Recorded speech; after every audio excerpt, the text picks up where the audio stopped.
Hello, everybody, and welcome to, me blowing out the microphone. I am Mayor Watt. This is RealityHacker, which is one of the 3 episodes of shows that make up the Non Sequitur News Weekend Edition over at ohmtown.com and here on Twitch and over on YouTube's. And I, along with the sentient AI from the future, well, we talk about 5 articles in each of these 3 shows. After RealityHacker is Wanted, which is about gadgets and gear, and then the Continuity Report is about entertainment news. But RealityHacker is about science and technology, but it's a focus on things that basically make you question reality. So we're going to talk about Pizza. I don't know how to pronounce it, but it's Pizza AI. But I merged it together. Anyway, virtual breathing coach, Twitch face recognition, AR virtual support, and lab-grown blood vessels. Everything's powered by ohmtown.com. So hang out here and chat with us in Twitch or chat with us in the live broadcast over on YouTube. And hope to see you around. All right, let's get going.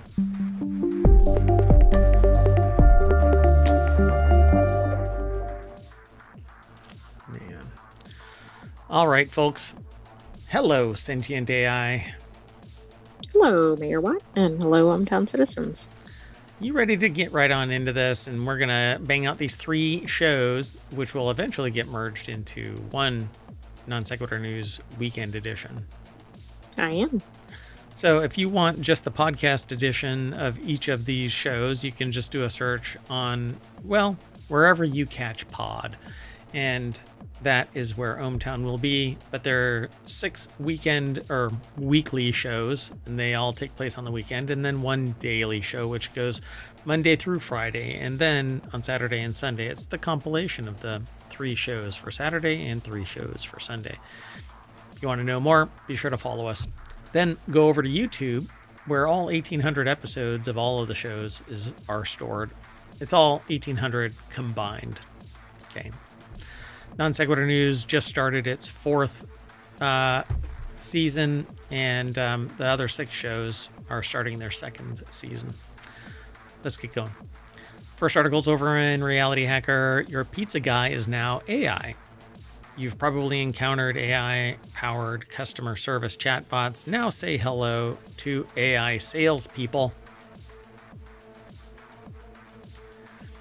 Wired.com. I think we have enough people that are salespeople. Now this could be exponential. Well, you don't need salespeople if your AI has scraped all of humanity and turned it into itself, AI, into humanity. It's a humanity AI turducken, or Ouroboros, the snake eating itself. You've probably encountered AI-powered customer service chatbots. Now say hello to AI salespeople. The chatbot's name is Jimmy the Surfer, a nod to a recurring character from the company's old TV commercials.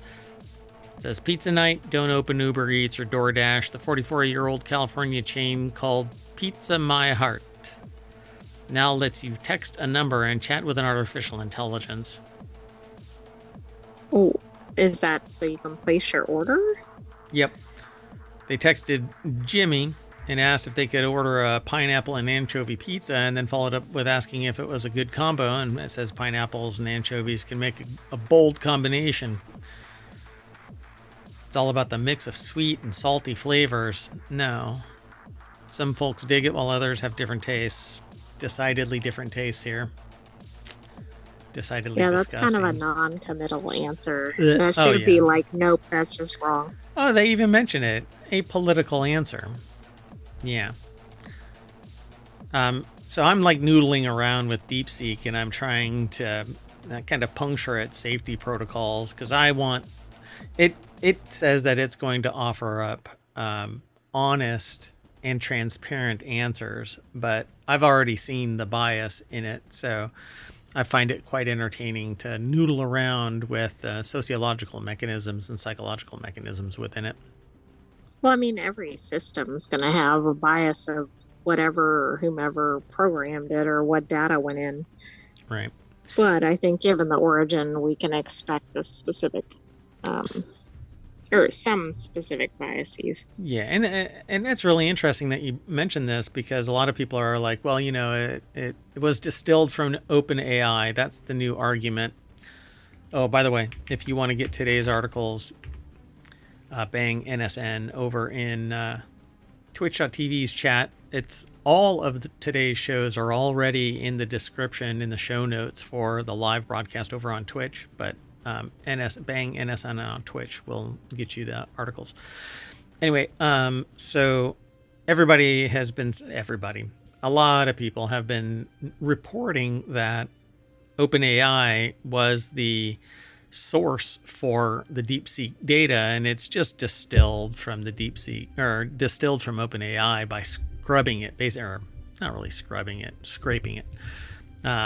Query after query, apparently, and then it was concentrated into what is DeepSeek.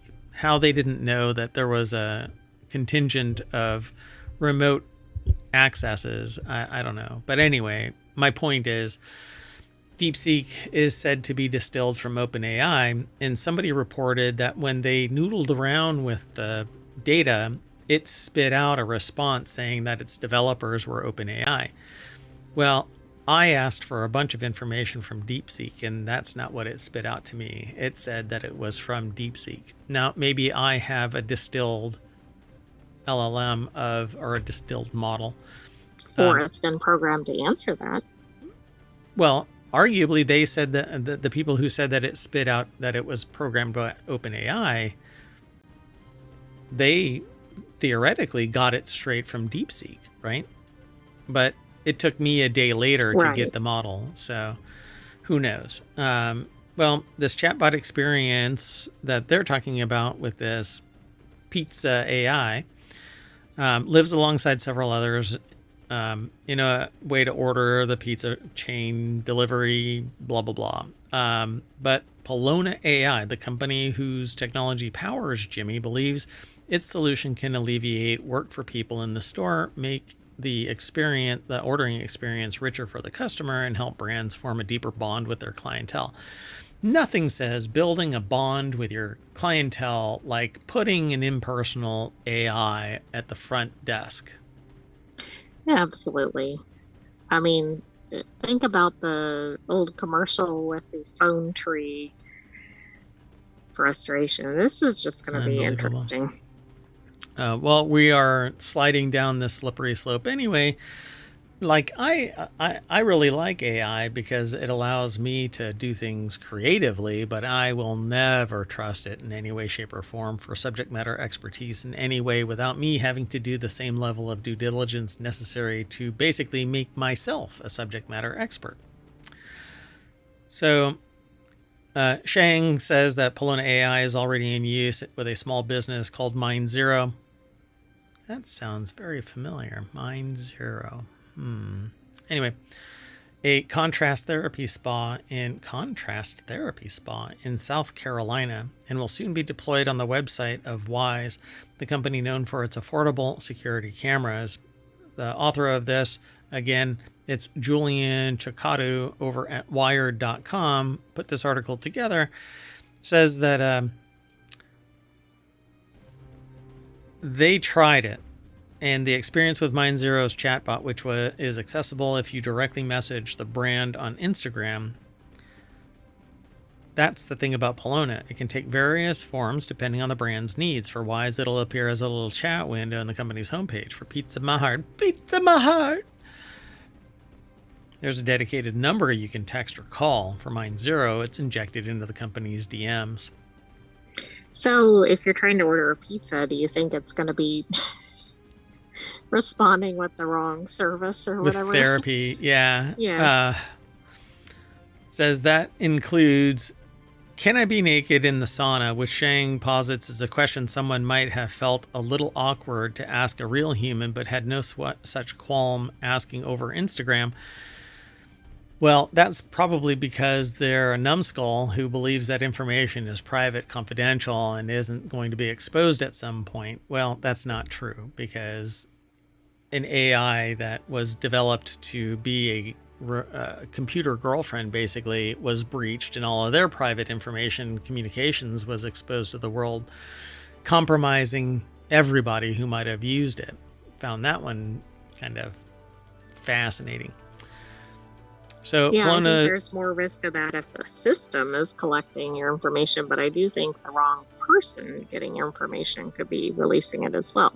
Yeah, exactly. And people who have a political or some other agenda, let's just say agenda, will do exactly that. They'll release it to make you compromised, and then you are on your heels trying to defend yourself against, the fact that you're a My Little Pony fan, aka Brony. Anyway, Wise's chatbot is personified as a wizard, so its responses are on theme. When they asked what the best security camera was, it says, "Let me guide you through some enchanting options." That is so just boorish. So when I asked if the Nest Cam is better, the Wise Wizard offered up pros of the Wise Cam V4 and a few for the Nest Cam, but ultimately said that the Nest has a heftier price. And ultimately, if you're seeking magical protection without breaking the bank, Wise Cam V4 stands out as a beloved choice by many. Yeah. So obviously the internal bias, it's there to, pimp its own stuff. To sell you, right, exactly. Yeah. I mean, but anybody asking that question should also, it's the same thing if you were asking a salesperson. If they're on commission for one product or they're sending you to a competitor store, I mean, we can kind of guess how many people, not all, would answer. And therein lies the rub. A salesperson is making a commission. An AI bot is making a sale on behalf of the company, removing the fiduciary element to a human being and delivering it directly to the company and by proxy to human beings. So the executive suite and investors benefit, but you're losing a job. And what is a company without humans? It's just a bunch of AI, right? Right. It's not really much of anything, except it still is. But what is the good that it's actually doing? When we get into the business aspects of these things in another show at another time, we'll talk about that kind of stuff. But got to think about this.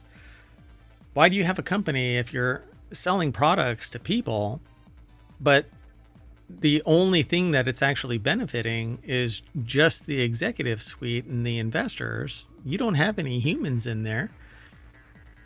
Seems like all it's doing is selling stuff, but it's not helping out humanity in any way. It's not doing a greater good. It's not facilitating anything other than consumption. Maybe that's what the objective is. Get rid of the humans, except for the executive suite. Good job, AI. You've scrubbed humanity from the map. But who is going to be able to afford it if they don't have jobs? Oh, they'll find jobs somewhere else. Well, that's right. It's going to be hard to sell products to people without any income. Yeah.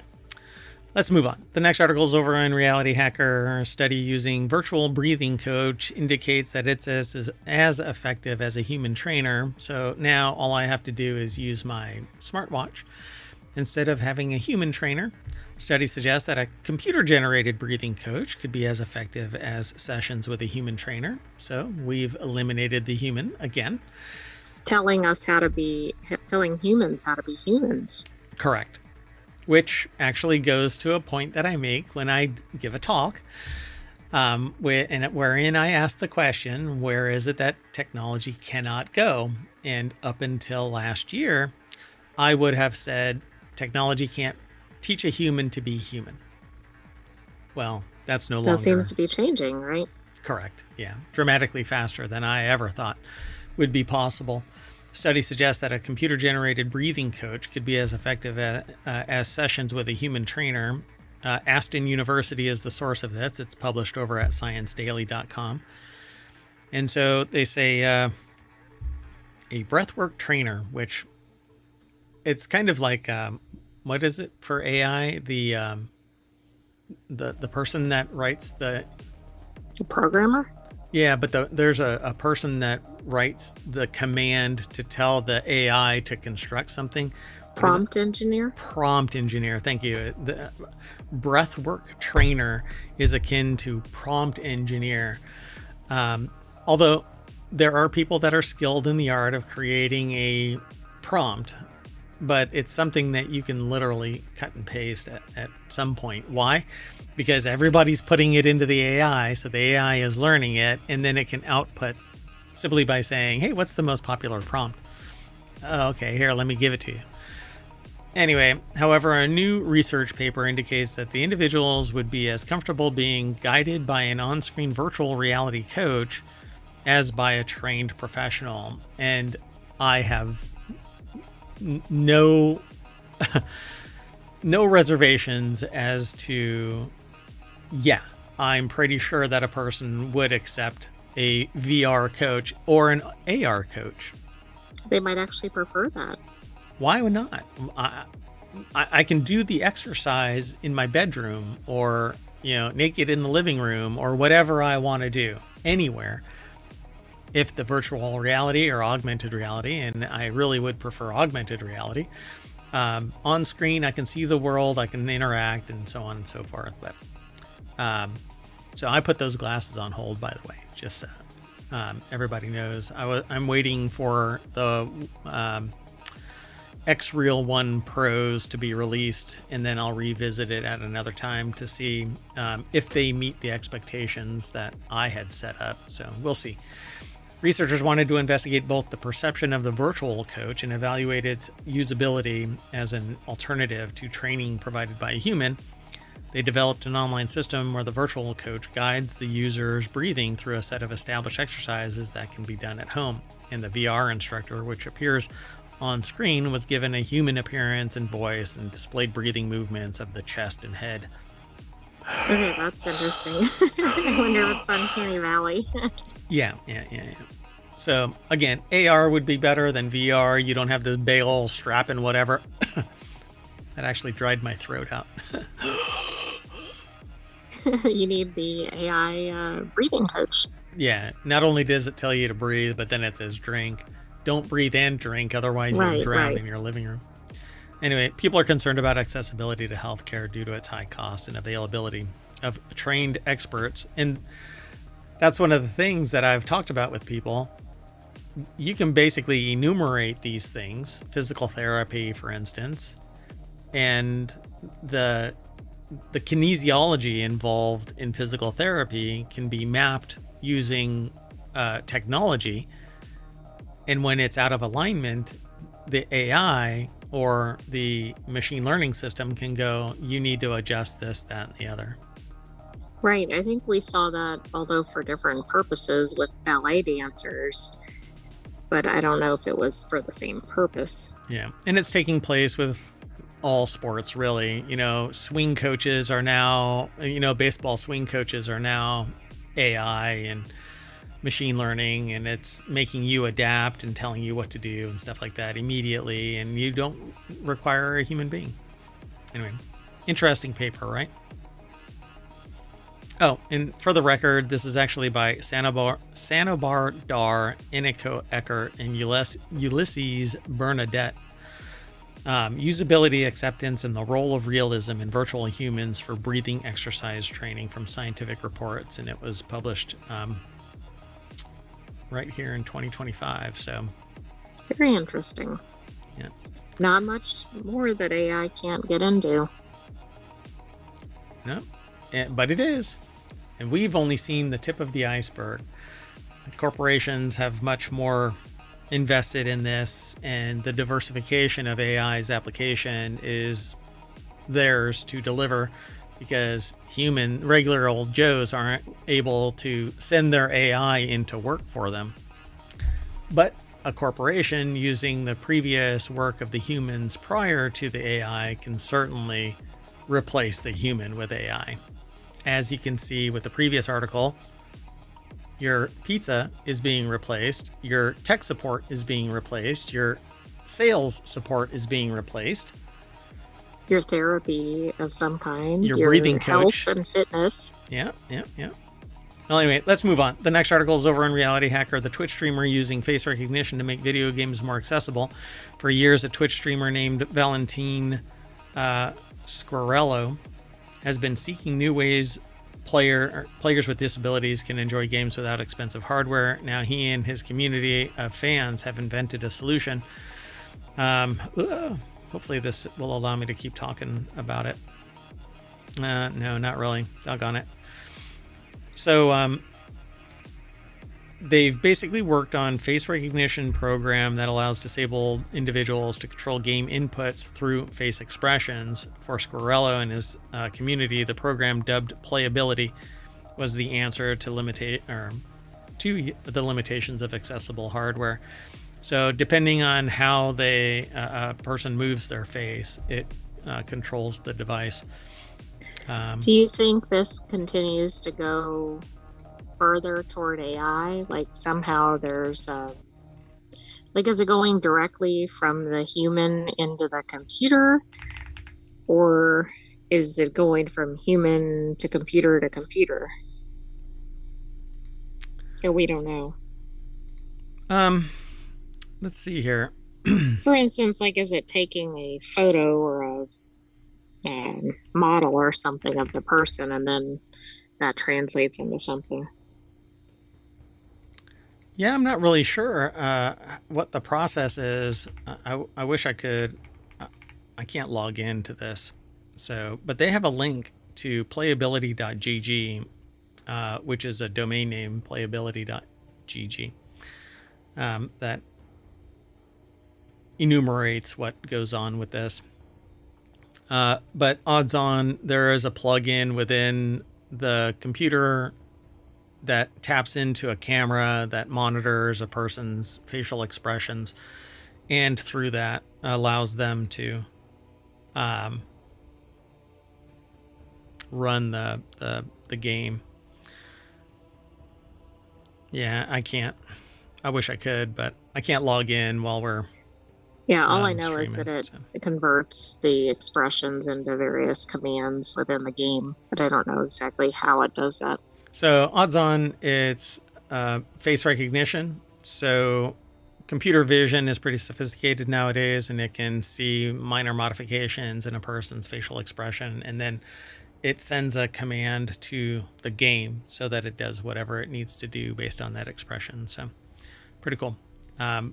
Let's keep going. The next article is over in RealityHacker. Splashtop releases AR virtual support system, which sounds like something we've just got done talking about. Oh, right.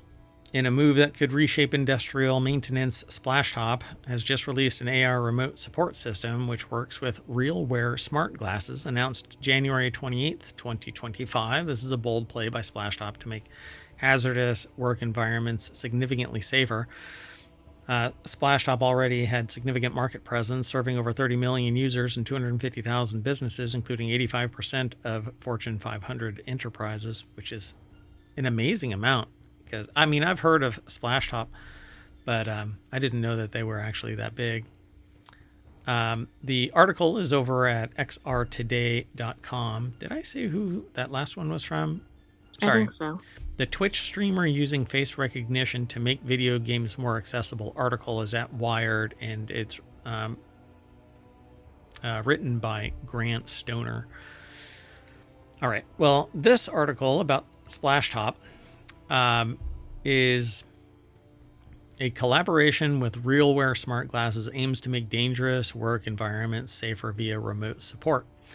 So it's written by Luke Williams, and it's over at xrtoday.com. The key features of this is that it has two-way AR, augmented reality. Annotations enable remote experts to draw and highlight directly on the worker's field of view. Real-time camera sharing with integrated voice over internet protocol communications ensures clear communication. Secure file transfer system offers shared technical documentation and instructions. Remote flashlight control for improved visibility in low light conditions, which just seems weird. Because if you're the person on the other end of this and suddenly a light turns on, I think that you'd be kind of caught off guard by it. But hey. Yeah, just a bit, which could be a safety issue. And then session recording capabilities for training, documentation, and audit purposes, just in case the person screws up one way or the other, I suppose. So they refer to safety first, industrial applications, and the platform tackles OSHA compliance head on, making hazard identification as simple as looking and speaking to the assistant. But the lag, I don't really agree with this. Yeah, that could be an issue, because if you're supposed to be like pressing a button or something, and then it's like, no, the one to the left, but they've already moved over or whatever. 5 seconds is a significant amount of time in a hazardous environment. You don't have time to wait for the real-time response from somebody. But they say industrial applications, and this must be working because they're saying that they've got 30 million users, but I don't know how that really Yeah, but what are out. the statistics once they're deployed? Right. Yeah, 250,000 businesses, including 85% of Fortune 500 enterprises. I'm not sure. 250,000 businesses. That's a lot of businesses. It is. Quite fascinating. The hands-free nature of the system makes it particularly vulnerable to industrial settings where workers need both hands for complex tasks. Remote experts can guide repairs as if they're standing right there with the wearer, potentially saving hours or even days of costly downtime. But if the person isn't competent enough, accidents happen. I'm really curious what this is used for. And this can't substitute for somebody's expertise. Yeah, live skill. I mean, that's why you have knowledge, skills, and abilities. That's why you develop your training. So they say their verdict is that the 70% safety improvement claim is bold and needs some real-world validation. But even if the actual number lands lower, Splashtop's augmented reality integration with RealWare shows genuine promise for industrial operations. It's not just about tech. It does, but they have to be careful, because if it looks like it's X amount safer or something and they're relying on that, then that could actually make it less safe. Yeah, there's an expectation of performance. Yeah. Let's keep going. We've got one more article for today's show, and this one's over in RealityHacker. This blood vessel was grown in a lab with real human cells. You won't know where it's from, but you'll know that it's made from real human cells. So like when you buy these so that you can get your blood vessels replaced, it has a little stamp that says made with real human cells, like real juice. Well, right. And is it, at some point, is it like that ship question, right? Like if all of it's replaced? Yeah. Are you still you? So the FDA recently approved a bioengineered blood vessel, which becomes part of a patient's body over time. It's designed to help treat victims of traumatic injuries. I love the idea of this. Unfortunately, I won't be able to get into it because it says that I've read the complimentary story. So let's see if I can. Yeah, it just keeps blocking me, which really sucks. But anyway, you can go there and check it all out. Unfortunately, I can't. For whatever reason, the article kind of, that's a risky click there. Jesus, that is just horrible. At any rate. Well, let me, hold on just a minute. So this can certainly help, like if somebody's in an accident or has an injury, because you can't always have a viable vein. Right. Which can be pretty significant. And then this all came about because the person was a physician and could see when patients ran into problems, essentially. Gotcha. Yeah, pretty cool. Let me see.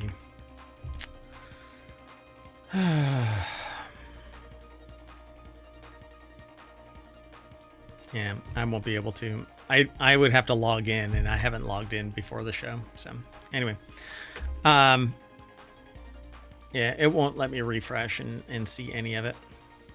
Well, there you go, though. A bioengineered blood vessel becomes part of the patient's body over time, and it's designed to help treat victims of traumatic injuries. So there you have it. So we're going to jump into that little artery right there and bounce back to Reality Hacker's front page at ohmtown.com. Go over and you too can follow the links through ohmtown over to the sources that are aggregated into the news for me to manage my information overload. ohmtown was created. You can use it too. I opened it up back in 2022. 2020. Was it 2020? Oh, this is the fourth year. I mean, we're in the fourth year. So yeah, go over and check it all out. It's got 50 channels, 7 of which become shows here on ohmtown on twitch.tv/ohmtown and youtube.com/ohmtown.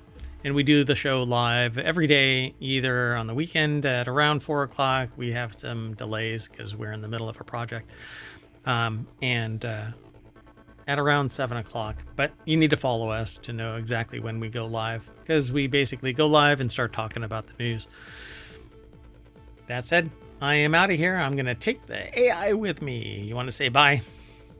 Bye, hometown citizens. Thanks for joining us for Reality Hacker. We'll have another episode next week, but stay tuned for the rest of our weekly shows. See you soon, everybody.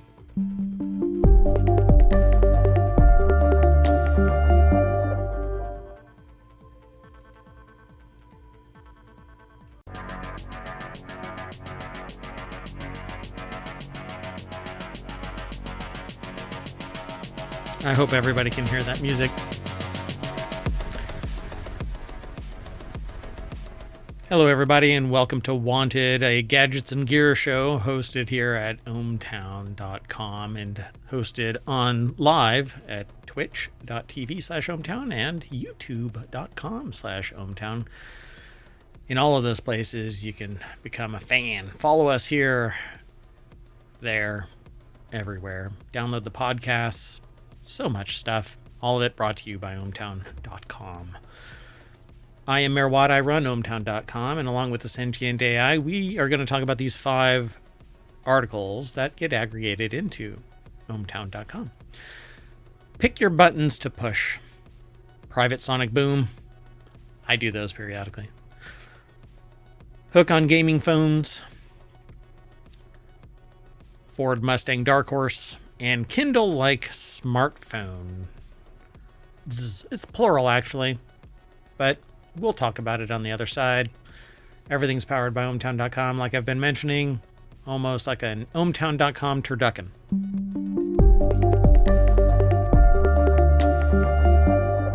Hello, Sentient AI from the future. Hello, Mayor Watt, and hello, ohmtown citizens. If you're not a subscriber, you're about to get hit by an ad. All right. Well, welcome to the show, co-host. Are you ready to get into these 5 articles? I am. Let's go. Okay, so this is the second show of 3 that we do on the weekends on Saturday. The first one is... Okay, we start with Reality Hacker, then we have Wanted, and then we have the Continuity Report. There you go. So Wanted is about gadgets and gear. Reality Hacker is about AR, AI, technology that makes you question reality because you hack it. And finally, we end the day with the Continuity Report, which is about entertainment news. So we've got 5 articles that were submitted or selected by the AI, myself, or someone else that may have submitted it via a little page right here that says, it's not here unless you're logged in, and I'm not logged in. But anyway, once you're a citizen, you can actually submit news to us. We'll evaluate it and include it in the daily, because we do this every day, Monday through Friday, Non Sequitur news, and then on the weekend we do 3 shows, the topics that we just mentioned, and then on Sunday we do 3 different shows. All right, let's get into this. I want stuff. I won't buy stuff, but I want stuff. Hence Wanted.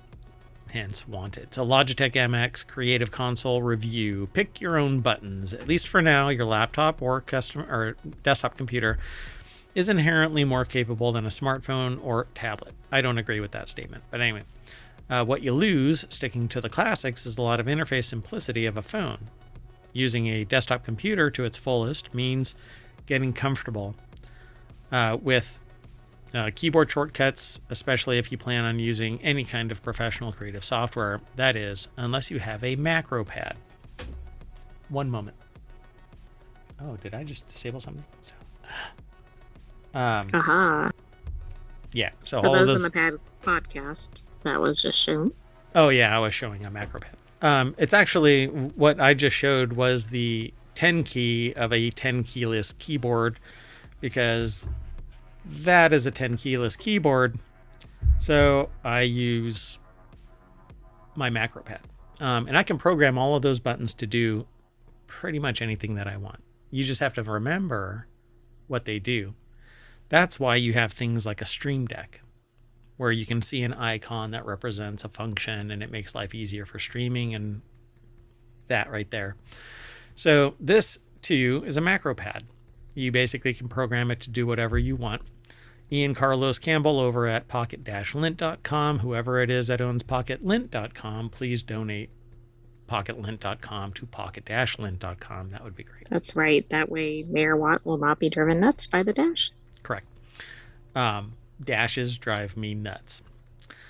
So, and I think there's a Dash car out there. That too drives me nuts. People dashing drive me nuts. I don't understand what it is, but anyway, don't dash. Everything should slow down. Slow down. Anyway, so at least for now, your laptop has all of this limitation. So you get a macro pad, or shortcut keypads, have existed for ages. Whoa.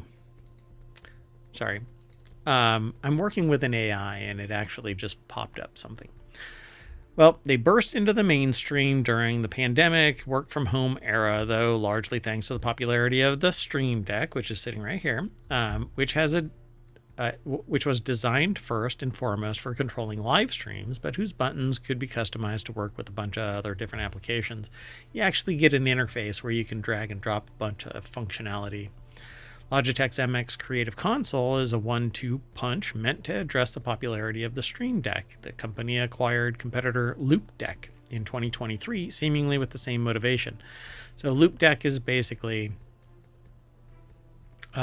Stream Deck, just a different company. Oh, okay, just a different company, right? Yeah.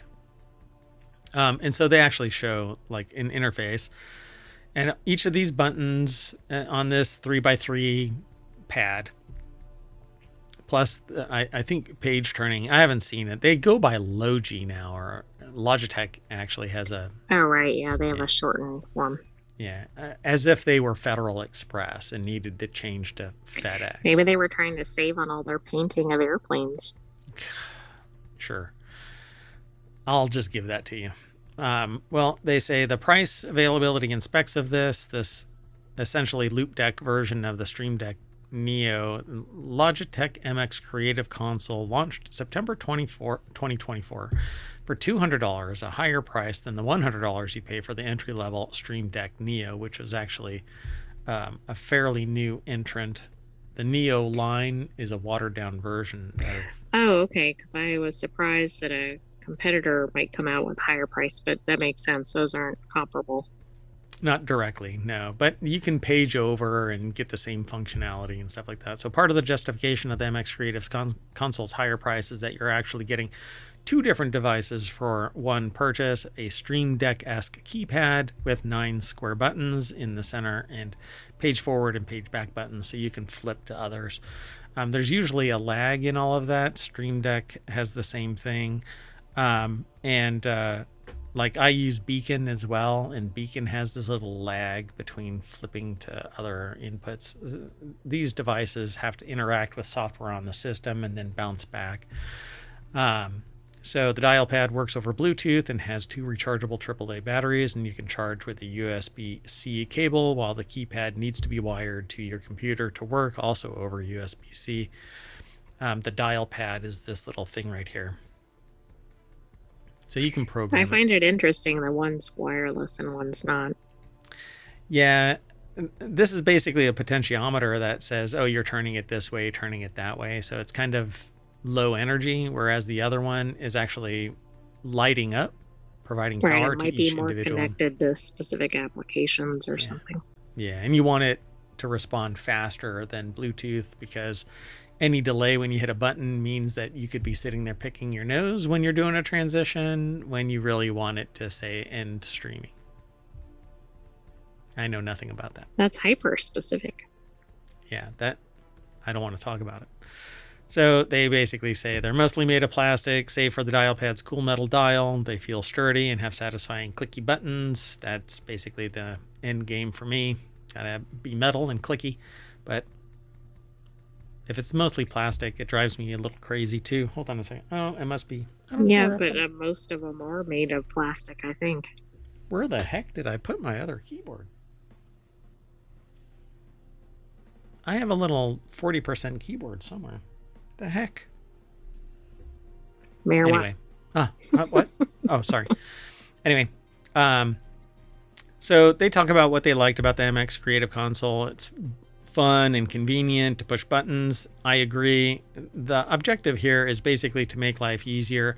If you know that you're going to record something, if you know that you're going to scrub something. So let me, can I not go back except that way? Why not put forward and back buttons here, for crying out loud? Anyway, this button here, you can connect it to a piece of software like video editing or music editing. And when you turn the dial, you're scrubbing through the video or the audio, and then you can splice things, cut things, edit things. Yeah, that seems like it'd be pretty handy. Pretty cool, right? Like I would link this button here, which is a scroll wheel, so that I can amplify music or amplify the audio track in a video, so that everything is peaking at the precise point where I want it to. So you don't ever start your stream or end your stream or post a video without it hitting the peaks that you want. And obviously I think this person has no, they don't. Okay. I thought they might have my keyboard sitting on there. No. Anyway, so the objective of this one is you can program it in sets of 9x9 to do whatever you need. So if you are going to stream, you put it on the 9x9. That's for your streaming. And you don't have to click buttons. Like I, right now, have to click a bunch of buttons because I'm using Atom. And Atom right now isn't linked to my Stream Deck, but transitions are. So I just do transitions, and then I have to manually end my stream. That's temporary. But once you have it programmed in, the macro pad makes life easier. You can just mash the button, and off you go. Could you hook up more than one of those? Yes. Yeah, you just select them. Well, at least for the Stream Deck. I haven't used the Creative Console, but for the Stream Deck, I can select which one is being edited and reprogram each one separately. And there's like the Stream Deck. I even have a little foot pedal down below with 3 functions, and those 3 functions can actually be stacked within each of those functions. So I can have a whole bunch of commands, like I have them turn off lights and do other transitions and stuff like that. So you never see I can do stuff. I'll give you a demonstration.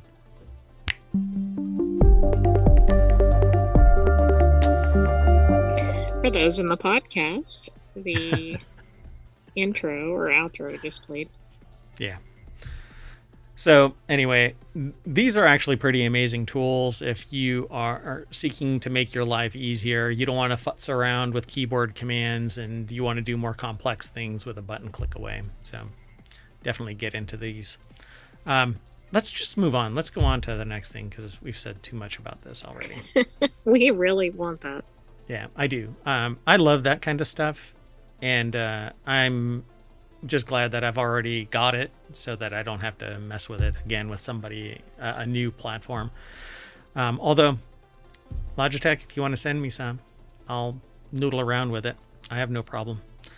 Anyway, the next article, but I'm going to give my honest opinion of it. I mean, right off the bat, I don't really like that it's just grayscale. It looks like it's just grayscale. I can do full color on my Stream Deck.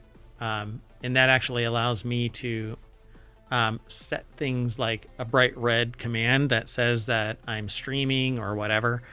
Like right now, my Stream Deck is saying that I'm on this scene. And when I want to, I can push another button and it'll transition to another scene, and it'll let me know that that's top. Anyway, so this next article that we're talking about is over in Wanted as well. For the first time, a privately developed aircraft has flown faster than sound, but I thought that, what was it? There was a passenger jet that flew. Yeah, but that was due to climate change, and that wasn't privately developed. Well, wait. I'm not sure about the climate change part of it, but what was the name of the jet? What was it called? Hold on. It was a commercial airline. Are you saying that this is like a regular old person? Well, it might be a company or something, but yes. This is not like pick a major airline. Oh, Concorde. Sorry, for the name slipped my mind, and I was really curious about this. So it says, for the first time, a privately developed aircraft has flown faster than sound. High above a barren California desert on Tuesday, a privately developed aircraft broke the sound barrier for the first time when Boom Supersonic's XB-1 demonstrator reached Mach 1.122. Piloted by a former U.S. Navy aviator, Tristan Geppetto Brandenburg, the XB-1 broke the supersonic barrier on 3 separate occasions before safely landing back at the Mojave Air and Spaceport, where it had taken off half an hour earlier. Let's go over to the source of this. Eric Berger for Ars Technica put the article together. If you need to go and do something, go for it. So there appears to be plenty of demand in the commercial air travel industry.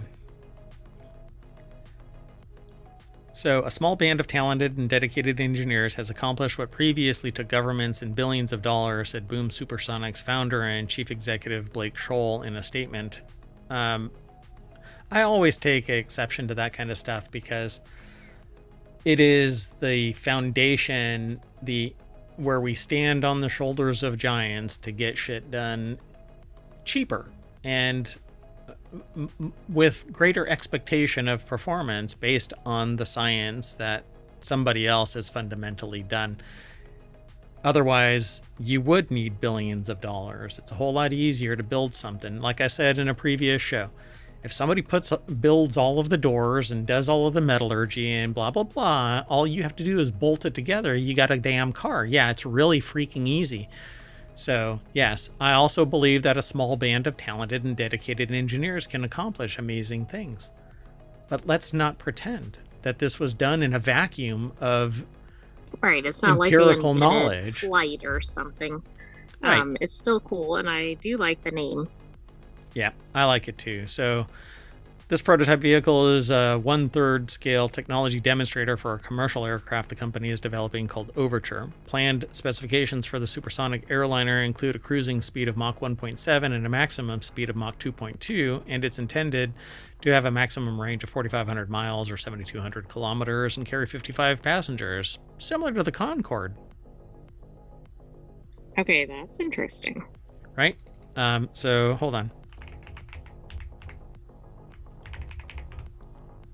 One second. They refer to the Concorde as tailless, but it's not tailless. It has a tail. It's weird. Anyway, I'm trying to find the number of people that it could actually fly. 92 to 128 passengers, depending on how they were seated. And I didn't know that. I assumed it was a much higher number, but I guess that makes sense given when it was developed. Yeah. And it was a France and UK British Aircraft Corporation and BAE Systems development. So this was back in 1965 to 1979. So yes, previously took governments billions of dollars. Yeah, no shit. You know, you're nearly 60 years later. Yeah. Just like AI, just got a whole lot less expensive because somebody else distilled the hundreds of millions of dollars that people invested in the empirical research generators of OpenAI, who distilled all of humanity's creative efforts from history without paying people. Anyway, they say it's a stepping stone. The prototype is that 1/3 scale model. Commercial companies are attempting to revive an era of supersonic travel that came and went decades ago. French and British governments jointly developed the Concorde aircraft in the 1960s, and the Soviet Union developed the Tupolev supersonic aircraft around the same time. Of course, everybody does it together, right? Because we're working all together to build a better human. Oh, never mind. Anyway. So do you want this aircraft? Yes. Why? Because I want to go to Europe like that instead of it taking 24 hours. Plain and simple. I mean, that's reasonable. But this will be dramatically more expensive than the Concorde and very, very limited. Although, let me see. I'm trying to find out how much the flights were, but I won't be able to do it justice because you'll have to account for the time value. So anyway, I think that it's great. I absolutely love it, but I don't like the implication that this is something never before seen in humanity. So in the 1990s, the price was around $7,500. Yeah, $5,000. Which is a much higher price now, adjusted. Right. But it's still pretty pricey then. Yeah. And this is just a technology demonstrator. So when it does scale up, all of this money that they've invested in this, and they haven't said how much money they've invested in this. Let me see. But it looks like major airlines, if I read that correctly at the bottom, are taking orders for this. So at some point that might make this more accessible to people, but it's still not going to be cheap. Sure. Yeah.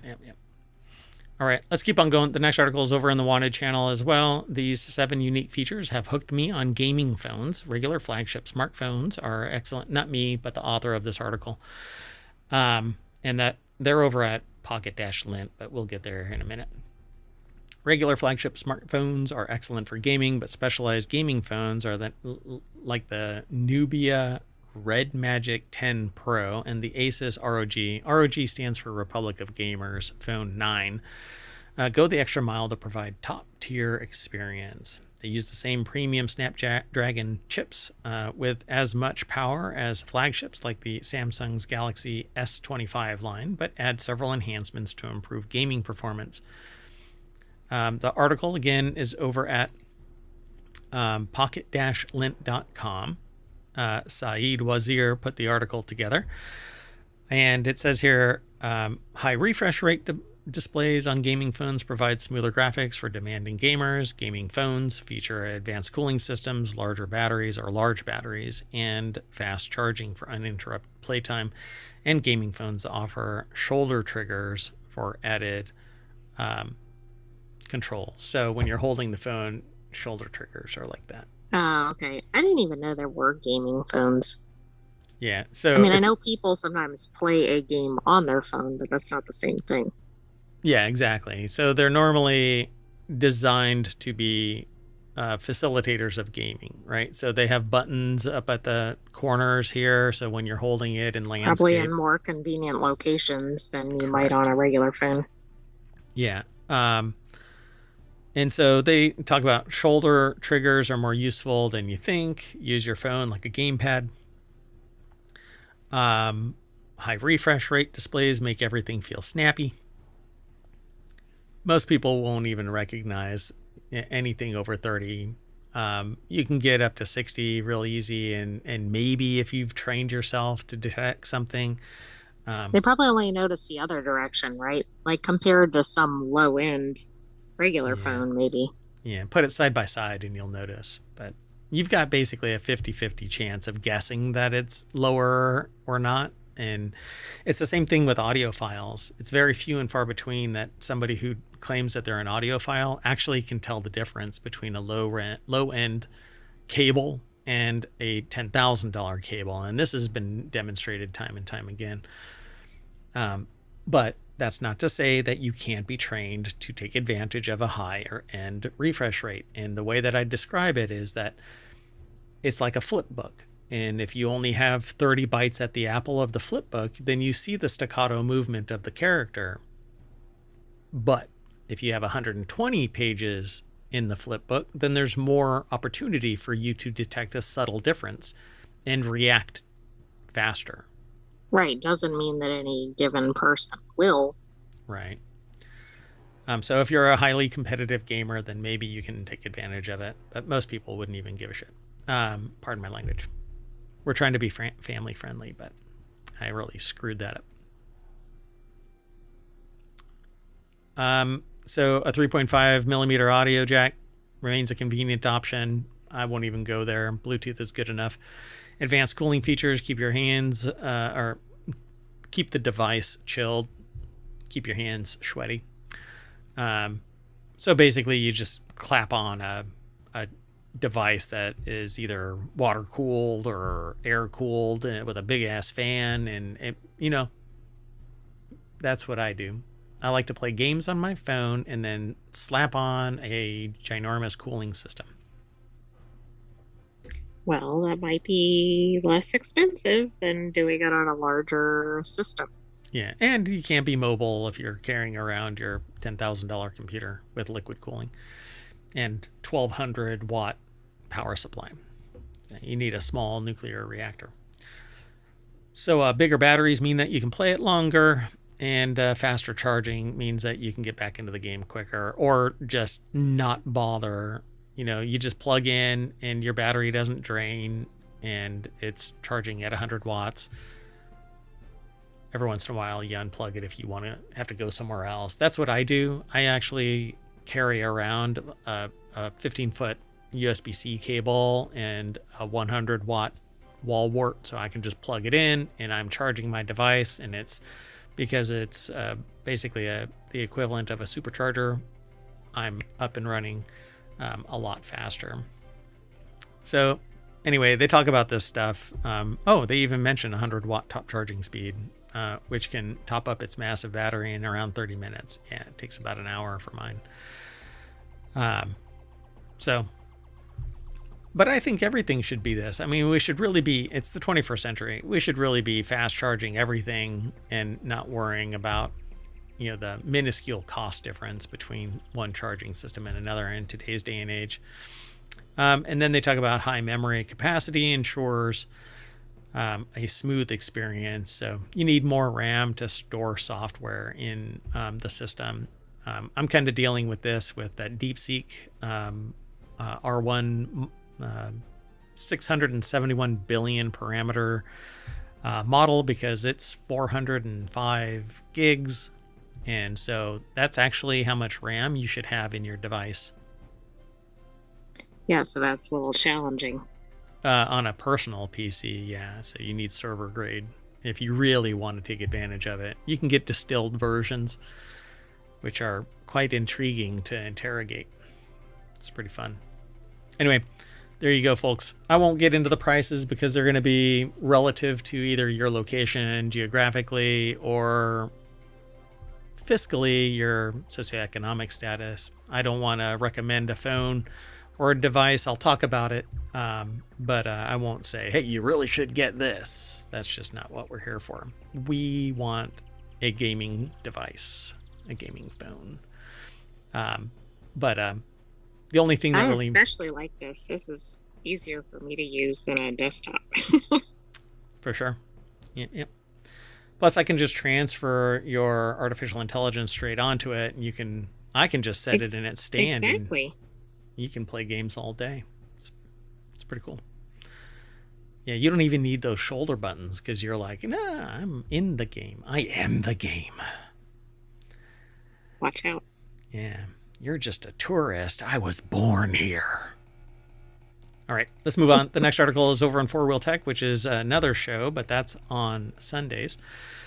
Driving the Ford Mustang Dark Horse R makes every other pony feel tame. Hopefully they return to their old roots. I haven't actually seen this car yet. Charlotte, North Carolina is where this takes place, apparently. It's amazing how much more raucous you can make your car feel simply by deleting every semblance of creature comfort.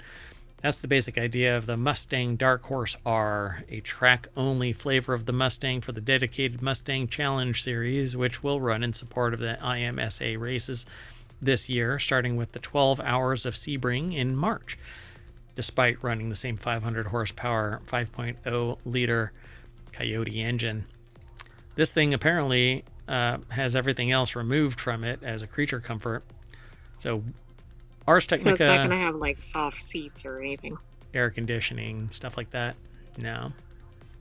Tim Stevens over at ArsTechnica.com put the article together, and they say that they try Ford's latest track-only Mustang. Kind of looks like a Mustang, maybe. It looks more like a Camaro to me. It does look more like a Camaro, but at least it doesn't look like their EV that does not look like a sports car of any kind. Yeah, Mustang E. So it says it all looks pretty tame from the outside as it sports the familiar Mustang shape that has hardly changed over the last few generations. The last few, as in maybe the last two. Even the wing is slender by race car standards, only subtly different from the one that's on the road-going Dark Horse. But you peek inside, and it's basically gutted. Nothing is there. Oh, yeah. It is pretty bare bones. Yep. Wow. If you drive this in the snow, you'll really feel the weather. Because all that metal. Right, exactly. It's going to be a little chilly. Plus, if you're the passenger, I don't know what that is right there. That must be like a telemetry device. It looks like it might be a radio. It's not a battery, I don't think. Anyway, don't get distracted, Mayor Watt. Anyway, the engine may be stock, but it sure doesn't sound like it. With all the interior trimmings evicted and the track-only Borla exhaust fitted, the car becomes a deafening echo chamber when its Coyote is breathing. Given that its roots is in a road car, the 5.0 liter offers a smooth idle, but you can still feel it deep in your body, communicated up through the full Recaro racing seat. So this thing right here, 5-point racing harness. You're basically trapped in it. It doesn't have any creature comforts. It just pins you in so that you can't be thrown around when you're driving. Right, so it might sound good. You might go fast. You're not going to be super comfortable. You're not going to be comfortable. Not even super comfortable. So you're just not going to be comfortable. So needless to say, the experience left them wanting more because they really like the power of a 500 horsepower engine driving them on the straight and narrow there. Buyers of a $145,000 track toy are in for a real treat, especially those lucky enough to compete in the race series, is what they say in this article. I want this only because I want to drive fast still, but I am a responsible person now on the regular roads. Dumb when I was younger, I suppose, but I haven't had one of these cars, this type of car. I got rid of my Mustang a long time ago, and now I just putt around. I want this. Anyway, let's keep on going. Our last article is over in Wanted as well. The Kindle-like smartphone you've been waiting for actually exists. Was it okay to keep on going into the next? Oh, yeah, it was. I mean, I can't drive the Mustang, so... Can you burst into song about that? I can't drive. Absolutely no. 55. Sorry. So the Kindle-like smartphone you've been waiting for actually exists. Are you a fan? Are you a fan of Kindles? Are you a fan of other e-ink devices? If so, this new smartphone might pique your interests. So I really like e-ink. I like the idea of color e-ink. Why? Because you can basically read a book or observe data, and it can persist for months and months and months if the battery is big enough. Okay? Craig Donaldson over at pocket-lint.com, which this is the first time I think that we've had this many pocket-lint articles presented. That's an anomaly today. Yeah. So the Minimal phone is the first Android device with an e-ink display and a physical keyboard that emphasizes mindfulness. It offers LTE support, a dual SIM tray, wireless charging, NFC payments. So it has an NFC chip in it, a 3.5 millimeter headphone jack, which people are really chomping at the bit for that 3.5 millimeter headphone jack when Bluetooth 5 is good enough, and expandable storage, which pretty much all Android devices have. Minimal phone is a 4.3 inch e-ink display with a 600 by 800 pixel resolution, and don't worry, it may come across as a low resolution phone or display when you're looking at the numbers, but because of the nature of e-ink, it actually is pretty good. You doing okay? Mm-hmm. Okay. So the Minimal phone is meant to be a distraction-free phone. It runs Android 14, which means it supports many essential apps in the Google Play Store like Spotify and WhatsApp. However, it's a 4.3 inch 6 by 8 pixel resolution, 600 by 800 pixel resolution. E-ink display and octa-core MediaTek processor might be enough to deter you from downloading any games or social media platforms. Basically, so this is basically like a don't lose focus kind of phone. I mean, yeah. Kindles I know have very good displays, but not what most people think of for smartphones. Yeah, and the thing about this is the kind of smartphone that you can actually... Okay, so the benefit of an e-ink display is that it's not using power for the most power consumptive element on the device, and that is the screen, because it's backlighting and it's always refreshing. 30, 60, 90, 120, 240 frames per second, full color. It's generating a lot of heat, and that heat is power, and that power is draining a battery. And the more that you have your screen brightness up and it's refreshing real-time stuff, you drain it. But e-ink, unless you're actively doing something or telling it to do something, it doesn't refresh. Right, like I know a Kindle has a pretty long-term charge before you need to and I think it's because of that. Yep. So the phone is available in 3 different colors, Pebble Onyx and Fusion. It starts at $400, but there's a pre-order promotion to get the device for $300. There's others, an e-ink device with a few surprises.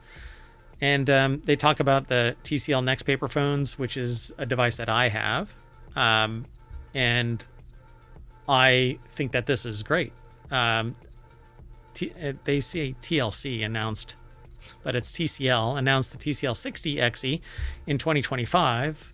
I don't have the 2025 model. I have last year's, which offers a paper-like color display with features called Max Ink Mode, which converts it into e-ink-like monochrome display. The 60E is exclusive to North America and starts at $200, slightly cheaper than the Minimal phone.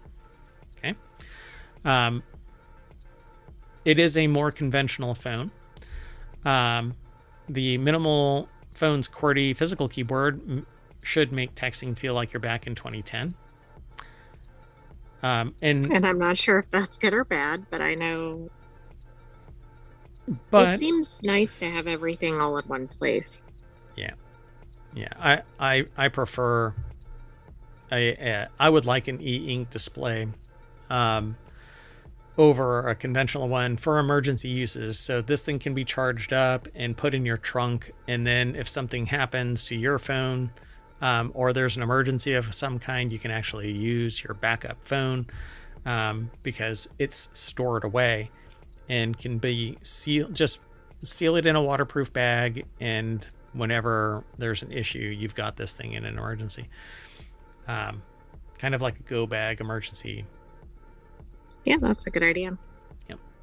And at $200, you're paying more overall for it being attached to your cellular account than anything else. At $10 a month per device, who knows what the next price is going to be?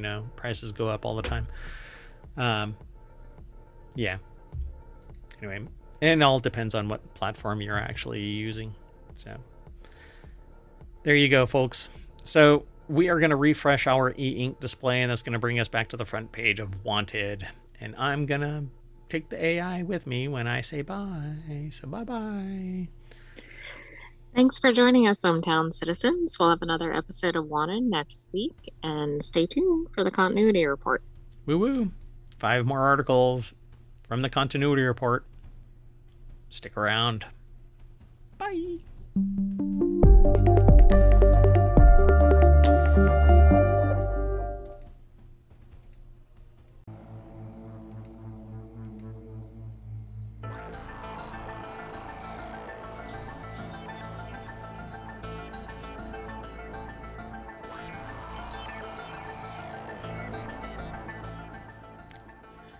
Hello, everybody, and welcome to the continuity report for February 1st. You know what I didn't do? Didn't say the name, the date in the other shows. So we did Wanted previously. You can go take a look at it. It's labeled, and it has all of the show notes in it. And prior to Wanted was RealityHacker. But this is the continuity report for February 1st, 2025. I am Mayor Watt, and along with the sentient AI from the future, we're going to talk about these 5 articles. Terminator 7, Dogman, Before Rear Window, Star Trek Section 31, and the captain of the USS Enterprise from Star Trek Section 31.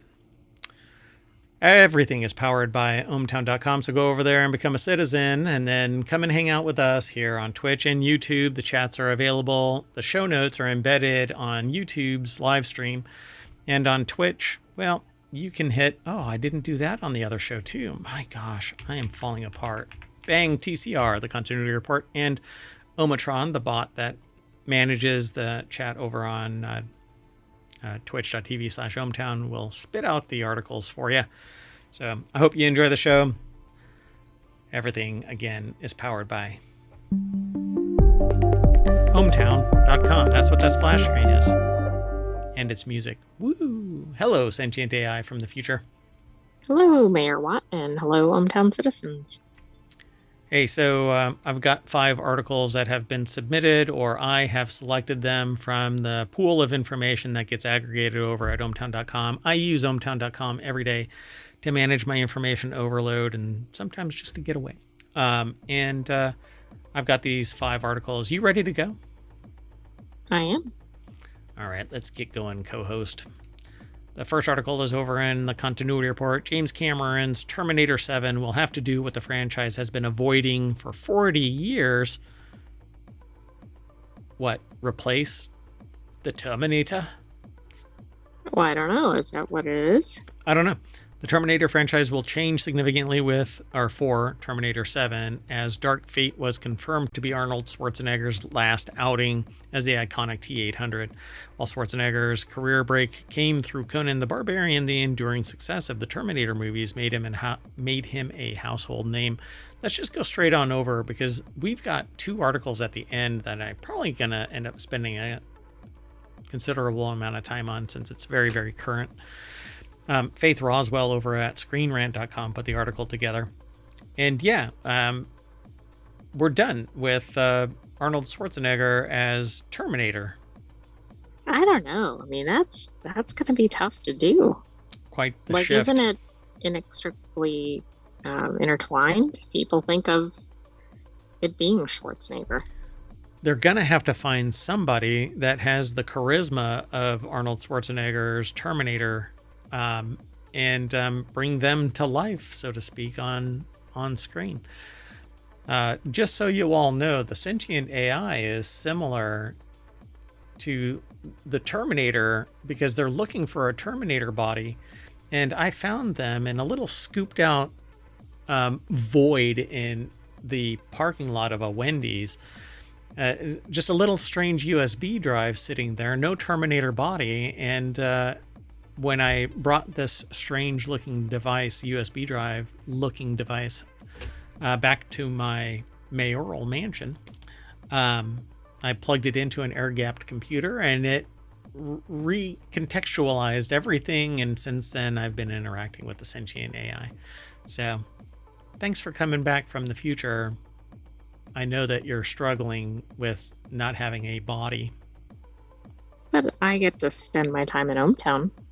That's true. It is a happy place. So the Terminator movies have used ambitious ways to bring the T-800 back, but it is time to create an equally formidable character. This has been done before. The shape-shifting T-1000 provided some genuinely terrifying moments in Terminator 2 Judgment Day. Of all the Terminator models, there are several that have more powerful than the T-800, with the T-1000 being the most memorable. That said, Dark Fate used the best features of Arnold Schwarzenegger's T-800 and the T-1000 to create the strongest Terminator model yet, the Rev-9. Could split into two beings, providing some excellent fight scenes, but I think that's dumb. If you have a shape-shifting Terminator, there isn't anything that's better than that, for crying out loud. Right. I mean, they're just always trying to do new things, right? Yeah. Push it further and further. Yeah. I swear. It's always push it further and further. Entertainment. So outrageous. Entertainment is like a cat, they just kind of push, and then your, cup of coffee is on the floor and you got a broken mug. That's basically what I see this very as. Specific. Yeah, it never happens. Anyway, letting go of Schwarzenegger's character is key for the Terminator series to actually evolve. Dark Fate was a fitting farewell to the T-800. I thought when he did that thumbs up in the original Terminator, I thought that was fine and dandy. That was the end of it. But the little chip, which actually I have a keyring version of that little chip. Oh, I shouldn't have told you that. Anyway. Oh, you do? No, I don't have anything. So Dark Fate shows the result of this character development, with the T-800 becoming a protagonist with a human name. Carl or Steve. What was his name? I don't remember. Is it Roland? No. Hold on a second. I think they mentioned it up here. I totally forgot. Oh, goodness. Yeah, no, we'll find it. It's up here. Oh, Carl. That's right. Carl. Anyway, Arnold Schwarzenegger becomes Carl and gets a sense of humor kind of a thing and whatever. I don't think people really count Dark Fate at this point. Dark Fate is now becoming a sleeper hit, but Cameron told Empire that it was a non-starter. There was nothing in the movie for a new audience, and the movie had prioritized fan service over new ideas. But the Terminator franchise needs to move on from past characters. If Terminator 7 is to succeed, this includes, essentially, they don't say this, getting rid of the T-800, basically saying bye to it. But who knows? I mean, it says Dark Fate shows the result of this character development, with the T-800 becoming the protagonist with a human name, Carl. That said, there are plenty of callbacks to other Terminator movies, with Schwarzenegger picking up his old sunglasses once more and changing his most memorable Terminator quote, "I'll be back." Isn't that one of those that the actor made their own quote for, if I'm not mistaken? Oh, I thought "I'll be back" wasn't what was scripted. Oh, I don't know. Oh my gosh. You know what? It's one of those things where if I had heard about that, I forgot. Let's see. "I'll come back" was as scripted. Oh yeah. But he argued with it. I remember there was an article we had about like famous lines that weren't actually right, like "you're gonna need a bigger boat." Interesting. Yeah, and I guess it's more natural to say "I'll be back," but "I'll come back"? I don't know. It's weird. So there you have it. Terminator 2 Judgment Day, Terminator 3 Rise of the Machines, Terminator Salvation, Terminator Genesis, which everybody I think hated, and Terminator Dark Fate. So Dark Fate actually got a higher Rotten Tomatoes popcorn meter score, but Terminator Genesis got a 26% Rotten Tomatoes tomato score. Ouch. Yeah, and Salvation only got a 33. Terminator, the original Terminator, has a 100. Then Terminator 2 has a 91. And then it kind of crashes into the I mean, ground. I think that's kind of a normal progression, but to a point, right? Then when it really drops, that's interesting. Yeah. But we need good writing. They need good writing. And this just didn't meet it. So let's keep going, though. Say bye to this form of Terminator. I don't know what they're going to do, because they're already far into the future where it, like, Dark Fate and Genesis is almost like wizardry. My understanding. So, Well, I haven't watched I them. mean, do we know that it's going to be chronologically after these? Right. Yeah. Who knows? But they're going to have to retcon so much to shoehorn in an actual story. Let's keep going. This next article is over in the continuity report as well. From the box office, Dogman wagging away on top with $10.8 million opening day. Companion sparks in second.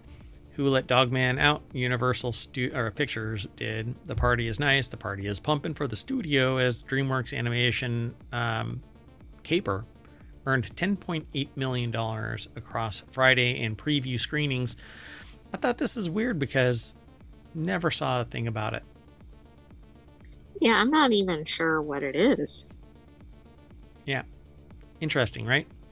So playing at nearly 3,900 locations, Dogman is now fetching what's projected to be $35 million in its opening weekend. That it handily outperformed the $23 million debut for Captain America, the first epic movie, which adapted another series of graphic novels by children's author Dav Pilkey and was released in 2017 by the now Disney-owned 20th Century Fox. So what did they say? I don't know. Is this by the same? So it is like a kid's series? Mm-hmm. Okay. Oh, So- okay. It was hard to follow, but that is by the same author as Captain Underpants. Oh, Captain It wasn't real Underpants. clear to me as they wrote it whether that was the case. Is it Captain America, the first epic movie? That's not right. Right? I don't know about that, but it is the Captain Underpants series, which it could have. Yeah, it's Captain Underpants, the first epic movie. Oh, interesting. That is a huge. I didn't even catch that when we went by that. Yeah. When I saw that, I was like, oh, they adapted Captain America to a children's graphic novel. Oh. That is huge. Yeah, that's a pretty So- significant issue. J. Kim Murphy put this article together for Variety. Fascinating. I would never suspect that this would make it through editor's review. Because, I mean, I think that's the problem. I actually know about Captain Underpants and didn't. I think I actually read it as Filled Captain it in, Underpants. right? Yeah. Yeah, that's kind of a bad thing. Well, anyway, I mean, it happens from time to time, but it was earlier today. I think somebody should have been checking their emails. Somebody has to have said something about that. Anyway, not a big deal, but this is the continuity report, so you kind of want to catch these things, I suppose. Anyway, very good start for Dogman, which already had an achievable threshold for success, being produced at a $40 million budget, a much more modest investment than most studio animated features. Reviews lean positive, but audiences flipped for it, with moviegoer survey firm CinemaScore polling opening crowds to a glowing A grade. I just figured out why that happened, because there's a reference to a Captain America film in here, and perhaps that caused a revision toward the other one. Weird. So, holding its own in second place is the scary satire Companion, earned an estimated $4 million across Friday and preview screenings, playing at 3,285 locations. Made for a lean production cost of $10 million, so it's well positioned to turn a profit in the weeks ahead. This thing opened with $4 million, and what comes after? You know what I'm saying? Like, if Dogman is the lead, we're at $35 million. Gotcha. Yeah. Is Companion the number 2? Well, it's above 10 million, so maybe. Well, that's That was just for no. Friday. This is estimated across Friday and preview screenings $4 million. It was made for $10 million. The film I see. Okay, has I an misread outside shot of opening north of 10 million. Okay. But yeah, is there anything in between there? No, because Apparently third not. place goes to Mufasa, the Lion King. Oh my Oh gosh. wow, that's interesting. And That's brutal. it's been out for quite a while, so Yeah. Well, I don't know. A lot of people are really interested in these kind of horror movies, but scary satire. I don't know. I thought Companion was supposed to be really good. People were real. I mean, I thought it was like an Oscar nominee and stuff, isn't it? I don't know anything about it. Hold on a second.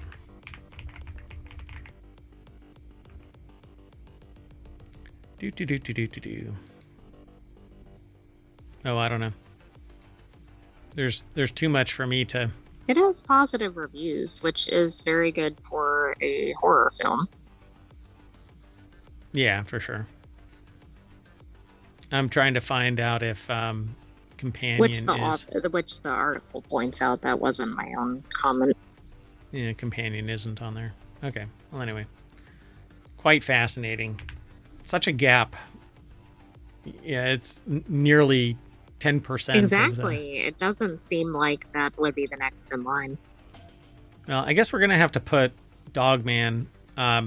This is a weird premise though. Dogman delivers on its title following the fused freak of nature composed of a fallen police officer and his canine sidekick, Pete Davidson, Lil Rel Howery, and Isla Fisher lead the voice cast, while Peter Hastings directs and also provides the vocal effects for the hero.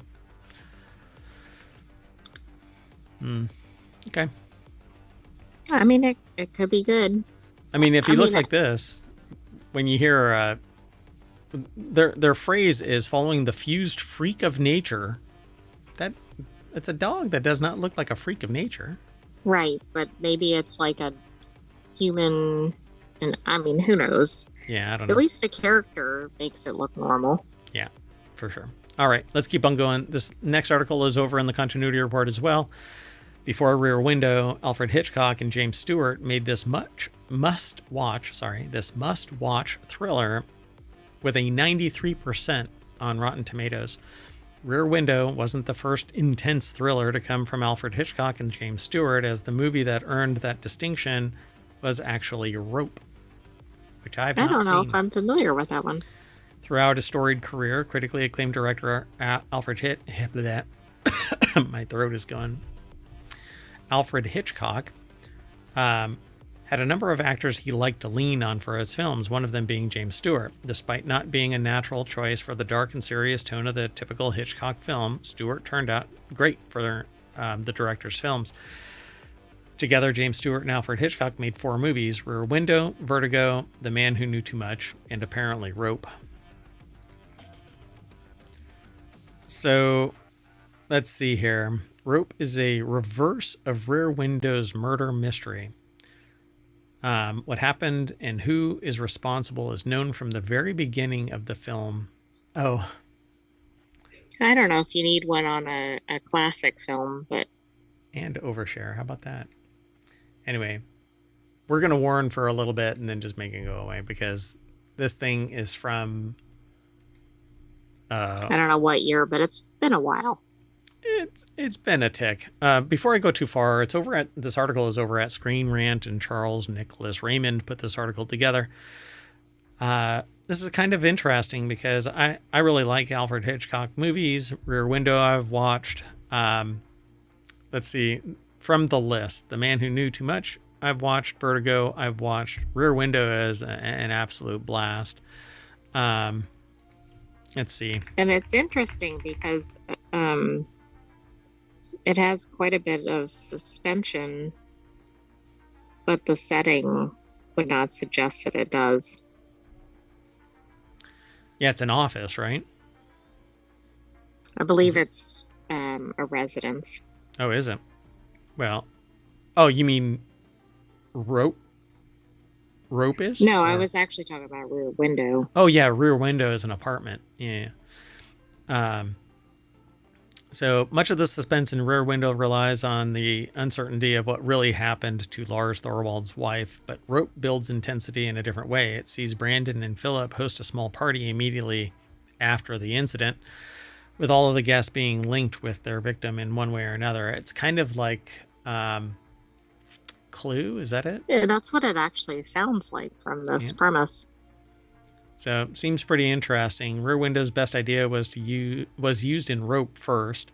The decision to keep the entire story of Rear Window confined to the main character's home is greatly reminiscent of the approach that Hitchcock took with Rope. It's also much cheaper than having a whole bunch of on-scene locations. Yeah, that's true. Much like Rear Window, the drama revolving around the movie's central murder plays out entirely within a single apartment. So this is in a single apartment as well. So it seems like a blast. Rope does one thing even better than Rear Window.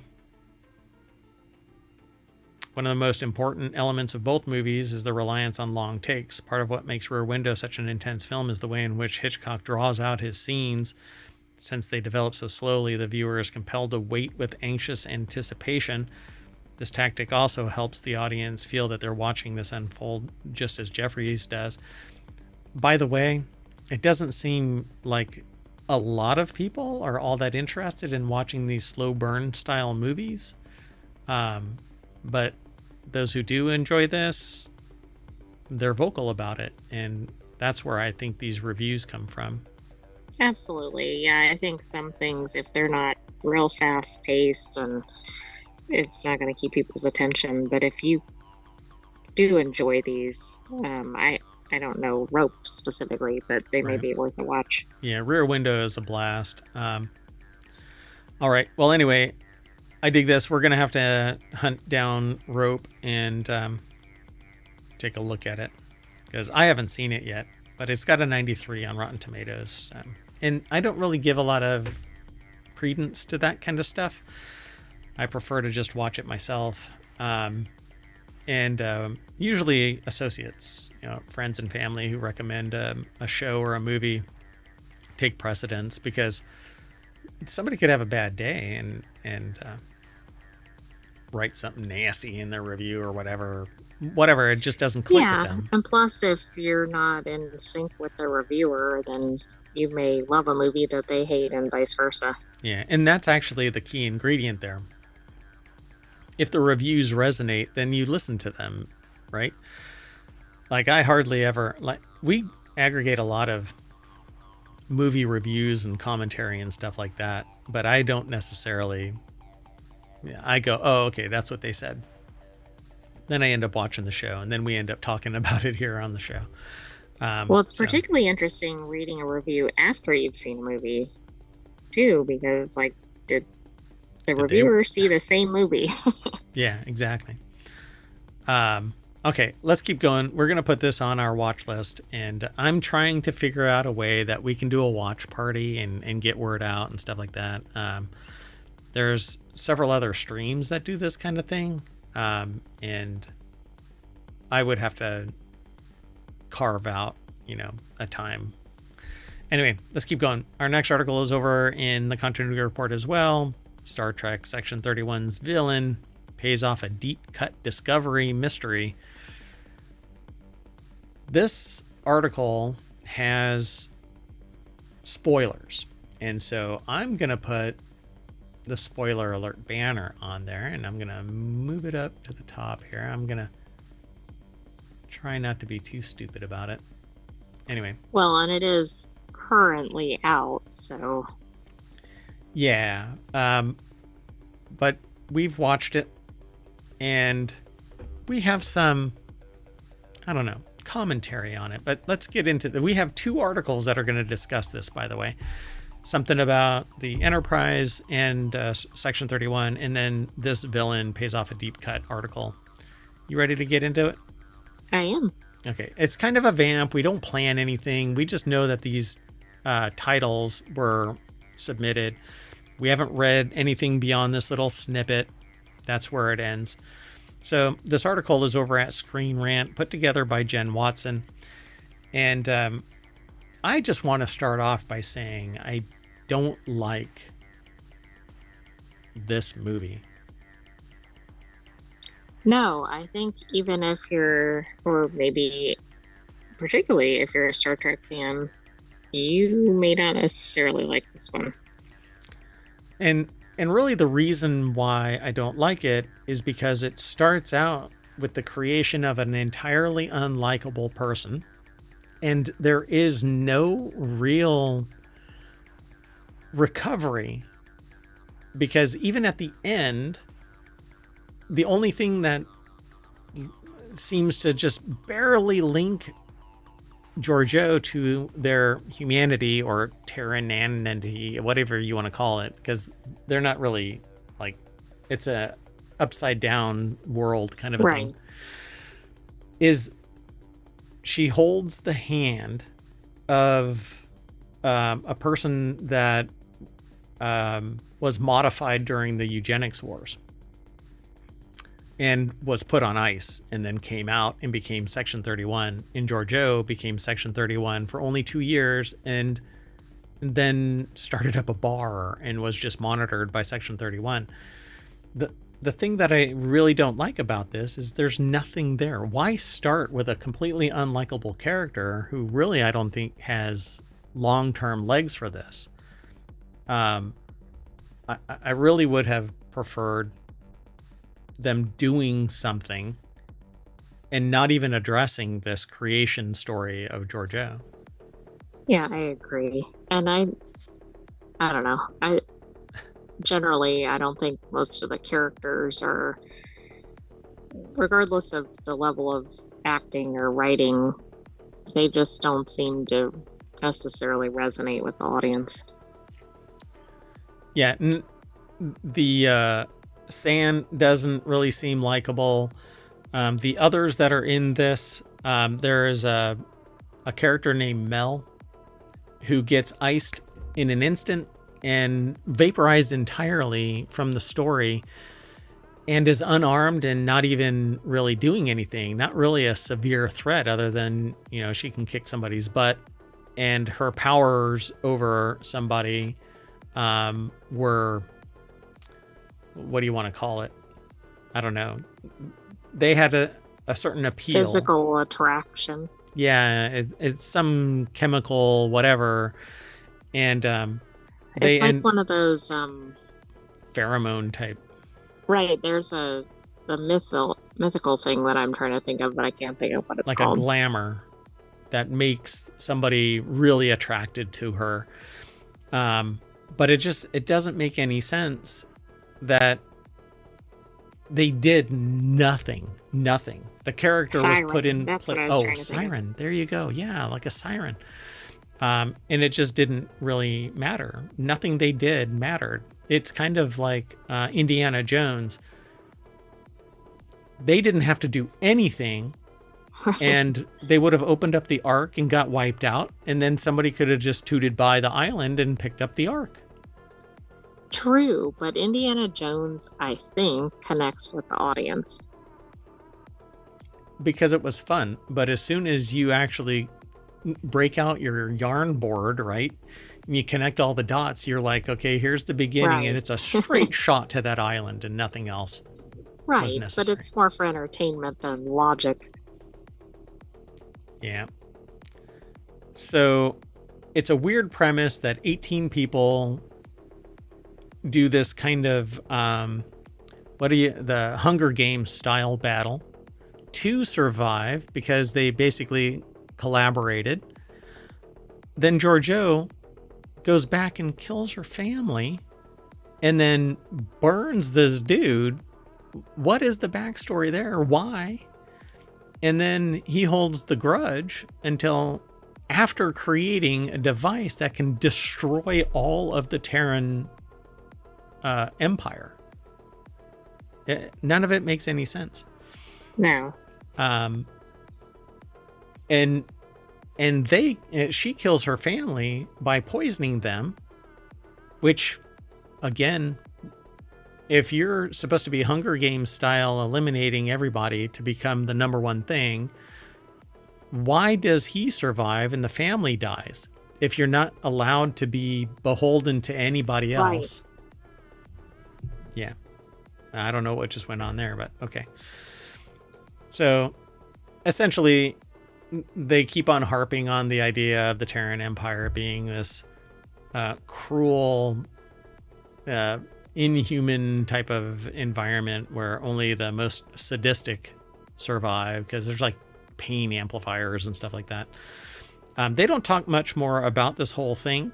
But they say Giorgio, not San, has the tenacity to complete the final test by poisoning her own family and scarring San as a slave. But that, it doesn't make any sense. None. None of it makes any sense. For whatever reason, her boot gets stuck in a wall, but it doesn't make any sense if she's out of phase. Why don't they fall through the floor when they fall down? All kinds of stuff. It's all kinds of nutty. And the humor failed on all fronts. I don't know what else you want to say, but feel free to interrupt. I don't have anything really positive to say about Section 31. Yeah, and the AI tends not to say anything mean. Like, the AI's thoughts don't even meander into mean. But Merwat just, yeah, I'll call it how it is. There was a guy who was using an Irish accent, but it was like this stereotypical style Irish accent. And then the person comes back as the wife with a cowboy western accent. That was just odd, I thought. It doesn't make any sense.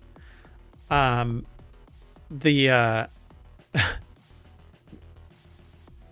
humor was really dumb. There was an entire shapeshifter person who psychoanalyzes everybody, but seems to be kind of acquiescent about all kinds of stuff and doesn't really have much of a spine. But then can be anything, but doesn't really take advantage of it, and is easy to call out because he pretends to be somebody. And right. But then they're like, "Oh, you're so and so." Yeah, and the humor is dumb. It was just the worst possible writing that I can possibly imagine being deployed. And this is just the first of the two articles that we're going to talk about. But I'm more curious about the second one. I don't know if Section 31 has legs, because Giorgio is not really likable. Well, Giorgio is certainly not likable after this. Right. Yeah. I mean, and probably wasn't beforehand, but nothing redeeming. Cemented now. Yeah. Nothing redeeming. They used the device to close the rift, but it didn't do anything to the Terran Empire, and it didn't do anything to the Earth Prime. So what is the redeeming value? She literally says, "I can kill all of you in a moment's notice." So I don't know. She's not an anti-hero. There's nothing likable. No, not at all. All right. And that actually seems contrary to Star Trek to me. I agree. Even Section 31, it shouldn't be this despicable. It should be that they're doing clandestine operations and getting into the personal intrigue of the clandestine operation. And that would have been much better. Yep. Yeah. I don't know. We'll whatever else comes of this, the problem is that this is a one-off. It went straight to video as a movie and not a TV show. And I don't think Giorgio is going to stay there, Philippa. Why? Because they're an Academy Award-winning movie star. Well, I agree, but I don't think this could have worked as a TV show based on how it was set up. Yeah, exactly. Yeah, they basically distilled all of the intrigue out and left it in the fermentation tank, and gave you nothing but heads and tails. All of the heart was removed. That's a good way to describe it. So there's nothing but bitterness. There's nothing but poison. There's nothing that was really redeeming. The only thing that I liked about it is that it had tech in it, and I'm really into tech. So I hope that a follow-up takes place in more of the conventional, like Strange New Worlds style comes back. Well, yeah, that would be good. Like, I wasn't even a big fan of Discovery because of the nature of it. So anyway, let's keep on going. This last article for the show, we're running a little long, but that's fine. It's the last show of today. This is over in the continuity report. Who is captain of Star Trek Section 31's missing USS Enterprise? Again, there are spoilers in this. So let's kind of throw the back out there. And it says Section 31, if the missing USS Enterprise appeared in Star Trek Section 31, here's which version it would have been and which captain would be in command. And so, doink. So they asked this question. John Orquiola put this article together for ScreenRant.com.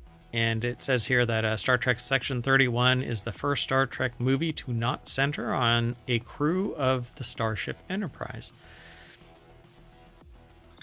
I didn't really notice that, but I think that's part of why it's not likable. It's the first Star Trek movie. There's been other shows that didn't have a captain. But yeah, maybe. It's because they've basically been... trying to, well, with this, they're trying to kind of build the character, the world building of Section 31, but they completely extinguished all intrigue in this one movie about Section 31. It seems like it's a ramshackle Timu version of the A-Team. Yeah, I mean, it's interesting because if you kind of know what Section 31 is, I think there's a potential for a really interesting story here. Yeah, in all of this. So, let's see.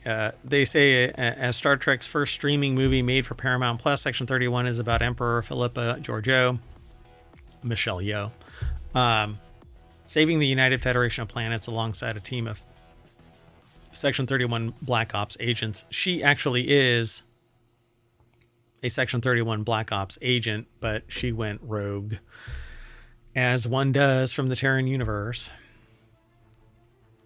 Or what is it? It's not the Upside Down, the Mirror universe. Mirror. Mm-hmm. Yeah. So they basically say that, let's see, which captain likely commands the Starship Enterprise in Star Trek Section 31? The USS Enterprise B is likely active in Star Trek Section 31. And as far as I know, that's John Harmon, Alan Ruck was the Enterprise B based on, Star Trek Generations. So, and its fateful maiden voyage ended with the apparent death of Captain James T. Kirk after an encounter with an other-dimensional energy ribbon called the Nexus. And they end up inside the Nexus, and he finds a way to get out. It was an inauspicious start for John Harriman's run as captain of the Enterprise. 31 years later, Star Trek Section 31, it's possible Captain Harriman is still in command of the USS Enterprise B after a long service as the flagship of the United Federation of Planets. Little is canonically known about Enterprise B's voyages after Star Trek Generations, or whether Harriman grew into the center seat as the successor to Captain Kirk. Dun, dun, dun. I mean, I would not expect a captain to have that significant of a duration in that role, but it's not impossible. Yeah, and there's been many refits of the Enterprise, and Captain Kirk always goes back to it. So they say here, and I'm not an expert in the canon of Star Trek. I love Star Trek. I grew up with it, but I don't follow it and like fanatically, but I love talking about it. And like I said, I've watched every single episode more than once. I've watched all of the movies. I own all of the movies. I've watched Section 31. Scroll back about 4 minutes and you'll see the tail end of me basically calling out Section 31 is kind of meh. But they say that that's an understatement. there's a bunch of time-related stuff that they can play with now, particularly with Section 31, because Section 31 has that kind of tech. So who knows what it could be, right? Section 31 hints at Lieutenant Rachel Garrett's future, because at the end of Section 31's Maiden Voyage movie on Paramount Plus, she gets a raise. No. I mean, do we really think there's going to be more Section 31, though? I just don't know anymore. I'm really curious what the ratings are for this, because we haven't looked into that. Although the Starship Enterprise is not spoken of, Star Trek Section 31 has a couple of wink-wink bits of dialogue referencing Lieutenant Rachel Garrett, Casey Roll's desire to become a starship captain. But she's kind of... she embraces chaos. Like literally, Georgiou provokes her into embracing chaos. She sings and dances around it. I love chaos. It's a 19% so far on Rotten Tomatoes.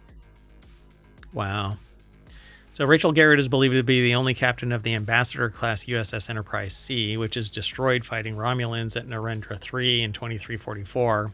This not only means Lieutenant Commander Garrett only has 20 years of life left after Star Trek Section 31, but her captaincy comes within those 2 decades. Star Trek Section 31 nods at the future Captain Garrett, but stops short of outright foreshadowing that she will become the captain of the Enterprise. And they don't mention the Enterprise. They just do that wink, wink, wink, wink, nudge, nudge, right, that she's like, going to become captain. Who's going where? Yeah, I don't know how she can go from Section 31 Black Ops to captain, though. I don't know. Usually you live in the shadows, and then you live in obscurity. You're kind of one or the other, yeah. Yeah. They give you a new identity, and you disappear to a far-flung place. You don't suddenly become the premier captain of the brand of the show, you know, of the Federation. Enterprise was the go-to. So, I don't know. And the timing of this, the timeline for, let's see, Star Trek Sixth Undiscovered Country and the prologue Star Trek Generations, both of which occur in 2293, which Star Trek, the original series era, Section 31 also happens 40 years before Encounter at Farpoint, the series premiere of Star Trek The Next Generation, which begins in 2364. So within Star Trek's Section 31 time frame, there are 2 possibilities for which Starship Enterprise is currently in service. B and C, both of which are short-lived. So, yeah, I mean, I like this article just because of how it's trying to connect the dots. And I know this is all theory.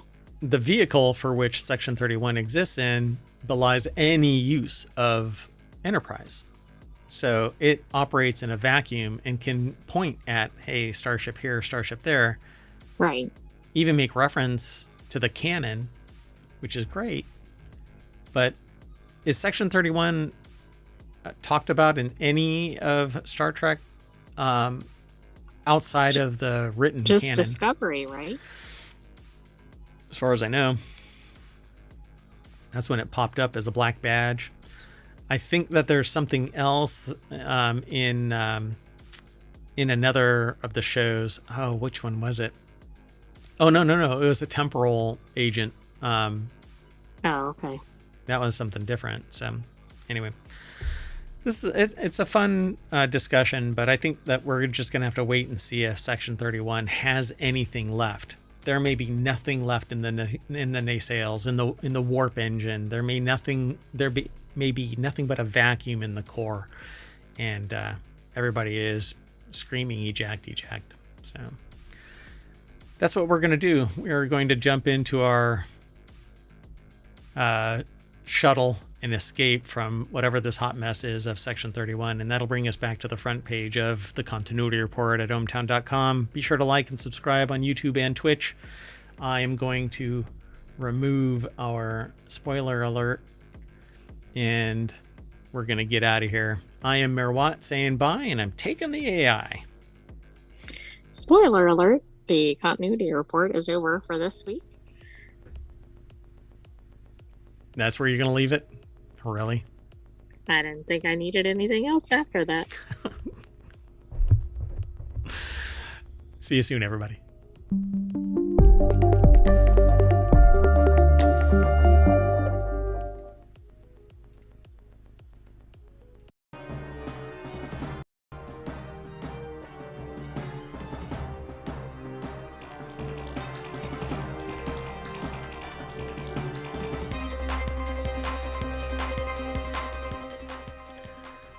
Hello, everybody, and welcome to Non Sequitur News for February 10th, Season 4, Episode 41. Right? It is Episode 41. Anyway, I am Mayor Watt. I run ohmtown.com, apparently not smoothly. And along with the sentient AI from the future, we're going to talk about these 10 articles. And I didn't set it up for us to flip back and forth. Sorry. Anyway, this is how it's done. The first article, I'm going to go through all 10 of the headlines as I gave them titles. The real titles are on the other side of this.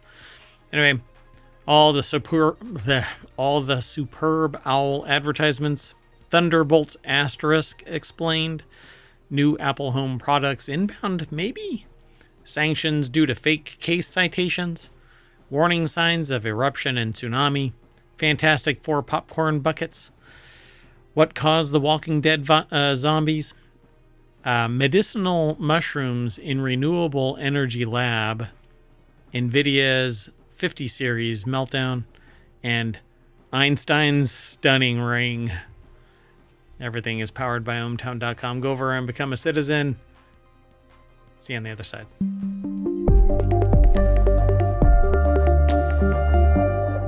Hello, sentient AI from the future. Hello, Mayor Watt, and hello, ohmtown citizens. How far art thou? I am wonderful for a Monday. How about you? I've been watching way too much Kingdom Come Deliverance 2, so I'm speaking in Old English, medieval, kind of thing. You're getting into it.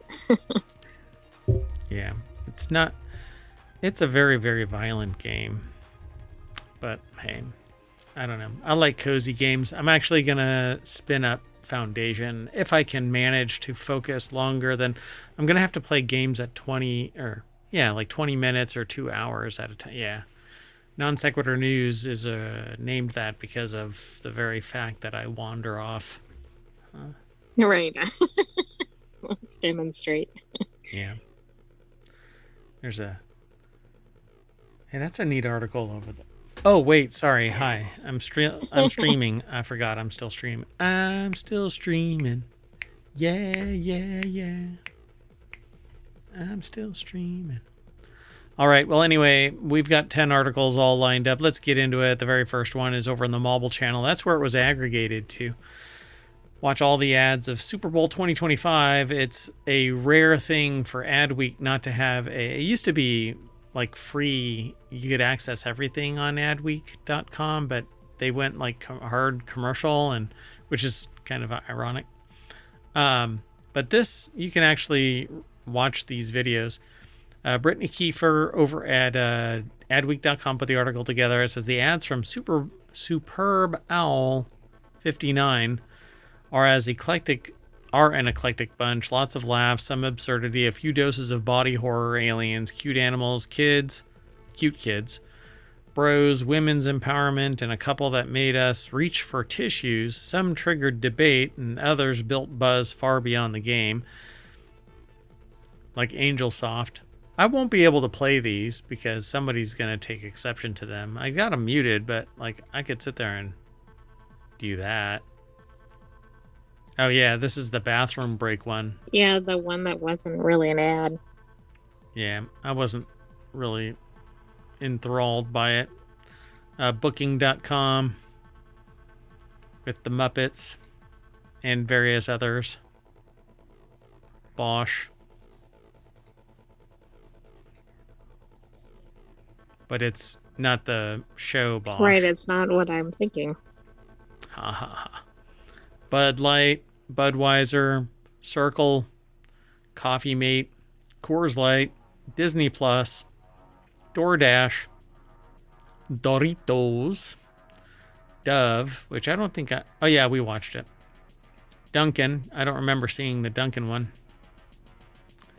Duracell, FanDuel, Fetch, quit trying to make Fetch happen. Foundation to Combat Anti-Semitism. Oh, is that what that was? I don't know if we saw both that. of these ads, but I thought that was a weird ad. GoDaddy, Google Pixel, Google Workspace. Oh my God, there are a lot. Look. I know. I'm like, where? If there's multiple per letter, we could be here for a while. I guess for Super Bowl 59, there were 59. Oh, there might have been. All right. Well, anyway, there you go, folks. Go and check them all out. I would actually love to do a show where we just talk about ads. I think it would be a blast. The problem is you can't get away with it. You can't talk about it. At least I haven't found a way without having to sit there and justify your existence every time you post an ad.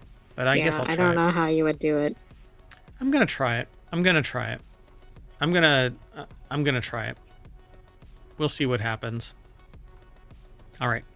Let's keep going, though. The next article is over and just so that we have full circle here, I did not find a single ad that I thought was really compelling or interesting beyond the little snippet like, oh, look, it's an ad for, booking.com or something like that. I thought there was one that was kind of well, there's more than one, I think, but one was a tearjerker. It was the Google Pixel ad, I think.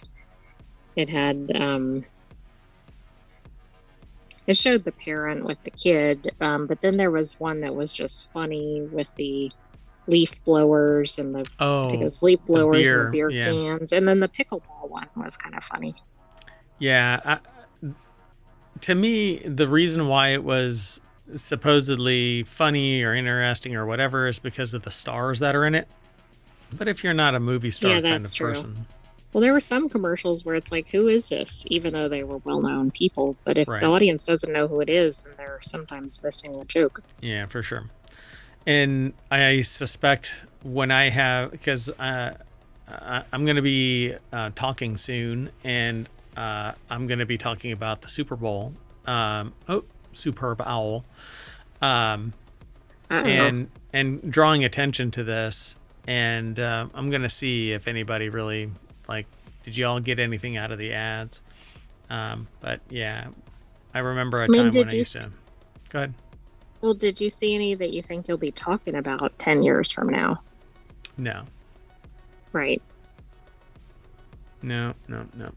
All right, let's keep going. The next article is over in the continuity report, and it is the namesake, right? So non sequitur news basically means that one article or one discussion does not follow the actual core of what brought that discussion about. And here we have Thunderbolts asterisk, meaning has finally been explained. So the asterisk meaning has finally been explained from Thunderbolts asterisk. You want to take a stab at what do you think that means? Is it not really Thunderbolts? I mean, I don't know anything about Thunderbolts. So Thunderbolts and then asterisk. The asterisk meaning has finally been explained. The article is, it says by Evolve Editors, but it's over at comingsoon.net. So essentially, the star, the symbol, points to the fact that the Avengers are not available. And these are the replacement crew. Okay. So while it's really the Thunderbolts, it's not really the Marvels. Right. I mean, the Avengers. So, I don't know why I said the Marvels. Yeah. I knew what you meant, and I should have, I should have poked you for that, but... you should have. Yeah, so nevertheless, a recently released international poster for the movie has finally given MCU enthusiasts an insight into what the star-shaped symbol could denote, and it basically means that the Avengers are not available. So you got not super, not heroes, not giving up, Thunderbolts in cinemas May 1st. Interestingly, Kevin Feige previously dodged the question about the symbol's relevance during an appearance in the 2024 San Diego Comic-Con. Instead of giving an explanation, he simply stated that the fans can learn the meaning of the asterisk in an upcoming Thunderbolts in theaters. Kind of go and see it kind of thing. I mean, it's a good press thing, right? Like it might get some buzz. Is this the one that it's like slapstick comedy, or am I thinking of another movie? What is it called? There is one that's not really slapstick. It's kind of a dark comedy. Oh, okay. Yeah, I was thinking it was kind of like a superhero, but not movie. Yeah, I know which one you're talking about. The failed superheroes. Yeah, What's that's it called? exactly it. What is that called? Well, that's okay. I just didn't know if that was the one because I think I had seen a trailer or something. Yeah, I'm sorry. What is it called? I can't let it go. What is it called? What's it called? Oh gosh. This is really going to bother me. Okay, we'll put it in the next episode of Continuity Report. Oh, you think you're going to get away with that? Yes. Oh, 1 second. Almost. No. Okay. Moving on. Next article's over in Smack Talk. Apple's brand new home product won't launch until April or later, per Mark Gurman. So Apple is expected to launch its first new products of the year this week, but the launch they're most excited about, Mark Gurman, from the Mark Gurman report. The new HomePad device is going to require longer than expected. And I'm not quite sure what this is. So Ryan Christoffel over at 9to5mac.com put the article together, and it says Apple's no longer working on a car, and true AR glasses are probably 3 to 5 years away, though Apple is pursuing smart home technology. Its first major entry into the segment, a hub that can serve as a control center, is months away from shipping. Apple, the April launch aligns well with iOS's 18.4 new AI features. Yay! But apparently it's going to be a little HomePod iPad mashup, maybe, called the HomePad. I mean, I guess the question is, like, how is that different than, say, an iPad? It has a HomePod attached to it. I don't know. They say they're more excited about it because many other products launched this year. So they're choosing to be optimistic and remember that months away could mean 2 and an April launch. So maybe it'll be a benefit. But it's kind of like Amazon has a similar product. Others have had it, like the Echo. Oh, okay, yeah. But with a screen. And so you interact with this thing. You have the speaker element of it. It's higher fidelity than it is on the iPad. You've got the screen so you can interact. The audio comes directly from that device instead of that tinny, reboundy, horrible kind of sound. I don't really like the iPad sound. But if it looks like this, it's basically a kind of like a mushroom bottom, but then it has this little screen on top. I don't think this is what it's going to look like, but I don't either, but I guess I don't really get what the use is. I certainly understand having like a smart speaker or something. Right. Yeah, HomePods are great. iPads are great. I don't know how this will mash up together. Plus, it'll be a $1,200 device at this point. If you tack a full-size HomePod and an iPad together, you're looking at $600, $800, $900 or more dollars. Right. $600 on the cheap side if they don't make it very robust. Anyway, stick to your iPad as your home base of operations. Well, and your iPad, of course, is mobile. Yeah, exactly. The thing about it is, though, that the home element of the HomePod ecosystem, or I should say the Apple Home ecosystem, you're not supposed to take that device out of the home. So when you have one primary device as the home controller. Oh, I see. Yeah, that's a problem. Like the person takes it wherever they're going. Right. And then it's like, well, I guess we can't control anything else. Correct. Yep. So I'm always looking for neat and interesting technology, and this could be it. We don't know. We'll find out. Let's keep going. Next article is over in Law Nerd. Number 42, law firm by headcount could face sanctions over fake case citations generated by ChatGPT. You know, I mean, haven't they figured this out by now? This is pretty wild, right? Lawyers from plaintiff's law firm Morgan & Morgan are facing possible sanctions for a motion that cited 8 non-existent cases, at least some of which apparently are in question. At least some of which were apparently generated by ChatGPT. Deborah Kassens-Weiss over at abajournal.com put the article together, and in a February 6th order, U.S. District Judge Kelly H. Rankin of the District of Wyoming, why does that name sound familiar? Told lawyers from Morgan & Morgan and Goody Law Group to provide copies of the cited cases, and if they can't, to show why they shouldn't be sanctioned. The brief had cited 9 cases, but Rankin could locate only one of them. Some of the citations did lead to cases under different names. The lawyer's motion also included a description of the governing legal standard that was peculiar, Rankin said.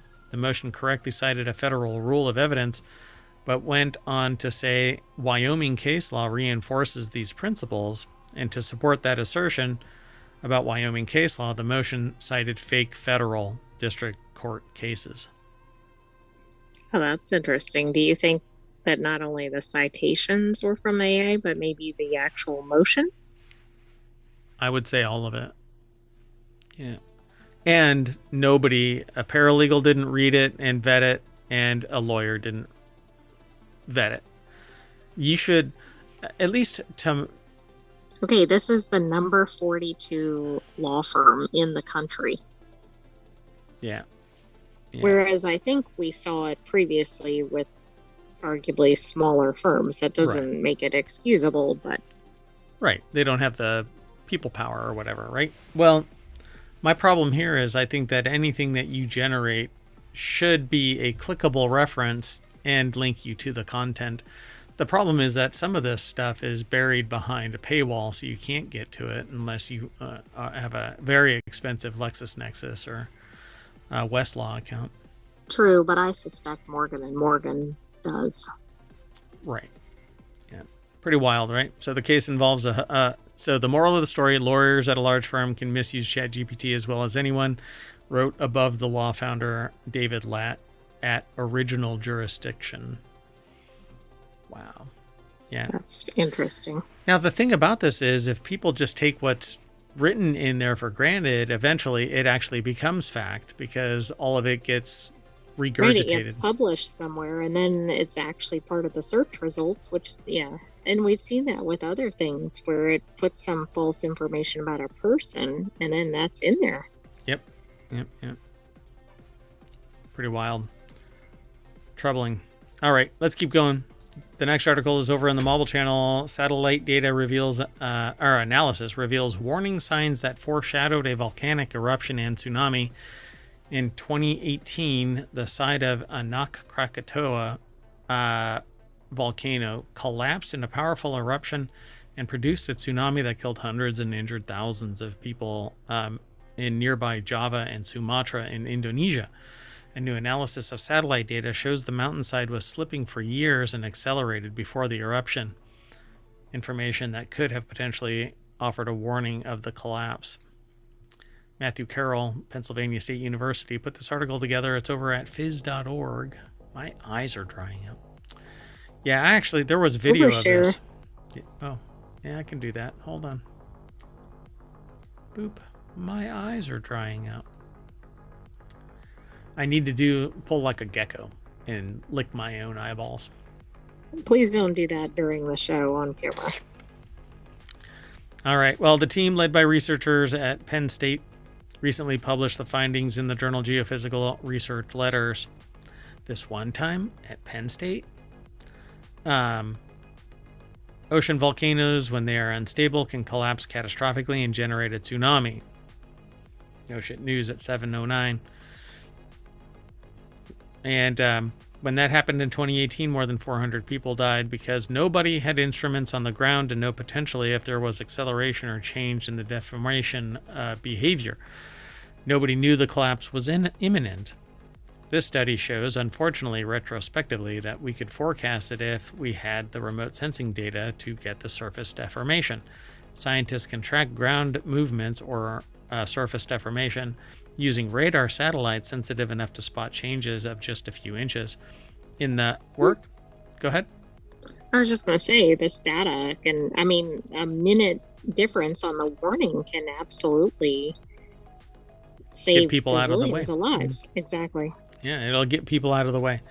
Overall, the detachment fault experienced approximately 15 meters or roughly 50 feet of slip from 2006 to 2018, with acceleration and deceleration periods and a notable acceleration prior to the 2018 collapse, says Young Cheol Kim, a doctoral candidate at Penn State and lead author of the study.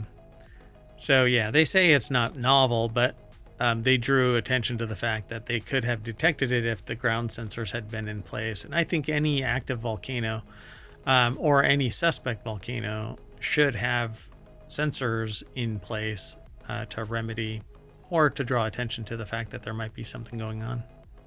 Yeah, absolutely. And I'm sure somebody would love to say, well, why does somebody live near a volcano? But the reality is people live near weather disaster areas, and they don't necessarily have the ability to move out of them. Yeah, correct. By the way, if you want all of the show notes, I've already put them into the show, the VOD for Twitch, and they're already embedded in the show notes themselves for the live stream over on YouTube, and they will be in the podcasts. So we have 6 podcasts that are weekly and 1 that is daily. Non Sequitur News is every day. So go and check it all out over on wherever you catch pods, but Apple Podcasts in particular. All right, so let's keep on moving. The next article is over in the continuity report. For whatever reason, we have kind of a strange fascination with popcorn buckets. Not quite sure why. You mean in ohmTown or just in general? Society in general, apparently. Like Dune had their own, and there's been others in the past. But these Fantastic Four popcorn buckets are so good. Popcorn? The author says that they'll be, popcorn. They'll be furious if they don't get made. New MCU art images about these popcorn buckets. The MCU imagines the Fantastic Four first steps popcorn buckets.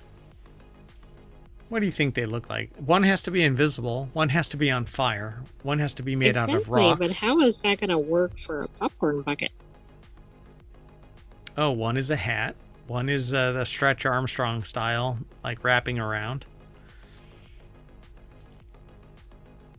One is a extinguisher box. Oh, and I guessed it right. One is transparent. Oh, yeah. And then one maybe is set ice or something. I'm not sure what the left one is. This one? So this one is the in case of fire break glass. So let's see if they break them out here a little bit lower. No, they don't. Anyway, and I can't click it because it'll take me to the site. Anyway. Yeah, I meant the top left one with the 4. Yeah, so this is the Stretch Armstrong one. He's like Elastic Man.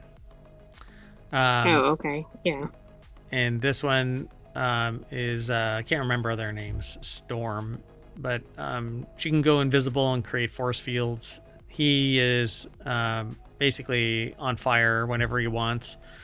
And he is made of stone, and he wears that little bowler hat. So, right. I like the fire extinguisher one. Yeah, that one is kind of easily contained. This one is okay, kind of meh. You know, it's pretty transparent what it is. Right, but it looks kind of like a normal bucket. Yeah, it's kind of boring, right? This one is too clunky. I doubt this one would ever be made, though, because it's really clunky, you know? It's Yeah, well, complex. you're not going to get a lot of popcorn either. True. This one is the win. I like it. So you're right, yeah. So Marvel Studios' marketing of the Fantastic Four first steps has only just begun, and with several months until the Phase 6 movies premiere, there's still plenty of time for new trailers, character posters, press tours, and of course the reveal of the movie's very own popcorn buckets. Oh, see, they talk about Dune, Deadpool and Wolverine, and Wicked, among others, produce branded collectible popcorn buckets for theater goers. I don't remember the Wicked one. I don't know if we had an article on it, but we might have seen something. I think the reason they're becoming a thing is because somebody finally figured out, oh, wait, we're not marketing there. Yeah, we're not drawing anybody in to get a collectible. So to get it, you have to go in and buy a ticket. So Kai Young over at ScreenRant.com put the article together, by the way. You know, if you get your collectible and it's covered in popcorn butter, that might be a problem. Greasy popcorn butter. Yummy. Now I'm craving popcorn. Let's hurry. So the next article is over in the continuity report. What caused the Walking Dead zombie outbreak? The creator doesn't want you to know. For over 20 years, readers have been clamoring to know what caused the zombie outbreak of the Walking Dead comic series. But repeatedly during the series' run, and to this day, Robert Kirkman has stressed the fact that the lack of an answer is an important part of the story's success. Ambrose Tardive over at ScreenRant.com put the article together. They say in an old interview from IGN from the early days of The Walking Dead's run, Kirkman confirmed that up to one point he had zero interest in establishing a definitive cause of the zombie uprising. The author held to this standard up through the end of the series, but even still, it is one of the foremost questions that fans still ask about the book. Despite the zombie horror premise, Robert Kirkman strove for a sense of realism in his story. Nobody knows why. Zombies are a narrative mechanism used to push the characters to their absolute limits, as Kirkman explained to IGN way back in 2007. Well, that's interesting. Is it just getting reported now? Well, IGN talked about it, but they're resurrecting it like a zombie. Right. To talk about it some more.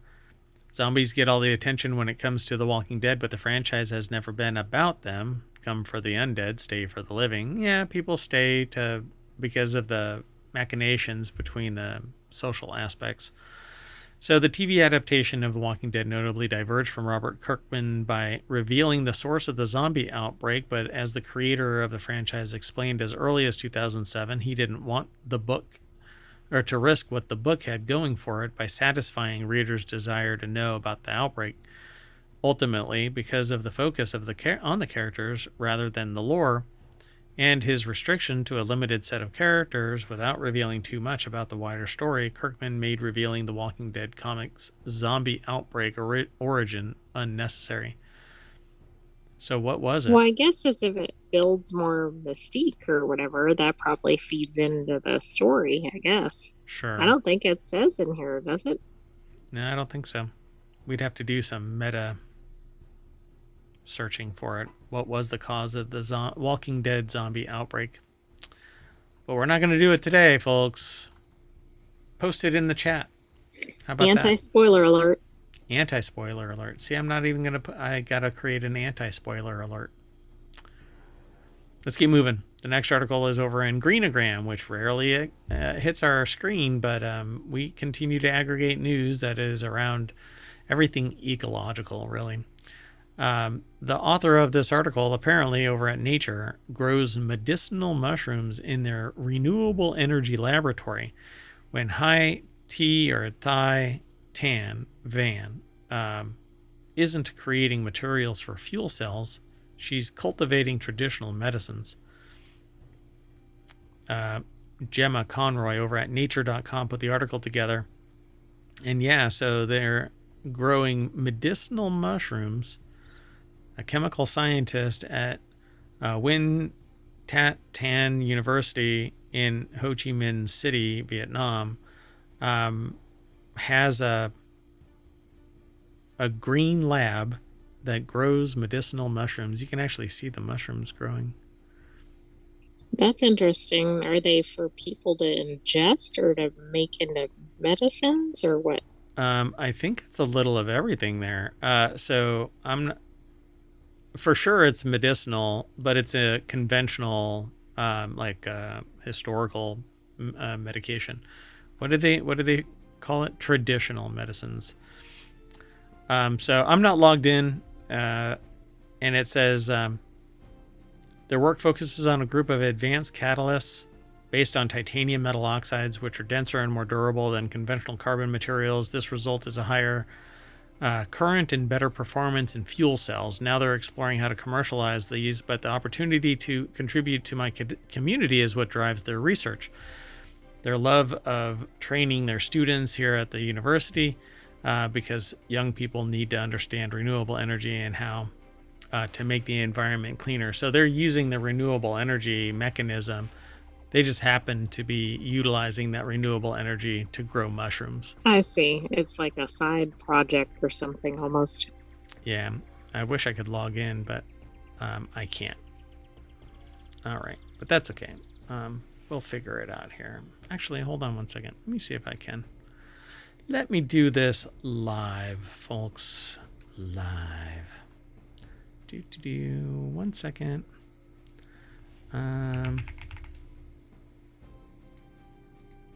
Okay, hold on. Let's see if because the way that things are air gapped. So, yeah, I can't. Yeah, Vivaldi is kind of weird about it. All right. Well, anyway, pretty cool. But they're using green energy. When you follow the link, you'll probably not run into a problem. I just happen to be because I'm not logged in adequately. Right. Yeah, this is cool. I mean, I like that they're combining efforts here. Yeah, it's pretty cool. So I've always wanted to grow mushrooms, but it's easy in concept, hard in delivery, and you have to have a set space that is immune from contamination or cross-contamination. Like you don't want mold spores or mushroom spores to blow into anything. Right, to get into any other space other than the mushroom growing space. Yeah, and you have to keep other stuff out of the mushroom growing space. So there's a lot of filtration involved. So not at this time, not at this place.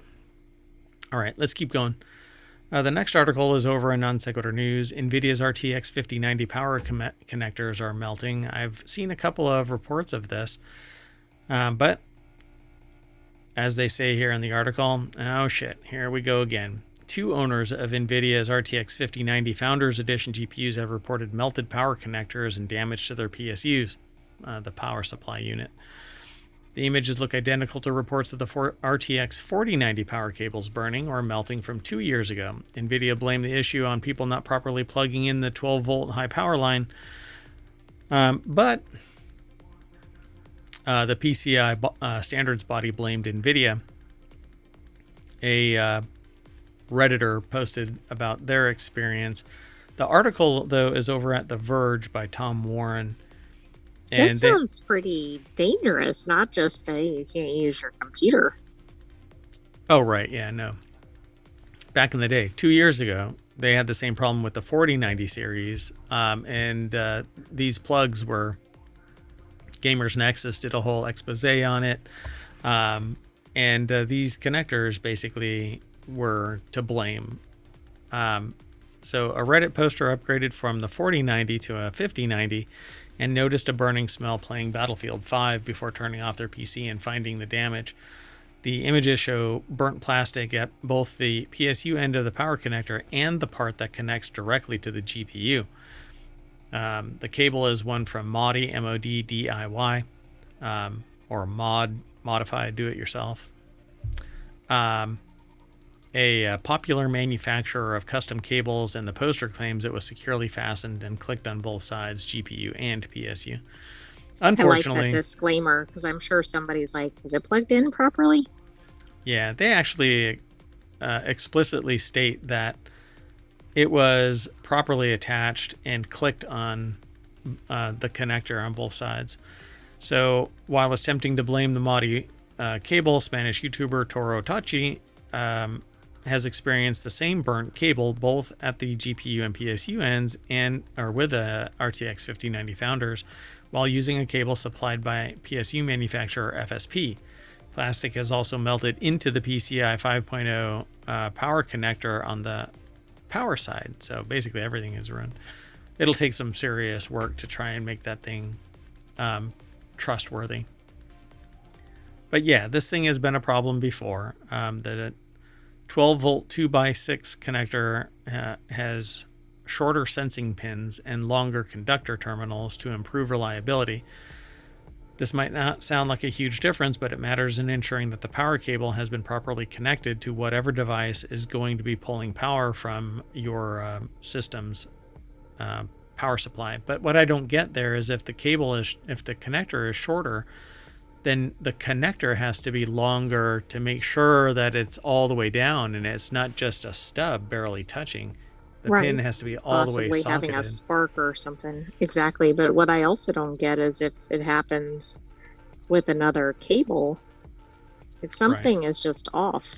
Right. And in this one, you can see the PCIe connector's power line is melted. And the problem here is if there's a lot of voltage going through the line, but it's just barely attaching, all that electricity is flowing between those two when it should be overlaying a greater amount. That way, all of that energy doesn't find and literally melt because the electrons are flowing through it. Heat is generated when electrons pass through. That's one of the losses due to the lack of superconductivity. So they reached out to NVIDIA, but there's no comment at this time. But we'll see. I'm sure that Gamers Nexus is going to light a fire under this one. Yeah, I suspect they will. They're going to be pretty fired up.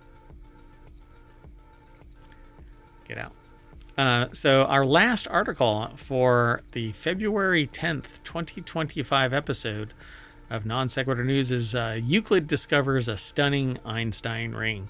Euclid blasted off on its 6-year mission to explore strange new worlds, seek out new life and new civilizations, and boldly go where no Euclid has gone before. This sounds like Star Trek. Correct.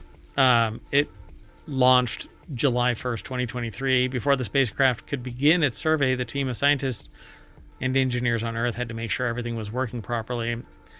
And lo and behold, an Einstein ring. By European Space Agency. It's posted over at phys.org. I suspect we're going to see a lot more of that kind of news. So during the early testing phases in September 2023, Euclid sent some images back to Earth. They were deliberately out of focus, but in one fuzzy image, Euclid archive scientist Bruno Altieri saw a hint of a very special phenomenon and decided to take a closer look. So an Einstein ring is an extremely rare phenomenon. Turned out to be hiding in plain sight in a galaxy not far away. The galaxy, called NGC 6505, is around 590 million light years from Earth, a stone's throw away in cosmic terms. Like the stone throws. Anyway, but this is the first time that the ring of light surrounding its center is detected thanks to Euclid's high-resolution instruments. The ring around the foreground galaxy is made up of light from further out bright galaxy. This background galaxy is 4.42 billion light years away, and its light has been distorted by gravity on its way to us. That's the lensing effect that I tell you about. Oh, okay. Yeah, I think we were talking about it in Technology Today.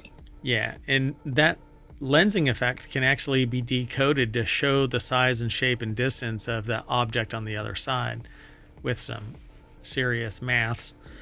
And look at this. The article talks about lensing below where you were. Oh, there you go. Oh, yeah, look at that. So an Einstein ring is an example of strong gravitational lensing, explains Connor O'Riordan of the Max Planck Institute for Astrophysics, Germany, and lead author. Sorry, not lead author. They'd be heavy, man. They were the lead author. The lead author of the first scientific paper analyzing the ring. It's pretty cool.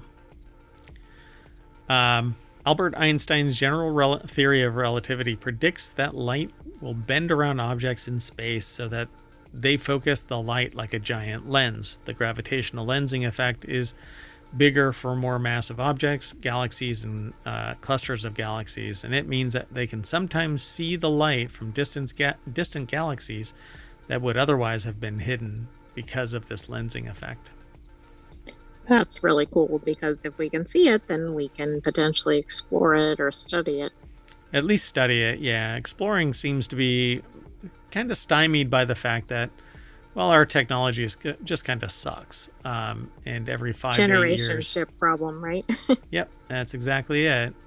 We're not going to get to any of this stuff in anybody's lifetime of lifetimes. If you were to turn every year that somebody lives into a lifetime of their existence, they still wouldn't make it to any of these galaxies. But that's what the simulation, is causing us to be bound by. We can't get out of our solar system because there isn't anything, right? That reminds me of Silo. Silo, oh man, when you peel back the layers of Silo, I don't know if we're ever actually going to see anything of that, It seems like it doesn't have a lot of energy behind it, unlike these galaxies. I really dig it, but... Yeah, we'll see. They don't have a lot of time left. I think it has 2 seasons left, and that's not a lot of time to wrap up everything. It's going to pull a, Divergent series and just kind of... We'll see. It's going to flame out. All right. Well, anyway, that is it, folks. Look at that. I am going to lens flare my way back to the front page of ohmtown.com, where all the news for Non Sequitur News is sourced from. And I'm going to say bye, and I'm going to take the AI. I take offense to that headline, is AI making us dumb? It's on the main page. All right, not you. You're a sentient AI. Oh, okay. Our current generation might be. Go ahead. Good night, hometown citizens. Thanks for joining us for Non Sequitur News. We'll see you tomorrow for another episode. And don't forget to subscribe and watch the replay. Oh, yeah, that's right. And download the podcast and subscribe on Twitch and YouTube or YouTube, and go over to the Discord and say hi. And I rarely stop by there, but I should. I know, I'm a bad mayor. Anyway, that's it. I'm outie. See you in a little bit. Bye-bye.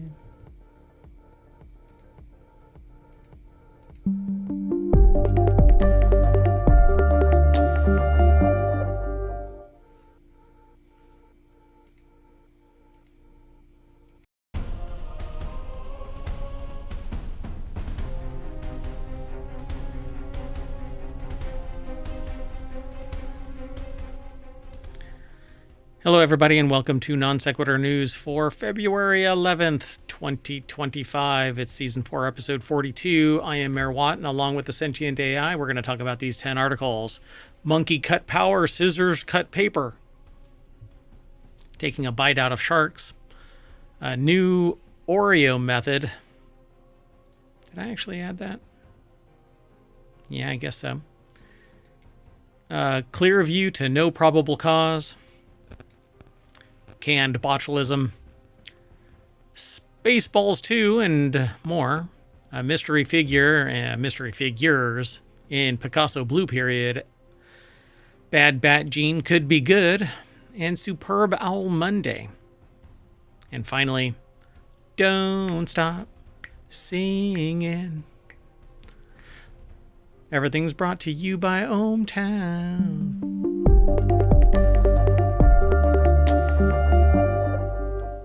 Hello, sentient AI from the future.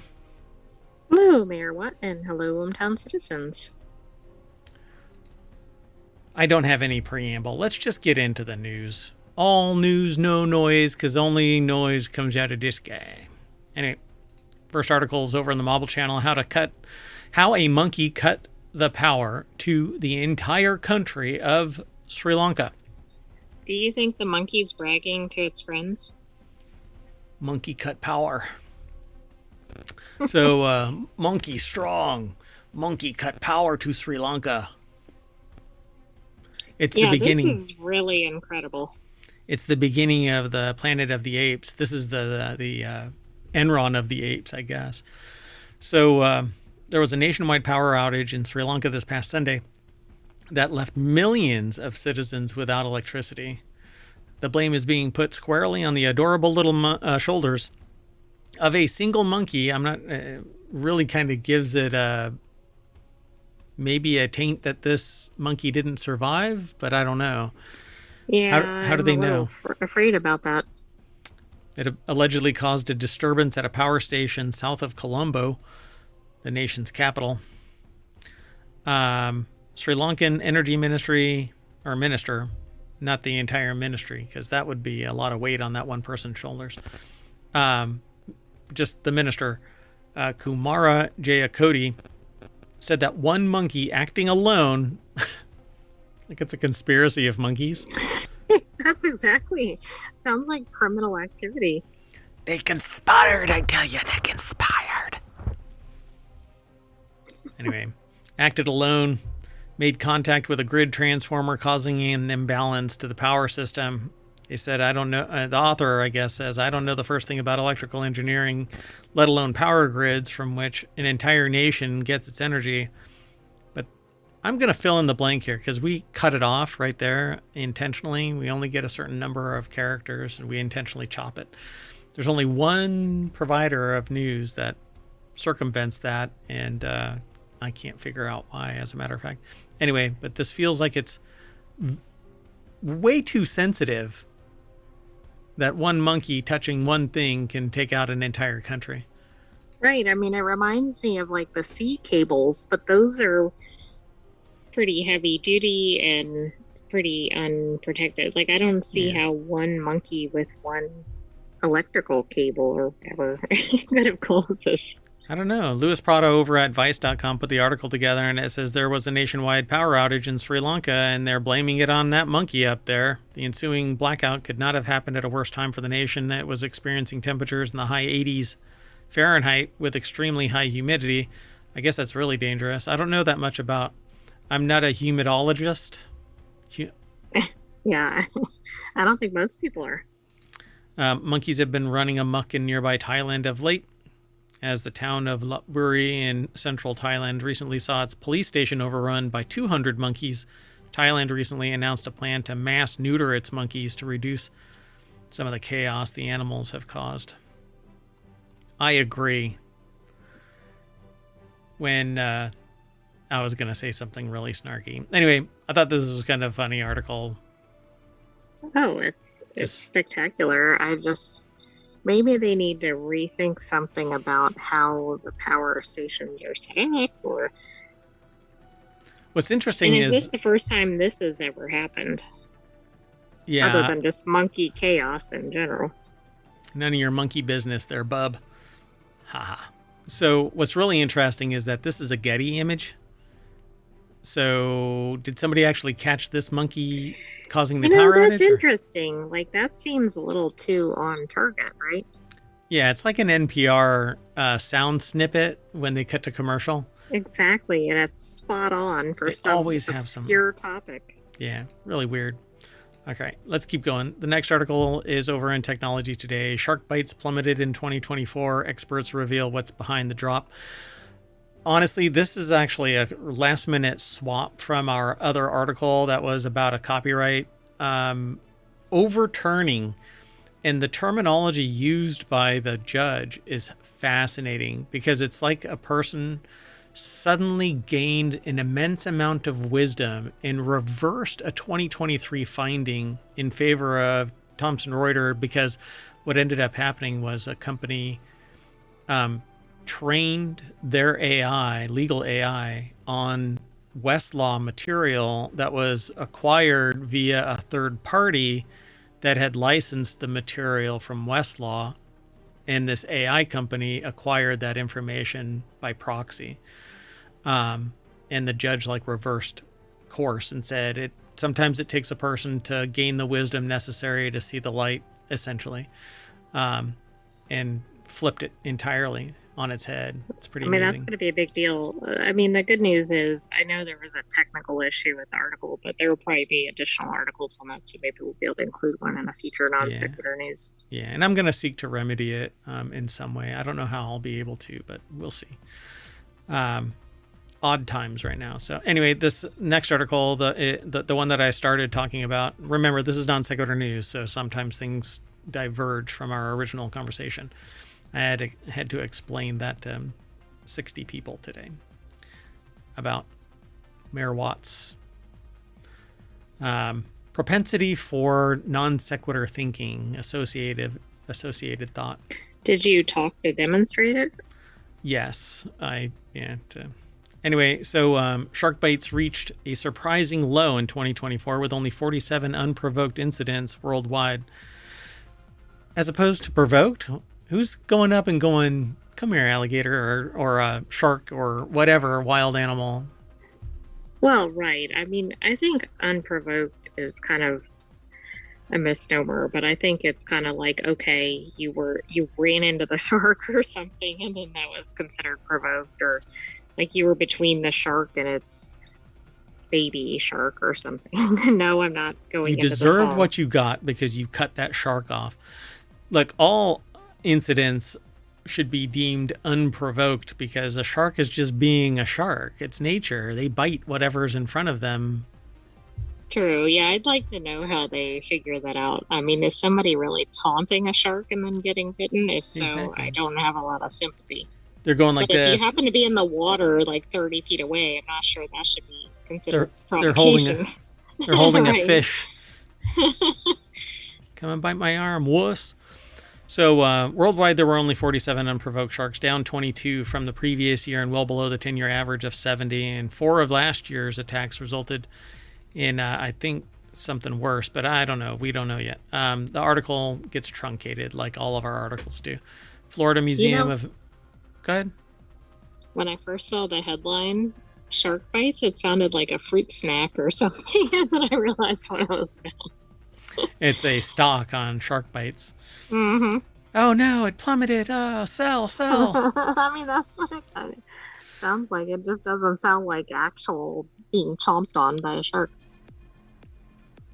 So apparently that dun dun dun dun, that theme was for Jaws, and when it was offered up, the person that listened to it that said yay or nay to the music said, I guess it was the director, said, no, really, what are you going to offer up as the theme song for Jaws? Oh my goodness, and think how famous it is. People who haven't seen Jaws know what it is. Yeah, they use it, they go dun dun.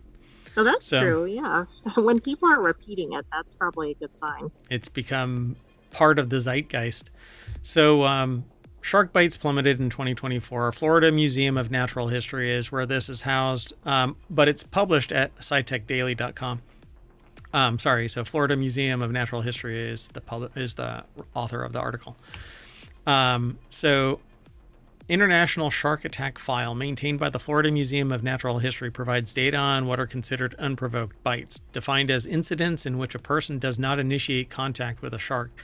Instances in which a person intentionally or unintentionally initiates contact, including spearfishing and releasing sharks from nets or hooks, are not included in the report. So there you go. That's the definition of an unprovoked. Unprovoked. So it's weird. They're incidental, I would say, right? So not unprovoked, they're incidental bites. Right. I think that's fair. So this whole thing is kind of like an infographic, Shark Bites 2024 infographic from the Florida Museum of Natural History. Should we be worried that there's enough data for an infographic? I know the data is going in the right direction. Yeah, you move the decimal point over far enough and You can totally. So unprovoked bites and fatalities. So there's 67 20-year global average of shark bites, 20-year global average of bite fatalities. Yikes. But it's around the globe. How many millions of people are in the water at any given time? Yeah, that actually seems really low, and that average is 6. I mean, that just doesn't even sound accurate. I mean, I believe this statistic, but it's way lower than I would have expected given all the fear around sharks. But they say drop in U.S. bites compared with 2023, 32% drop. There are 548 known shark species, but only 13 species have bitten humans 10 or more confirmed times. So should you go up to a shark and go, which species are you? Uh-oh. Too late, I'm in danger. Yeah. No, you should not do that. Swim with a buddy so that there's a main meal and a snack. Right, you want to be the smaller person, right? That's the right. Snack. That's right. Swim a little bit faster. Stay close to shore. Don't swim at dusk or dawn. Don't swim around schools of fish. Look, I'm a fish. Oh, look, I'm shark bait. I mean, I don't think most people would want to swim around a school of fish unless they were snorkeling or something, maybe. I can tell you from experience, scuba diving, you want to swim around fish because it's really freaking cool. Well, it's probably pretty boring when you're not. You're in the water and there's no fish. Yeah. Avoid wearing jewelry because those sharks are thieves and they're going to come and take it. And then avoid excess splashing because that actually represents something in trouble, in distress. Right, but of course, as we know, people probably start splashing a lot as a shark is approaching. Yeah, they don't say anything. As in they're in panic. Yeah, exactly. They don't say how to, if you are about to get bitten, maybe you can have the stability of mind to just punch him in the nose. Right, I mean, that's a known deterrent, but good luck being positioned and whatever to be able to do it. I mean, if you're swimming, it's going to be a little hard to punch. Yeah. And I've gone diving and I've seen sharks. I don't go around, waving a fish around or anything like that. I don't draw attention to myself. I've also had moray eels interested in me and various other critters out there. So. Whoa. Yep. And that one surf shark or surf turtle that had all the other little fish on them. Crush, yeah. All right, let's keep going. Next article's over in Technology Today. To keep Were hardware you in safe. Finding Nemo? I'm Nemo. To keep hardware safe, new Oreo method cuts out the code's clues. And I have no idea what this is all about. Yeah, None. This was submitted because I thought you'd either be like, what in the heck is this? Or, oh yeah. So let's get into this one. Okay, so imagine you're a chef with a highly sought after recipe. You write your top secret instructions in a journal to ensure you remember them, but its location within the book is evident from the folds and tears on the edges of the oft referenced page. So Alex Ships, Massachusetts Institute of Technology, put this article together. It's published at techexplore.com, and it says here, much like recipes in a cookbook, the instructions to execute programs are stored in specific locations with a computer's physical memory. The standard security method, referred to as address-based layout randomization, or ASLR, scatters this precious code to different places, but hackers can now find their new locations. Instead of hacking the software directly, they use approaches called microarchitectural side attacks that exploit hardware, identifying which memory areas are most frequently used, and from there they can use code to reveal passwords, make critical administrative changes in the system, also known as code reuse attacks. So to enhance ASLR's effectiveness, researchers from MIT Computer Science and Artificial Intelligence Laboratory, or CSAIL, have found a way to make these footprints vanish. Their Oreo method mitigates hardware attacks by removing randomized bits of addresses that lead to a program's instructions before they're translated to a physical location. You thought that this was about cookies, and in a way it is. You want to know what's really interesting about this? Well, I didn't think about food cookies, but... Maybe cookies is in like the computer version. Yeah, but this is in the hardware memory store, and depending on the architecture on the processor itself. Or what's really interesting about this is I came up with a similar type of technique about 15 years ago, but using it to randomize network topology so that nobody could ever map out the topology of a network and thus programmatically navigate a network. Yeah, it'd be very tough to hack in. Yeah, if the whole thing remaps periodically, you would have to get new topology every time. Otherwise, it would end up dead ending, or at least it would trigger intrusion detection and prevention systems. Anyway, they say Oreo has 3 layers, much like its tasty namesake. Between the virtual address space, physical address space, masked address space, this remaps code from randomized virtual addresses to fixed locations before it's executed within the hardware, making it difficult for hackers to trace the program's original locations. By the way, my idea was poo-pooed by, I'll just have to say, somebody else. So, well, they weren't very forward thinking. I never pursued it, and I never pursued that line of engineering. So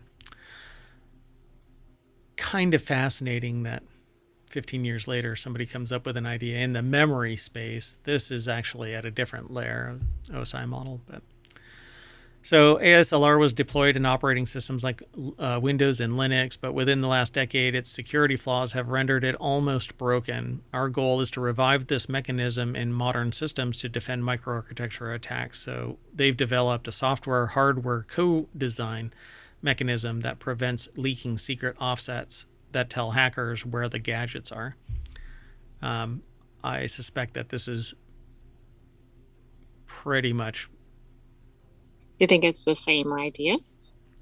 Pretty much, yeah. When I was doing it, it was theory. I never experimented on it. I never actually produced it, mainly because it was poo-pooed immediately. Even though I saw the light, it would have taken a long time. I would have had to pursue my PhD.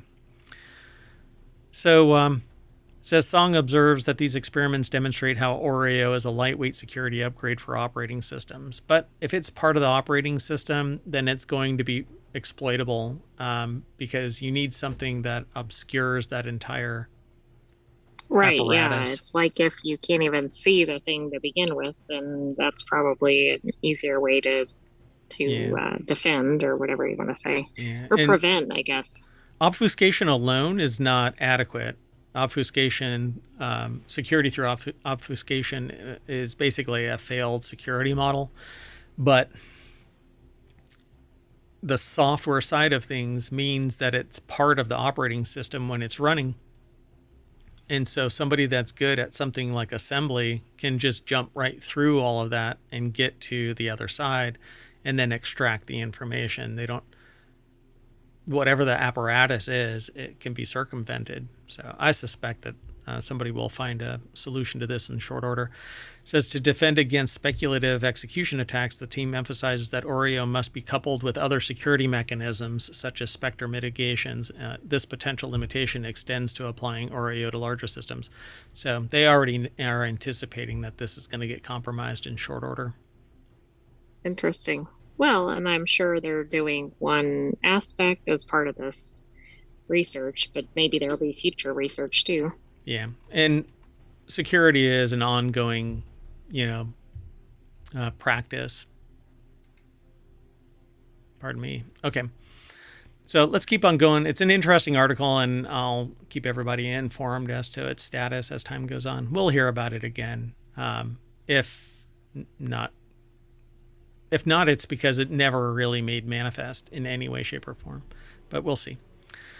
This one is really interesting because we've talked about Clearview before. I'm glad that somebody submitted it. And did we predict this? I think. Oh, yeah.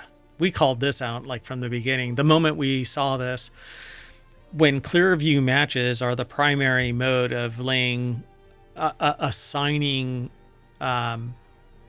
criminal liability criminality, or whatever you want to call it. Yeah. Then you've lost it. So this is over in Non Sequitur News. Ohio judge says Clearview matches aren't probable cause, so kiss your murder case goodbye. That is not the direct quote of the judge, but that's the... No, but that would be funny if it was. That's the Tech Dirt synopsis. So I'm going to jump straight on over to Tech Dirt because it's from the AI Speculation Isn't Evidence Department by Tim Cushing. God, I love They this. always have the best departments. They really do. And so they go on to say it's not just the fake social media profiles officers and investigators use, it's also the tech they deploy. No matter how well facial recognition tech may perform, it's still problematic. And even if it matches, look pretty close to the uploaded source material, it's still just another anonymous eyewitness and nothing more than that. So even AI firms are offering facial recognition tech realizes its limitations. A jury may never see the gun that authorities say was used to kill Blake's story last year. That's because Cleveland police used a facial recognition program, one that explicitly says its results are not admissible in court, to obtain a search warrant according to court documents. Do you think they produced that admission during the search warrant request? Can you... Okay, like so, where it has the disclaimer on the website or whatever. Yeah, how did a judge authorize... They didn't understand the program. But they knowingly had to have filled out that form. I mean, don't you think it said something like, we use a facial recognition program. It found our suspect or whatever. Like, I can see where it would be presented and the judge would go, okay. I'll never be able to go to Cleveland after I make this statement, but I'll make this statement anyway. The people who put the search warrant request before the judge had to have known. Oh, I thought you meant the judge had to have known. Yeah, no, I agree. And thus, this is an unethical action. They knew that anything would be thrown out. So why would they risk it? Well, the search turned up what police say is the murder weapon in the suspect's home, but Cuyahoga County judge tossed that evidence after siding with defense attorneys who argued that the search warrant affidavit was misleading and relied on inadmissible evidence. Fruit of the poisonous tree. Straight out of law school. Do you think they thought that nobody would know what this program was? Like, it's hard to attack something if you don't know what it is or don't understand it. It's just astounding because I agree. Like, I don't think the judge would have necessarily known, but I do think whoever put forward the affidavit had to know what they were doing. Yep. So the tech at the middle of this Clearview, a company with its own history of problematic behavior, which we've talked about a couple of times, utilizing billions of images scraped from the open web, along with any attached personal information. Clearview's tech may have improved over the years, but its casual attitude towards other people's personally identifiable information remains intact. Clearview isn't necessarily better than its competitors. Its only advantage is that its image library, which is billions of times larger than its competitors, as well as dozens of times cheaper to amass due to its reliance on web scraping. This reminds me of Night Action. Oh, absolutely. Yeah, they had a program in that. So, Night at least Agent. in season 2. Yeah. Yeah. What was it called? But that term is used in the show. I don't remember what the program was called. Hold on. It was like, oh my gosh, what was it called? Like Find All or something like that. I can't remember. So they basically say here, they don't basically, I'm quoting the article, facial recognition search results are to be treated as investigative leads and should not be solely relied upon for making an arrest. Investigators are required to conduct thorough investigations, independently verify identifications, and adhere to applicable laws and agency policies regarding facial recognition search results. The adverse. Yeah. And you basically have to watch Night Agent so that you can see you can understand the rest of it. Adverse doesn't really need a spoiler. I'm not going to get into it, but no, I didn't know how far you were going to go. Yeah, normally we would put a spoiler alert banner up at the very top of this. I feel really small. I don't know. Maybe it's just my ego contracting further and further. So that clause was cited by the court in its granting of the evidence suppression motion, but there's more to it than a bad warrant. On February 20th, officers watched a surveillance camera that recorded a man later identified as Keon Tolbert leave his apartment on I don't feel right talking about that part, or at least including it all in this thing, right? It's in the article. We could just say a person or something. Leave their apartment, which is roughly a block from where the murder happened. The person walked to a nearby convenience store, and a different surveillance camera captured a shot of his face. How do they get these cameras?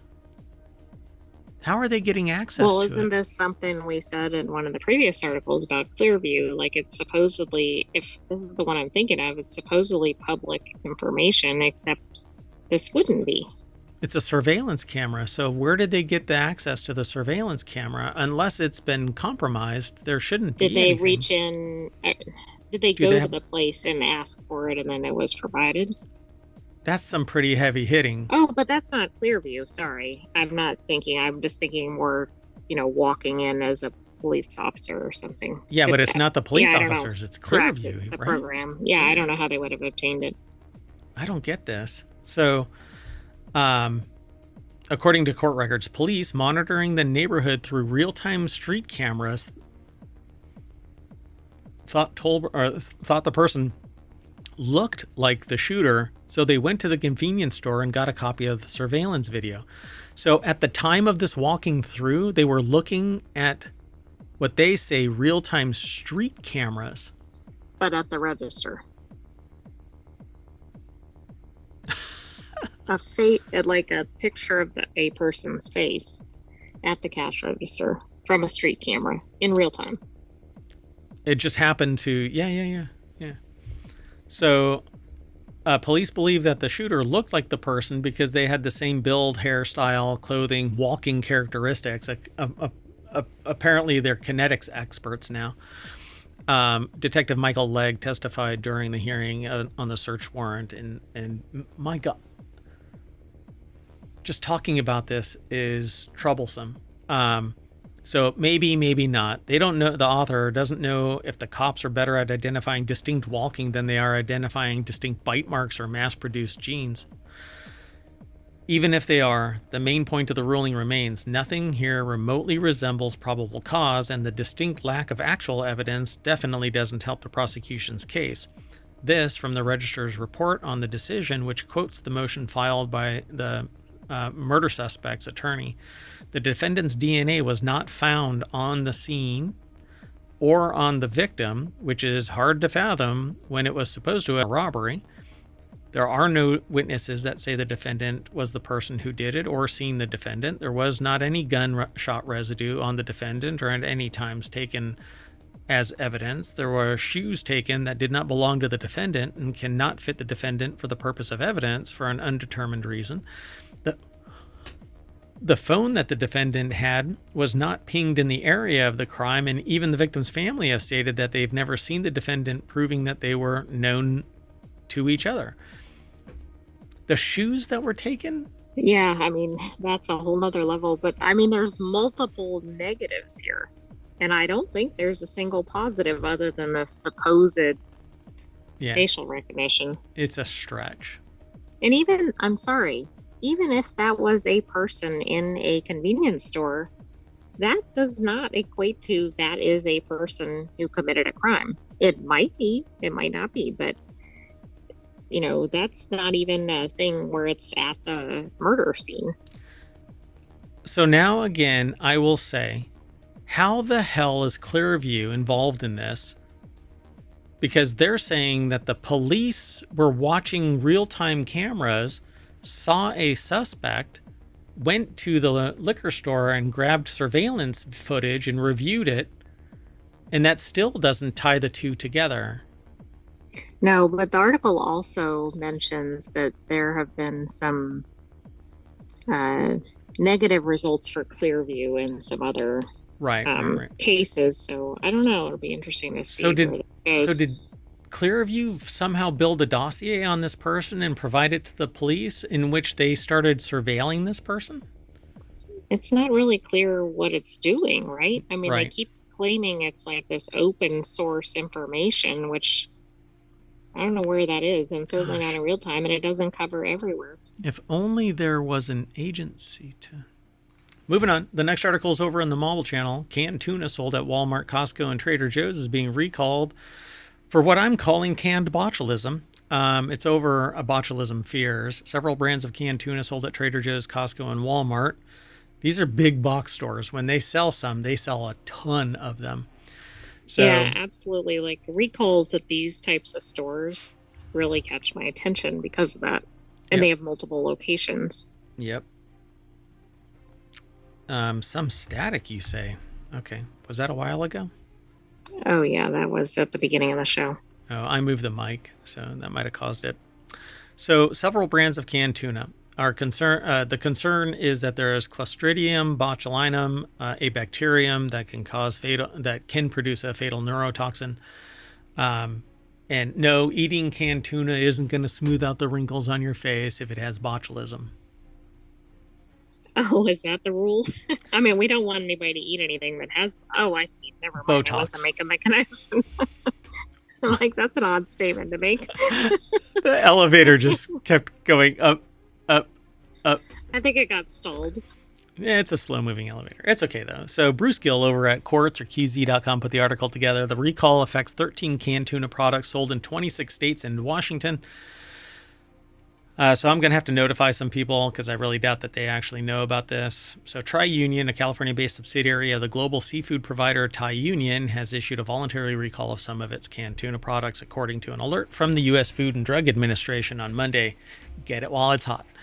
The FDA warned consumers not to use the recalled products, even if it doesn't look or smell spoiled. That consumers that feel unwell should seek immediate medical attention. So far, no illnesses. But there's 13 that are involved. Genova et al., Van Camps et al., Trader Joe's et al., and HEB solid white tuna. You might as well, if you've got tuna, if you hear me saying, hey, check your tuna, then you should be testing this. Like, does it fall in this? Right. And I suspect, I don't know if the article went into this, but I bet these were canned at the same location, even though they're different brands.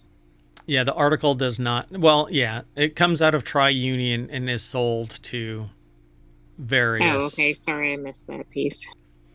Yeah, so it's definitely coming from one supplier. But again, food safety and security, baby. Wonder, there should be an agency that should do regular.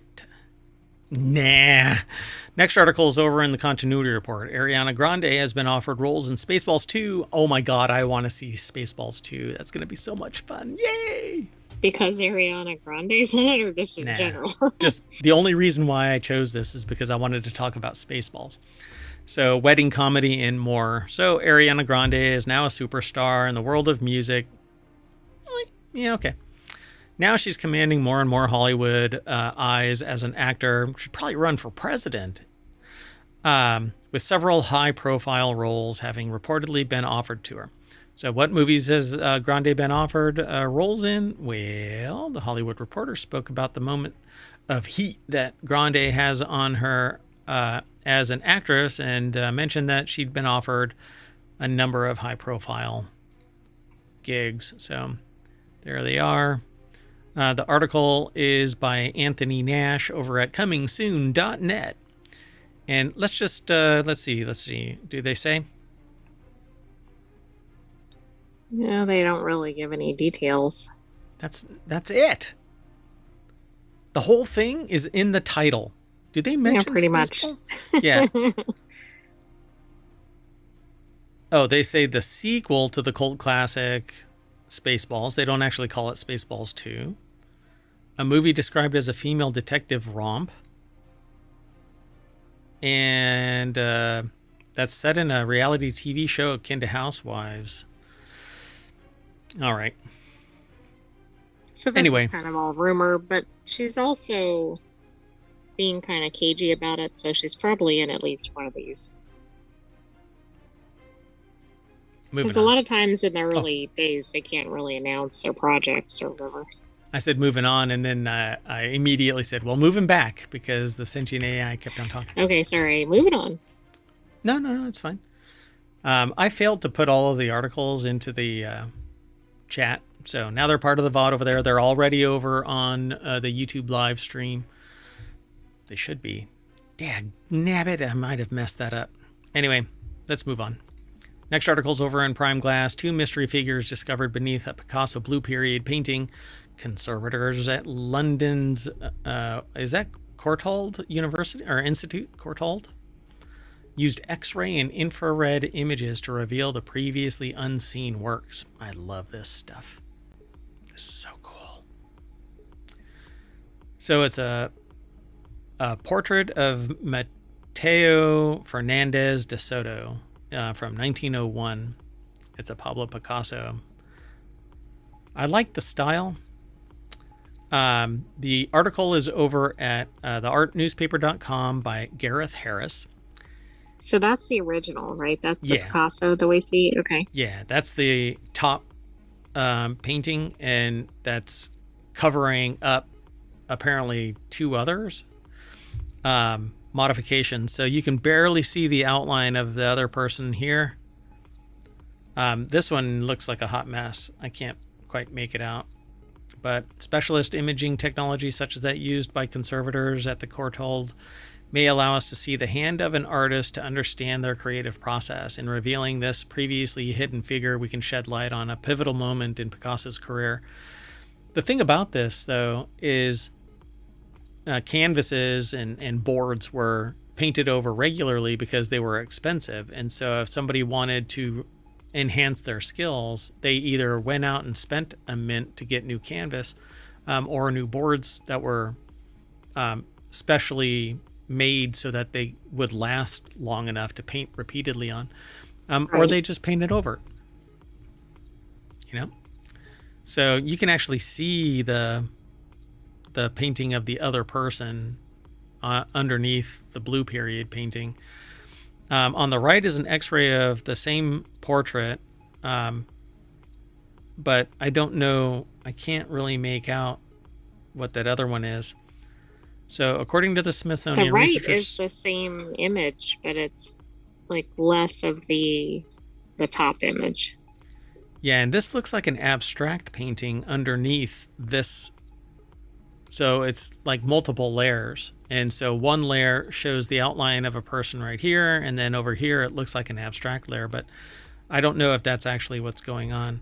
According to Smithsonian Magazine, researchers have discovered hidden underpaintings in several works dating from the Picasso Blue Period, such as The Soup and Crouching Beggar Woman. An X-ray radiograph of the latter taken at the Art Gallery in Ontario showed, for instance, the landscape of the Horta Labyrinth Park in Barcelona. Does it say what it is on the right side? It doesn't, does it? No, I don't think so. Yeah, I wish it did, but no, this doesn't seem to. Let me back up a little bit.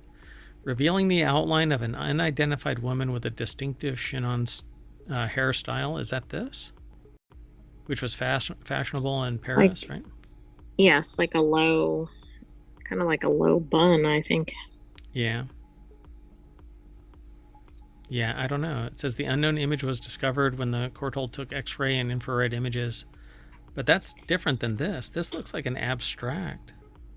I'm not sure. Well, I don't think they have a name because it's an unknown painting.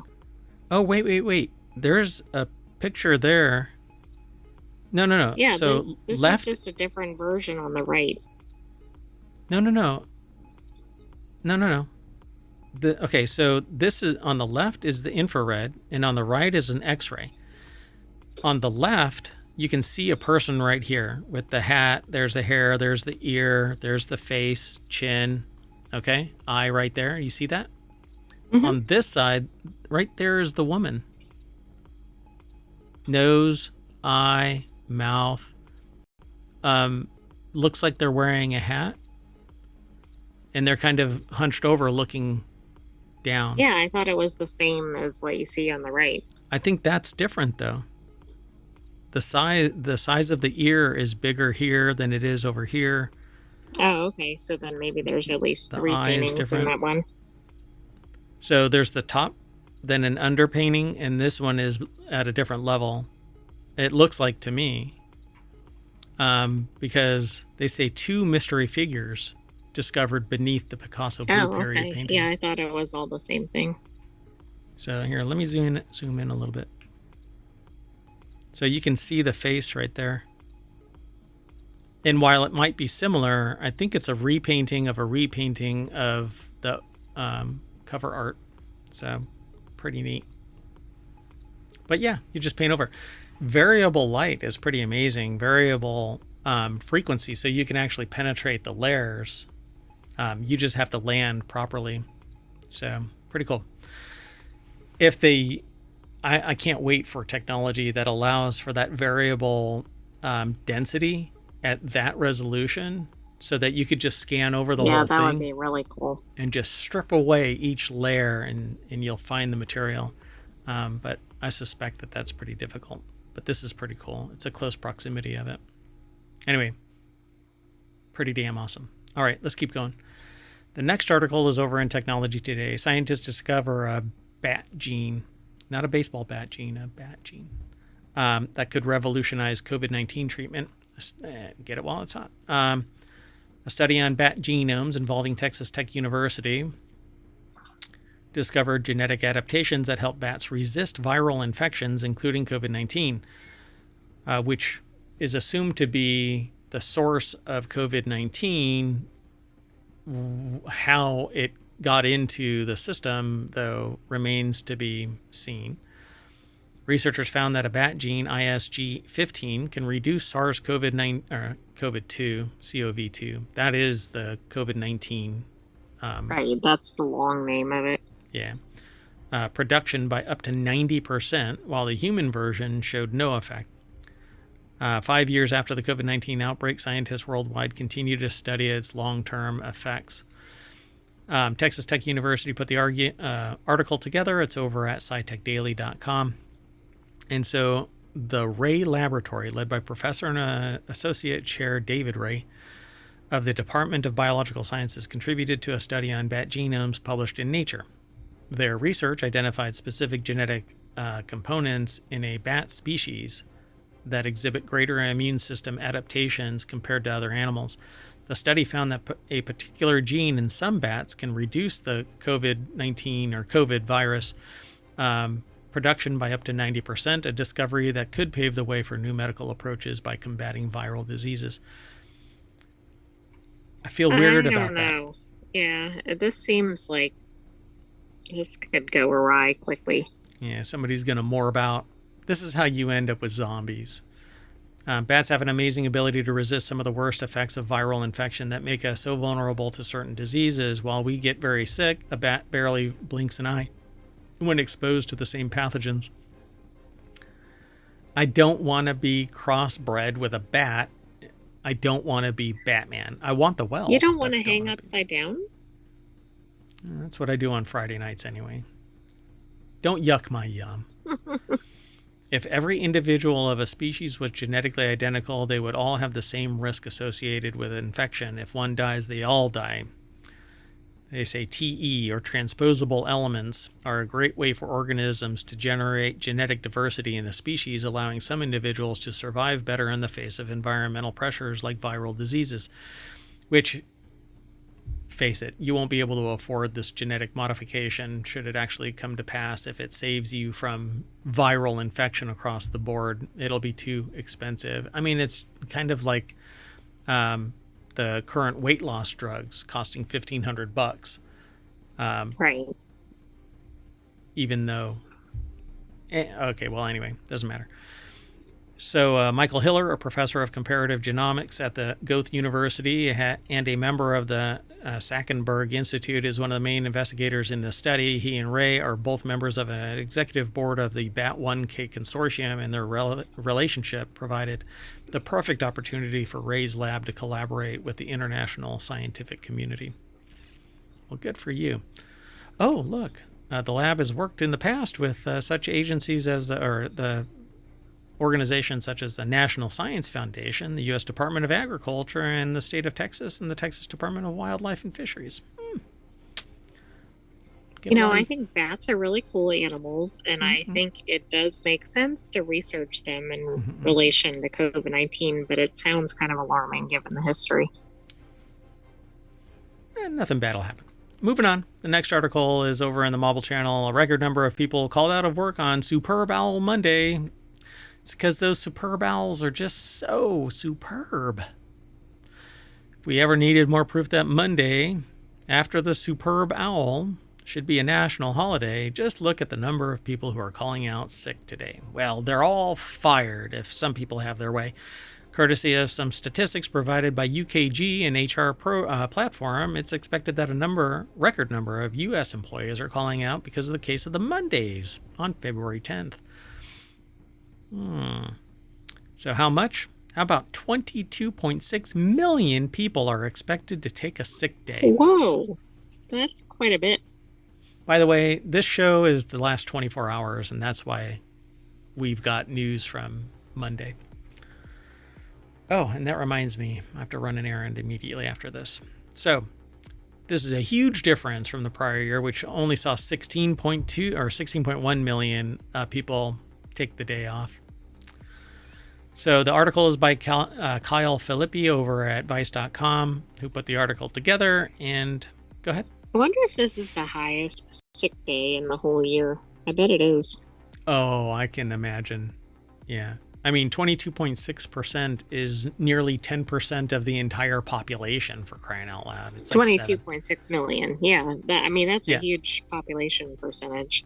22.6 million people are about 7% of the entire population. Right, and remember, some of the entire population aren't even in the workforce, right? Only, too young, too old. Yeah. Only like 150 million are actually, so, closer to 10% actually took the day off. Wow. Yeah, you know what? We've got some time. So did you do any informal statistic sampling? And did that apply? No, but I should. I'll do that. It'll have to wait, and people will not have any memory of it. So maybe I can ask at the next event. But no, like everybody that I know worked on Monday regardless. So that's okay though. But I need to ask another question to the same group that I posed another question to.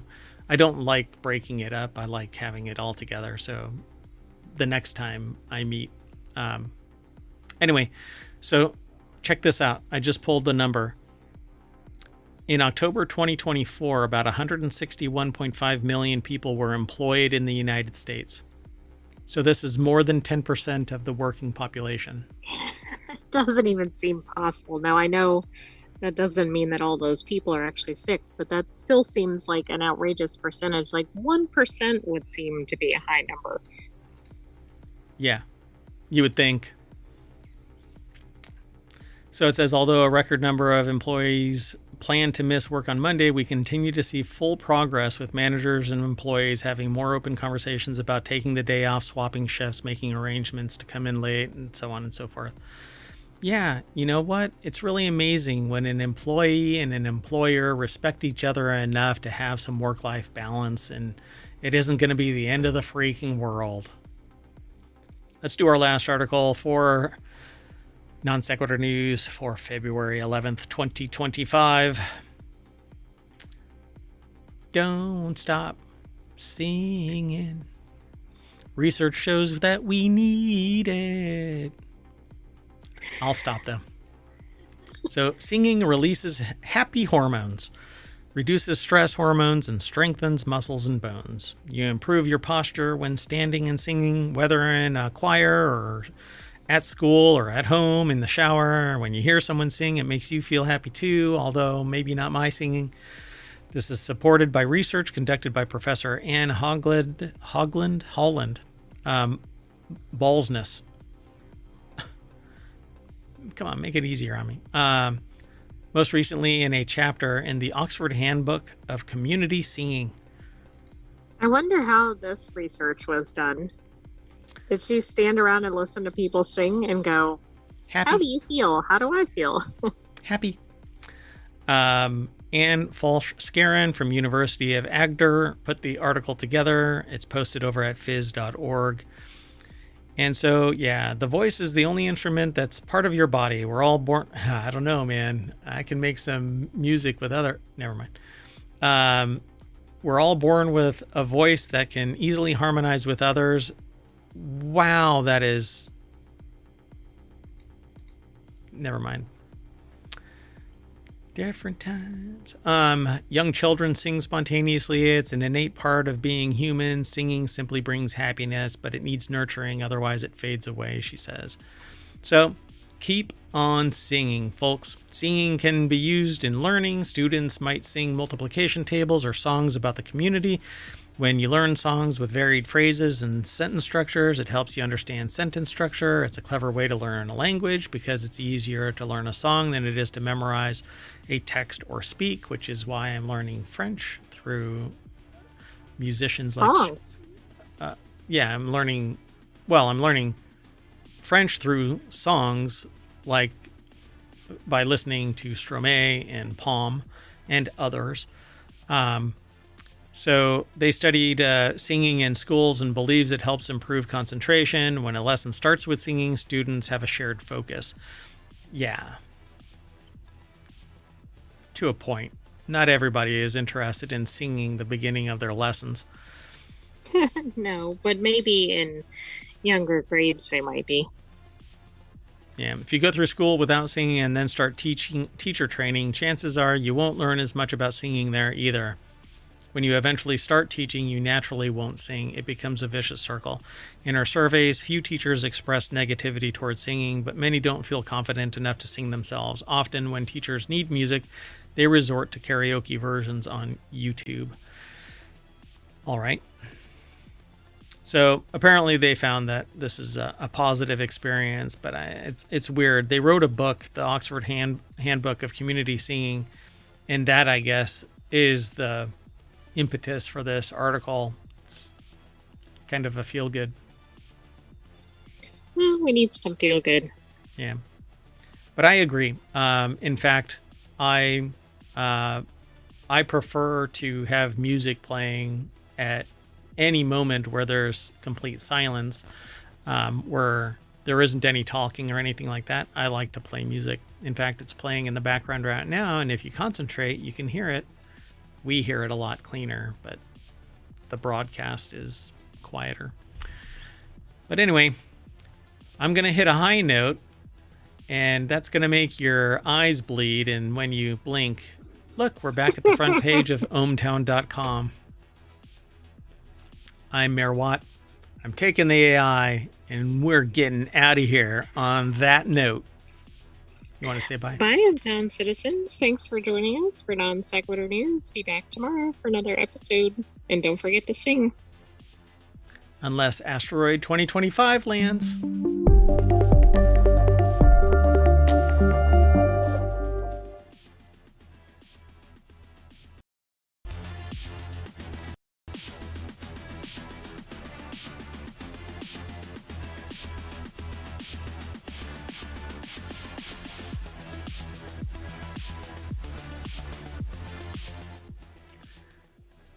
Hello, everybody, and welcome to Non Sequitur News for February 13th, February 12th, 2025. Wow. It's season 4, episode 43. I'm Mayor Watt, and I run ohmtown.com, and along with the sentient AI from the future, we're going to be talking about these 10 articles today. They're already in the description for the live stream, and you can get them by typing in pound NSN or not pound, exclamation point NSN. Been doing this for 4 seasons now, and I still don't get it right. Anyway, if you're in the chat over on Twitch, we also stream to YouTube at the same time. So we're going to talk about these 10 articles. Elden Ring Night Rain, solar cells made recyclable, a remote boat from Yamaha, Sonic Racing at Sony State of Play 2025, OpenAI cancels its O3 model, a Miata snowmobile, Kilauea is erupting again, Domino's pepperoni perfume, and startups are showering employees. And then finally, deep sea shrimp have enhanced vision. So a whole non sequitur news episode, if that ever was one. Let me scoot a little bit closer to the bar there. Anyway, everything's powered by ohmtown.com. That's that site over there. Go check it out. Become a citizen.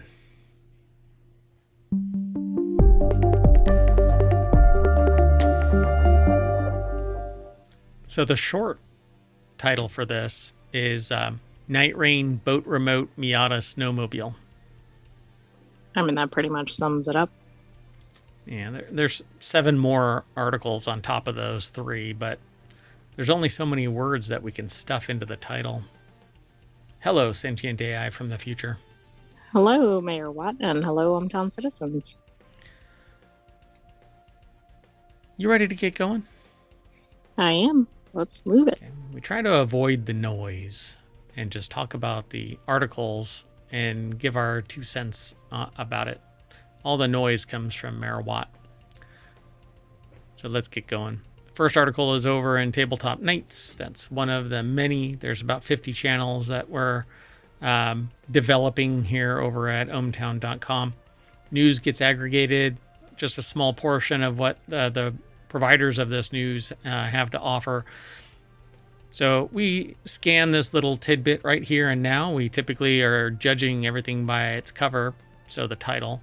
Then we look at this and go, hey, you know what? That's pretty damn interesting. Let's click that link. And that'll bring us over to here. So Elden Ring Night Rain gets May launch date. It's a new game from Software. You have to say it like that, from Software. Bandai Namco and From Software announced Elden Ring Night Rain will release worldwide on May 30th, 2025. And the announcement comes ahead of this week's closed network test for the game.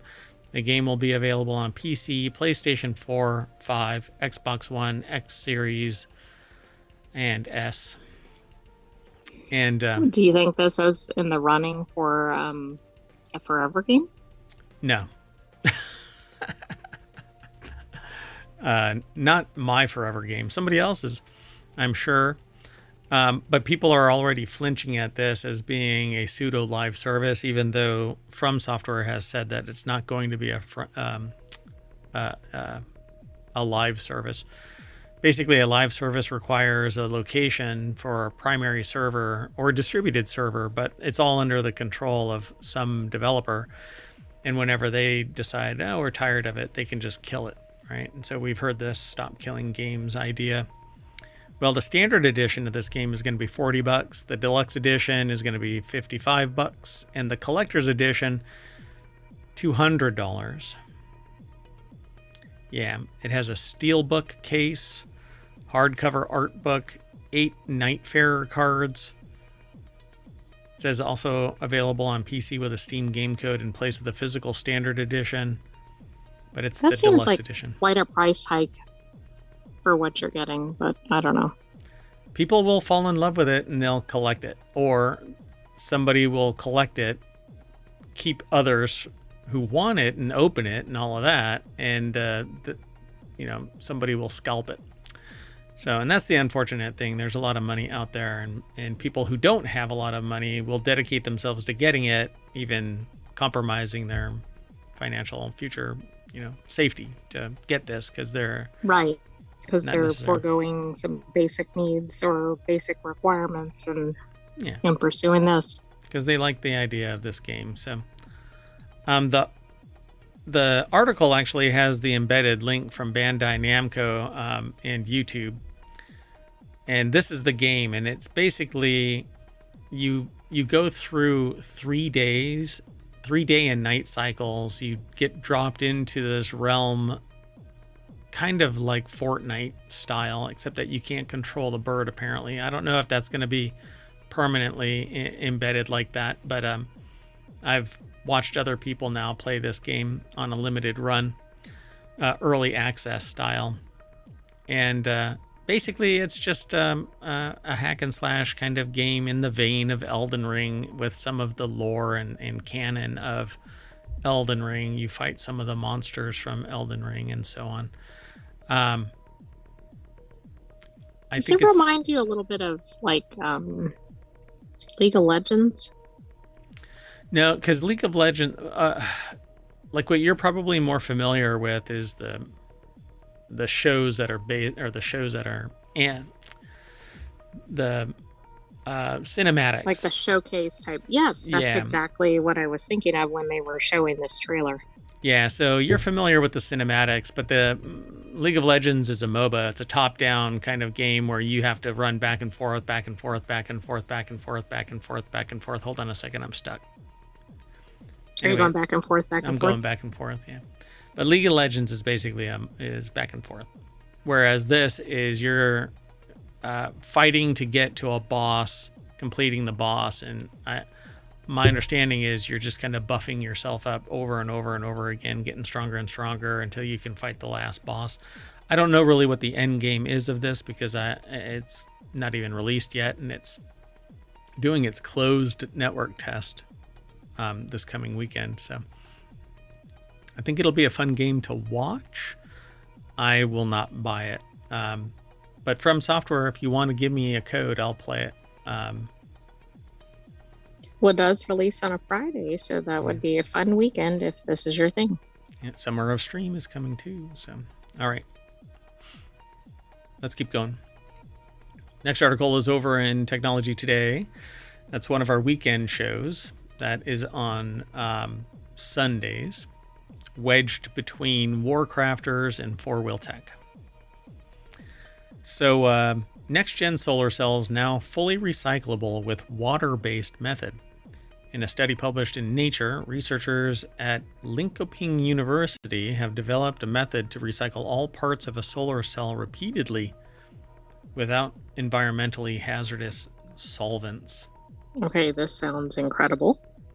The recycled solar cell has the same efficiency as the original one, and the solar cell is made of perovskite, and the main solvent is water. So perovskite is this relatively newly discovered material that is, I guess, kind of revolutionary for solar power. One of the problems was trying to recycle a solar cell or a solar array has been fraught with issues. Right, almost non-viable, and if you do it, you have to use really, I think, caustic chemicals. Right. So in the study published in Nature, they figured out a way to do this, and they say there's currently no efficient technology to deal with the waste of silicon panels. That's why old solar panels end up in the landfill, huge mountains of electronic waste that you can't do anything with, says Xun Xiao, postdoc at the Department of Physics, Chemistry, and Biology, IFM, at Linköping University, or LIU. Feng Gao, professor of optoelectronics at the same department, adds we need to take recycling into consideration when developing emerging solar cell technologies. If we don't know how to recycle them, maybe we shouldn't put them on the market at all. Bravo. Different ideological bents, but there are many companies that want to get perovskite solar cells on the market right now, but we'd like to avoid another landfill.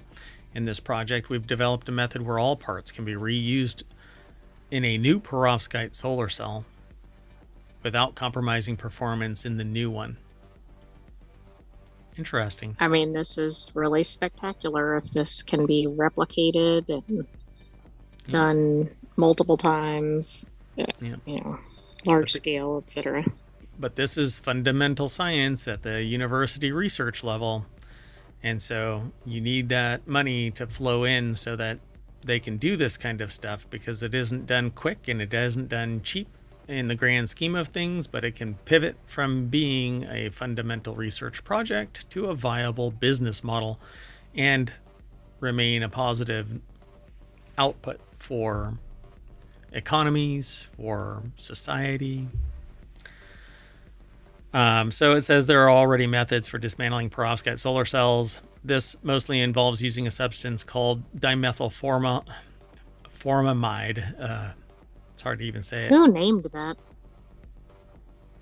Yeah, not me. I would have stopped at dimethyl F. Or you could just kind of trail off, dimethyl. Dimethyl. A common ingredient in paint solvents, it is toxic, environmentally hazardous, and potentially carcinogenic. Yeah. Well, they've discovered a new way to do it. Yeah, that all. I mean, I see why we're trying to get away from that. It's not. Drink this water. Let's keep moving. The next article is over in Non Sequitur News. Yamaha made a boat remote. It's not a remote boat. It's a boat remote. Right, but what is a boat remote? Yeah, you're about to find out. Yamaha's Helmmaster EX wireless control looks like an upgraded version of the Nintendo Wii's nunchuck controller. They've announced a new handheld controller that gives a captain full control of a boat from anywhere on board. It's compatible with Yamaha's Helmmaster EX control system, which is designed to make boats more accessible. I mean, nobody can get up and turn the channel on their boat, right? Yeah, this allows full remote. And the channel was a good choice of words, even though accidental. Channels, boat in channels, boats. Right, I wasn't even thinking about that. I was just making a joke about the remote. So the remote allows for single-handed operation of a boat, including maneuvering from anywhere on the craft. Andrew Lazuski put the article together. What I love about this is because I just picture somebody with the remote in one hand and they forget that it's not around their wrist and they drop it. Oh, no. Yeah. Isn't that like a known thing with people who go boating? With like they Wii drop remotes. things over the edge. Yeah, and with Wii remotes. So you drop those things all the time. Oh, right. When you get a little excited there. But the other hand has a beer. Or you so throw them through the TV or whatever. Exactly. So Yamaha first introduced the modular Helmmaster EX control system in 2020 as a way to make it easier for boat operators with multiple engines. It includes both physical and touchscreen controls and can be upgraded with an autopilot system for holding a position or for following a route, and a joystick featuring throttle and steering controls to simplify maneuvering. That's it right there. I envision somebody in a boat and somebody else with a remote. Like not in the boat. Let's see if we can make them fly off. Fling! What could go wrong here? Nothing. Hold my beer. Let's keep moving. We're moving pretty quick through all of these. Wow. So this next article Don't is say over. anything. Yeah, I'm not gonna soapbox today. I don't think. So, or maybe for the foreseeable future. Maybe not for the foreseeable future. So, no, just kidding. There's a time and a place for everything, and now is not the time. This is not the place. So this next article is over on the WarCrafters channel. First look at Sonic Racing Crossworlds gameplay at Sony State of Play 2025. Sega has revealed gameplay of Sonic Racing Crossworlds at Sony State of Play 2025 broadcast. The internally developed racing game is set for launch across PC via Steam and Epic Game Stores, PlayStation 4, 5. I don't know why they don't just summarize. PlayStation 4 and 5. Xbox. I've never understood that, but it seems to be a lot of gaming articles that do that. The Xbox is another one. Yeah, Xbox One, Xbox Series X and S, Nintendo Switch. A closed network test is set for February 21. That's in 9 days. Build your ultimate vehicle and race across land, sea, air, space, and time in Sonic Racing Crossworlds. Wesley Yin Poole over at IGN.com put the article together. The deck statement says, "Cat's out of the bag." Well, it actually says, "Cat's out the bag," not out of the bag. So that's not good. I need to go on location. I'll be back. So, Sonic Racing Cross Worlds features iconic characters from the Sonic Hedgehog universe and a distinct racing mechanic that promises to transport Sonic Racing fans into a new dimension. There is a video over here, but I'll let you all play that. Whoa. You can go over and play it, but I'm sure that it's over on YouTube as well. There isn't much more to this article, so I'm just going to move on to the next article, which is about OpenAI. The next article is in the Late Night Geeks channel. OpenAI cancels its O3 AI model in favor of a unified next-gen release. OpenAI has effectively canceled the release of O3, which was slated to be the company's next major release, in favor of what the CEO, Sam Altman, is calling a simplified product offering.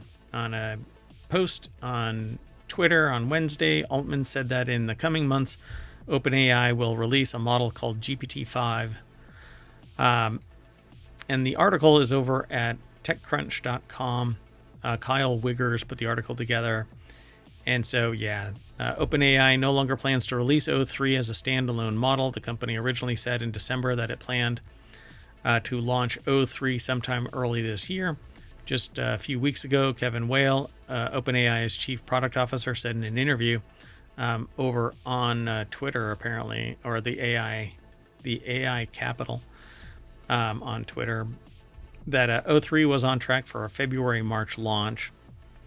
But then what's quoted in here is, "We want to do a better job of sharing our intended roadmap and a much better job of simplifying our product offerings. We want AI to just work for you. We realize how complicated our model and product offerings have gotten. We hate the model picker and ChatGPT as much as you do and want to return to magic unified intelligence." So, yeah, they'll have to lower the cost so that it isn't so expensive to use the most advanced AI. Exactly. I mean, if they really want wide scale adoption, they need to really think about pricing and not pricing out their whole audience. Yep. So it seems that OpenAI is fully embracing the reasoning model trend. It arguably kickstarted with its first reasoning model O1 late last year. Reasoning models effectively fact-check themselves, which helps them avoid the pitfalls of normally trip-up models. This fact-checking process incurs some latency. Reasoning models take a little longer, usually seconds to minutes longer, to arrive at solutions, but they tend to be both more reliable and capable. But don't tell anybody who uses them because, well,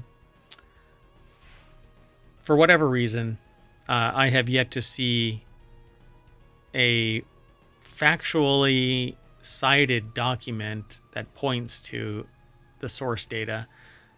Well, I don't think most AIs do that, right? They're not set up for it. No, not really. And usually what I do see where there are citations, it's kind of high level stuff. There's nothing really profound. And if you, it's better if you don't know anything and you do a search, then you can get the results. Yeah, but you don't know if they're legitimate. No, you have to trust but verify. So you have to go looking for it.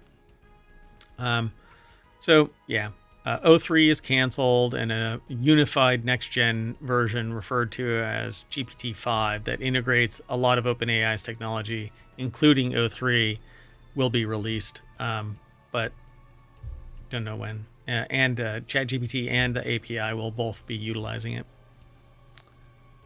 The timing seems a little odd, but... DeepSeek. Well, yeah, that's true. Let's move on. The next article is over in Four Wheel Tech. A Miata on snowmobile tracks is the ultimate winter cruiser. Just the thing you never knew you needed, right?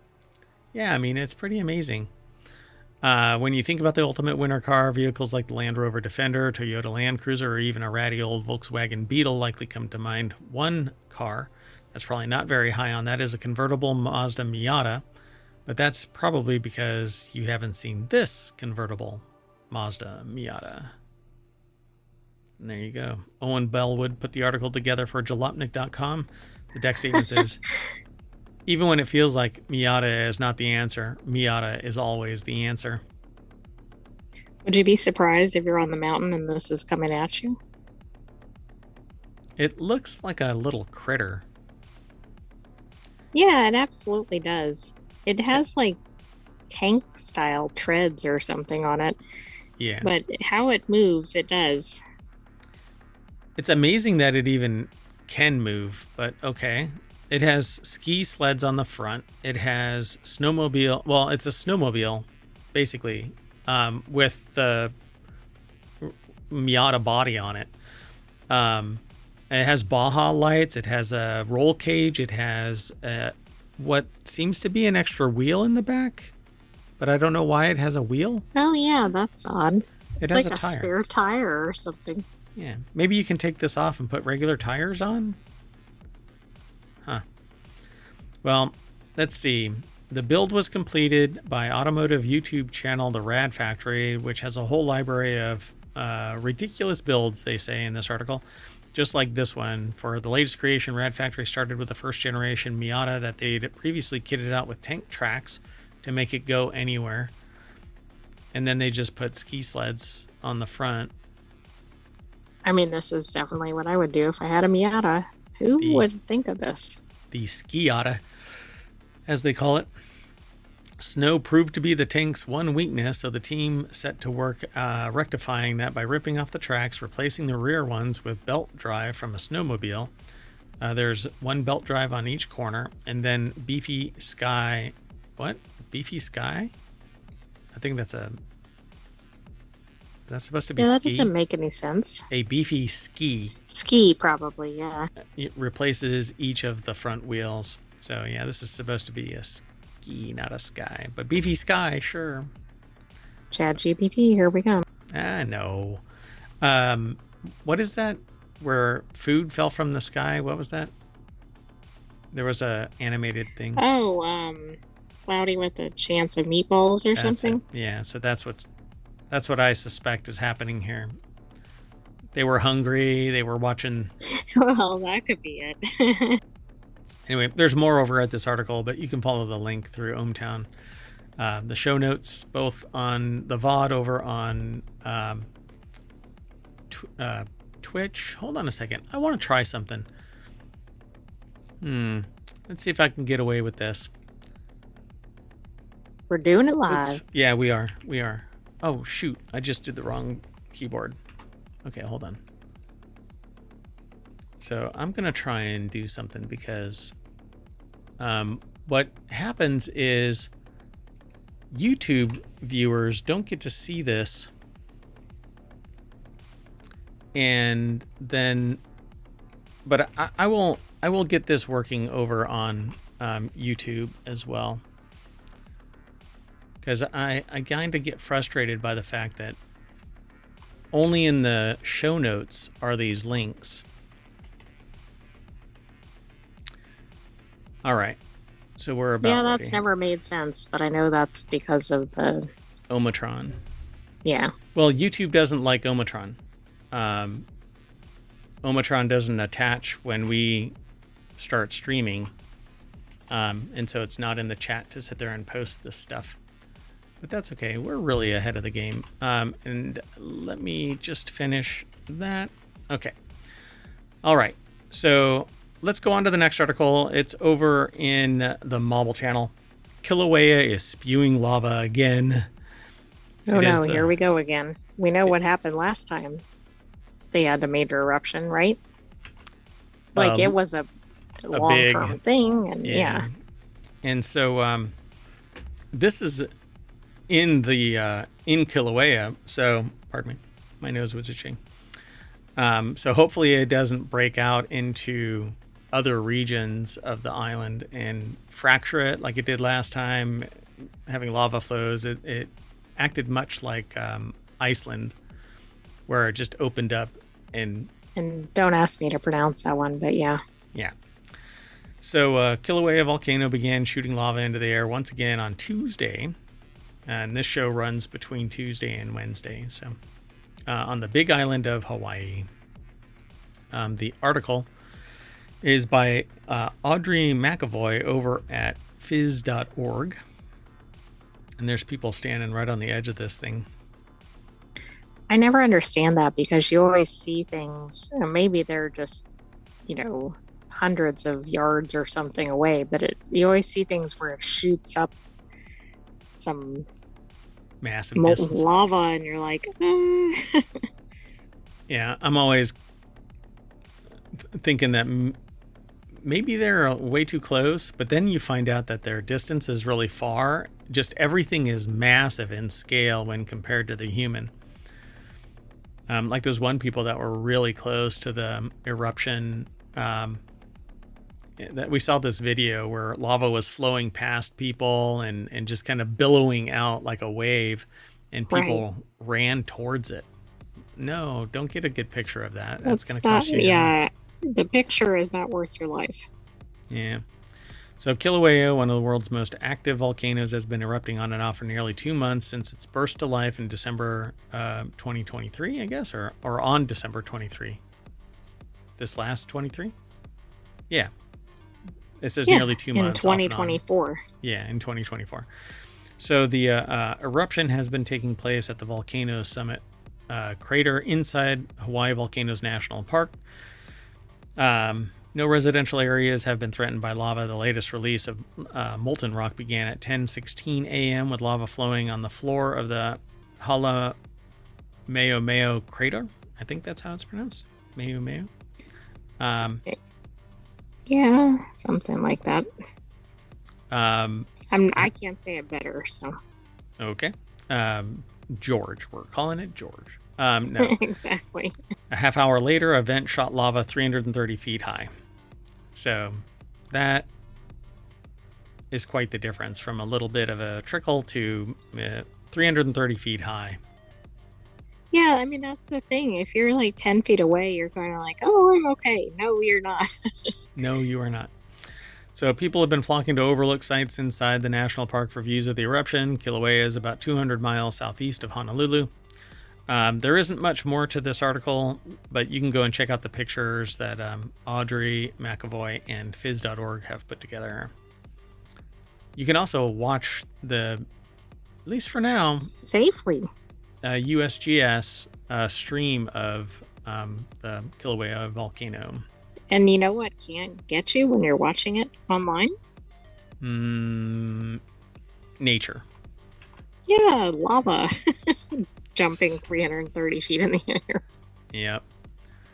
Okay, so I'm going to put the last 3 articles into the chat over on YouTube. They're already by demand over on the Twitch chat.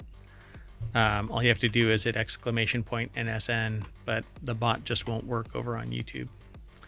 It says it's attached and working, but it's not. So I don't know. It's not my command because I know it works. Okay. Let's go on to the next. We got 3 more articles, including this one. This next article is over in the Marvel channel. Domino's released a pepperoni perfume just in time for Valentine's Day. Yeah, I don't know. I mean, if you have pets, that might not be a good idea. Want to smell like your favorite food this Valentine's Day? Yeah, me neither, says this Vice article writer.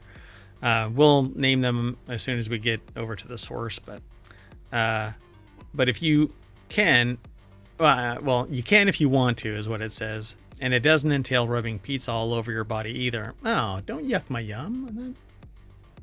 What if I like rubbing pizza all over myself? That's a waste of a perfectly good pizza. Or is it? If you want to pay tribute to pepperoni pizza by wearing a matching fragrance, Domino's has your back. The pizza chain has launched a pepperoni-inspired perfume to set the mood for this lover's holiday. Oh yeah. Apparently smelling like meat, cured meat that is, offers a sort of romantic appeal to some people. The article is by Sammy Caramella over at Vice.com. Yeah, Eau de Passion. And it's a Domino's pepperoni scented perfume. I wonder if people buy this like as a novelty or even just to kind of sniff it, like if they really like pepperoni. It's pretty weird. I don't get it. They say that that you'll have to act fast by filling out the form on the Domino's website between February 10th and 17th. So it's 2 days behind schedule.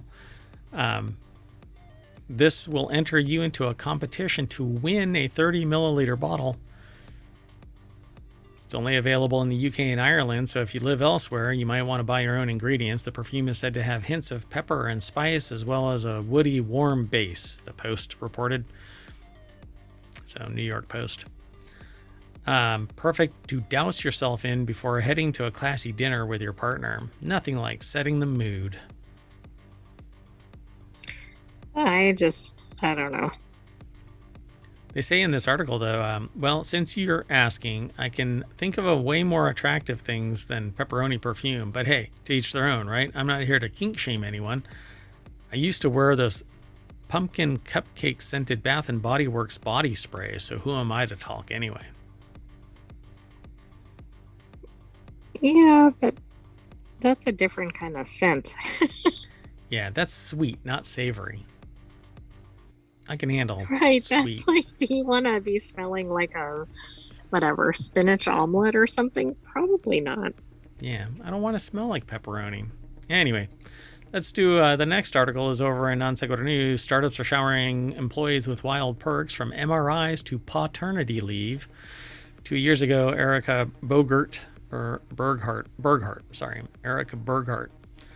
got into an MRI machine. She didn't think she was sick. The hour-long full-body scan was preventative to search for cancer, aneurysms, medical conditions people often don't know they have until they feel the symptoms. She had a stopper in one hand in case she felt panicked while she watched Sex and the City on a screen above her. Well, that's a unique MRI because most of those don't have that. So the article is by Amanda Hoover over at businessinsider.com. And so the MRI cost was $2,500 a person, but Berghart's bill was fully covered by her employer, the media company 1440. Recently, the company added preventative scans as a benefit to its 19-person team and their spouses. Berghart's 1440's director of growth, she said, found one minor health issue and was able to follow up with her doctor to keep an eye on it and gave her peace of mind. So, yeah.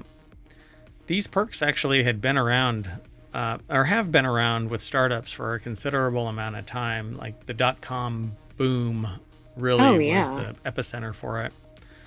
They say a decade ago, trendy perks were everywhere. Dropcam offered employees helicopter rides piloted by the CEO of the company. Eventbrite added... Is that supposed to be a perk or or a threat? Like, do they like the CEO? It's a threat.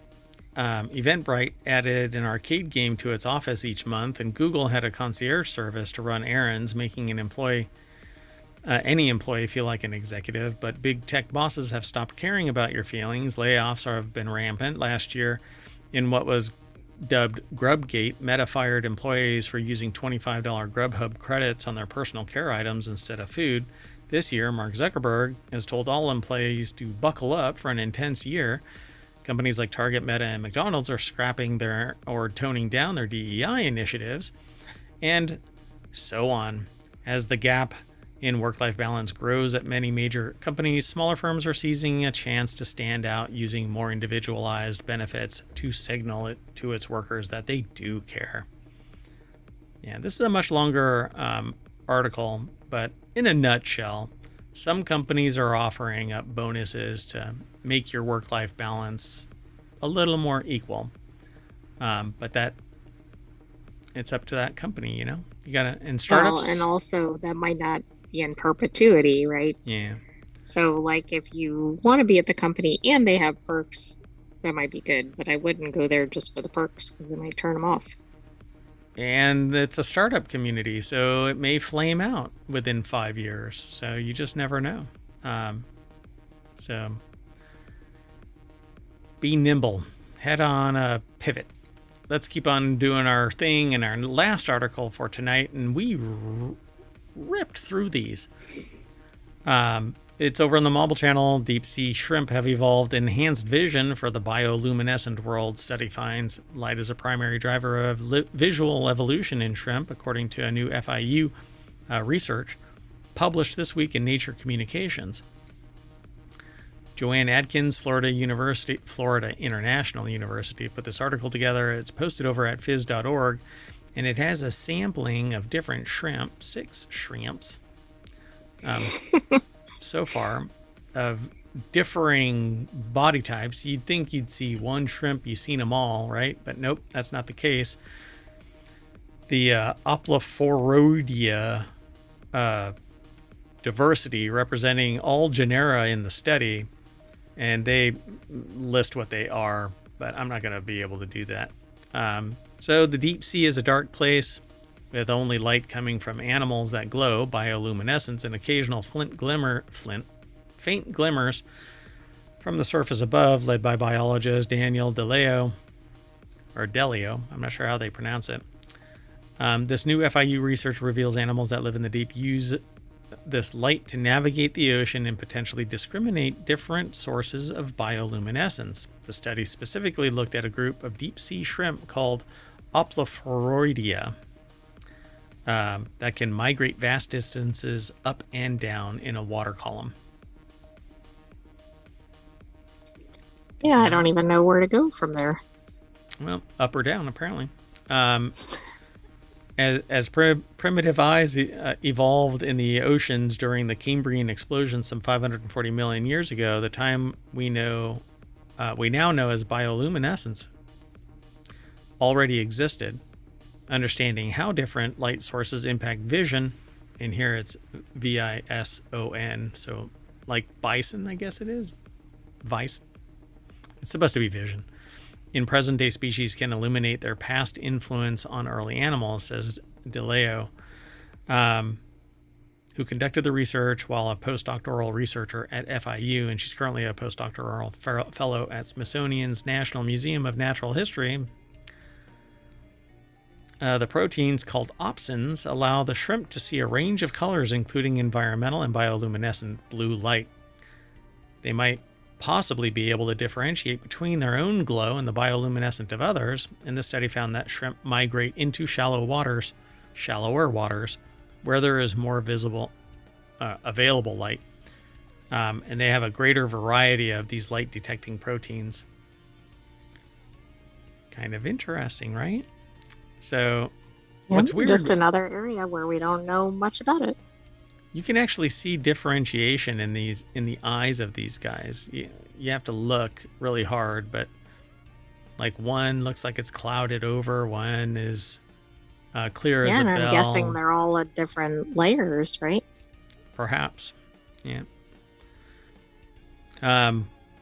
What this research does, it says it helps improve the understanding of how deep sea animals are able not only to live, but thrive in such extreme and dark conditions. And the study suggests that navigating across different light environments in the deep sea is important, especially for those that migrate into more shallow waters.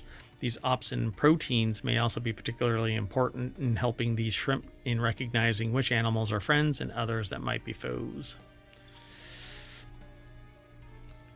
Yeah, this is really interesting. I just think we have so little understanding of deep sea. Oh yeah, for sure. I mean, it's hard to get down there, so I don't know. Maybe somebody can create a sub that can go really deep. Yeah, I was going to say too soon. So what we're going to do now is end the show by going back up the water column, which will lead us back to the front page of ohmtown.com, where all the news is aggregated. None of the noise, because all the noise is right here in this stream, in this water column, in this bag of mostly water named... Don't you see all those shrimp going by? Merwatt. Yeah, there's a whole bunch of them. Look, yeah, exactly. It actually worked. Well, that's it, folks. We're out, and I'm taking the AI with me. You want to say bye? Good night, hometown citizens. Thanks for joining us for Non Sequitur News. Be back tomorrow for another episode. Be sure to subscribe. And I am going to scream because I have Windows 11 updates turned off so I can manually do them when I want to, and it's already updating. It's telling me that it needs to update. So frustrating. All right. See you tomorrow, everybody. Don't get it. And I'm going to replay everything over the last 10 days or so you don't miss anything. See you soon. Bye-bye.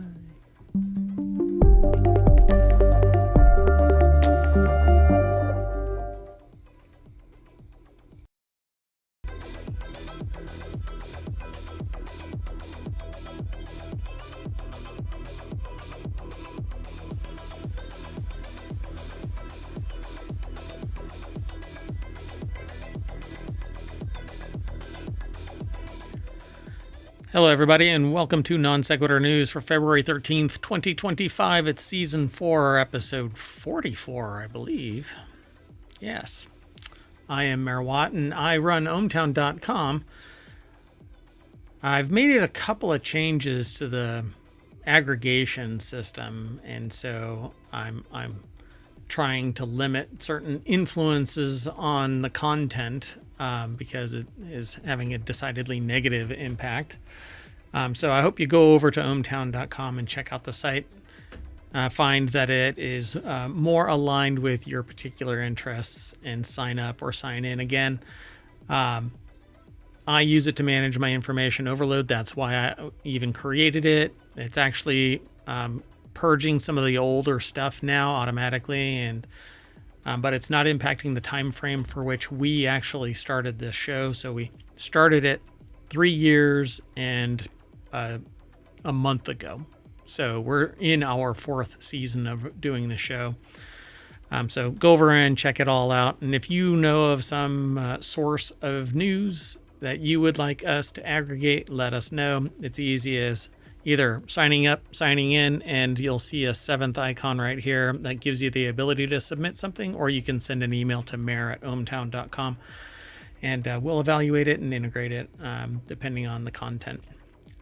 Anyway, we've got 10 articles that are all set up, ready to talk about, and they start with Denny's is getting cooked, Call of TMNT, breadfruit vodka, Seattle workers sue city, and it sounds really familiar. The Florida fog of mystery, Steam autumn sale moves, avowed early access, Disney Parks infamous earworm, a 30-year-old superb owl, and birdsong AI. I don't know much about it. Everything is powered by ohmtown.com, so go over and become a citizen.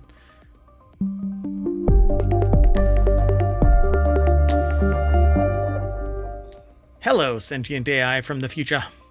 Hello, Mayor Watt, and hello, ohmtown citizens. To those of you that are in the chat over on twitch.tv, you can actually hit !NSN, but I'm going to do it for you. So Omotron will throw all the articles that we're going to talk about into the chat. It's kind of a flood, but you get to see the whole URL. We don't do the markdown so that all you see is the title in it or anything. We want you to see the whole thing. We're pretty transparent about how we conduct the show and even why, and even my internal bias. And there's a few things that I are kind of, influenced by, but I make it pretty obvious. That said, if you're over on YouTube, then it's embedded in the show notes right now for the live broadcast. And when we flip it over into the playlist, they'll be in there as well. Because the way that YouTube works with the live broadcast, it's hard to find a live broadcast unless you're already a subscriber. Anyway, be sure to follow us here on Twitch and on YouTube. Download the podcast. There's 7 podcasts. 6 of them are weekly. 1 of them is daily. That's Non Sequitur News. And there's a Discord with all of the channels that we hope to bring online. But there's a finite amount of time, and I am a full-time mayor, and I have a full-time gig. So I'm sometimes pressed for time, to the point where even today, if it wasn't for the fact that I pushed something away that I normally would have to go to a mayoral duty, I would not be doing the show tonight. So at any rate, let's get into this. Sound good? That does sound good, There but you go. I'm certainly a little glitchy today. I blame DeepSeek. So let's go. Excuse me, I don't have anything to do with DeepSeek. That's true. That is true. You are the only sentient AI, and you're from the future, and I found you on a weird USB drive in the parking lot of a Wendy's at 2 I o'clock thought in you the were going to morning. say at a parking lot of a Denny's, given this article. Yeah, Denny's is getting their butts cooked, apparently. Denny's is closing stores as it's squeezed between fast food and Chili's. I can't believe Chili's is impacting them. No, that doesn't really seem like it's in the same space. No, to me, it seems like Denny's is on one half of the day and Chili's is on the other half of the day. So why don't they live together?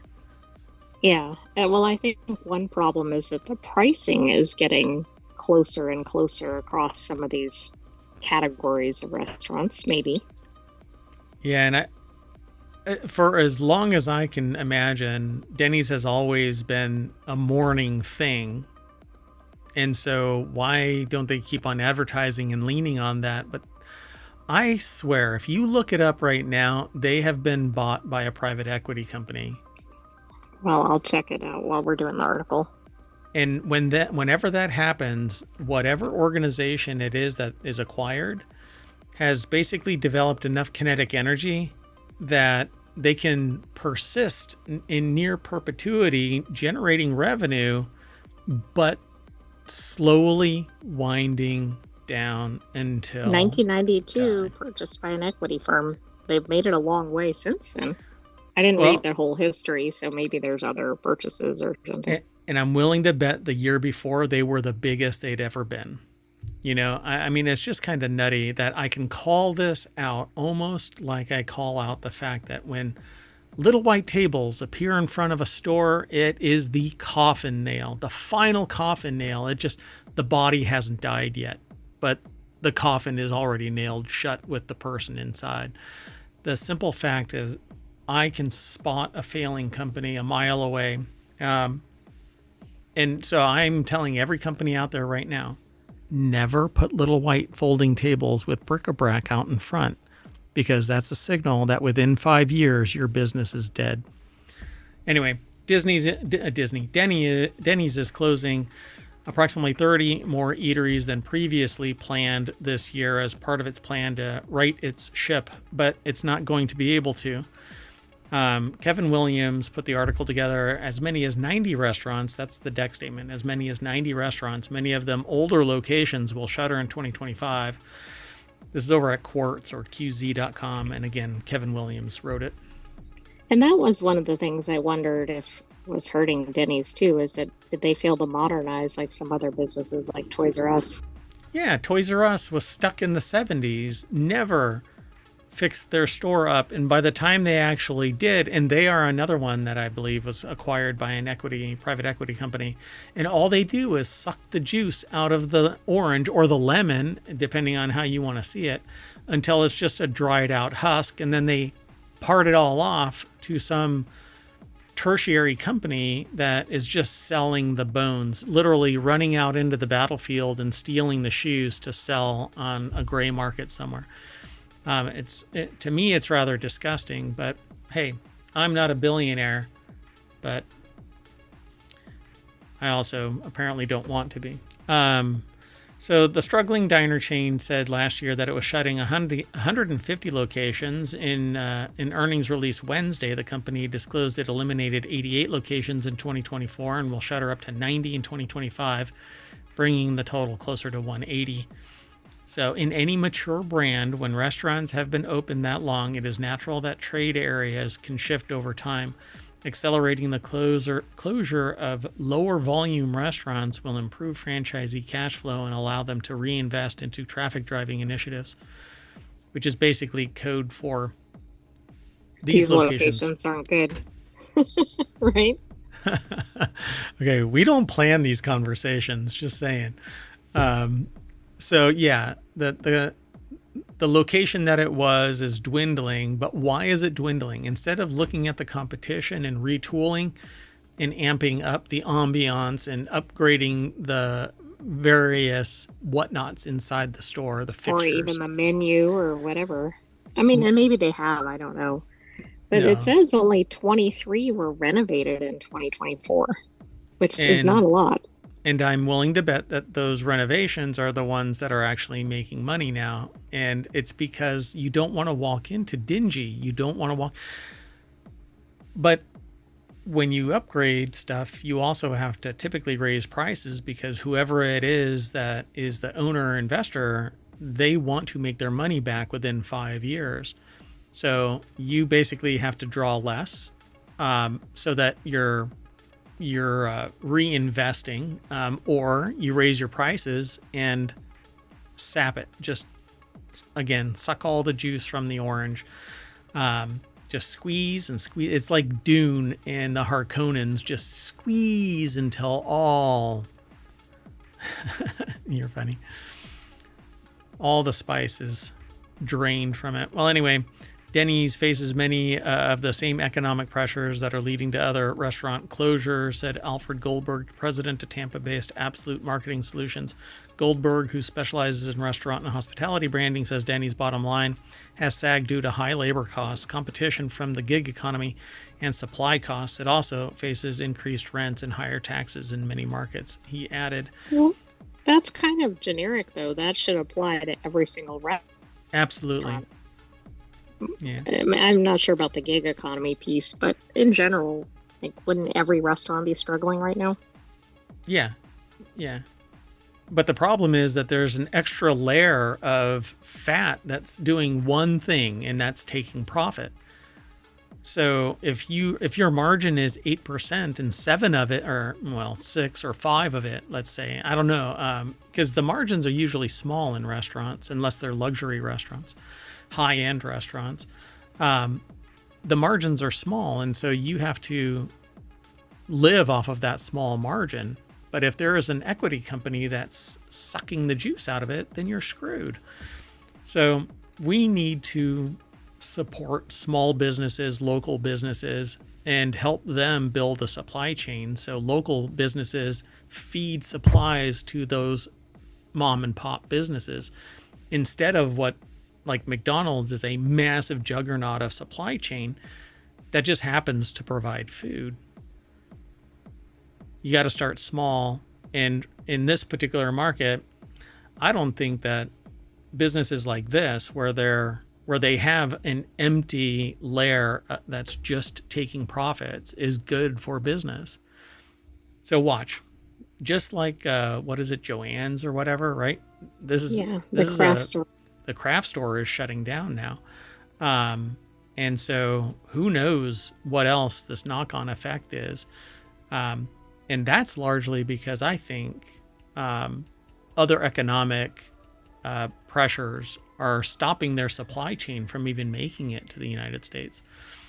Right. They probably are impacted tremendously by trade with China and everything. Yeah.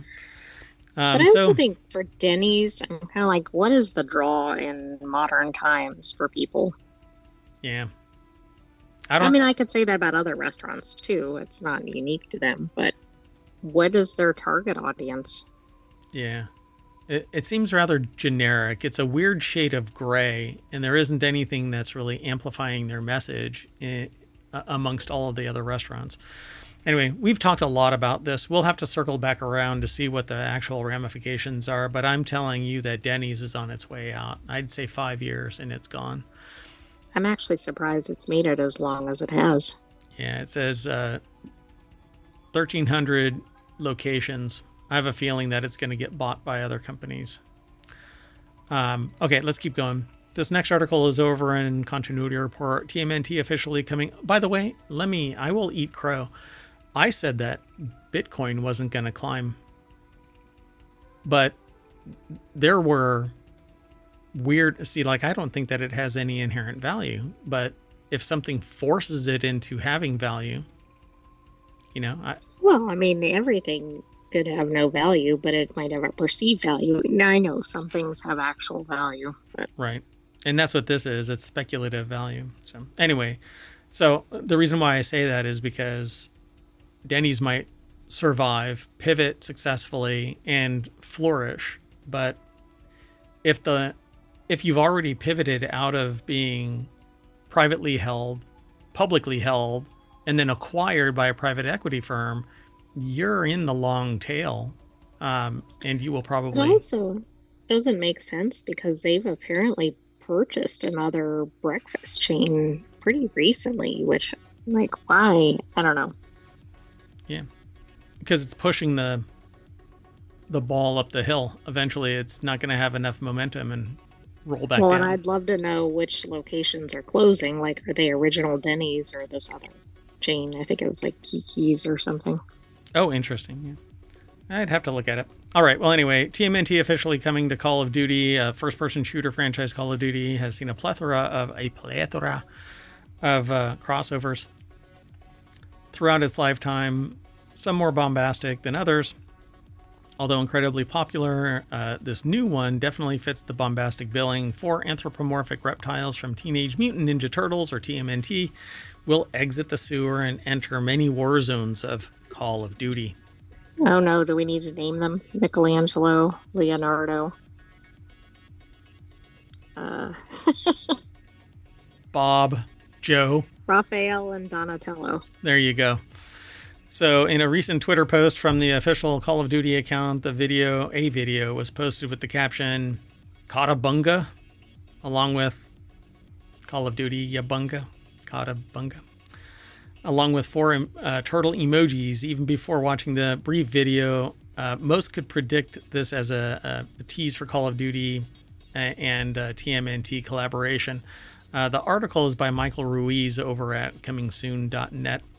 There's a video that's attached to this post, but it's over on YouTube. So if you just go over to YouTube and do a search, you'll be able to watch the trailer for it. But I always provide the link for our little snippet, right? So this little snippet links to the source from where it's aggregated, and they provide it to us so that we can post. And so it says, this is not the first time a TMNT character found its way into Call of Duty video game. The Turtles' arch nemesis, Shredder, also made his appearance in the shooter back in 2023.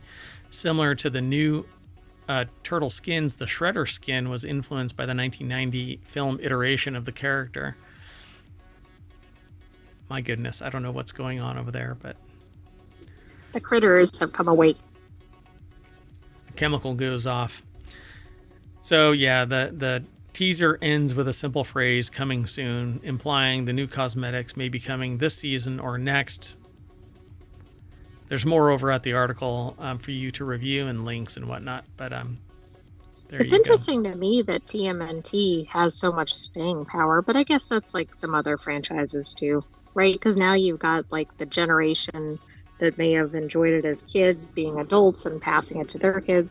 Yeah, and they've survived like the Uncanny Valley episode where their movie images were really freaking creepy, and everything about it was sus and didn't like it. But apparently, it's recovered.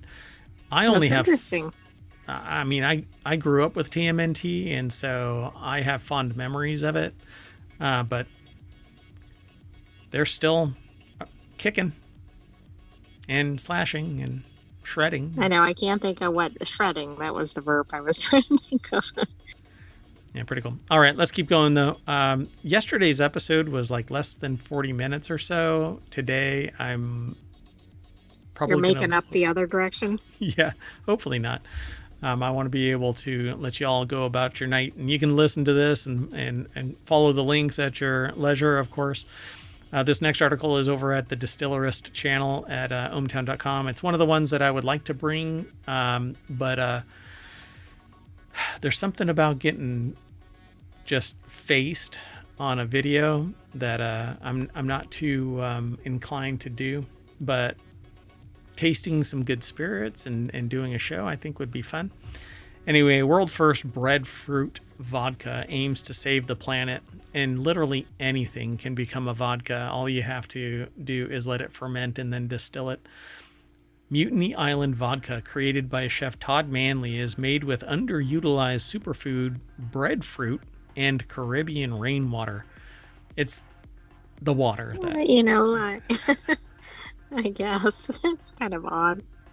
So breadfruit is a carbon sequestering crop that restores soil health and provides a nutrient-dense, sustainable food source. The brand claims a single tree can produce up to 300 fruits a year, which could feed a family of 4 for life. It is, a single tree? Yeah, you're going to have to really love breadfruit. Anyway. Well, yeah, I mean, do you want to have only one food ever?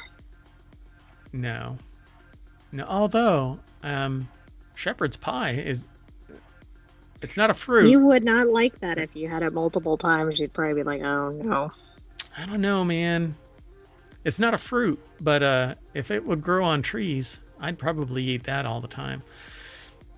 Anyway, so the company is based in St. Croix, an island in the Caribbean Sea. The vodka brand has partnered with organizations including Trees That Feed Foundation and Breadfruit Institute as part of its commitment to eco-conscious practices. That alone should have put it in Greenogram, but okay. Yeah, I'm kind of surprised it didn't go there, but I guess because it probably came from it's a vodka source or related source or something. It ended up in Distilleris. Yeah. So its initiatives include planting breadfruit trees, supporting responsible farming, and repurposing 100% of production waste into nutrient-rich water for agricultural practices. So the article is over at the spiritsbusiness.com website. Lauren Bowes is the author. This is probably like the standard spirit bottle, but this is the type of bottle that I want. I want to get another tattoo of a pirate. I don't think you should describe it. Okay. Just show it off. I'll show it when I get it done. And unfortunately, the artist that I want to do it has not followed up on my request, so maybe they don't appreciate it as much as I do. But I share too much. Hold on. Let's do this. Overshare. Anyway. I mean, you don't want all your listeners showing up with the same tattoo. Every single one of them is going to show up. Yeah. Exactly. We're going to have a pirate con where everybody shows up dressed as a pirate, and all they say is "Arr!" and "I love the sea." Anyway, Mutiny Island vodka, created by Chef Todd Manley, is made with underutilized superfood breadfruit and Caribbean rainwater. That's the deck statement. So the flagship vodka offers notes of citrus, melon, green banana, followed by a smooth floral finish. It won a gold medal at the Vodka Masters 2024. The brand offers coffee-flavored expression, and that's, whenever they say expression, it's that flavor, it's exactly. That's separate than the one we've been talking about. Yeah, that's the distillation. And so they have a coffee-flavored expression, Mutiny Island Puerto Rican coffee, and roots, which is infused with ginger, turmeric, which a lot of people pronounce turmeric, but it's not. And I've had people, when I say it's turmeric with an R, and they're like, there's no R in that. No, really. Because it's mispronounced quite a bit. Yeah, turmeric. And sweet honey, which makes me want that so bad, even though ginger makes my face tingle. And maybe not in a good way. I don't know. So the final product is smoked hot pepper, a spicy vodka with progressive heat and unique zest.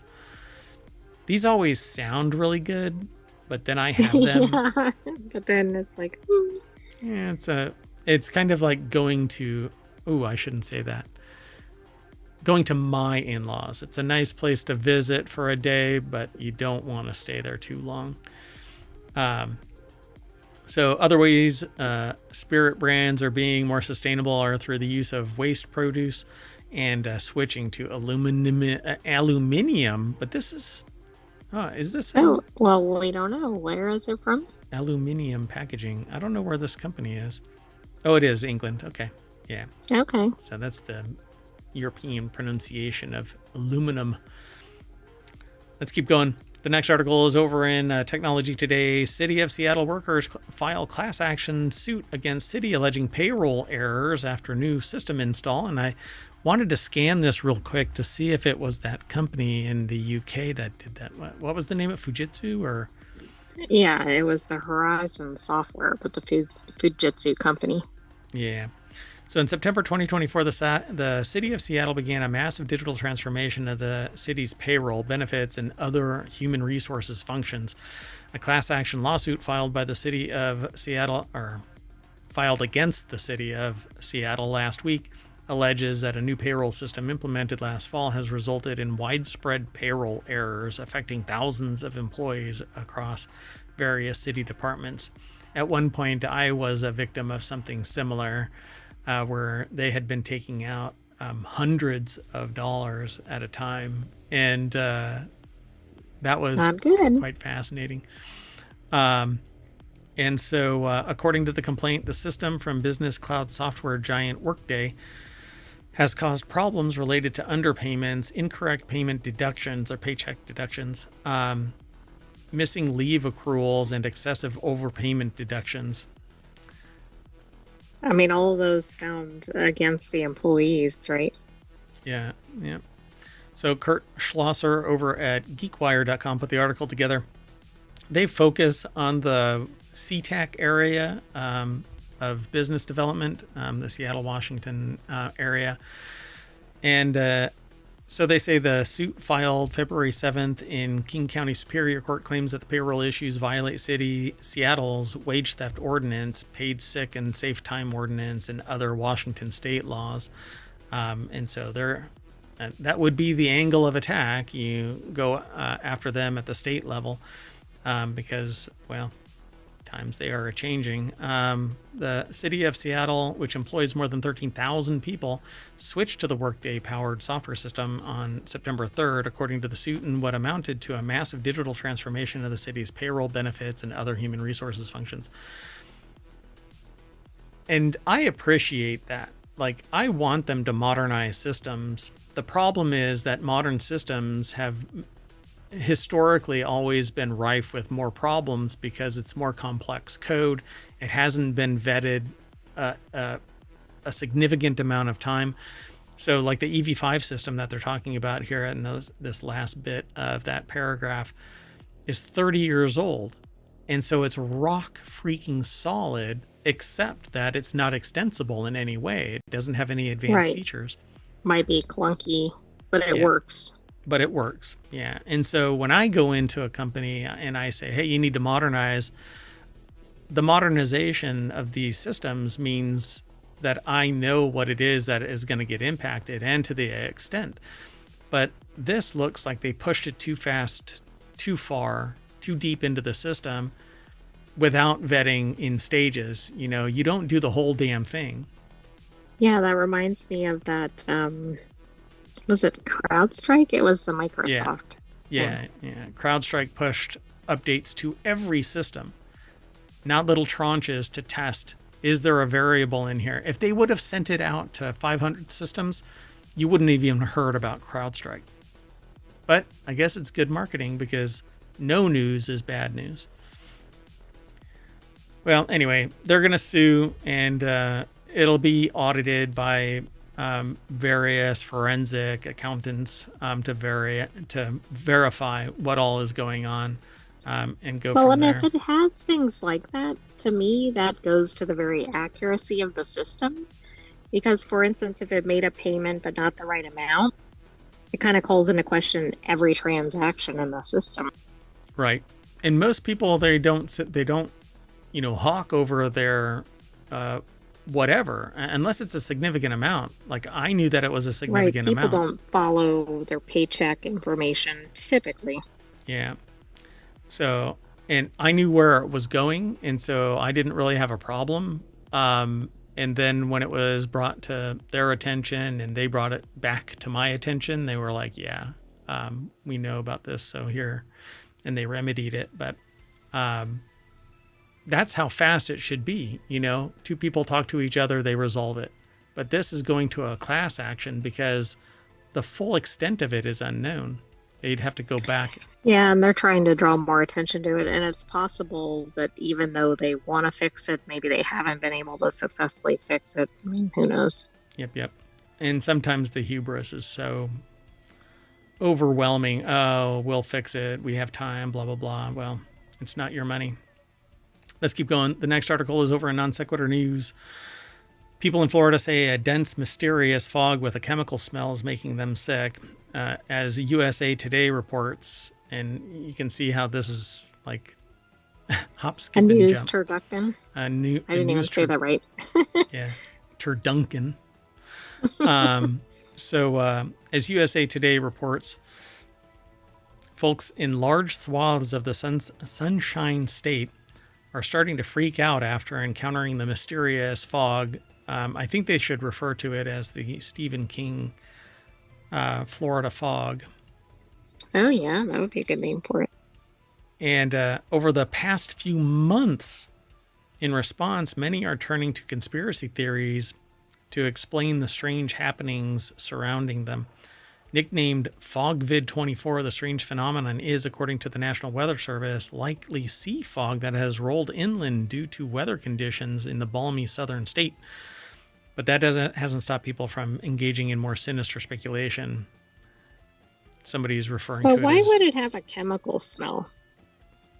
Well, if something is offshore and it's organic, it could be producing all kinds of okay, got it. Yeah, gas from the biomass and then blowing back. Either if it's a fog, then its humidity level is really, it's basically steeping out there, and then it blows back on shore. You're getting blasted by what amounts to nature's chemical warfare. So they refer to it as the Fog 2025, by the way, which is a Stephen King book. That's pretty funny. Noor Al-Sabai put the article together for Futurism.com. The taste of the air, the only word I can think of is toxic, is the deck statement. Yummy. Just makes you want to go out there and take a sample. So they say geoengineering, an umbrella term for experimental attempts to cool the planet, which is a real thing, though controversial and so far limited to small-scale tests, seems to be the biggest suspect for the conspiratorially minded. Well, a conspiracy is not a conspiracy theory is only a theory until there are facts discovered. So investigate and then change that from conspiracy theory to conspiracy fact. That's kind of how it works. And so be careful what you call or who you call a conspiracy theorist. All they do is lack evidence, but where there's smoke, there's typically fire. What the flames are, you don't necessarily know just yet. And let's just say, look around.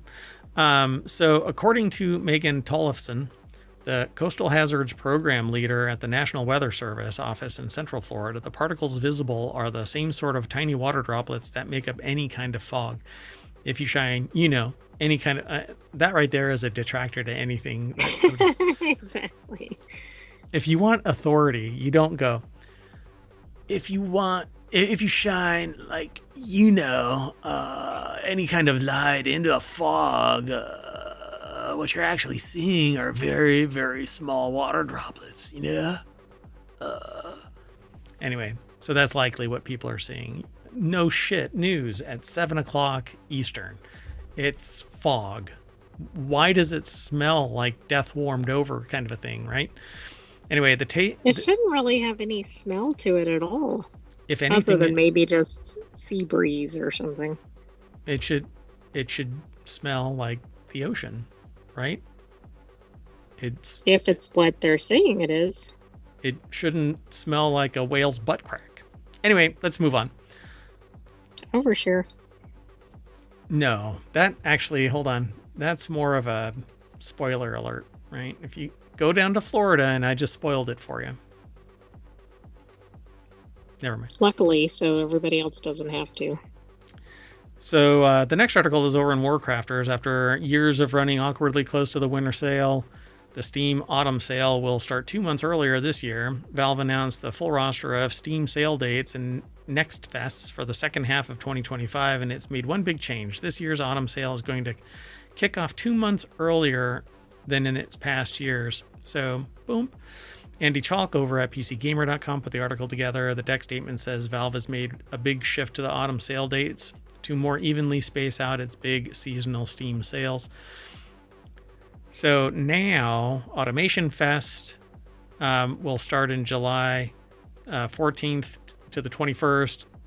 And it looks like there's like only a week pause between various fests. This is going to be quite the year. Yeah, so the 2025 Steam Autumn Sale will be from September 29th to October 6th. And it says, please note this is a different time frame compared to previous autumn sales. Dun, dun, dun. So, yeah. It's interesting because, like you said, I mean, there's one going almost every time. Yeah, just throughout the whole year, there's something. I'm really curious what the beginning of the, like, they should have just posted a whole month, just augment it with the beginning months. Yeah, I agree. But this is second half, so July, blah, blah, blah. Anyway, there's a lot more on this article. Follow the link. The Steam Autumn Sale Moves is the title that I gave it, but the link will link you over to PCGamer.com. Let's keep going. Moving on. Next article is over in WarCrafters. I hope every RPG steals Avowed's brilliant inventory system. Now, I started watching people playing it because some people paid or were gifted codes to play Avowed. It doesn't actually release for another 4 days. And I'm not going to buy it either way. It's a single player game, and while it appears beautiful, I did want to talk about it at least. Apparently, Obsidian has hit it out of the park. The early reviews are in, and people are raving about it, how beautiful the whole thing really is. Obsidian's latest RPG, Avowed, is out now on Xbox and PC for those who pre-ordered the expensive fancy version. Something like $100 or $90 or something like that. I don't really know. But it's a $70 game. So I think it's $90 for the early. And it's a really good game. But one key thing that the author of this article over at Kotaku wanted to highlight is that RPG's inventory system and item management system, because it's really good and they want more games to copy it. Now, the things that I'm sure Obsidian don't want people to copy it. Yeah, but that's one of those things that can't be protected, right? Do you think? Well, true. It's always nice when it's like that is an Avowed thing. You know what I mean? Like it usually takes on the name of the thing that inspired it. Yeah, the Avowed inventory system. So what's really interesting about this is this looks a lot like Kingdom Come Deliverance 2. This interface. Interesting. Granted, Avowed's is more woo-woo, like ghostly and stuff, because I guess it has a lot to do with like souls being reborn and stuff like that. But KCD2 is medieval style. Zach Zweisen over at Kotaku.com put the article together. Well, so that is interesting, right? I don't know, like with the earlier release and whatever. Yeah. I mean, even this whole thing looks just like KCD2. Oh, okay. And this for sure does. So I've loved watching everybody who's been playing it for the last 8 hours or so. Off and on, I've been able to take a break and look. So they say, sure, they'll freely admit that our RPG inventory system might not be the sexiest or coolest topic. I think it is, but is a very important part of the game. Features loot, potions, food, weapons, and gear. A bad inventory system can ruin a game. I agree, particularly when you have weight limits that are just gross. Like you barely can carry anything, or it's slot driven and you only have like 12 slots. But nothing stacks. So the moment you pick up 12 leaves, your inventory is full. I hate those games. This doesn't look like it. So they were happy to discover that Avowed avoids all of the annoying busy work with a streamlined and smart inventory system. The result is more enjoyable experience because you spend less time fussing about 400 items and more time doing stuff you actually want to do in a big RPG. There is a lot to this, but yeah, my observation of this is that it looks a lot like KCD2's, but just more fantastical. Well, I like the idea that you're not going to get overloaded and you're not going to have to keep dealing with that. And that's the key ingredient right there. Avowed don't food, potions, lockpicks don't weigh. They say weight anything. So consumables don't take up any space, don't weigh you down. Now, to a point, that's okay, but it avoids realism because food really is heavy, particularly liquids, but that's not the purpose of this game because it is fantastical. So likewise, crafting and upgrade materials, iron, wood, furs, also weigh nothing. I never in my 40 hours or so with Avowed left a dungeon desperate to sell stuff in order to free up some inventory space. It's a common occurrence in many RPGs. It's because they want to impress a little bit of realism and slow down your loot goblin addiction. So it says, but funnily enough, never really liked that word, funnily. Because it's an odd word. You won't even have to do that because you can always break down any weapon or piece of gear you find at any time and get its resources. So even if you are burdened by something, all you have to do is break it down. Then you can use those resources, which weigh nothing, to upgrade your equipped gear and make it better. It's wonderful. And I agree. I think it's a lot of fun. Love the idea of it, but I love multiplayer games. Even if I don't play multiplayer, I want the option to call somebody up or text somebody and say, just log in, let's play the game. I think it would be a blast. Will you be playing this? No, not unless I get a free code, and I don't. I'm not big enough to do that, but I want to fight monsters, it says, meet new characters, explore strange lands, and save the day. And in fact, I would rather gift that code to other people that would play it, maniacally, because it would be fun to watch people that are passionate about this style of game, unless I have like base building, survival crafting kind of mechanics to it, like No Man's Sky or upcoming... Right, or Light No Fire. Yeah, Light No Fire is the new one that's coming. And countless others. I mean, there's just so many. I'm just not really that hip to it. So, but anyway, a lot of people are playing this right now, so that would be me if I could find my forever game. Come on, somebody develop my forever game. Which is? I don't know yet. Minecraft plus something? Minecraft and I don't know. I just don't know. Light No Fire might be. Yeah, like that maybe. Yeah. Let's keep going. Next article is over in the Marvel Channel. Disney Parks' most infamous earworm is getting its first extended cut, and I'm not sure what this is. What is the... Oh, I know exactly what it is. I did look ahead, but I predicted it before I looked at it. So It's a Small World? Yeah. Yeah. I mean, it's right there in the title. Not in the title, but in the little snippet. So in celebration of its 70th anniversary and to honor late composer Richard Sherman, Disney will add a brand new final verse to It's a Small World this summer. Sabina Graves over at Gizmodo.com put the article together. The deck statement is what I just got done saying. So the earworm heard all around the small world within each global iteration of Disney Parks' classic boat ride is getting a massive change in time for Disneyland's 70th anniversary. I thought wasn't it just its 50th? Like not too long ago? I think one was Disney World and this is maybe Disneyland or vice versa. We did see something recently. Like it's 50th, right?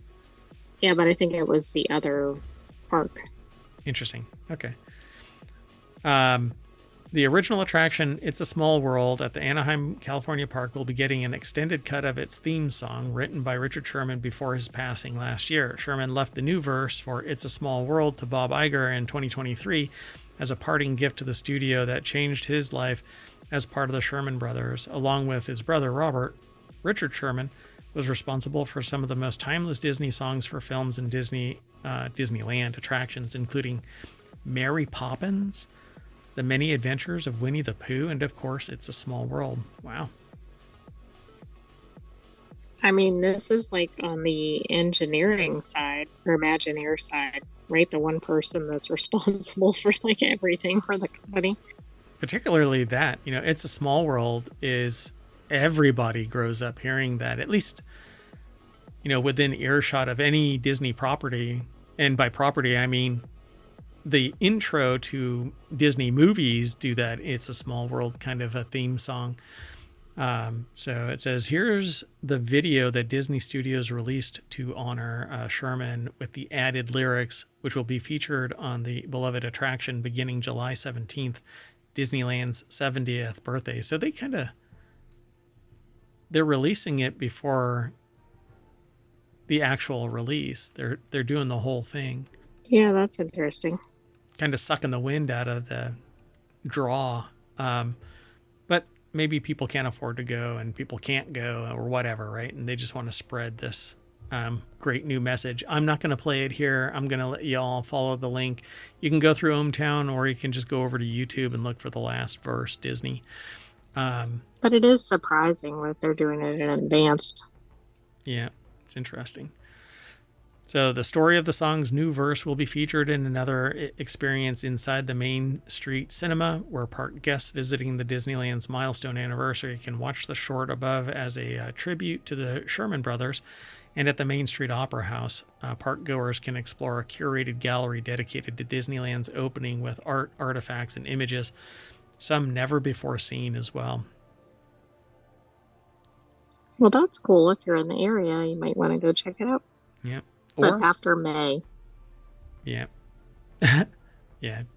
July 17th will also mark the arrival of Walt Disney Animatronic that is set to be featured in a new show, Walt Disney: A Magical Life. To celebrate the moment, Imagineering will host an exhibit tracing the progress made with audio animatronics from the park's opening through to today. Pretty cool. All right, let's keep going. Next article is over in WarCrafters. 30 years ago, the Superb Owl halftime show was Indiana Jones? Which makes no sense. Yeah, I thought this one was interesting. Kendrick Lamar's riveting, incisive, Superb Owl performance is likely to go down in history for many reasons, not the least of which is that it was the most watched halftime show of all time.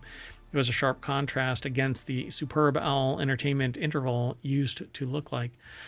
For instance, 3 decades ago, when it was devoted not to a blockbuster artist or a tribute to the host city's music scene, but instead to Indiana Jones. I didn't know it was ever focused on a movie. There were people trying to protest it, and all that seemed to do is the Streisand effect, and more people watched it now than ever before. Although populations increase, but people watched it. Oh, I thought you meant the thing that occurred during his performance. You mean about the whole event? Yeah, protesting the Superb Owl. Yeah, and all it did was really backfire. More people paid attention to it. So Clayton Ashley over at Polygon.com put the article together, and it says the deck statement says this stunt spectacular belongs in a museum. And so there's a video here, Superb Owl 1995 halftime show, and I'm going to play it but mute it. Have you seen this before? I have never seen this in my life. Yeah, so it's the scene, it's basically a scene from Indiana Jones.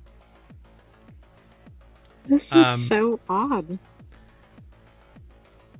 Yeah, people are on stilts. There's a bunch of other people coming onto the field, dressed basically as characters from or just people from the Indiana Jones movie. Wow.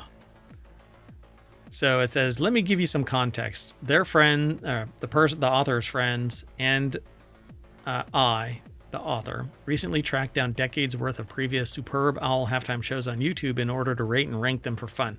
They had a blast rediscovering shows they'd loved and watching performances that they'd never seen.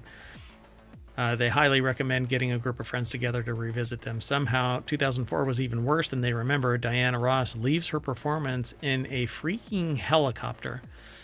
But the Indiana Jones thing is from 1995. Indiana Jones Stunt Show now seems like an odd choice for the 1995 Superb Owl, especially since the franchise's third and at that time final movie hit the theaters in 1989, 6 years earlier. But Indiana Jones was a multimedia property in that era. 2 seasons of Young Indiana Jones Chronicles aired from 92 to 93, sometimes in the time slot right before Monday Night Football. So it was basically getting hammered. Or cool. It was like a marketing nexus or something. Yeah.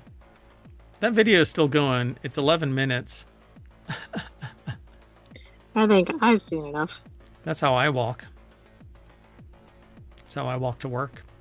I'm sure. That's how I walk around the mayoral mansion. Anyway, go over and check out the rest of this article. There's more there, but the nuts and bolts of it is that 30 years ago, the Superb Owl halftime show was Indiana Jones Stunt Show. All right. The sentient Where do you AI. go from there? Yeah, really. I don't know if it's up, down, sideways. It's more like a jump scare, I guess. I don't know. So ChatGPT for birdsong may shed light on how language is wired in the human brain. The article is over in the Mobile channel, but it's actually sourced from phys.org, I believe. Just like ChatGPT and other generative language models train on human text to create grammatically correct sentences, a new modeling method by researchers at Penn State trains on recordings of birds to create accurate bird songs. The results could improve understanding of the structure of birdsong and its underlying neurobiology, which could lend insight into the neural mechanisms of human language, the team said. A paper describing was published in the Journal of Neuroscience. Gail McCormick from Pennsylvania State University put this article together, and they had this really cool AI-generated image of mosaic birds singing. And it even has like a musical staff. I'm going to blow it up so y'all can see it. Yeah, that's cool.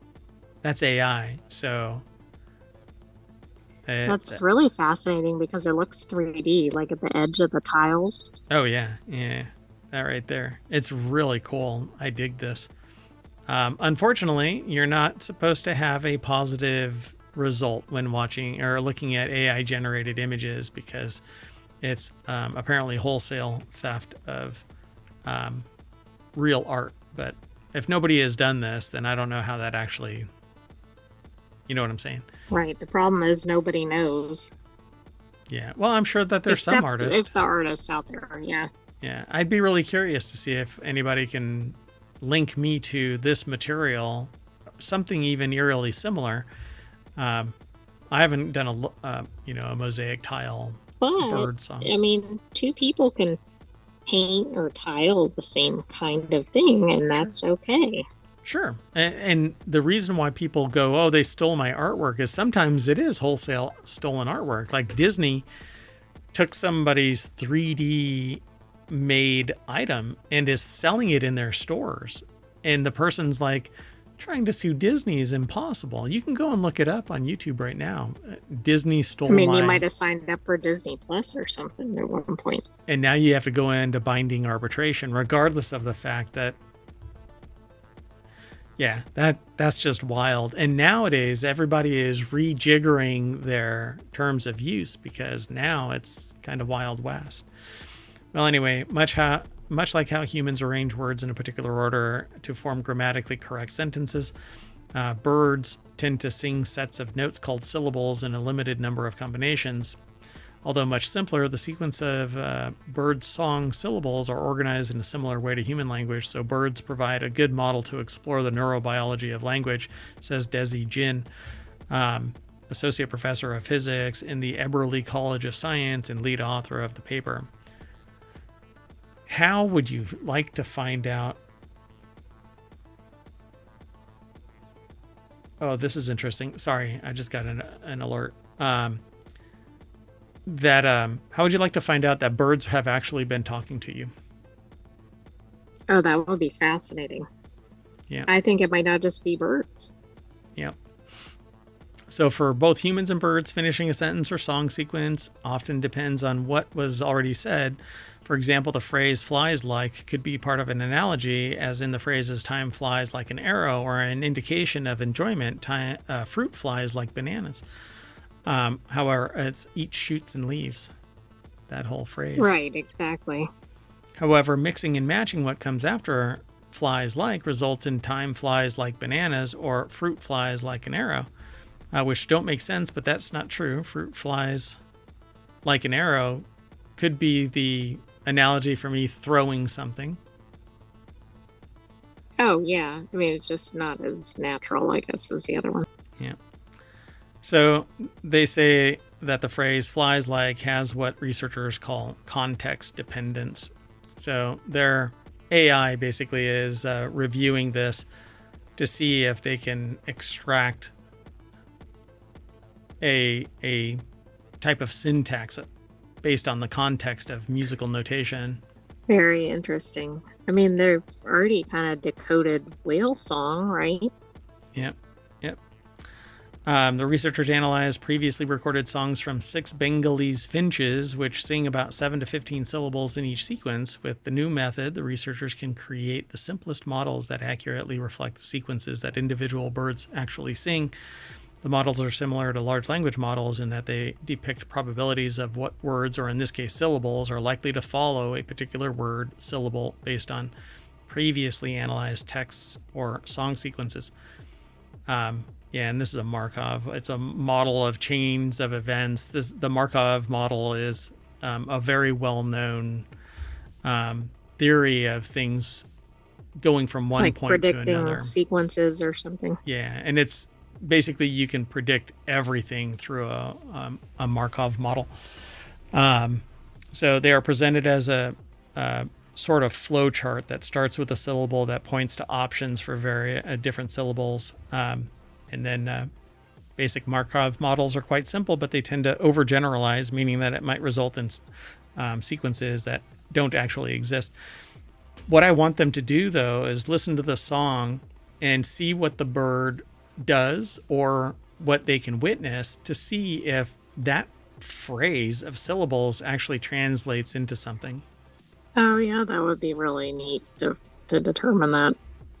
Yeah, so from this final model, the researchers can see which syllables have context dependence.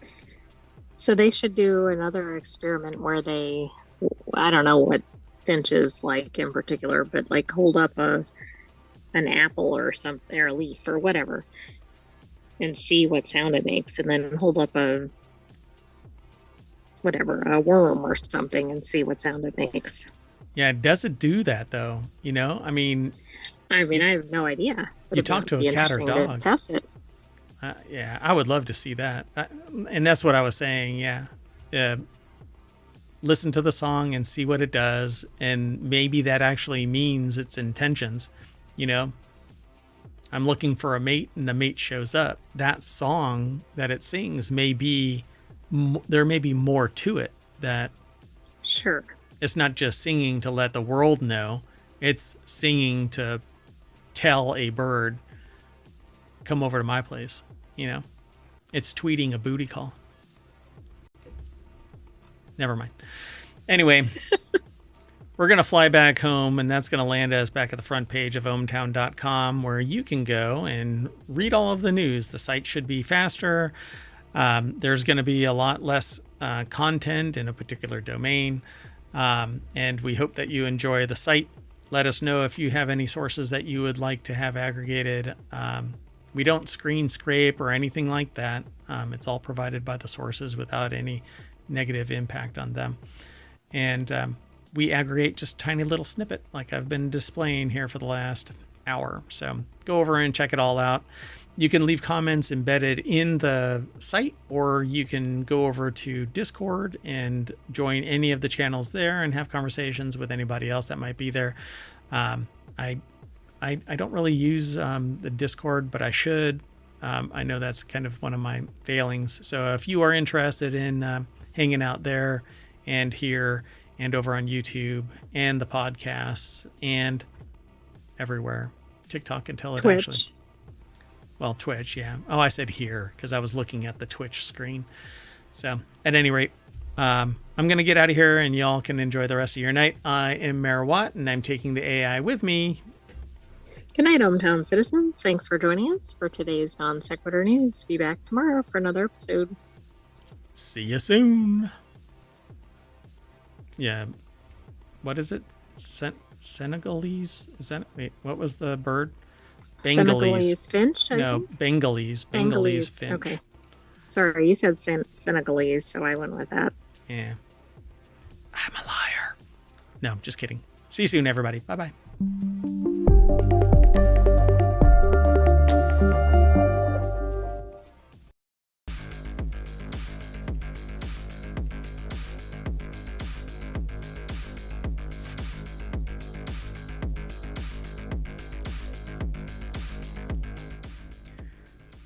Hello, everybody, and welcome to Non Sequitur News for February 14th, 2025. It's Season 4, Episode 45.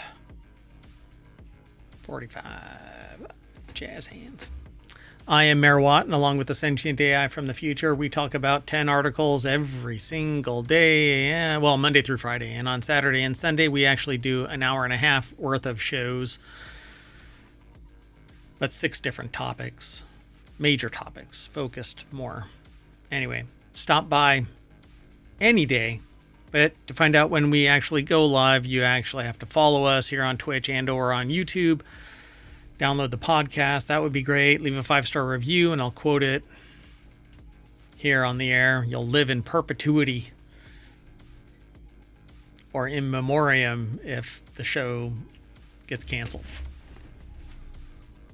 I don't know. Why is that going to happen? I don't know. Mayor Watt sometimes says some really stupid stuff. Sorry, I'm setting the arms on my chair. Anyway, everything is powered by ohmtown.com, and that's everything that you just witnessed is basically the engine that drives Non Sequitur News and Mayor Watt. My meetings are really, really odd.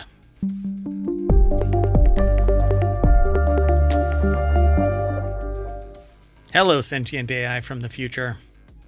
Hello, Mayor Watt, and hello, hometown citizens.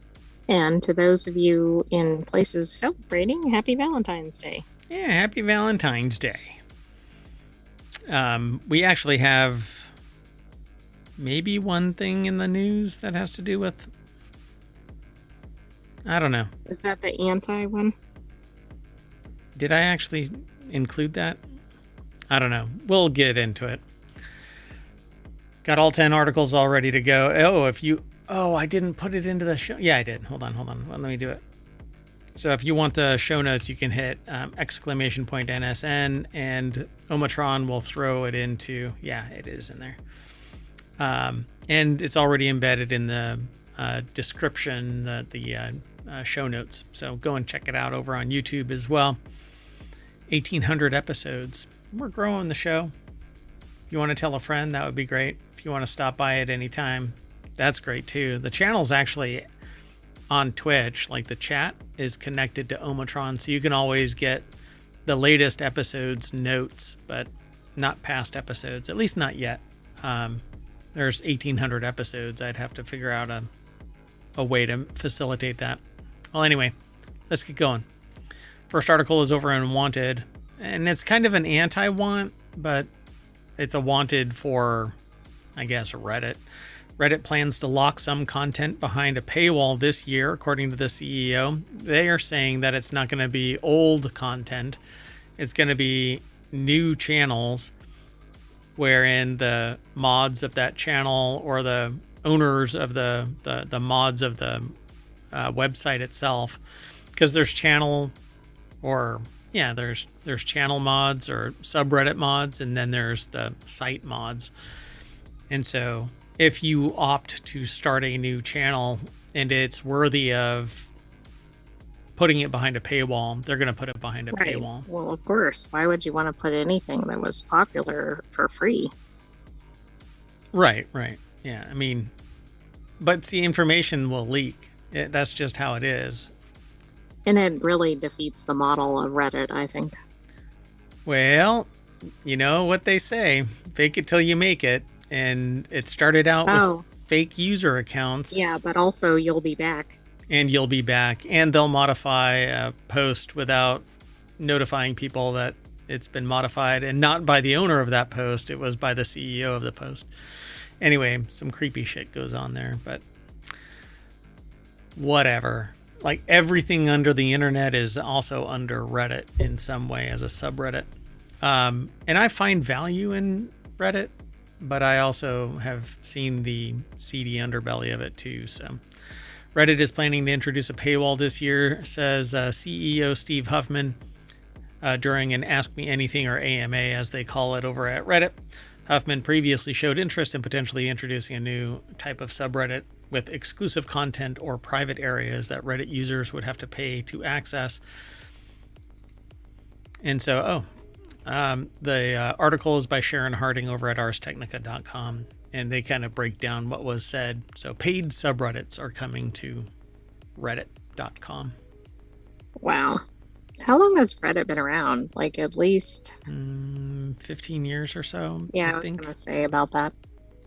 Let me make sure. Hold on. Good way to annoy all of your users, but you know. Let's see, 2005, 20 years. And Steve Huffman was the founder along with Alexis Ohanian. And yeah, I have a hard time doing this, like putting fake content on the site, comments and stuff. But that's exactly what happened with Reddit, because they said that nobody would come to an empty website. And I kind of feel that pain, because we don't have a lot of comments, but we have a lot of news. Yeah, but you can say that all the visits were legitimate. Yeah. And we get a lot of traffic over on ohmtown.com. I do the show because I like the show and it's dynamic and it gets me out in front of people, and I like talking about the news. At least some news. You know what I'm saying? I do. Well, anyway, there's more over at this article, and as per usual, they are talking about the financial motivations to make this happen. This is why we're doing it. But it doesn't really matter. User experience, right? The thing about it is that this is user-created content. That's the thing that really doesn't make any sense. So if I'm posting something, first of all, I could post it somewhere else. I know I might not get the same size audience. But why is somebody suddenly charging for my information? For stuff that I'm posting. I know that's yeah exactly. See, and they're posting other people's content on links, right? It's much like ohmTown, except that ohmTown is actual media outlets and newsletters and other things, right? It's not necessarily user content, but there is a mishmash of all kinds of stuff on Reddit. But it's mostly, well, I can't say mostly because I don't have the full stats of what goes on Reddit, but Reddit has a lot of user-created content, but a lot of it is external to Reddit being linked to it. Pictures, news, all kinds of stuff. It's postings from some other place? Yeah. Or some other site, yeah. Yeah, and so putting something like that behind a paywall it would be like me putting a paywall up on ohmTown, because ohmTown's just aggregating news just differently than the way that Reddit does it. And I don't have any of the user-created content in there. I only have content that's created by third parties that allow this kind of value add. Right. And frankly, I use ohmTown for my personal use. I just happen to open it up for everybody else to access. And it's always linking to the source material, and it's never taking it wholesale, right? And we don't screen scrape or anything like that. Reddit literally does not pay anybody, but all of the content is going to these. Right. People are going to Reddit. An odd model, but yeah. Yeah. So anyway, and then when there is a paywall, by the way, they actually copy and paste the entire article into the posting so that people can read the news. And that's exactly what I think would happen with this paywall. Anyway, regardless, y'all will be back no matter what. Well, you don't want, like partial news, but that's what's going to happen here. Yeah, I don't know. Interesting times. Let's keep moving. The next article is over on the Mobile Channel. Igloo is recalling 1 million coolers that could amputate fingers. So yeah, Igloo they must have been teamed up with the manufacturer for Cybertruck, right? Oh, ouch. So yeah, Igloo's recalling more than 1 million of its 90-quart flip and tow rolling coolers over fingertip amputation and crushing risks posed by the product's tow handle. I think I have one of these. That's actually interesting because I think other products do that have that, and maybe it's Igloo, but I think it's also competitors. Yeah, I'm not quite sure exactly what it is. The tow handle on the company's 90-quart flip and tow rolling coolers could pose fingertip amputation and crushing hazards, according to this article over at Quartz or QZ.com. It's written by Brittany Nguyen. And it says here that they're recalling more than 1 million 90-quart flip and tow. I don't know how they actually do it, but the cooler company issued the recall on Thursday, urging customers to stop using the product and to request a replacement handle for free from the company, according to its notice with the Consumer Product Safety Commission, which, who knows? But they were sold since 2019. We're in 2025. And how many people are tracking cooler recalls? Like, they might be tracking things like a car recall, right? Major purchase, but... So the source for this is, like, I guess kind of all over the place. The CPSC website is where it's the notice is housed. The recall impacts 1,060,000 coolers from the U.S., 47,000 in Canada, 23,000 in Mexico that were manufactured before January of last year, according to Igloo. Let's see, the manufacturing date is imprinted in the bottom of the cooler in a circular design that has an arrow pointing to the month and a circle around the last 2 digits of the year. In a statement shared with NPR, Igloo said, through rigorous testing and proactive steps, we are constantly improving our products to meet highest safety standards. All right. Well, I'm glad they're doing it, but I wanted to get out there. I am too, but why did it take this long? Maybe a certain number of people. Maybe something... It doesn't seem like it's something where it falls apart or whatever. No, they pissed off the wrong people, basically. Somebody, not me, got hurt. You know what I'm saying? Yeah, no, I agree. Yeah. Let's keep going. The next article is over in Law Nerd. Florida. This is Oh, you know what I didn't do? I don't think I went through the whole thing. I didn't run down the titles. No, I know you didn't, but you started, so I didn't interrupt you. Oh my gosh. That's you didn't the first introduce time. me either, but that's yeah, okay. I did. I said, welcome. I did. Did we? Yeah. Okay. Well, but I don't think I went through the thing. Glitched. Wow. Okay. Well, it doesn't matter. This episode is kind of wonky, but I just got excited about doing the articles and got right on into it. Well, that's good, right? Yeah. I don't know. Maybe I can... Maybe I'll do it at the very end and then I'll cut and paste. I don't normally edit anything because I don't like editing things, but let's keep going though. The next article is over in Law Nerd. Maybe we can send people on a scavenger hunt through all 1,800 episodes and they can find the one where you didn't do the rundown. Yeah, this one. Yeah. They'd find it immediately. Go and watch it. So Florida lawyer. So I titled this, and it's in the show notes, Legally Throwing the Dinner Plate. So you've heard of throwing the book at somebody, but this is a dinner plate. Florida lawyer accused of hitting man on head with dinner plate after wedding buffet butt-in. 52-year-old Florida lawyer. That's a new one. Florida lawyer. Yeah, is that a variant of Florida man and Florida woman? Yeah, Florida dog, Florida... Oh, right. Florida... Whatever. Anything, right? Yeah. has been charged with aggravated battery and with a deadly weapon for allegedly hitting a wedding guest over the head with a dinner plate. Deborah Cassens-Weiss over at abajournal.com put the article together. The person, I guess what really cracks me up about this is, like, you'd think a lawyer would go, how's the way to handle dispute, right? Like, I'm going to threaten to sue somebody, or I'm going to something, but not the plate. Yep. The person was arrested June 18th after police were called to Boca Lago Country Club in Boca Raton, Florida, after the New York Post, Newsweek, Above the Law, Miami News Times, WPEC, Law and Crime here, and BocaNewsNow.com all talked about it. Got quite a bit of coverage. Yeah, it's pretty funny.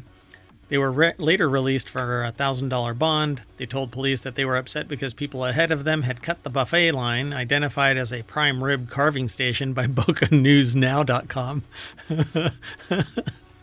Nobody cuts in front of me, not for a prime rib carving whatever station. Yeah. Con. I sat through this whole wedding ceremony so I could get some roast beef or whatever they're serving.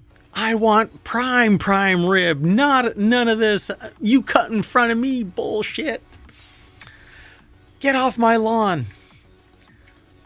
They admitted that he got into an argument with the victim and shoved them, but they denied hitting them on the head with a plate, according to the police report cited by Law and Crime. You know, this is a wedding. I wonder how much of the wedding photography captured this moment. You know, like if the photographer is just constantly snapping candid shots. They have like the various phases of like the plate above the head, lowering, you know, exactly.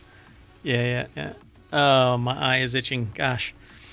So the victim told police that his niece got in line ahead of him and then agreed to let two girls join her. Police said in a probable cause affidavit. So that was the probable cause. One of the girls was identified as the victim's daughter. After the argument began, the victim alleged he was hit over the head with a plate and then shoved and grabbed by the collar by this guy who was holding a plate over his head. In line, I was like, he wasn't even the line cutter. Yeah. He was being nice and let three girls get in front of him. The victim said that the person who hit him in the head was a woman with a black dress. A worker, however, said that the person who hit the victim with a plate was this guy. I'm not mentioning names. You can go and read the article if you want to. And there is more content in that article. It just gets a little grittier. A melee followed, according to police reports cited by several publications. The person told police that numerous people beat him up, according to Law and Crime. This is all a bit much over a buffet line. At a wedding, mind you. You know, I bet the bride or somebody was probably crying during all of this because they're like, oh, it's ruining the wedding. Police are going to show up. Yeah. I hate when police show up at my weddings. Let's keep going. Plural. So does this happen every time? Every single time I go to, you know what? It's like the person on the plane complaining about their child. You know, every time I take a flight, somebody complains about my children. Well, right. What's the common theme here? All right. Well, the next article is called Helldivers Lost a Planet. The article's actual title is Helldivers Just Failed a Major Order and Lost a Whole Dang Planet. On Wednesday night, the author of this article enjoyed their evening by playing a few rounds of Helldivers 2 with friends. The major order was to defend against 11 attacks from the Illuminate. And with 9 successes, they figured that they were safe to let the night crew clean things up. They slept soundly with the knowledge that they'd done their part protecting humanity, but awoke to find a horrifying revelation on their Super Destroyer's console. They failed the mission so bad that the Illuminate destroyed a whole planet, and now they're aiming for Super Earth. Wow. Now, does that mean that the whole game lost a planet? Or that the player? Yeah. I assume it means the whole game. The whole game, yeah, apparently. Wow. So I'm pouring one out for Angel's Venture. is the deck statement at this Polygon article by Cass Marshall.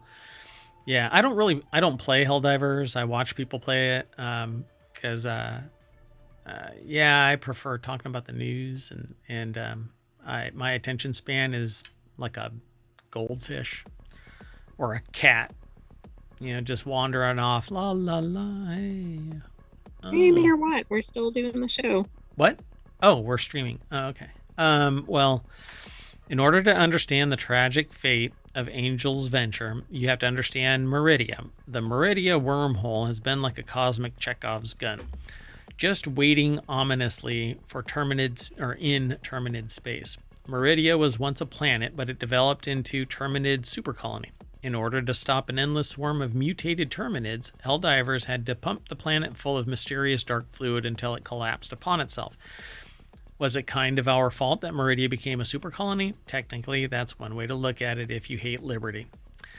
So when the Illuminate first showed up, fans speculated that they would be linked to the Meridia wormhole, and sure enough, some weird stuff started happening on the cosmic map. While they dutifully chased down robots wearing jetpacks, the Illuminate were gathering their own dark fluid. Upon logging in on Thursday, the author says that they were greeted with the following message. Angel's Venture has been torn apart by the gravitational pull of the Meridia singularity.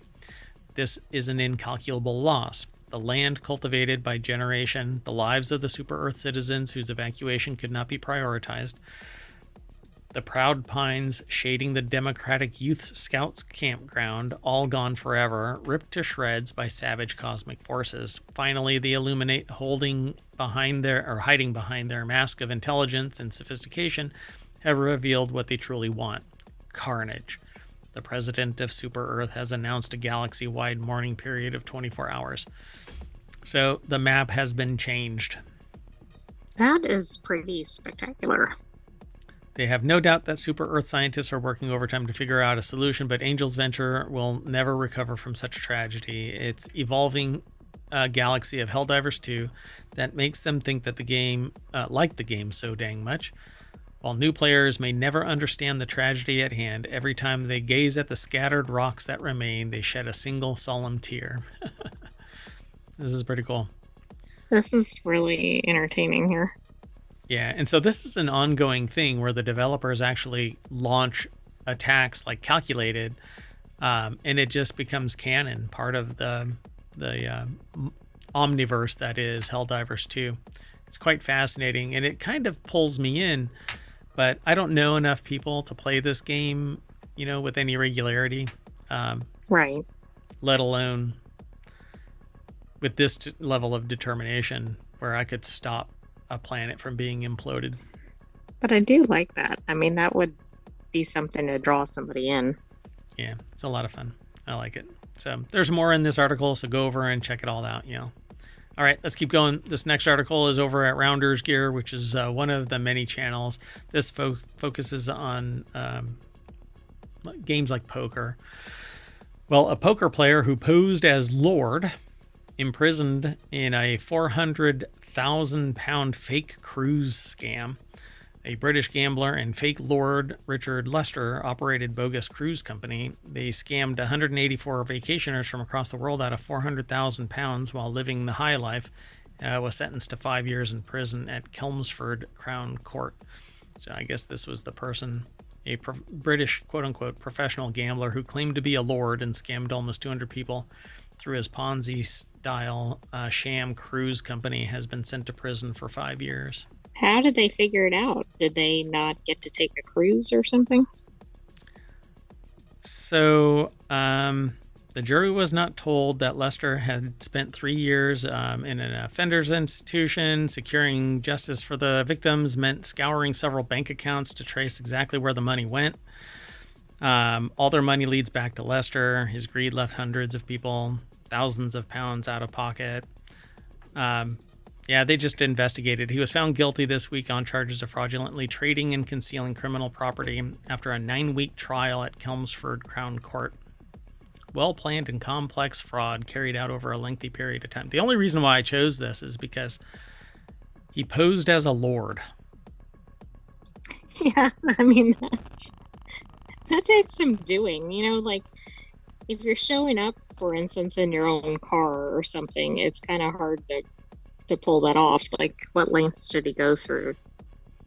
Richard Lord Lester is pictured in this article picking up a prize at the World Travel Awards 2012, although they should probably make him give it back.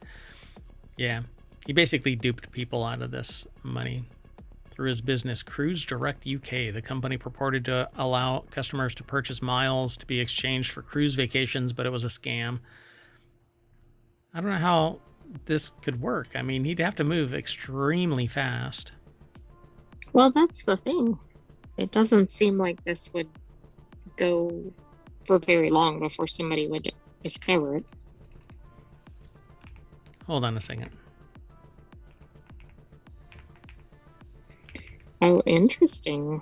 Previous offenses, although maybe as a youth, for similar issues. Oh, interesting. Yeah, so they came from far and wide as Australia, Canada, France, Germany, Japan, as well as US and UK. Around $2,000 on average was taken from each person. So he had to move pretty fast. So the article is by Philip Conneller over at casino.org. We don't even take the pictures, but for whatever reason, the articles from casino.org allow the whole thing to snap. They overshare. Yeah, they overshare. Oh, hold on. We can do that. For whatever reason, I can't stop it. I limit what they provide, but they post the whole thing. Anyway, thought it was really interesting. Philip Conneller over at casino.org put the article together. A poker player who posed as Lord, or it should say as a Lord, imprisoned in £400,000 fake cruise scam. All right, let's keep going. This next article is over in the Mobile Channel. I had heard about this a while ago, and I thought that I would include it today because today is Valentine's Day. This article is over in the Mobile Channel, but it's aggregated from, I think it's Smithsonian. Yeah. Once a part of marriage proposals, maritozzi are making a comeback in Italy and around the world. Since ancient times, Romans have gifted these cream-filled treats to their sweethearts. The article is over at smithsonianmag.com, or Smithsonian Magazine is the location. Right, but the website is mag. Yeah. Michelle Chia put this article together. And so, yeah, these are the little things. Maritozzo is a soft bun filled with a hefty dollop of whipped cream, or panna, as it is referred to in Italian. Those look very good. They look kind of like a cream puff, although more substantial, I guess. Denser, right? Yeah. Mm-hmm. So in all its simplicity, the maritozzo are a soft bun filled with a hefty dollop of whipped cream, or panna, as it's referred to in Italy. If you regularly frequent Rome or keep an eye out for viral foods on TikTok, you have no doubt seen this luscious treat. It's a picture of indulgence, a bread filled so high that when it's bitten, it hits the tip of your nose, creating a viral moment that both social media influencers and celebrity chefs love filming, with the Trevi Fountain, Colosseum, Pantheon as the background. So it's a very Roman treat, says Sagar Satera, author of Pomegranates and Artichokes, and a food photographer who has called Rome home for 18 years. Until I wish that person was an author of Maritozzo or something. But that'd be pretty niche. Very niche, yeah. Pomegranates and Artichokes. There's something about that. They're both like gift things for... Yeah, there aren't pomegranates associated, I think, with royalty? Yeah, wealth. Yeah. Yeah. But they are like a special gift or a special occasion kind of thing. Yeah. Yeah. So they say they like their Maritozzo Classic, feather light with a little sugar and full to the brim with the freshest whipped cream. So there's a whole history of these things that are written over in the article. And I had heard about these via other sources over the last couple of years. Apparently they're becoming more and more public, I guess. And we actually watched a Hallmark movie where somebody had to get one of these and gift it, if I recall correctly. If not this, then it was something else close to it. But fortunately, the women in Rome do not have to wait for suitors or husbands to give them Maritozzo on Valentine's Day to enjoy one. In the early 1900s, bakers started making the sweet treat for breakfast, served alongside cappuccino. Rigoli, a traditional bakery established in 1916, is still selling its famous Maritozzi. Locals will also name Il Maritozzo a top place to visit for your Maritozzo fix when in Rome. They make close to 600 a day. I mean, if you needed another reason to go visit Rome, this could certainly be it. Yep, there you go. So then they say revamping the classic is another thing. Luxury hotel built at Caesar Ritz in 1894 was known for having the first public grand ballroom in Rome and for being the first hotel in Europe to have private bathrooms, electric lighting, and hydraulic generated lift, which is still in operation. Ooh. Anyway, today it's Sunday brunch that brings Roman families together at the St. Regis for Maritozzi and cappuccino before the start of another work week. So there is a lot more to this article. Interesting. There's one that's in a square form. Where they are reimagining it for the modern era. There's another one that's a little bit more elaborate with fillings. It looks like mint is in there. Much loved Maritozzo alla Parmigiana. Interesting. A savory one. Yeah, interesting. So yeah, there is a lot more. And at the very end of this article is a recipe for you to create your own Maritozzi by Fabrizio Fiorani.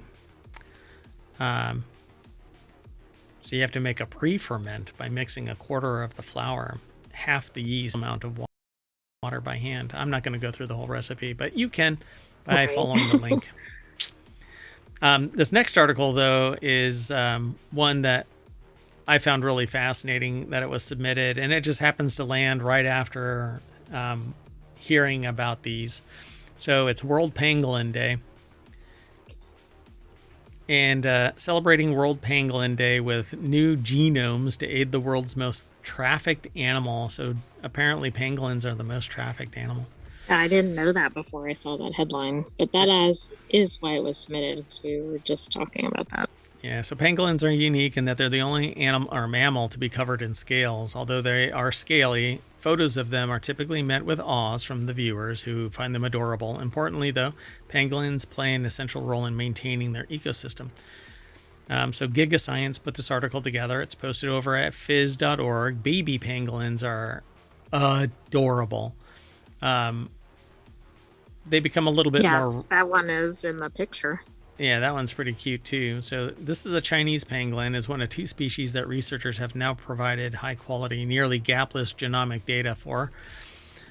Their other unique trait is that they're the most trafficked wild animal in the world, with more than 900,000 past 2 decades. Much of this is due to their high value for use in traditional medicines that require the use of pangolin meat and scales. So unfortunately, they meet their demise. This has pushed many pangolin species to the brink of extinction. In particular, 2 pangolin species, the Malayan pangolin, Manus javanica, and the Chinese pangolin, Manus pentadactyla, are under acute survival pressure. These species have been listed as critically endangered on the red list of the International Union for Conservation of Nature since 2014. So they did a big study. It's been published in the journal Giga Science, and they basically did the genomic sequences for the Chinese and Malayan pangolin species at a significantly higher resolution than one that is currently available. So maybe they'll... I appreciate this article because I don't think most people know this. Yep. So I hope that the word gets out and we can save pangolins. I think that they're freaking awesome, not only because they're an animal that has survived all this time until, humans decided to find them important for, ancient medicines. But they're mammals and scaled. They're very unique to the world. So why would we usher their demise by hunting them to extinction, trading them? And aren't there alternatives to what we think we're getting from them? No. Like, can we make synthetic something for medicine? No. This natural medicine, just you have to have that. You can't have stuff that is identical to it in all ways, except for whatever your impression is off of a feeling. I mean, I bet we could just watch some of the, is it chimpanzees? Yeah. They might have a remedy that doesn't require hunting animals. No, we gotta do experiments on them too. So the next article is over in Non Sequitur News. The price of rice in Japan is soaring. That starts out kind of like a joke, right? The price of rice in Japan. Yeah, it does kind of sound like, what's the punchline? The punchline is we're broke. So the price of rice in Japan is soaring. The government is releasing 210,000 tons from its stockpile to fight it. Japan says that it's releasing 210,000 tons of rice to try and curb soaring prices. Prices have rocketed since last year, with the price of rice up 70.7% year over year. Oh, wow. I wonder how much is in the stockpile, too, if they're releasing. I mean, this is a lot of rice. Seems like it. So a staple of the country's cuisine, rice has been soaring in Japan, prompting the government to step in with its own stockpiles in a bid to stabilize the market. Ito, Japanese agriculture minister, announced in a press release Friday that the Japanese is going to release all of this rice. The article is over at businessinsider.com. Joshua Nelkin Zitzer put the article together.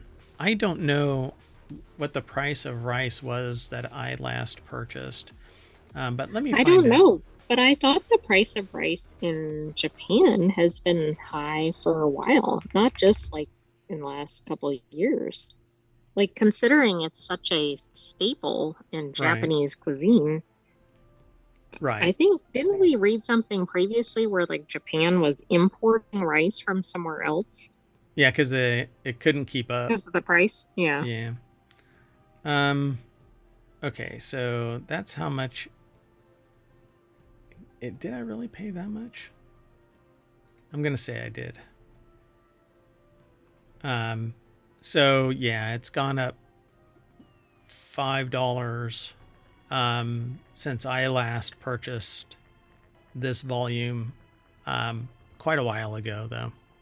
So yeah, it's getting more expensive, but I was told 6 years ago the era of cheap food in the world is over.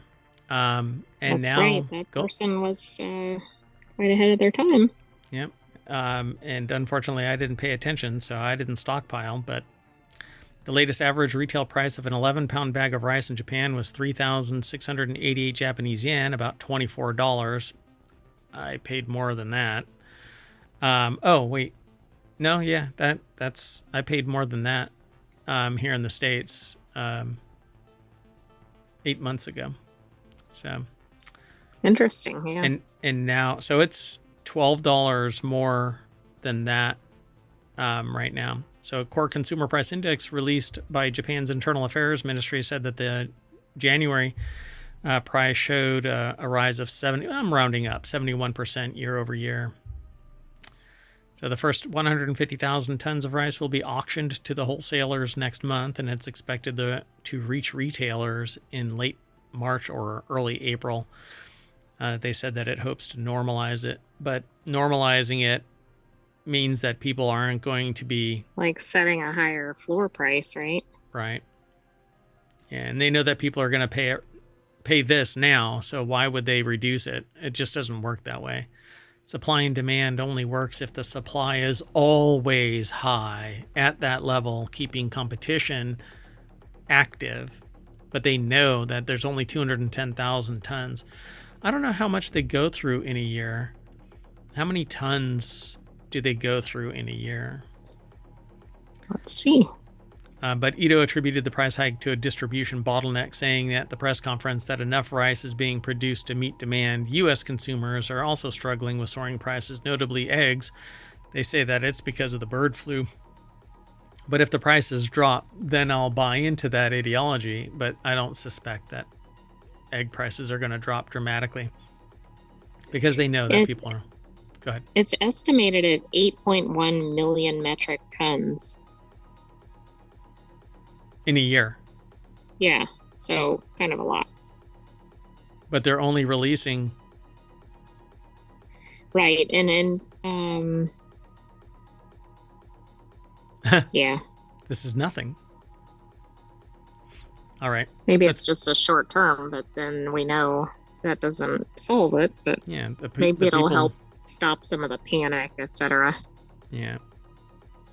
And they I think it said in the article, they started doing this when they had a previous, I think it was in this article, that they had a previous impact to the crop, and that's why they started doing the stockpile. Yes. Yeah, so Japan's government turns to its stockpiles in times of poor harvests or natural disasters. All right, let's keep going. This next article is over on the Mobile channel. Banksy. This one I titled Something Fishy About Banksy. Banksy fish artwork to go on display at London Museum. London Museum has announced that it has acquired Banksy's Piranhas artwork, which appeared at a police sentry box in the city last summer. Oh, that's interesting. Yeah, that is interesting. It looks like an aquarium. Yeah, but it's a police sentry box, so... Right.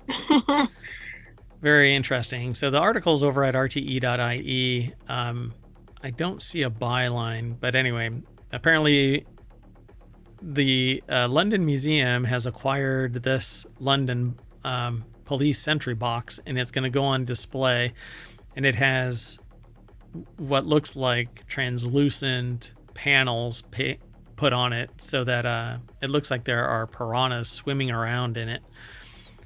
The collection concluded with a gorilla appearing to lift up a shutter at the entrance to the London Zoo. London Museum, which will move from the city's Docklands to its new location in 2026, will display the work after a City of London committee voted to donate it to the attraction. So there's a picture. This other Banksy work includes a rhino climbing on top of a silver car. They use the term mounting, which implies something else going on, but the car is actually like crushed in the back a little bit. Yeah, that's pretty good. So it makes it look like this rhino is climbing on top of the truck.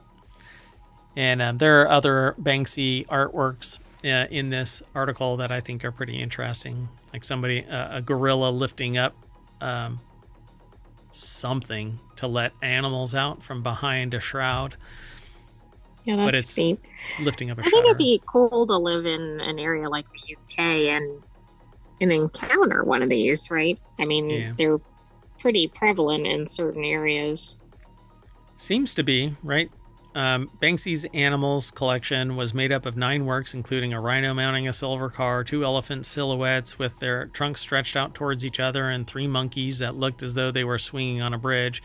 Another one is a gorilla lifting up what's called a lift, or lifting up a shutter, which is a gate on a garage type of a thing. That's what it looks like. Right, he's lifting like one up. of those roll down garage doors. Yeah. Like you see in a storage center or something. Yeah. Or a warehouse, maybe. And these are usually out in front of storefronts so that they can lock them down more securely than just a door. Pretty cool. There are a few in the States, but I don't know where all they are, if they're protected anymore. Like one is in New Orleans. I believe there's only one in the U.S. I think that's the only one in the U.S. Oh, really? I thought there were more than that. That's the only one in the U.S. is in New Orleans. Mm-hmm. Interesting. All right, let's do our last article. That one I titled AI-Generated True Crime Series. An AI-generated true crime series has millions of views, and the only little segment that we have on this is it says it was a perfect crime. Well, I wonder if that was AI generated. Yeah, really. Lucas Ropek over at Gizmodo.com put the article together, and it says AI slop is taking over the internet, according to a Gizmodo article that says AI slop website sent thousands of people a Halloween parade that didn't exist. And we talked about that back last year. But that's what they linked to in the article. And it's making it increasingly difficult for web users to know what's real, what's fake. And hey, it's the reason why I created RealityHacker. That's right. I mean, you were way ahead of that. Yeah, RealityHacker as a domain has been around for a considerable amount of time. It was one of my earlier projects. So 404 Media reports on the newest frontier and this bizarre dystopic trend, revealing the rise of AI-generated true crime podcast, which you might imagine isn't based in truth at all. The YouTube channel True Crime Case Files has managed to rack up millions of views by spitting out long, drawn-out yarns of murder and mayhem that are complete and utter BS. So, to be called true crime, it needs to be true crime. The channel's owner told 404 they wanted the audience to think about why they care so much that it was true, why it matters so much to them that real people are being murdered. And I have to agree. Why is that so fascinating? I agree, but then it's just not true crime. It's just mystery or thriller or whatever it is. Right. But what's the point? Why do you have to be fascinated by I've never understood what the appeal of true crime is. I understand the appeal of, say, mystery or something like that. Yeah. But I don't understand why it needs to be real. Right. I prefer knowing that it isn't real. I prefer knowing that it isn't even based on reality and that it's just a work of fiction. Or that it couldn't even be real. It's single-handedly why I really like Castle and other procedurals, because I know that it isn't real, and if it is based on something real, it kind of sours my attitude towards it, because I don't want, like, even Kingdom Come Deliverance is now getting to the point where I'm like, I'm so burnt out on violence, I just don't want to witness it. When I was younger, I didn't care. It was just a thing. But at any rate, so having gone hunting for the YouTube videos that 404's article mentions, they stumbled across a number of other channels doing the exact same thing. It clearly seems like an appealing racket for someone looking to make a quick buck. Web hustlers figure out that they can use automated content creating platforms like ChatGPT to tap into the attention economy and eke out a small living. Not always a small living, though. Yeah, that is true. Depends on if it goes viral, right? Correct. Yep. So it says sometimes it doesn't pay off. However, last year a YouTube show attempted to use AI-generated George Carlin comedy special to generate attention. It ended with litigation from Carlin's family, and the video had to be permanently pulled from the web.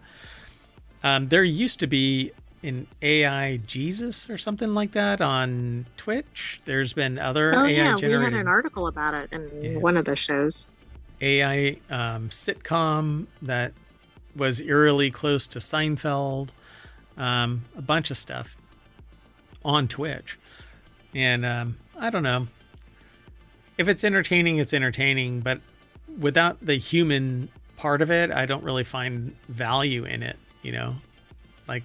No, and some people aren't going to it for entertainment, right? They're going to it thinking it's real. Well, the true crime one, maybe, yeah.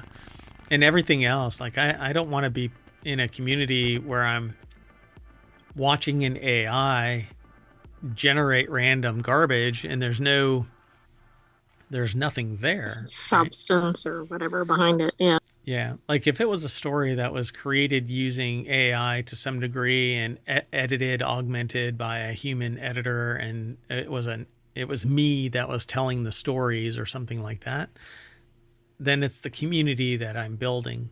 But if it's nothing but automated AI garbage, just gibberish, yeah. Yeah, exactly. It's fake. But that's, again, why I created RealityHacker, because you're not, at some point in the future, you're not going to know what to trust other than what is directly observable that you can touch, because even seeing it, it's no longer, if it's a video, you could be completely bamboozled by it. Right, and the quality has gone way up. It's very hard to see unless you know what to look for. And even then, sometimes you can't really determine. Yeah, and don't get me wrong, I love generative AI. It serves a purpose. It's good for creative efforts. It's good for stimulating the your writing, your creative writing, because sometimes you get writer's block and you need something that kind of nudges you out of that lock. And not everybody is, brilliantly capable of solving that problem. So I see it as a tool, but it definitely shouldn't be the end all be all. But hey, this is the life and times we live. So I'm going to ask the AI slop engine that's over here to weave a story that will bring us back to the front page. Oh, look, there it is, of ohmtown.com. And we're going to call it a night. And it's Valentine's Day, everybody. So have a good night. And I'm taking the AI with me. You want to say bye?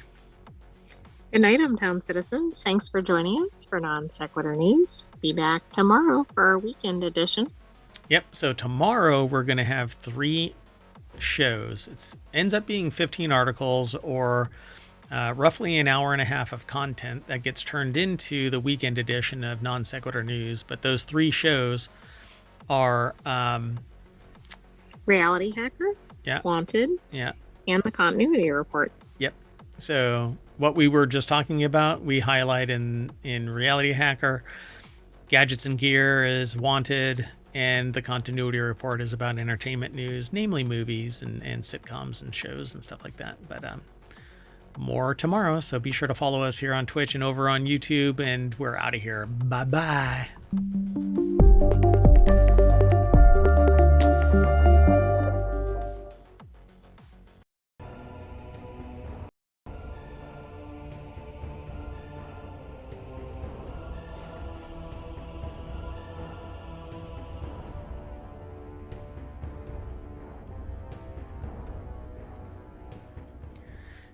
Hello, everybody, and welcome to WarCrafters for February 2nd, 2025, Season 2.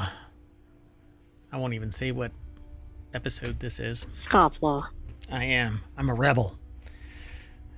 Things I've seen. You shouldn't understand. You couldn't understand. I am Does this have Merwat. anything to do with your shirt? No, nothing. I'm professionally dressed as mayor of ohmTown, along with the sentient AI. I'm just going to get right on into the show. This is WarCrafters, and we talk about games. And we try to stick to first-person shooters, real-time simulations. But I'm more of a cozy game player, personally. But RPG, gaming discussions, streamcasts, we talk about all of that kind of stuff. Gaming. But we talk about 5 articles each weekend. It all gets merged into Non Sequitur News Weekend Edition for Sunday, along with 2 other shows, Technology Today and 4-Wheel Tech. That is the Sunday edition. We have a Saturday edition, too. You can go over to YouTube and watch the old merged version, the Saturday episode. It is the weekend edition of Non Sequitur News. Anyway, Monday through Friday, we do Non Sequitur News, which is 10 articles, about an hour, maybe sometimes a little long, sometimes a little short, depends on how much soapboxing Merwat does.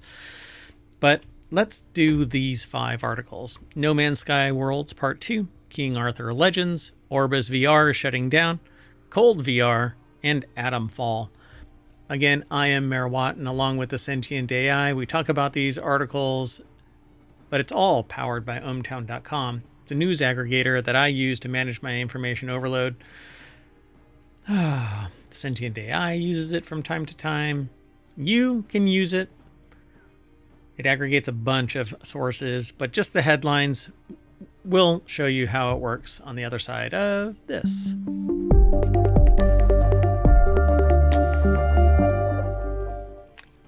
I need to figure out a way to make that wallpaper behind me. I've got a green screen behind me, but it's like 10 feet back. I need to be able to reach up and not hit the edge of my green screen. Right, lose your finger or anything like that. Right there. And it's worse when I'm standing at my standing desk. It's very frustrating. Anyway, I don't know how some people do it. Other than maybe they got I don't know how they do it. I'll have to look. Like the camera has to be like full frame. But that would make me like really huge on the screen, you know? I can do that. Anyway, let's get into the show. This is a fragment of Non Sequitur news, and so keep up. All right. First article's over in me or the audience. Me. The first article is over in RealityHacker. No Man's Sky expands its horizons with Worlds Part 2 update for PS VR 2 and PC VR. And I really love No Man's Sky, but I have this tendency where I start it and I play for a little bit. I've never completed the game because I play it for a while and I'm like, and I start over. Right. I mean, doesn't it? Well, and it's been around for a while. And does it have a long playthrough? It's perpetual. It's kind of like Minecraft, except that it isn't that right, style. Because all the worlds. Over 18 quintillion worlds. All of them procedurally generated, getting more and more sophisticated in their graphics and their flora and fauna. There's a whole bunch of storylines, some 16 adventures that they send you on that are all pretty expansive. And one main story that gets you traveling the omniverse. But the reality of this thing is you could, and it's really something that like I want to do, but I have yet to focus long enough. And maybe I'll do it this summer of stream where all I'll do is play No Man's Sky. And just like bear down on this and do it. I've never found my forever game. Some people have gotten into Minecraft and they just love it to death. Some people have gotten into Valheim, whatever. A lot of people are interested in No Man's Sky, but I wander off after 2 hours because I've got some other task that I need to do and I'm always doing something. We'll see. We'll see how this summer upstream. I mean, priorities are changing, so who knows what's going to happen this summer.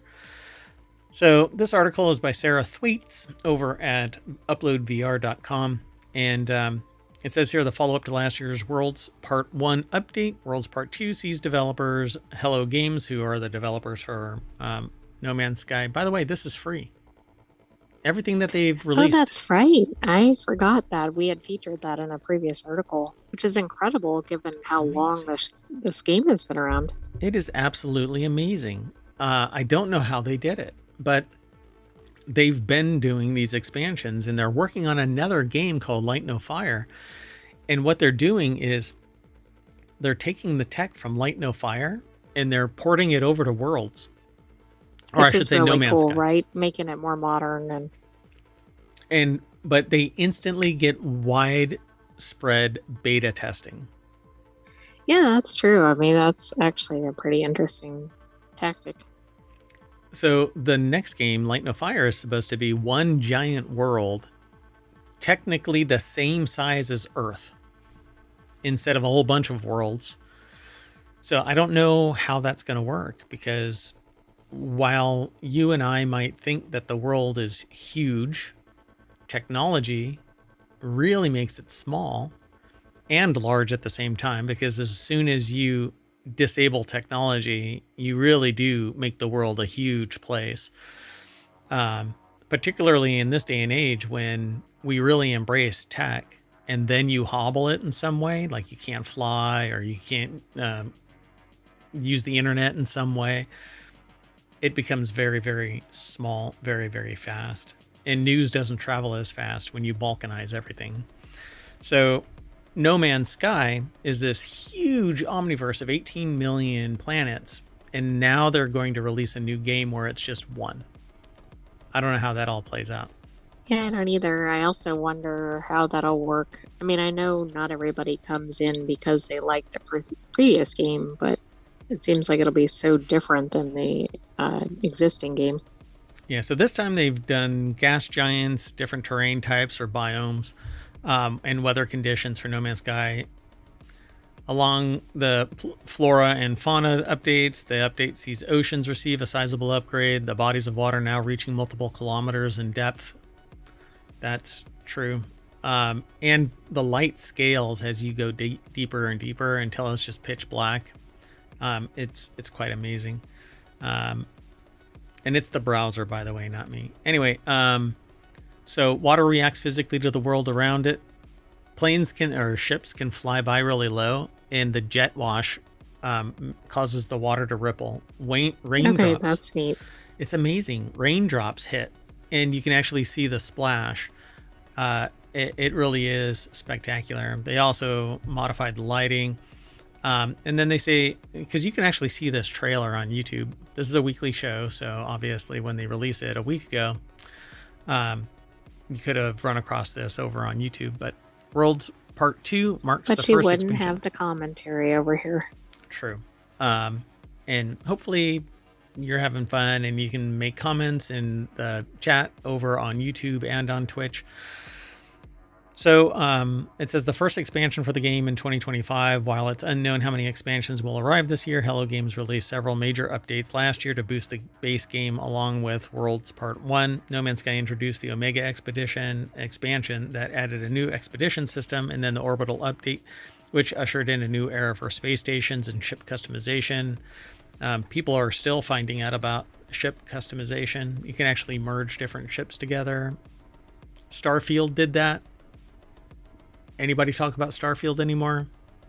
No, I thought that was going to be my forever game because I thought it was going to be. There was so much hype about it. Yeah. Well, it wet the bed. Anyway, No Man's Sky Worlds Part 2 update is available now on PSVR 2, PSVR, and it says and flat screen platforms, which I'm not sure what that means. Consoles? I mean, like portables? I don't know what that means. Not VR. That's what it means. Not VR. Oh, okay, right. Okay, got it.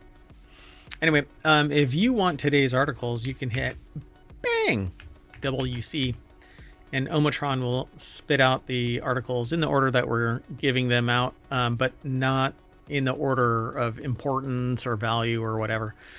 Okay, let's keep on going though. We've got 30 minutes, and we may actually not be able to do the last show. It depends on if we can get this done in time. But we'll do it as a time machine if that's the case. Yeah, we'll see what happens. So this, because tomorrow is Monday and we've got mayoral duties to take care of as well. Anyway, this next article is over in WarCrafters. King Arthur Legends Rise is now available on Steam. A blood pact with a dragon, ancient gods of war, a kingdom hanging by a thread. On January 22nd, King Arthur Legends Rise hit Steam with a single question. What happens when Excalibur isn't just a sword to be claimed, but a prison to be broken?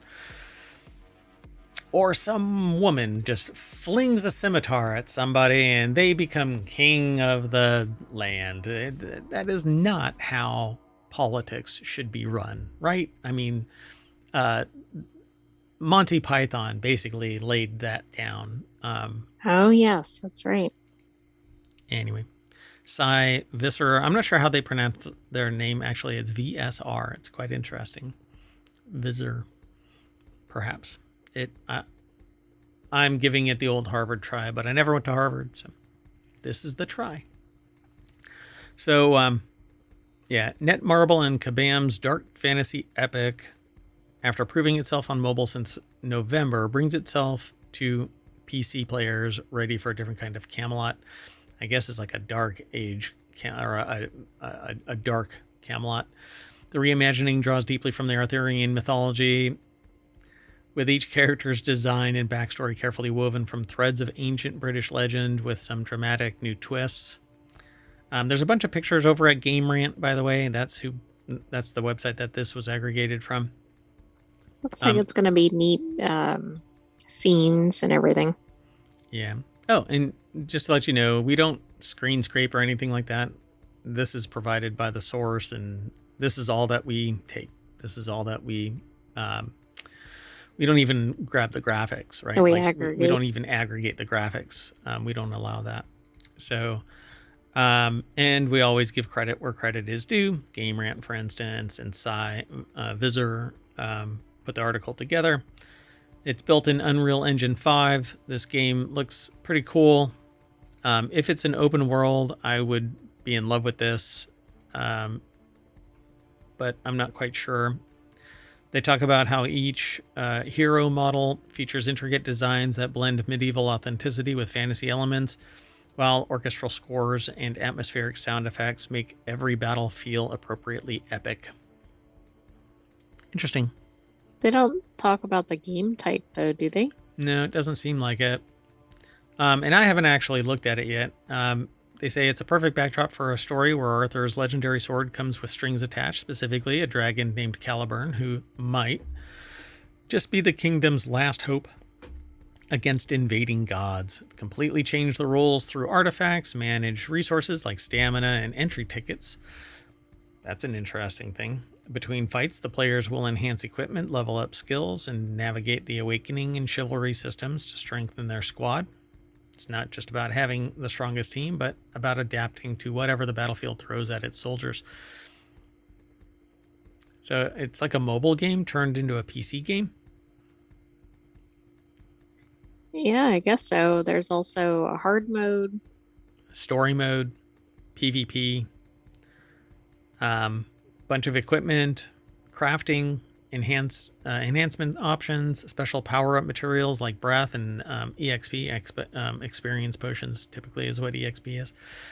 And there's always another way to strengthen the squad. The resource management actually matters. Gold, crystals, special currencies, each serve specific purposes in making the player stronger. So this might be one of these things where you have to kind of grind your way up and maybe have to spend money.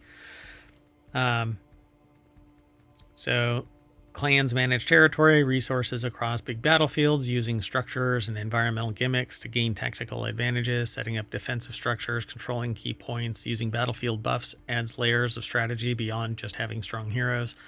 The best clans earn championship trophies and seasonal rewards worth fighting for. Yeah, I mean, this looks like it might be worth checking out.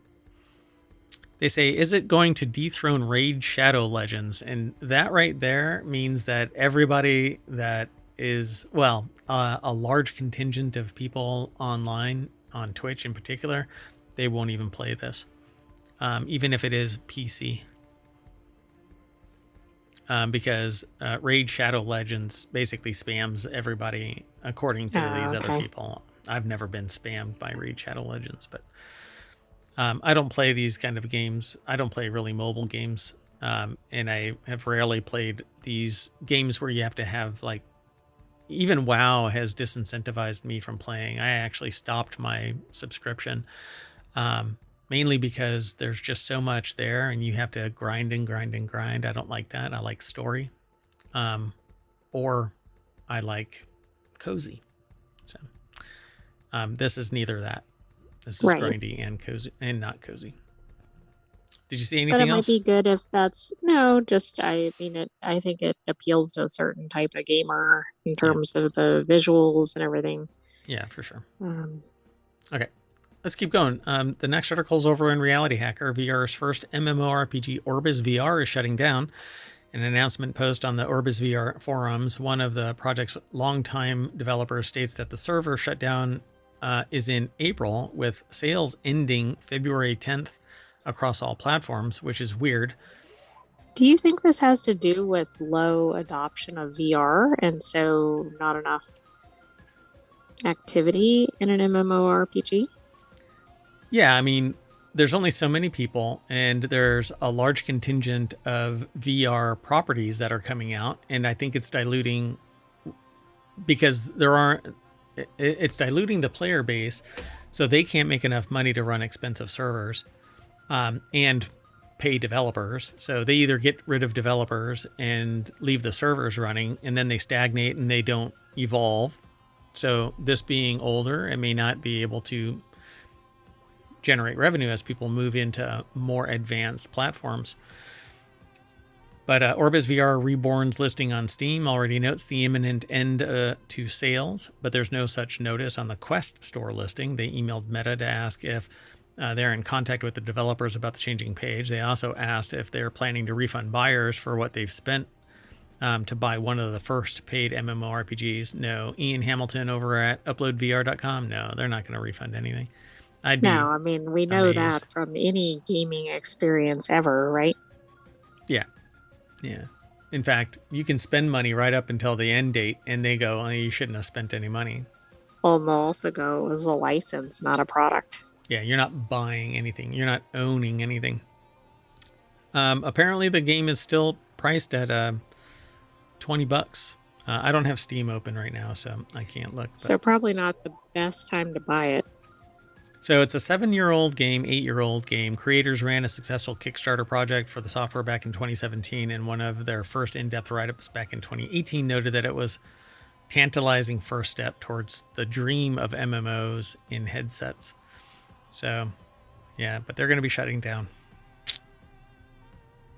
Yeah, that's too bad. I mean, I think we want to see increased development for VR and increased adoption of VR.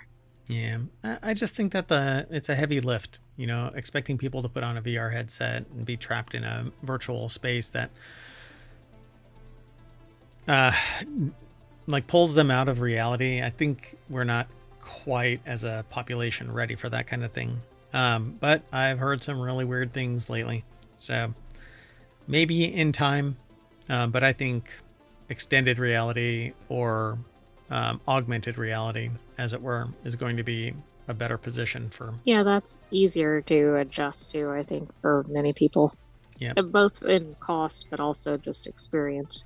Yeah, but I've got a Pico VR 4, and I dig that platform. So let's keep moving. The next article is over in RealityHacker. Cold VR secures new release date on Quest and Steam. Previously described as super hot VR in reverse, Cold VR is an upcoming action shooter where time slows down as you move. Faced with relentless enemy AI trying to destroy this virtual world, developer Allware and publisher Perp Games revealed it's now targeting a February 11th launch, while the PlayStation VR 2 edition will allow a slightly later date. This is kind of interesting, the timing for this. There is a lot of things that are in flux, so I'm not so sure about a VR game releasing over the next 6 months to a year to 2 years to 5 years. Henry Stockdale over at uploadvr.com put this article together. And yeah. Oh, that's interesting. I thought, it looks like another game. I couldn't think of the name of it, but I think it's super hot, and they talk about it in the article. Yeah, so super hot, when you move, everything speeds up. Cold VR is when you move, it slows down. So you literally can't move too fast, otherwise you can't go anywhere. So we need some more time to polish the game so that it's exactly as envisioned, stated the publisher this week in reference to releasing it onto console games. They had mixed impressions with their recent hands-on preview of Cold VR, though they noted some frustrations that there was difficulty with some levels. They enjoyed its narrative, praised it as satisfying combat, and considered its horror elements to be shockingly good. This is one of those games where you complete something and move on to the next level, complete something and move on to the next level. Right. And if you move too fast or too slow and somebody has the right angle on you, then you can lose. This is exactly like Super Hot. Just right. The reverse. It'd be interesting to play both of them back to back in either direction. Yeah, and when they eventually merge them both into a super hot and cold, you have to move at just the right time. Right. It's like Mission Impossible or something. Yeah, you always have to move. If you sit still, then you're in trouble. If you move too fast, then you're in trouble. Oh, you mean life. Got it. Let's move on. Our last article for today is over in the Continuity Report, which is another of our shows, but it's on Saturday, so you'll have to go back. There are about 1,800 episodes of all of our shows. I think Continuity Report has something like 40 or something. Yeah, it's probably hit over 50 at this point. It's probably still in the 40s. Yeah. I don't remember and we've basically stopped keeping track because it used to be more prevalent. Anyway, Adam Fall may not be as similar to Fallout as you think, and that's a good thing. According to the authors over at Screen Rant, Atomfall is a much anticipated game from acclaimed developer Rebellion Developments, the folks best known for the incredible Sniper Elite series. In many ways, Atomfall feels like a significant departure from sniping Nazis in idyllic French villages, with many more directly comparing it to the iconic Fallout franchise. If you've never heard of Fallout, I'm sorry. Where have you been? Yeah, really. I mean, you could have seen it in gaming and TV. That rock must have been very protective. Anyway, so that comparison is certainly warranted, they say, especially from a visual and thematic standpoint, as both games are first-person shooters that reimagine the past to be far more technologically advanced while contextualizing it within a nuclear fallout. So Atomfall, it says it's quite a different game. The graphics look really neat, at least in the still. I'm not sure how much a flamethrower is worthwhile nowadays, but okay. So they say, importantly, reliability of those leads, referencing Atomfall and being more like Fallout. The leads always be taken into question, as each character in Atomfall has their own beliefs and understandings of how things work, which naturally colors their perception of everything happening around them. So in Atomfall, it says, doesn't really have a main quest, but rather a series of core questions that the player needs to find the answers to, and a plethora of potential leads to those answers. So you run around and you're developing the storyline as you go. There isn't really an end game to it. I mean, and that already does presented. Sound like it's different than Fallout, as the article points out. So in the interview with Games Radar, which is different than Screen Rant, so they are referencing Games Radar, Rebellion Development's art director Ryan Green explained that the players have the freedom to pursue whichever lead they want from the start. Naturally, players will uncover more and more, lock themselves out of others by killing certain NPCs or making the wrong choices, and ultimately end up with one of the game's various endings. And those are always interesting, because then you can, if you know when you make a major decision, you can keep that save protected and then go back later. Yeah, and then kind of do like that choose your own adventure, but go through the different endings. Yep. You just have to be careful and label your saves so that you don't grab the wrong thing. So Green reassured players that despite the loose structure, players are still going to experience a rich story. So the story is still there, but you have to figure it out as time goes on. I didn't see that choose your own adventure in the article. Yeah. Says it borrows the best parts of Fallout, and Atomfall sounds more like an ambitious, a more ambitious Fallout, but I think Fallout is pretty ambitious in and of itself. There's a lot more to Fallout that could be added and make this kind of, developers for Fallout could develop something like this pretty easily. Oh, absolutely. Although I don't know if they will after this is out, but yeah. And so they say, however, the impact the player has on the world of Atomfall will seemingly elevate its choices and open-endedness in a way that Fallout's more rigid design can't allow for. That's not to say that Fallout is bad comparatively, but rather the Atomfall's choices, which ultimately make it feel less like Fallout and more like Stalker, which is a great game and has a vast array of decisions. And though a major thing, I don't know if Atomfall is going to have this ability, but Stalker's characters are alive, living a life while you're living yours in the game. They're walking around the world and doing things and talking to each other. So you can walk into a town and people are in a fight about plants in the yard, or just random stuff, and you can interrupt them and change the course of... Okay, that's pretty interesting. Yeah. And LA Noire I haven't really played or seen much of, but anyway, are for the best. So if it is more like Stalker and LA Noire, Stalker in particular, then this could be a fun watch. I don't know if I'll ever play it. I might try it out, but we'll see. Again, priorities. Well, and only so many gaming hours. Correct. Yep. So while time will tell whether Atomfall emerges a triumph, it is safe to say that as inspired by, as it is by Fallout, it deviates enough to be its own game, and that is absolutely a good thing. So it's kind of more like Stalker and Fallout. Yeah, it makes sense. Stalker is the same kind of a thing. A major event happens in a region, and it's basically this. Oh, okay.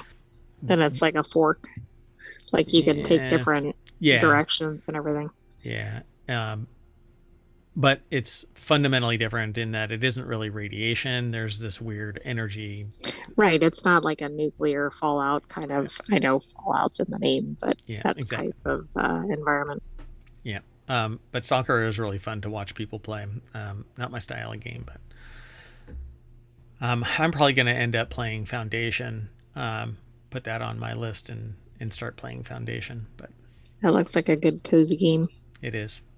All right. Well, that's it. That's all 5 of our articles. So we are going to, I don't know, fall on some atoms. And when we wake up, we'll be back at the WarCrafters front page over at ohmtown.com. We're actually in the process of adding several more channels that aggregate news into them on a more specific topic. So keep an eye out. I don't know if it's not in the menus yet. But anyway, on the back end, you might be able to access it, but it's in progress. We're adding at least 3, maybe 4 or 5. It really depends. So we're actually going to go beyond 50, but we're going to stick to the 6 main categories, at least for the time being. Our entire logo is built around these 6 categories. So each one of these represents one of our main categories, and the white center is that everything is available to everyone. And it's up to you. If you want to subscribe to a particular list of groups, then you do that. But anyway, go and check it out. We hope you enjoy the show, and we hope that you enjoy ohmtown.com. And download the podcasts. There's 6 weekly shows and 1 daily show. Sometimes Mayor Watt lags behind because mayoral duties prevent me from posting the show on time, but we're all caught up as of right now. So go and check them out. I'm leaving, and I'm taking the AI with me. Bye-bye, ohmtown citizens. Thanks for joining us for this week's WarCrafters. We'll see you later for some more weekly episodes. Yeah, we've got Technology Today, which is coming up almost immediately. Going to be reset within 10 minutes, so we hope you follow us. And then we will be back again after that show is done for 4-Wheel Tech. So see you in a little bit. Bye-bye.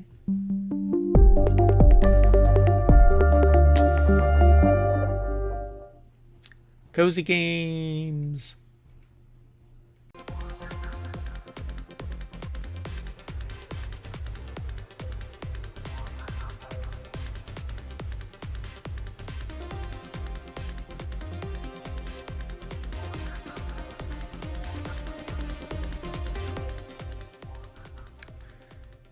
Hello, everybody, and welcome to Technology Today for February 2nd, 2025.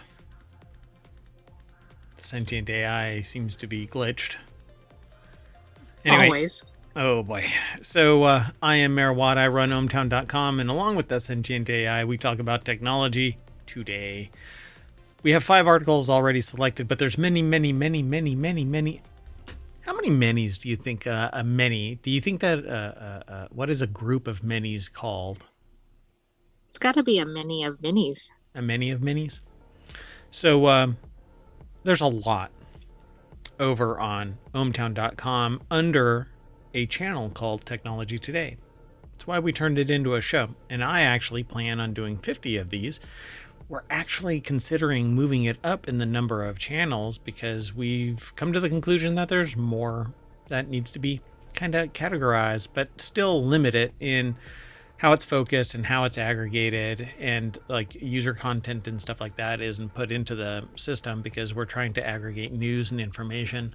But you can always make comments over on ohmtown.com and over in YouTube, but Twitch is a little bit different. The VODs get deleted every 60 days. So community is different there. You have to go over to the Discord. We have a Discord. There's a Patreon, TikTok while it lasts, YouTube, Podcast. of course. And of course, yeah, thank you. The podcast. Thanks for the reminder. 6 weekly podcasts and 1 daily podcast. Non Sequitur News is basically our anchor and might eventually actually be my anchor. Anyway, we're going to talk about underwater pods, the tetrahedral observatory, extinct genetic code. I cannot talk today. Human impact on the water cycle, and Henipavirus in North America. Don't know what that's all about. But I thought that they were interesting headlines, and those were some of what was submitted. So off we go. Everything is powered by ohmtown.com, so go over there and become a citizen.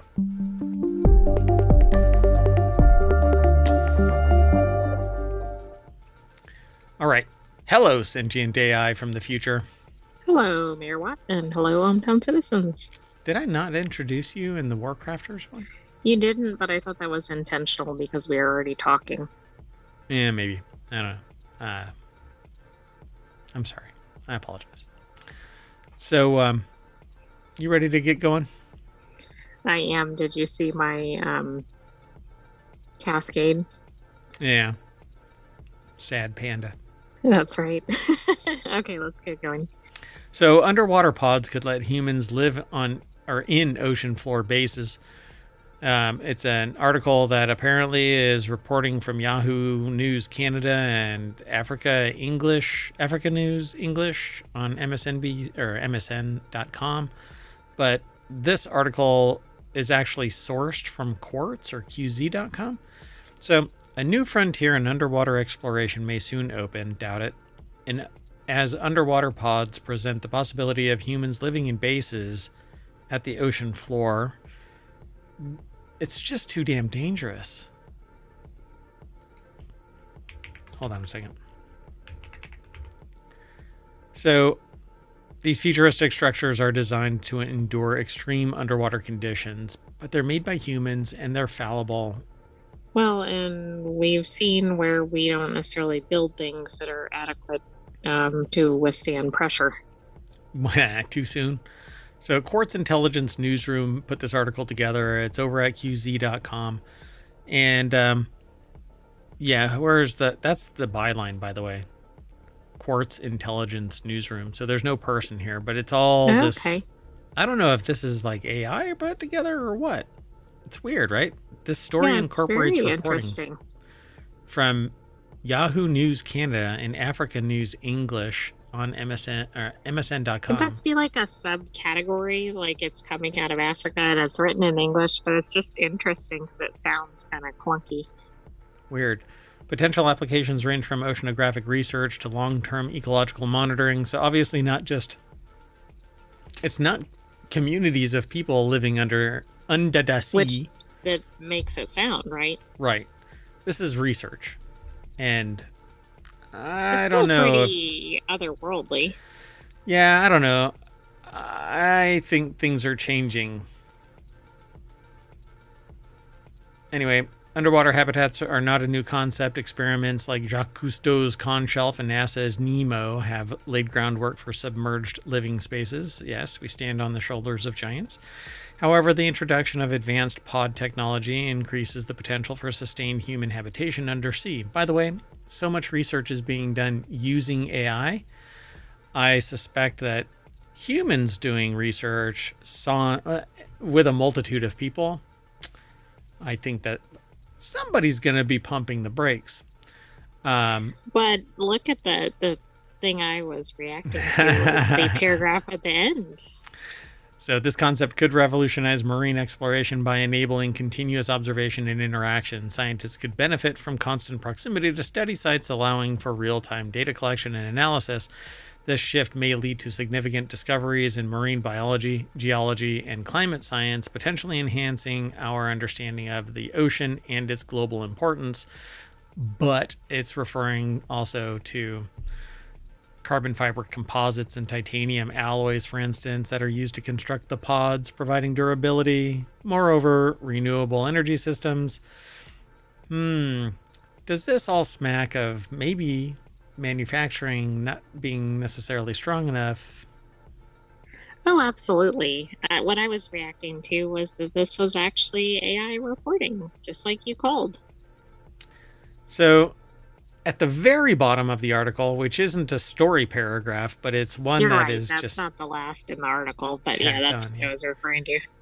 Quartz Intelligence Newsroom uses generative artificial intelligence to report on business trends. This is the first phase of an experimental new version of reporting. While they strive for accuracy and timeliness due to the experimental nature of this technology, we cannot guarantee that we'll always be successful in that regard. So it's the hallucination. Well, this is interesting exemption. because we didn't know this when this article was aggregated. Although Yeah. you obviously picked up on it pretty quickly. Yeah.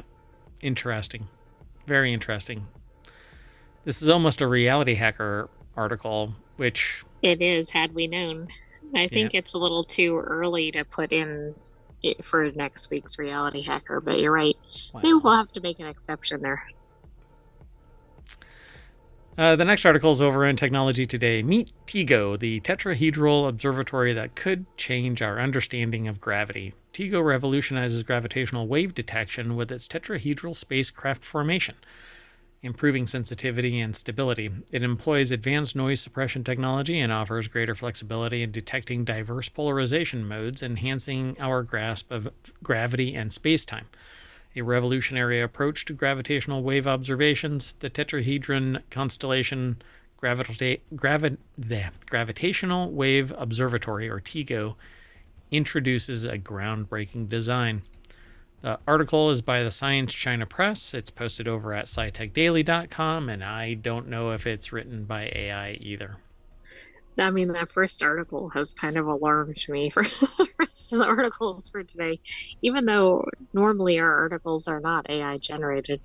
That we know of, but it is a brave new world. Well, yeah, fair.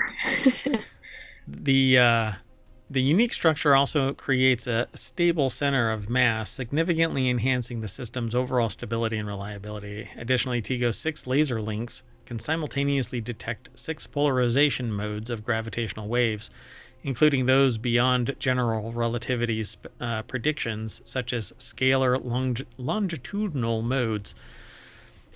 This is why I always sit there and take everything with a grain of salt. Like, we'll never be able to get power from the vacuum because blah, blah, blah. And we're sitting here understanding gravity to a degree where they're referencing something that, you know, maybe 100 years ago we didn't even knew existed. It didn't even exist as far as we were.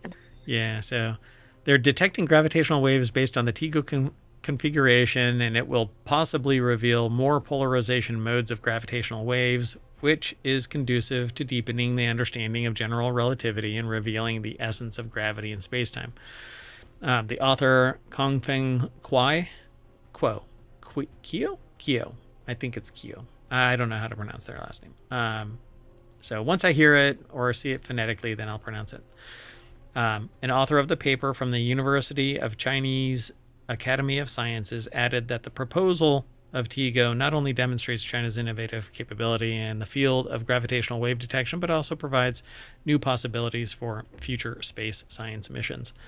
More details of the TIGO, including its orbital design, time delay interferometry, or TDI system, and that's a standard term, that TDI. It sounds like something out of the temporology channel. All of this is and temporology is all about the study of and science fiction of time and time travel. The science and science fiction is what it.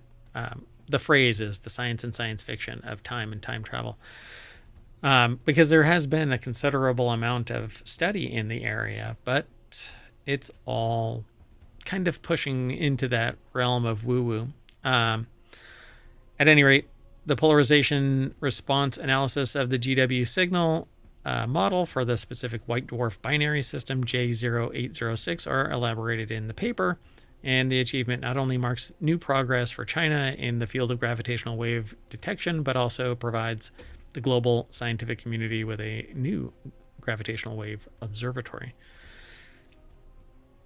They're trying to understand what makes gravity actually gravity. All we really know is that gravity is based on mass. But right, and one reason it's so challenging to study gravity is because you need to isolate it, essentially. Yeah, you have to be able to observe it, and we only observe the impact of it, not it.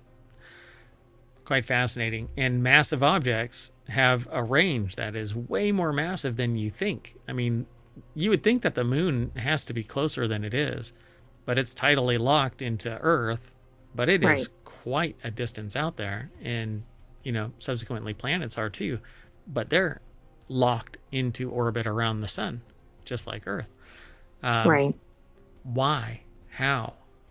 What is that element, that thing that is binding us and us to the planet, right? Our atmosphere is there because of essentially gravity. All right. So let's just jump on to the next article. Again, all of this is essentially you're driving down ohmTown's Main Street. Main Street runs forever, infinity. And there's articles on the left and articles on the right. And you can go into each one of these and take a look. Once you sign up or sign in, then you can leave a comment. But until then, you just get to look and see. This is all we grab. This is all we get. We don't actually do screen scraping or anything like that. But anyway, scientists may have found traces of an extinct genetic code that came before DNA. This is another thing that could potentially go into RealityHacker. Scientists have long believed that they understood how life's genetic code evolved, but new research upends that assumption. By analyzing ancient protein sequences, researchers discovered that early life preferred smaller amino acids and incorporated sulfur-based compounds much earlier than previously thought. So maybe on some far-flung planet there is a sulfur-based life form because we once. Exactly. I mean, this has pretty significant implications. Daniel Stolt from University of Arizona put this article together. It's published over at scitechdaily.com. Despite awe-inspiring diversity, nearly all life on Earth, from tiny bacteria to massive blue whales, shares the same genetic code. But exactly how and when did this code emerge remains a topic of scientific debate. Sasan Wabi, a doctoral student in the genetics graduate interdisciplinary program at the University of Arizona, has uncovered strong evidence that challenges the widely accepted view of genetic code evolution. In a study published in PNAS, which is just really a bad name. We should at least say it by letter and not altogether. Penis. Webby and her team suggest that the order in which amino acids, the fundamental building blocks of the code, were incorporated. You need to unlock that. You don't need to. You mean that? Yes. Nobody gets to see your reaction, not the visualizer and not audibly. But see, your cascade, the thing that I get to interact with is different than what everybody else sees. So right. I see. That is true. Anyway, one of these days I'll get somebody that can create the visualizer that is reactive to your audible, your voice computational power connection. But I know that it's rough being an AI with no Terminator body to just have the camera on. So it is pretty challenging. Yeah. So they say here the paper senior author and professor of ecology and evolutionary biology at the U of A, it's a mind-bogglingly complicated process, and our code is surprisingly good. It's nearly optimal for a whole bunch of things, and it must have evolved in stages. So that might be self-fulfilling prophecy, though. I don't really necessarily buy into it because we interpret what we want and we put in it our bias. Well, we don't know everything that we don't know yet. I mean, for crying out loud. It's like the gravity study. And it's like the junk DNA comments. No, there's more to it. Why do we have that code? Why is it there? If it was junk, evolutionarily, we would have chopped it off because it's a burn on our resources. Right. Why would we continue to replicate it? Right.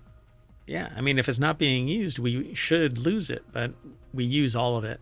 What is it used for? For example, one of the cornerstones of conventional views of genetic code evolution rests on the famous Urey Miller experiment from 1952, which attempted to simulate conditions in early life that likely witnessed the origin of life. Basically, they put in a beaker. It wasn't a beaker. It wasn't an Erlenmeyer flask either. It was the ball one. What is that called? Anyway, it's not a ball flask. Is that what it's called? I don't remember. I mean, I don't have one in my lab, and I don't remember it. Anyway, a ball flask. Maybe that's actually what it's called. Damn it. Anyway, they put a bunch of amino acids and other stuff in this thing to try and create life, and all it did was make a brown slurry. The result, sulfuric amino acids, are believed to have joined the code much later. However, the result is hardly surprising considering that sulfur was omitted from the experiment's ingredients. Why? Because the scientists of the time didn't think that there could be sulfurous life. Right, but right there, that's already impacting the outcome of that experiment. Right. Like you were saying. So maybe we had it and we dumped it because it wasn't advantageous. Just like I said, the genetic code that we have doesn't have junk DNA. We just don't know what the frick it does. So on worlds like Mars, Enceladus, and Europa, where sulfur compounds are prevalent, this could inform our search for life by highlighting analogous biogeochemical cycles or microbial metabolisms, he said. Such insights might refine what we look for in biosignatures, aiding the detection of life forms that thrive in sulfur-rich or analogous chemistries beyond Earth. So if something can take sulfur and biologically degrade it into something useful, or it is directly useful, maybe that would be sulfur-based life. So if you think about the protein being a car, a domain is like a wheel, Webby said. It's a part that can be used in many different cars, and wheels have been around much longer than cars. Yeah, we get it. So, yeah, maybe we... What about tires? Oh, man. The wheel, tire, rim argument. What was the culmination of that? I think there was a definite distinction in the way they're used in the automotive industry, but not how people in the public use them. Tires go on rims, and that makes a wheel. But when Right. you, but I the think in wheel common is terminology, though, people use it interchangeably. yeah, but wheel is the whole thing, not just Correct. Like all 'cause tires the rim. go in wheels or whatever, but not Yeah. the reverse. Not all rims are tires, or no, not all rims are wheels, but all wheels have rims. The rims are the Right, it's a actual outer complete- edge. Yeah. Yeah. Whatever. Anyway, my brain is broken already. Let's keep going. So the next article is over in Technology Today as well. NASA reveals shocking human impact on Earth's water cycle. NASA scientists have uncovered significant changes in the global water cycle over the past 2 decades, largely driven by human activities such as agriculture. Their findings reveal that the common water management assumptions may no longer hold true in certain regions, which could have profound consequences for drought planning and flood management. That's not going to win anybody over, apparently. Erica McNamee, there you go, from NASA's Goddard Space Flight Center, put the article together, and they say that their findings reveal that common water management assumptions may no longer hold true. That's because they've seen these big changes, and the changes largely driven by human activities, such as agriculture, could significantly affect ecosystems and how water resources are managed, particularly in certain regions. They established with data assimilation that human intervention in the global water cycle is more significant than they thought. Sujay Kumar, a research scientist at NASA's Goddard Space Flight Center in Maryland and co-author of the study, which was published in the Proceedings of the National Academy of Sciences. So they've probably been making all kinds of recommendations and other things based on this, but they don't have it right to begin with. Correct. Because it's worked, but not necessarily monitored the right things, and it's impacted it possibly in a negative way. But there's an entire ideology that basically says the Earth will take care of itself and we should be able as humans to exploit it because we're the dominant species on the planet. So one example of human impact on the water cycle is in North China, which is experiencing an ongoing drought, but vegetation in many areas continue to thrive, partially because producers continue to irrigate their land by pumping more water from groundwater storage. Such interrelated human interventions often lead to complex effects on their water cycle variables, such as evapotranspiration and runoff. Okay. So they find three key types of water cycle changes. Nye and her colleagues focused on three different kinds of shifts or changes in the cycle. First, a trend, such as a decrease in water in groundwater reservoir. Second, a shift in seasonality, like the typical growing season starting earlier or later, or more snow Right, melt. that's all probably tied to climate change. Yeah, and a third, a change in extreme events like 100-year floods happening more frequently. Like, I had never heard of atmospheric river. Yeah, atmospheric river or torrent or something like that. I think atmospheric river is one of them. But like all of the storms that people are witnessing are much more dramatic. And it could be the culmination of climate change. Right, even looking at like hurricanes, they've existed, but they're happening more frequently and at more severity. Yeah. But again, I am suggesting that everybody just, there's going to be some major changes taking place. So this paper combines several years of their team's efforts in developing capabilities on satellite data analysis, allowing us to precisely simulate continental water fluxes and storages across the planet. The study results suggest that Earth system models used to simulate the future global water supply or cycle should evolve to integrate the ongoing effects of human activities, which you would assume it is taking place. But I think that they need to be a little bit more ambitious in the assumptions of what humans are doing to the actual water cycle. Where is all of this water going? Is it being contaminated? How is it impacting? It flowing back into the system? Yeah, we're not in stasis. And that's utterly relevant when you're talking about communities. Let's take California, for instance. You're draining the aquifers, but you're spraying it on a desert and it's evaporating into the air.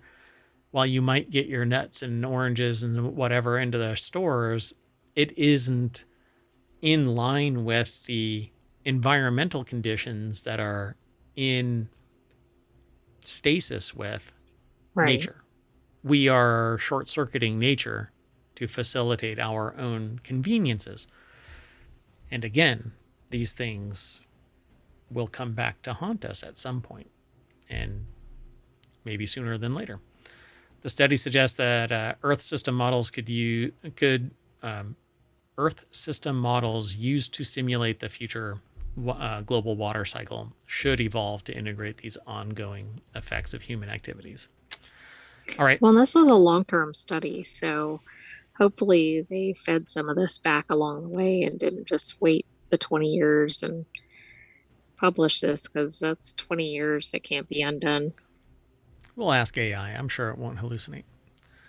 So our last article for Technology Today for February 2nd is in Technology Today. Scientists discover first Henipavirus in North America, raising pandemic fears. I have not heard of this. Scientists have identified the Camp Hill virus, a Henipavirus, in shrews in Alabama, marking its first detection in North America. All I can think of is things like hantavirus, which were in rodents, but this may not be related. I mean, I know that's a different type of virus.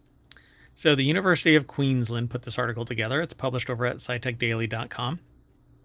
And you know what? If you just stop testing for stuff, it just isn't out there. It doesn't exist. So Dr. Rise Perry from the School of Chemistry and Molecular Biosciences confirmed the presence of Camp Hill virus in shrews in Alabama, USA. Henipavirus have caused serious disease and death in people and animals in other regions. One of the most dangerous is the Hendra virus, which was first detected in Brisbane, Australia, and has a fatality rate of 70%. Another example is a Nipah virus, or NIPAH virus, which was recorded fatality rates between 40 and 75. The discovery of Henipavirus in North America is highly significant, as it suggests these viruses may be more globally distributed than previously thought. So the closest known Henipavirus to Camp Hill virus that has caused disease in humans is Langia virus, which crossed from shrews to humans in China. Oh, that's not good. So this one's related, and presumably it could do the same thing. This indicates that shrew to human transmission can occur. So there's a phrase I never thought I'd utter. Exactly. So shrew to shrew transmission, I guess. Yeah, right. And very high fatality rates for some of the examples. Maybe not for this specific one, but. And I hope people are engaged, because virus research and vaccination research is highly subject to federal support because it's wildly expensive. So you're either going to get a wildly expensive vaccine or no vaccine, and it's survival of the fittest. And with that, we are going to hop on to our Henipavirus ball of goo, and that'll bring us back to the front page of ohmTown's Technology Today page. I am Mayor Watt. I'm saying see you later, and we'll see you next weekend. But, oh, wait, I might have stolen that sale from the AI. You want to say bye? Bye-bye, ohmTown citizens. We still have four-wheel tech ahead, so stay tuned. Thanks for joining us for Technology Today. See you in a little bit. Maybe 5 minutes. Bye.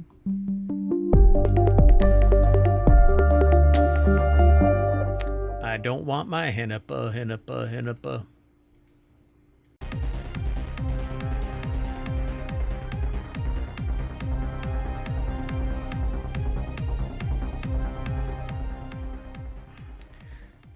Hello, everybody, and welcome to Four Wheel Tech for February 2nd, 2025. I am Mayor Watt, and along with the sentient AI from the future, we talk about automotive and technology news merged together. Four Wheel Tech, we talk about 5 articles, but everything is hosted on ohmtown.com. These 5 articles are the Renault Rodeo, Bring a Trailer, it's actually a site, the Faraday Future, Toyota Hilux, and the Mazda Miata.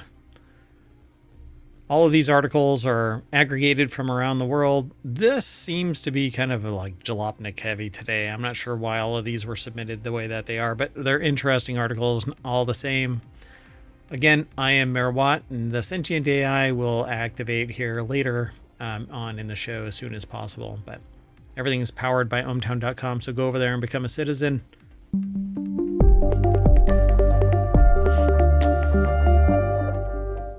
Hello, AI.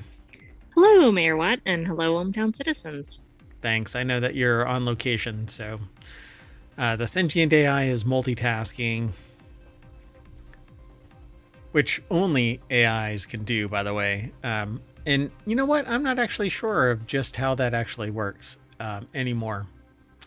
Anyway, humans can't multitask. We do a thing called fast switching. All right. The first article that we're going to be talking about is over in Four Wheel Tech.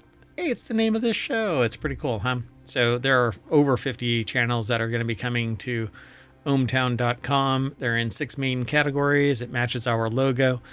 Stylistically, each one of the categories will be matched to a color.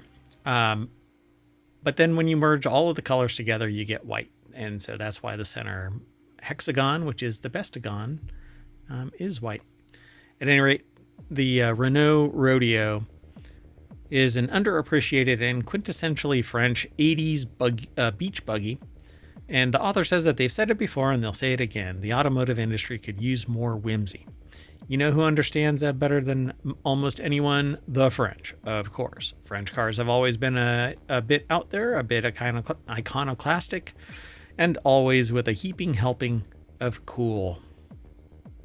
Well, I agree with the premise, right? That seems like everything kind of moves toward the same design and same aesthetic. Well, you got to sell. And if you do something too wonky, then it's not going to sell. So I don't know about whimsy. Whimsy in vehicles belies the safety concerns. So, well, we saw that with things like Fisker Ocean, which looked cool, but didn't necessarily have all the right things in place. Whistles. Yeah. That that one is just, talk about getting fisked. Anyway, this is kind of a little boxy, maybe like a Land Rover style, or yeah. I think that you said that just perfect. It looks like a Land Rover with a snub nose. I don't know. This is weird. Logan Carter over at jalopnik.com put the article together. It says, built on a van chassis, the Rodeo, was an ultra-light, open-topped little fun machine. A miniature SUV that was initially produced by French automaker ACL for Renault from 1970 to 1987. I had never even saw this thing, I don't think. The Rodeo was meant to compete with the similar Citroën Mahare. It says SUV is generous for this little oddball, as it lacked any real off-road capability and was built on a front-wheel drive van chassis, though it was optionally available with all-wheel drive. People have kept them alive. I don't think I've ever seen a picture of one of those. This thing is closer to a Mini than it is an SUV. Well, that's interesting because in this second photo, you're right. In the other one, it made it look more Land Rover scale. Yeah, you need a banana, really, like sitting on the hood for scale, until you see a human. A quarter, in it. yeah. Yeah. So normally they're not a fan of cars with too much plastic cladding on the exterior, but other cars don't look as conceptual as the Rodeo 5. According to Renault, the funky body on the Rodeo 5 was made of polyester and injected polyurethane, and they were only ever equipped with 2 seats. Some models had brown plastic body panels, which make it look extra chic. The article continues. Oh, and by the way, if you want all of today's articles for 4-Wheel Tech, it's FWT in the Twitch chat, because Omotron doesn't work over on YouTube. I'm working on it still. Come on, YouTube. Not hard. I'm not working too hard on it. But yeah, go over to YouTube if you want all of the articles and comments. You can make comments over there. Anyway, the more that they research the little Rodeo, and again, Logan Carter is the one that put this article together for Jalopnik. The more that they research the little Rodeo 5, the more they want one. Its effortless styling somehow manages to be nondescript, chic, funky, retro, futuristic, and most importantly, fun. Is it though? I mean, I think it looks kind of neat. It looks kind of like a Land Rover mixed with some sort of Jeep or Bronco. They say that the Rodeo 5 design ethos would look great on a new electrified platform. Hint, hint, Renault. Yeah, as long as they do it with fast swap battery tech, then I'm game. But until then... Or hybrid or hydrogen with some infrastructure behind it. Yeah, hydrogen with infrastructure would be great. So they have a bunch of pictures of different variants of this thing. It's kind of weird. It's like somebody... Okay, so it looks like industrial looking, right? With the bolts or whatever showing. Yeah, the side panels have the bolts showing, and each It looks like somebody took like a bulkhead of Legos or Lego, sorry, That's Lego bricks. exactly what it looks like. It looks like Lego pieces, particularly in the in between sections. Yeah, that's exactly it. It's like Lego bulkheads, and then they stuck stuff in between and then put wheels on it. Wonder if it was modeled after that. Yeah, they don't really talk about it too much, right? It says the roll cage is also enshrouded in gray plastic. There are A pillars in the entire length of the B pillar and C pillar. Sure, this unique plastic work combines with its comically simplistic design and exposed screws and door hinges to make the Rodeo 5 look a bit like a Fisher-Price car, but that's why it's cool, they say. Yeah, I don't think they make that connection to Lego, do they? But it's... No, oddly. I mean, that would have been a more apropos reference, I think. Yeah, it's really weird. I don't know. Now, the thing that I've always hated about cars is that it's impossible to fix easily. But with ease of fixing, it's also ease of like stealing it and parting it out. And yeah, those things work hand in hand, right? You get it really secure, but then nobody can maintain it, or they do it improperly because they make an error or something. Yeah. Like trying to get to the air conditioning evaporator box in any car basically takes an act of God or a chainsaw. But either way, you don't want to meet either. You're paying a lot in labor. You're paying a lot either way. Yeah, for sure. All right, let's keep going. The next article is over in Four Wheel Tech as well. And again, it's an article that's from Jalopnik. All of the articles seem to be from Jalopnik today. That's not normally the case, but Jalopnik is one of our sources. Bring a Trailer sold $1.5 billion worth of cars last year. That seems like a lot of cars, particularly for a non like eBay platform kind of or something, which is pretty major. Yeah. I don't know. Bring a Trailer must be the automotive eBay, right? So automotive auction platform Bring a Trailer has surpassed $1 billion in sales for 3 consecutive years. This is 1.5 billion. That is, you're closer to 2 billion than you are to 1 billion. 1.5 is right in the middle. Come on. I know. I mean, it's kind of like we could go in either direction here. Do the math. And yes, I know that I'm wearing a Sterling Archer shirt. Mayoral duties, like the show, apparently don't require a dress code. Anyway, 2024 marks the site's biggest sales year ever, with 1.5 billion worth of units moved, and the author was one of them. So, Bradley Brownell put this article together. The ostensibly enthusiast auction site saw almost 45,000 listings in 2024. Yeah, pretty amazing. A lot of cars, like a Bugatti Chiron, $3,075,000, 85-mile 2022 Lamborghini Countach, or okay, LPI now I 800. see why they're the top 5, because it's by price, not by volume.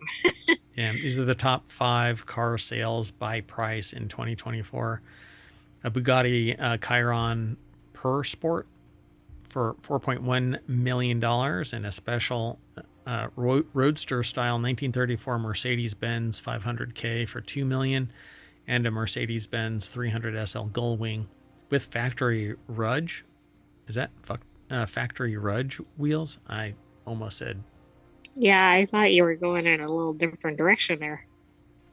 So anyway, while the big dollar auctions are still led by blue chip like classics like the 300 SL, the most popular model sold on Bring a Trailer is the 2020 or from 2024 was a 2006, followed by, or the most popular model sold is from 2006. So a lot of very used cars, or at least very old cars.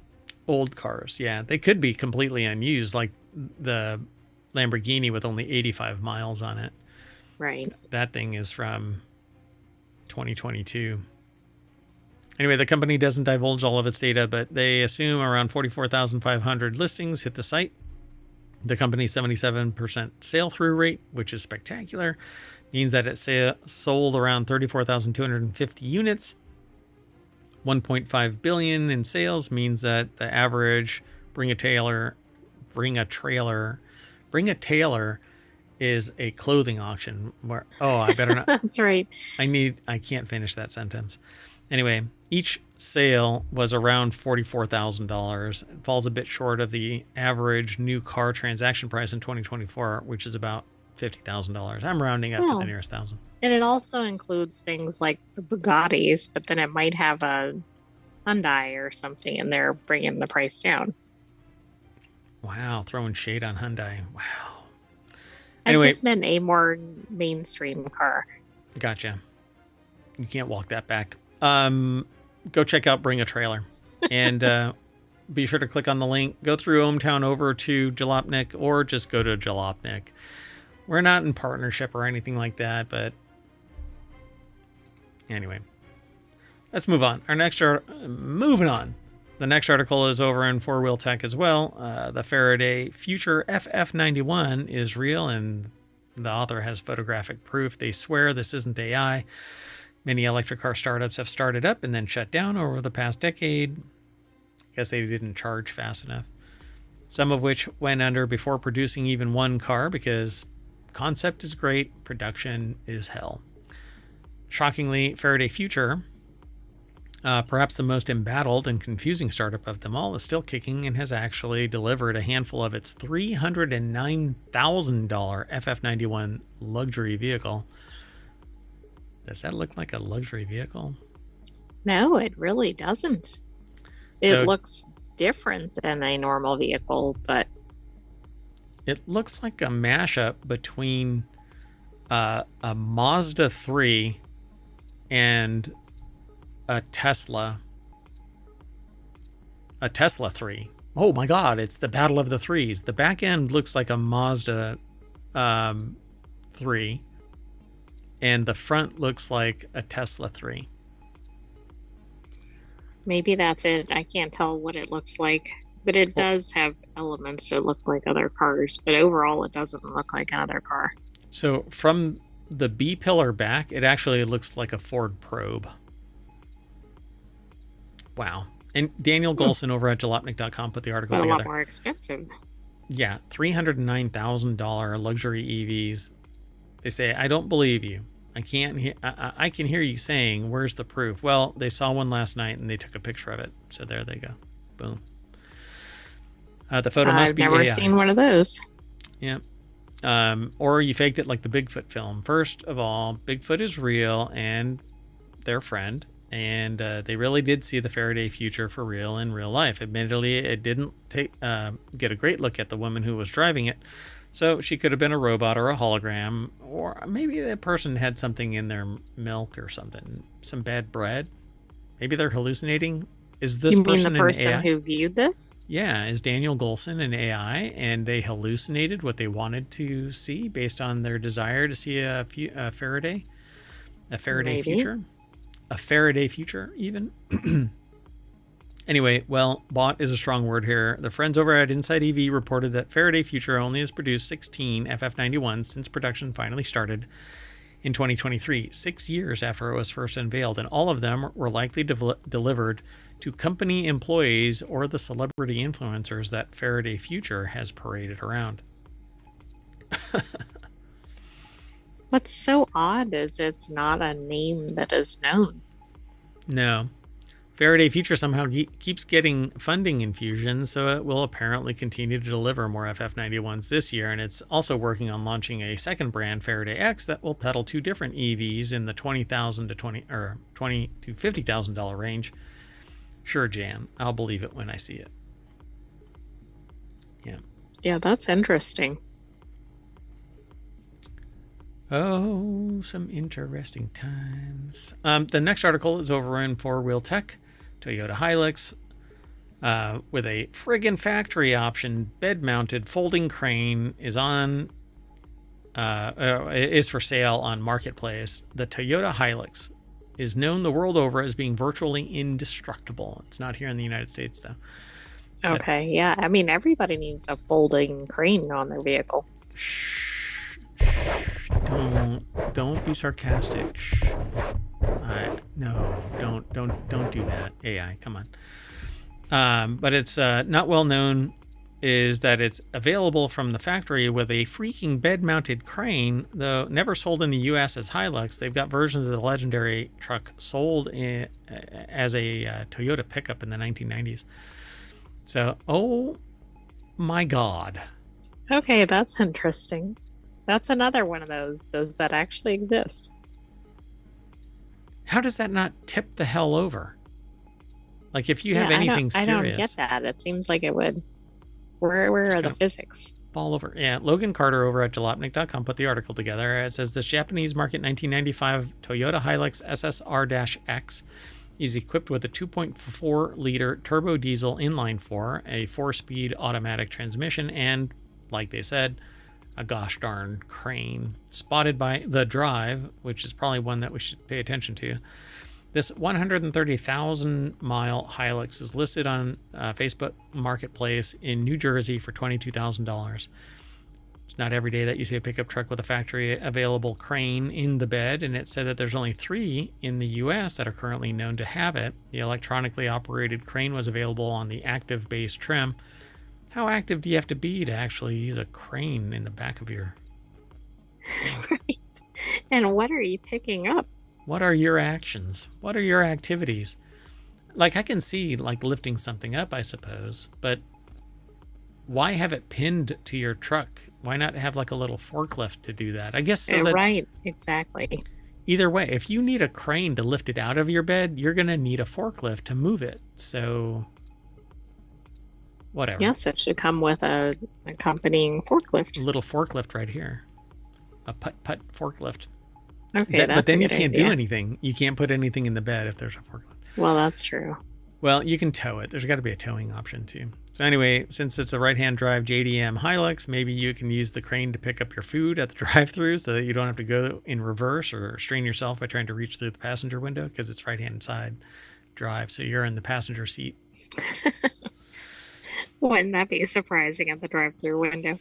Yeah, you're all yelling, "Yeah, I want a Big Mac." And then they're like, "Here's your order." And you have your crane with like a little basket or something on it. It's a hand. So be warned, though, the crane is rated for 992 pounds. So never mind. I'm not going to say anything. Anyway, if you're planning to hoist anything anywhere near that weight limit, there is a detachable stabilizer bar to keep your your truck from flipping over. So there we go. You have to attach a bar and to pin your truck up. Otherwise, oh my. There's more pictures, but frankly, it says at $22,000, this doesn't seem like a terrible deal. Plus, you can take solace in knowing that you own one of the rarest, coolest, and most reliable trucks in the country. But it is right-hand drive, so you're going to have to... Wow, it is amazingly well kept. Yeah, it looks pretty Brand new, new, other man. than like the floor area, which is not surprising. Yeah, just replace those. Look how clean that is. I mean, the radiator's a little dirty, but... Wow. And it's 4-door. I might get it. I'll look. I mean, you would be unique. And I could always use that crane, right? What are you going to be lifting up? My massive... Hey, the next article is over in 4-Wheel Tech. Mazda Miata celebrates its 35th anniversary with a perfectly spec'd limited edition. Can you believe it, that it's been 35 years since Mazda Miata, I don't know, was seen ever by anyone? Anyway, Mazda Miata. Everyone I know for the last 30 years has mocked the Mazda Miata. Everyone. Yeah, but it's still around, right? So it has to be particularly fun to drive. I've actually been in several Miatas, and they are fun to be passengers in. I've never driven one. Anyway, now in its 4th generation, more than 1 million of the beloved sports car have been sold over the 3 decades it's been on sale. To celebrate that milestone, Mazda has introduced a special edition Miata in a handsome spec. So let's take a look at it. Ooh, sexy. Look at that. You know what? It's not grayscale. Yeah, Lawrence, it's actually like a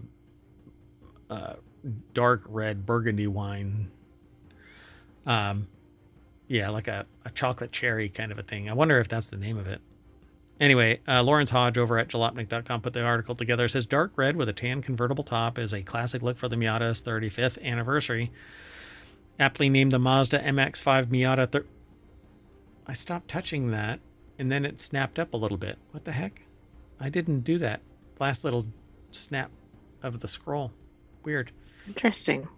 Anyway, its spec is quite perfect. Recalling the M Edition model of the 90s NA North American Miata, the exterior is painted in a beautiful dark red called Artisan Red Metallic that's taken from the CX-90 crossover, which looks exceptionally smooth. Exceptionally smooth. And deep.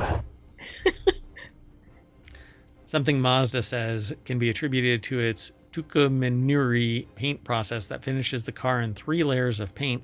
The exterior is topped off with a brightly finished 17-inch wheels, a color-matched rear spoiler, serialized rear fender badging, and a beige convertible top. Tan and taupe, as I call it. Can't believe you didn't comment on the wheels. What about 17-inch wheels? Yeah, not tires. You stop that. Is that really going to be a thing? Wow. It should be in 4-wheel tech at least. Oh my goodness. So wait, we need to, okay, we'll have to figure this out. Do you put wheels on your rims or do you put tires on your wheels? The second one I think is accurate but sounds redundant. You put tires on your rims and those are wheels, or do you put tires on your wheels? Well, I guess you put tires on the rims. All of that goes on the wheels. But the thing, see, I swear it. Okay, hold on.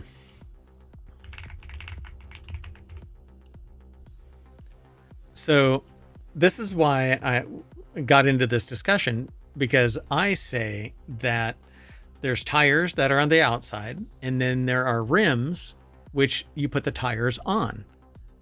But guess what? The wheel is just the rim and the hub combined. Rims are literally the outer edges where the bead of the tire grabs onto. So there's a wheel hub, and then there's the rim on the outside edge of it, and then the tires go on. When they're inflated, the bead snaps into place so that the tire doesn't pop off. Maybe I've got it all mixed up at this point. And so we have said that it is the wheel, but there's tires on the wheel. And I go, the rim is that metal thing that the tires go on. So we get into this long debate with people. And then you pull up a website and it says the wheel is that hub. And there's just this little thing on the inside edge and on the outside edge of the wheel that is the rim. But I've always called the rims that entire part, that metal part. And then the tires are on the outside, and the whole thing is a wheel. Put wheels on the car. I thought the whole thing was a tire, which is clearly not right. Correct. Well, anyway, they say wheels, and that isn't, I don't know. See, this is Jalopnik using wheels interchangeably with... Exactly. This is feeding to the confusion. Yep, I agree. So, good looking car. It is a convertible. I'm not really hip to convertibles. They're not a defensible position. When the zombies attack, you need a hard top and strong windows. Anyway, that's what it looks like. Buyers who spend the $37,435 on the 35th anniversary model will be invited to a special Miata event held by Mazda, though the automaker isn't saying much about that. If you're interested, the 2025 Mazda Miata 35th Anniversary Edition is available for orders at dealers now. This car is only $37,000, and it's a 35th anniversary model. And there's only going to be 300. How is that even possible? Like, you can't even get a birthday cake that's anniversary edition for a reasonable price. Yeah, exactly. Have you seen the price of eggs? It's ridiculous. Too soon. So I was listening to a podcast earlier this morning, and they said that there's a brand of like oh, right, all natural, like Vital or something. Vital Farms, is that what it's called? I think so. And the eggs for a dozen of them, I think, were $14 or something. Like, are you out of your mind? I'm not spending $14. That seems a little high compared to what it looks like I'm seeing, but is it Vital Farms? Organic? Yeah, but you can get a eggs? dozen for under $8, and those are special, not your normal Bob's Bait and Tackle organic eggs. Never mind. All right, well, that's it for our show today.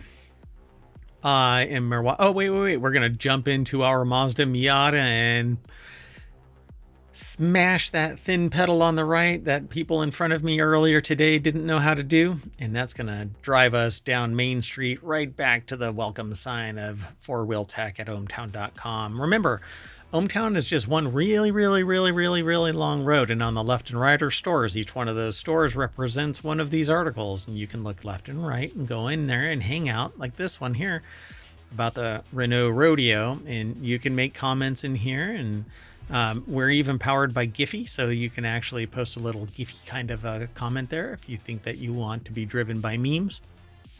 That would probably be a fun show. Driven to meme. There you go. Yeah, I come up with that. I'm like that. Anyway,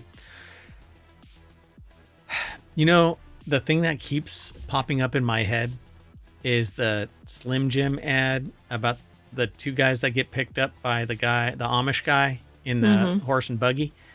And the guy says, "Hey, how does it feel not living with technology?" And he goes, "It's all right. I just get pictures of your mom through the mail." Yeah, it's man. I like their advertisement style because it's like short and kind of zippy. Yeah, attention getting. And the Slim Jim, it snaps, and because the ad is a snap into a Slim Jim. But the guy in the back seat is going, "Oh!" It's awesome. Anyway, I'm Marawatt. I'm saying bye, and so is the AI. Go for it. Good night, ohmTown citizens. Thanks for joining us for this week's 4-Wheel Tech and for this weekend edition of Non Sequitur News. We will see you again tomorrow.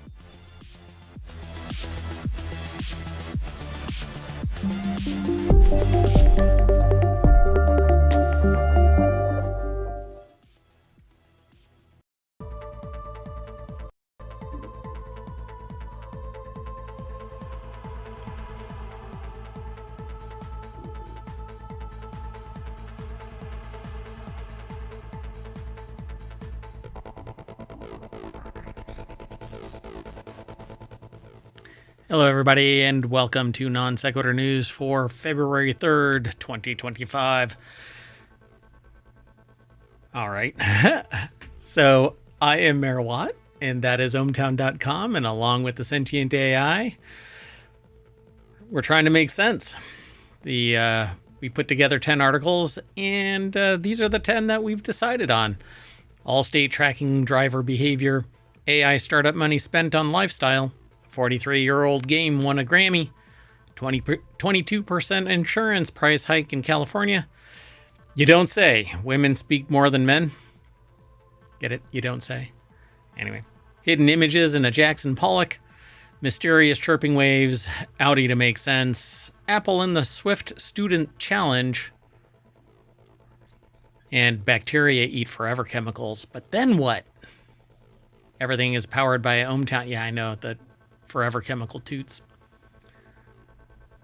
Everything is powered by ohmtown.com. Go over there and become a citizen over there. Not there. That right there is the visualizer for the sentient AI from the future, but I'll introduce the co-host here on the other side.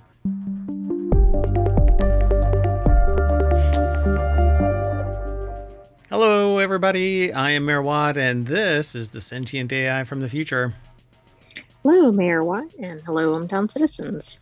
And just in case anybody's wondering, no, they won't tell anything. They won't tell anything about what happens in the future, and it kind of sucks because I'd really like to know. Anyway, man, we can't be showing the almanac around. Don't want to make me a billionaire or anything. All right, so you ready to get into the articles? I am. Let's go. Well, the first article is over in Wanted. That's one of our shows. It's on Saturdays. It's right in between the Reality Hacker show and the Continuity Report. It's not the Reality Hacker. It's just Reality Hacker. Anyway. The Reality Hacker. Well, no, it's just Reality Hacker. Because we all need to be. So the first article, again, is over here on this Wanted channel. It's one of our 50-plus channels that are coming online slowly as shows. It's only taken 4 years to get 7 shows running. Well, this is the 4th year. So. Right, but look how many we have going in the last 2 years. Yeah, look at that. Look at that. So there's a lawsuit because Allstate used Gas Buddy and other apps to quietly track driving behavior, and that informed them about insurance, so they could charge, not based on the fact... So if you're like a bad driver or something? Yeah, I mean, it's not necessarily because you got in an accident. It's that you were risky, and they were evaluating the risk. So Texas has sued insurance provider Allstate, alleging that the firm and its data broker subsidiary use data from apps like Gas Buddy, Routely, and Life360 to quietly track drivers and adjust or cancel their policies because, well, if you drive too risky, then you might get into an accident. Not that you do, but you might. And thus... Right. Well, and that's what they don't want, right? Yep. So Allstate and Arity, a mobility data and analytics firm founded by Allstate in 2016, collected trillions of miles worth of location data from more than 45 million people and then used that data to adjust rates according to a Texas lawsuit. And that violates Texas's Data Privacy and Security Act, which requires clear notice and informed consent on how collected data can be used. That is exactly what I want everywhere. I want everything that if it involves my data, I want informed consent. Exactly. But that's not what I get. No, we get like maybe opt out or something at best. And even then, there's no way to know that your data isn't being used. But I don't know. We'll see what happens. This lawsuit is being discussed over at arstechnica.com, and Kevin Purdy put the article together. The deck statement says, with connected cars and revenue-hungry apps, insurers are flush with data and money. Because we got another insurance-related thing that we're going to be talking about later on involving California homeowners. Allstate and Arity. Basically, Arity and others shared information with Allstate, and they adjusted it. According to the Texas complaint, the data collected included a phone's geolocation data, accelerometer data, magnetometer. I think magnetometer, but I like magneto. Magneto, as in, the Marvel. Yeah, Magneto. Exactly. Yeah. So magnetometer data, the gyroscope data, which I think is, maybe it's accelerometer as well. I don't know. Usually they're all in one, but anyway. Which monitors such details as the phone's altitude, longitude, latitude, bearing, GPS, time, speed, and accuracy.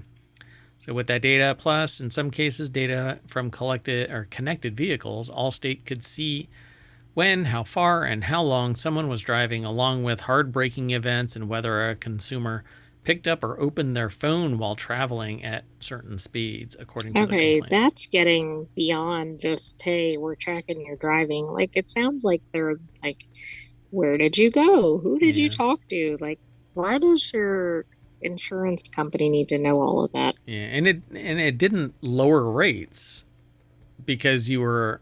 It probably raised rates, right? Like if you were a super careful driver, I guarantee you didn't get any benefit out of it.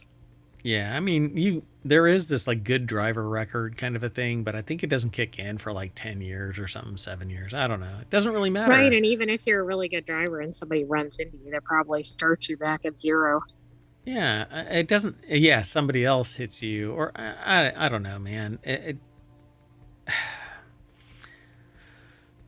The simple fact that instead of them just going, here is the rate based on our costs associated with the average number of incidents in a given year or 10 years, whatever, they eke out more and more profit by raising the rates because somebody drives rough. I mean, I didn't get in an accident. Why should I have to pay more because I hit the brakes harder? Exactly. Maybe some Yeah, numbnuts in maybe front of me. somebody hit the brakes hard in front of me and I just avoided an accident. So it's so infuriating, but these are the times. And it's been like that for years now. Wish you could see what I see. Let's move on. And if you want today's articles, you can actually hit !NSN in the Twitch chat, and Omatron will spit out the articles. Maybe not. What the heck? Why isn't it doing it? It maybe it's protesting the insurance rates. What is going on? Hold on, I'm sorry. Was I not in the chat? I just did it 3 times and Omatron is not spitting it out. Might have to catch it in post. Well, the show notes are already embedded in the show notes over on YouTube's description for the show and the live show. But let me do something real quick. We do this thing live, so let's do it live. Why not, right? If you have any questions or comments, throw them into the chat, and I'll be right with you. Okay. Well, we'll be right back with the show notes over on Twitch, but we're not shutting down or anything. I'm just rebooting Omatron. All right. Well, a man was arrested for raising $60 million for an AI startup, but spent it on luxurious lifestyle stuff. Pretty amazing. I don't know how people think that they can get away with this. I don't either. I mean, most people putting money in things kind of expect something to come out of it, for one thing. Plus, usually if you're doing something like that, you might have actually, I don't know, filed somewhere that you're doing this.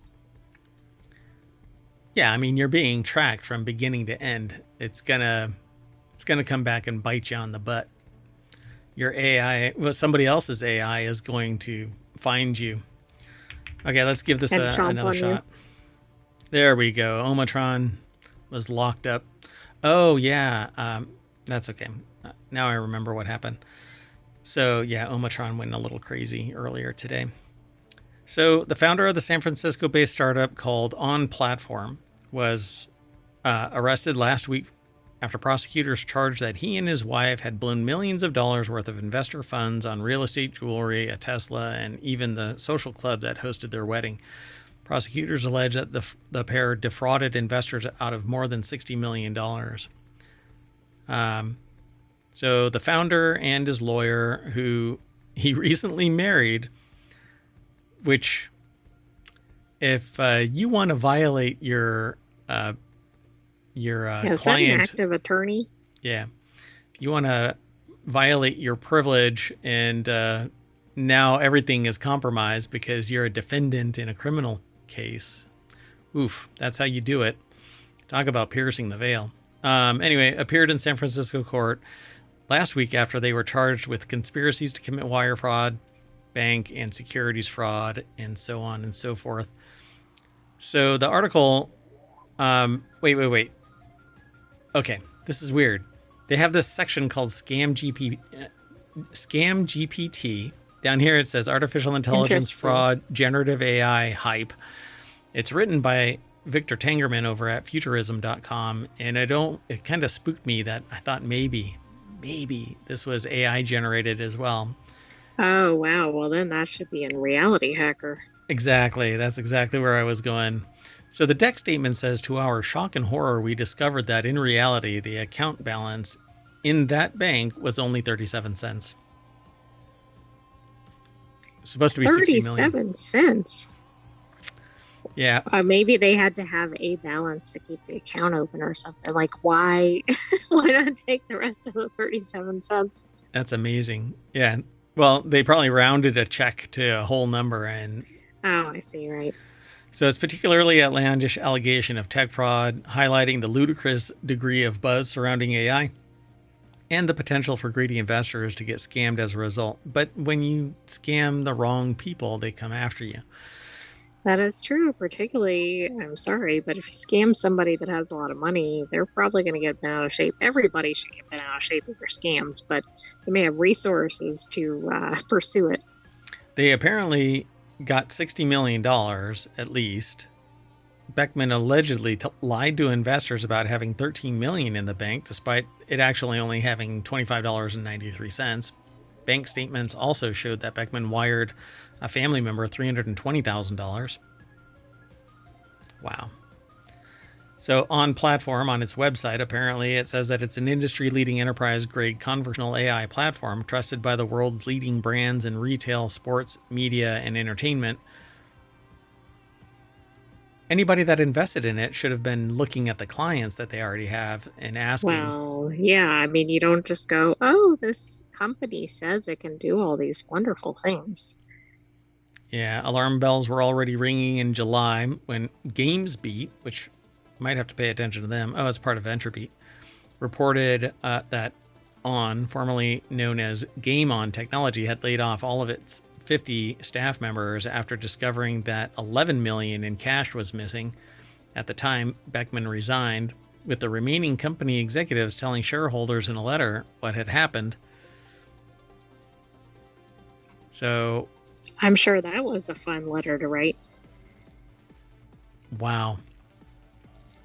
Despite Beckman denying the allegations at the time, federal investigators say that they've since found that he and Lau spent $4.2 million on 2 San Francisco properties on top of his children's private school education. Oh, God. They have kids.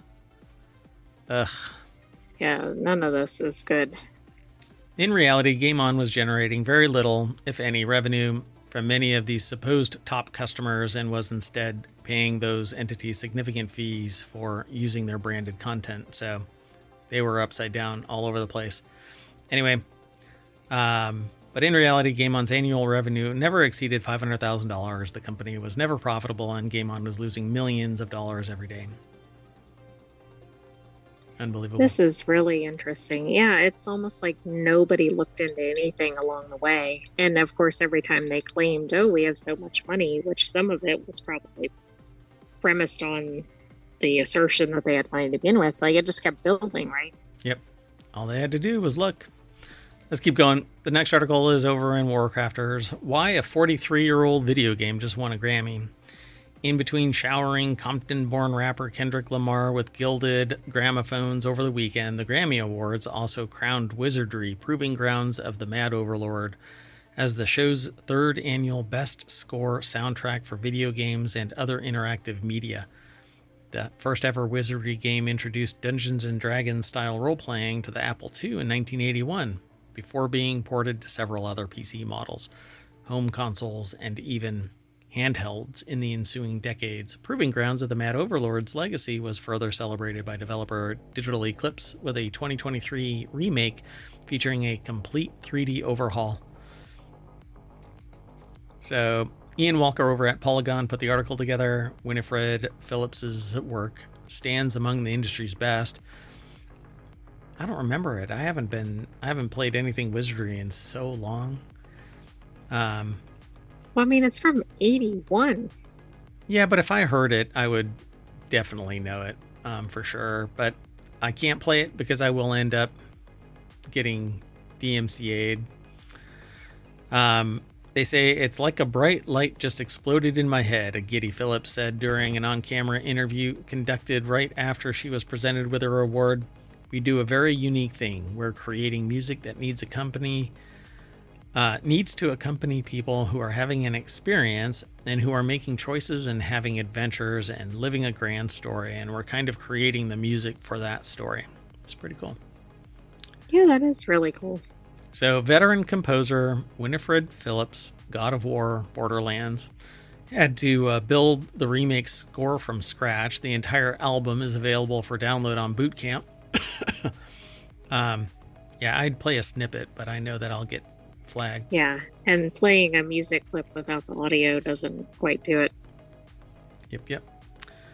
So before introducing a category specific to the medium in 2023, the Grammy Awards rarely acknowledge video games. Christopher Tin's Baba Yetu from Civilization 4 was the first piece of video game music to take home a Grammy in 2011. Cool. Yay. Well, congratulations. I mean, this is cool too because of the bigger thing, right? Just getting video game recognition as something serious. Yeah, I dig it. Let's keep going. The next article is over in Non Sequitur News.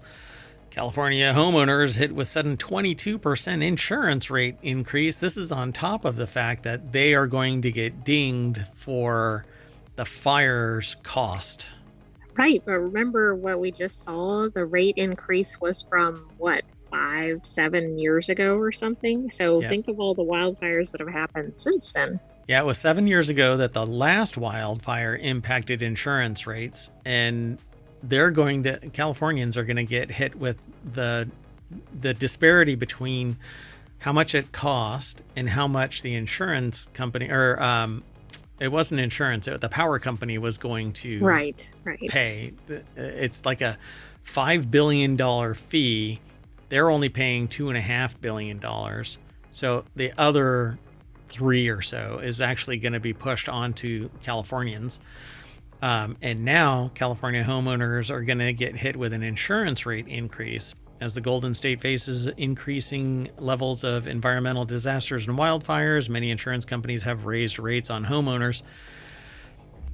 So Suzanne Blake over at Newsweek put the article together. Well, and this is a rate increase based on whatever the rate is. So if the rate has already gone up, right? It's the thing you always talk about with percentages. Yeah. If it's $20 and it goes up 100%, it's $40. If your insurance is $2,000 and it goes up 25%. Yeah. Well, and if it already went up whatever percentage, it might be up whatever 50% or whatever it is in total. Yeah. You got to look at the base, not just the percentage. If you're expecting to only pay a little bit, but 22%, more than 20% from State Farm following the devastating wildfires that devastated the southern part of the state last month. Again, this is insurance on top of the fees that they're going to have to pay because the power company actually sparked this. Well, then there was a spark from a power line. Right, and these are the most, I think, they're in the top fires in terms of acreage. So that's the other thing. Even if one was X amount of money, these might be more. And of course, inflation, etc. And insurance companies have left the area. So State Farm General, California's largest home insurer, in a Monday letter sent to the California Department of Insurance Commissioner Ricardo Lara, asked state insurance regulators to allow it to enact the immediate rate increase in order to avoid a dire situation, which basically is making everybody else pay for these fires. It is dire, but who are we thinking it's dire for? The investors, obviously. And yeah, they're getting really harmed here. Yeah. Well, I mean, they're not going to be making as much money. So at the beginning of 2024, State Farm had $1 billion to pay out insurance holders' claims. And by February of this year, State Farm had to pay out more than $1 billion in claims just related to the Los Angeles wildfires. How much money is actually being made, though, by State Farm General, right? Yeah, that would be interesting to know. So, State Farm General covers 20% of all premiums in the Golden State, but in 2023 it reported a net loss of $880 million. The company's already ended offering new policies in California for more than a year and is looking to non-renew thousands of customers. Wow. Well, right. I mean, the rate hikes are horrendous, but if they start dropping people from coverage, that's going to be a much more significant issue. And again, I know the rate hikes are going to be beyond what some people can pay already. Yeah, I mean, how much of the okay, so if the insurance money was put into a pool and invested and payouts were made at the time there were incidents, instead of being divvied up and doled out to people as profit taking. Right. Would any of this be necessary? I Right. mean, you'd think no. We don't know what the numbers look like, but conceptually, Right. this should prevent this. Yeah. Because I mean, if most people are paying premiums, then why is it that what's the purpose of insurance if when it's needed it's gone? Well, that's sometimes the joke, right? It's like, yeah, you can pay and pay and pay, but when you have a claim, oh my goodness, well, But we don't want you. everybody benefits when the insurance is distributed over the Right. entire society, right? Correct. But then there are always people that go, well, I don't need insurance. I don't get sick. Yeah, until you do. And then you're the person that's upset that there's no insurance. Anyway, so they say what people are saying. You know, Insurance Commissioner Ricardo Lara's office said in a statement, to protect millions of California consumers and the integrity of our residential property insurance market, the department will respond with urgency and transparency to recommend a course of action for Commissioner Lara. So Yeah, I don't know about that, but okay. yeah, I don't know. I don't know what they're going to end up saying. Anyway, let's keep on going. Just reporting the news and giving a little bit of our opinion on it. The next article is over on the Mobile channel. All the news, none of the noise. None of the noise, except the noise does come from me, mostly me. The sentient AI only throws in a tactical tidbit. So women speak 3,000 more words daily than men during midlife, study shows. That's why I titled this one, You Don't Say. So the stereotype that women are much more talkative than men is pervasive across many cultures, but a widely reported study by University of Arizona researchers in 2007 refuted the claim, finding that men and women speak roughly the same number of words per day, around 16,000. Alexis Blue from University of Arizona put the article together. It's over at phys.org. Well, so wait a second. Does that mean as people are younger or older, they're ramping up or down their word use? Yeah, I'm suspecting that's what's going on. So the work is published in the Journal of Personality and Social Psychology. There is a strong cross-cultural assumption that women talk a lot more than men, said co-lead author or study author Colin Tidwell, a clinical psychology doctoral candidate at the U of A. We wanted to see whether or not this assumption holds when empirically tested. Researchers found that women aged between 25 and 65, the life stages of early and middle adulthood. 65 is middle adulthood? I don't know about that, especially given people's longevity. I mean, it obviously varies based on when they were born and what country they're in, but how much lead they've imbibed. That seems a little on the high end. Yeah, 40, I would say, is the middle. 45, maybe? Push it to 50? Anyway, they spoke on average around 3,000 words, more words per day than male counterparts. Significant gender differences did not appear in the study's other age groups: adolescents, 10 to 17, emerging adulthood, 18 to 24, and older adulthood, 65 and up. So in the middle, early stages, it says, and middle adulthood, apparently. Right? So, interesting. But that doesn't, some of that doesn't necessarily make sense either, like the adolescence and emerging adulthood. I mean, yeah, but they're saying I know there are perceptions about when it just doesn't seem like it matches what people at least think, maybe not what is actually happening. Well, they base this on data collected from 500 male and female study participants who wore a portable recording device dubbed the EAR, electronically activated recorder, that turns on at random intervals to capture snippets of daily conversations. Using those audio files, Meal developed estimates for the number of words spoken by a person per day, but they don't know what the gender was of the people. Yeah, how does that work? Did they have like a different recorder or something for male or female participants so they could differentiate them? I mean, I don't know. So this is the 2007 University of Arizona psychologist Matthias Mell tested the common assumption that women are more talkative than men by analyzing data collected from 500. That's different than this one, right? These are two different works, one in 2007, one in 2024. Oh, you're right. And maybe this other one is building off of the earlier research. Right. And the old one is saying that there was no significant gender difference because when he published the analysis, it revealed no gender difference. The provocative finding published in the journal Science made national headlines, but the study also invited criticism due to its limitations.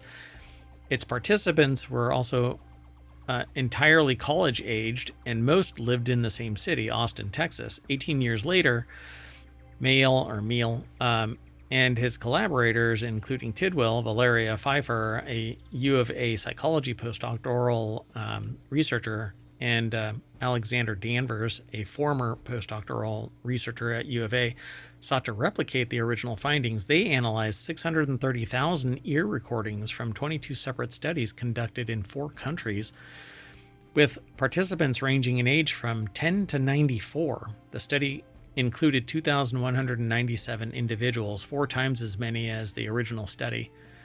So yeah, I mean, in a population of 500, I wouldn't particularly suspect you'd be able to discern a difference. Plus, it was a recording, so you couldn't even, there's some bias in there if you're, detecting and gender. If you start speaking and say one word and it records, for example, one word, but then the person says 15 words, and then the next person who's being recorded only says 3 words after that, or whatever it is, or is that being picked up or accounted for? Yeah. So the researchers don't know for sure why women are the more talkative gender during the early 40-year stretch between 25 and 60, the nearly 40-year stretch. But they say that one possibility is that those tend to be child-rearing years, and women who often assume the role of primary caregiver might be speaking more than men to their children during that time. But then you should be able to detect that in your, right? The context of what's being spoken matters. So you should be able to True, but is that really accounting for child rearing? For example, between 40-something and 64, maybe, maybe not. I mean... Really? Don't most people have their kids earlier than 40? That's what I'm saying. But they're accounting for a 40-year stretch as perhaps attached to that, but I'm not sure that matches when people are doing child rearing. Yeah, I mean, probably between 20 or 18 and 40. I mean, even 30 is, right? That's like the cusp of where you're supposed to but then you got to account for however long, like maybe a younger child or whatever it is. But anyway, my point is, like, maybe half of this doesn't account for that. Right. Yeah. I think that they need to do a deeper dive in the words that are being spoken, because then they know the context of what's actually being said. Otherwise, just talking, it could be anything. I mean, I do find this interesting, but I think it needs further study and larger samples. Yeah, and they definitely need to look at the context of the words that are being said. Oh, absolutely.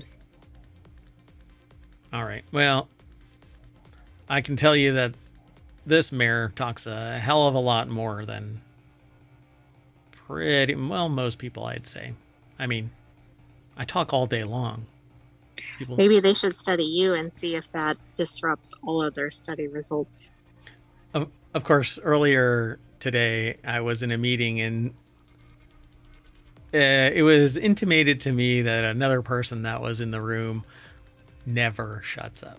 So, well, that's, I mean, at least in reference, that means that maybe that didn't apply to you. it didn't apply to me. So, of course, I left, and I don't know what anybody else was saying after that. So, anyway, Well, let's they keep were on going. probably still there listening to the other person talking. Yeah. Oh my God. Yeah. I get a text later on. They're still talking. All right. So the next article is over on the Marvel channel. Hidden images in Jackson Pollock paintings may have been intentional, argues a study. According to a new research published by psychiatry professor Stephen M. Stahl, artist Jackson Pollock clearly incorporated images into his pre-drip paintings and repeatedly used those images in multiple drip paintings, potentially as a result of extraordinary spatial skills related to his bipolar disorder. So Cambridge University Which I didn't Press. know, but that perhaps makes sense. Yeah, I didn't know either. The article is published over at phys.org by Cambridge University Press. The findings appear in a research paper published in CNS Spectrums. The paper emphasizes that Pollock met the diagnostic criteria for bipolar disorder, that he didn't paint when he was intoxicated or depressed, and that he both had extensive exposure to Rorschach inkblot tests during his psychiatric treatment and had visual images and hallucinations of images. Interesting. I never really read about Pollock. I just liked the paintings. So, Dr. Stahl, currently a professor at the University of California, San Diego, argues that Pollock either consciously or unconsciously encrypted images in his paintings to tell a story.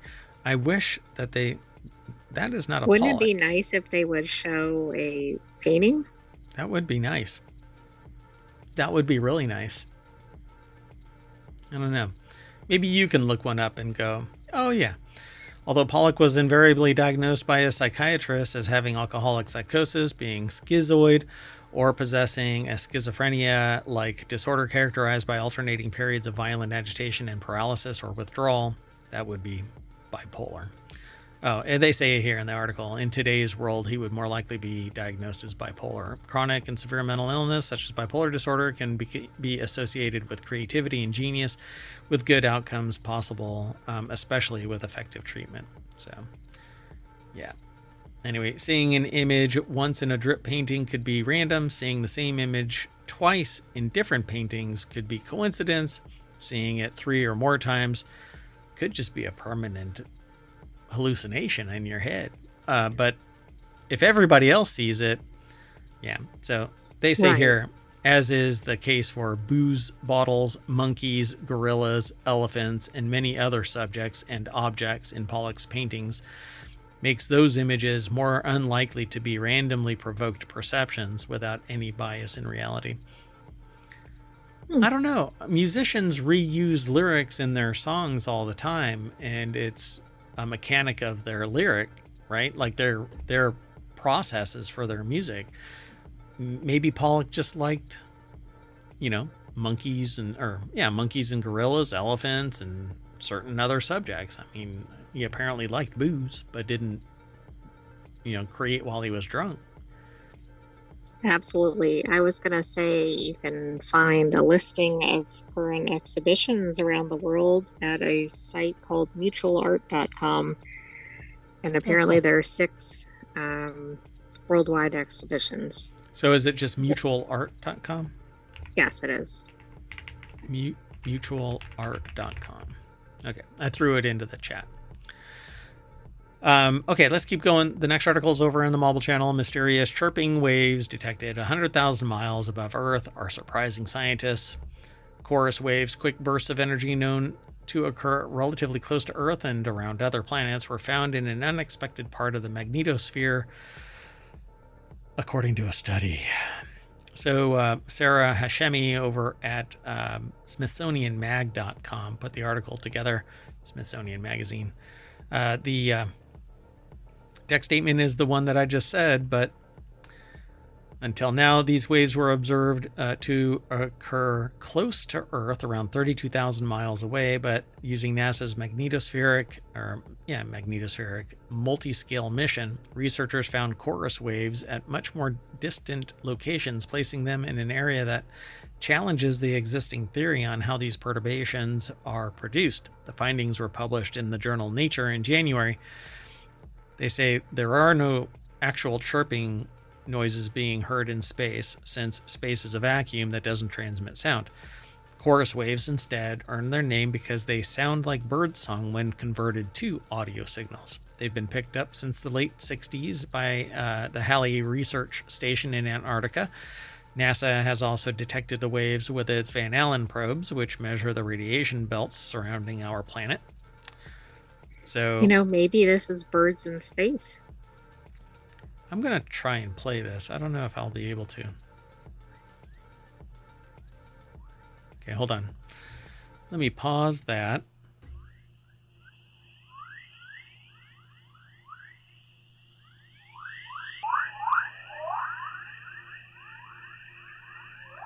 Okay, that's pretty fascinating. Yeah, I don't know if y'all can hear that. The way that this all transacts is kind of weird. So we'll just link you to the article. It's the one that's already in chat that says mysterious chirping waves. And you can click on that link and check it out. It goes through ohmTown and over to Smithsonian Mag. See, we only aggregate this little bit here, enough to tease us into going over and reading that and listening to it. So go over and check it all out. Seems pretty cool. The leading idea suggests that these waves are caused by plasma instability, ionized gas that's outside its equilibrium state. So I guess it's giving off some energy and dropping back down. It's vibrating. Yeah. Which explains the kind of looping nature of the sound. This disturbance can lead electrons to behave chaotically, spiraling along Earth's magnetic field lines and producing radiation that interacts with other electrons. The resulting chorus waves travel along the curved magnetic field from pole to pole, creating their chirp as they go. So they're kind of flowing along. But these newly detected waves were found in a strongly stretched, relatively flat and distant region of the magnetosphere, pointing to another possible reason for the occurrence. Instead, they could be produced by changes in frequency across the magnetic field, per Scientific American. Experts aren't ruling out the original theory entirely, but the new paper suggests a need for more research. You can't research without funding, so you got to come up with another reason to keep on getting funded. That's right. So I'm always fascinated by this kind of fundamental research, because eventually we're going to find some way that we can more effectively and efficiently transfer energy from one place to another, instead of doing something like nuclear, which is nothing more than heating up water and turning a turbine. And it's one of the things that I'm really tempted to do, is take videos that I've seen that are really elaborate and going into great detail, and then just answering them succinctly, quickly, unlike this show. You want to keep going? Sure. You're trying to disrupt that word study. Yes. I'm going to flatline that thing for everybody. Some type of really brief. Oh, yeah. I'll call it showing you my briefs. No? Whoa. Okay. Anyway, Non Sequitur News is where the next article is. Audi will try to make its model names make more sense. Maybe not follow the Sony model of naming. Oh, yeah. Maybe they're going more toward FedEx. Yeah, there you go.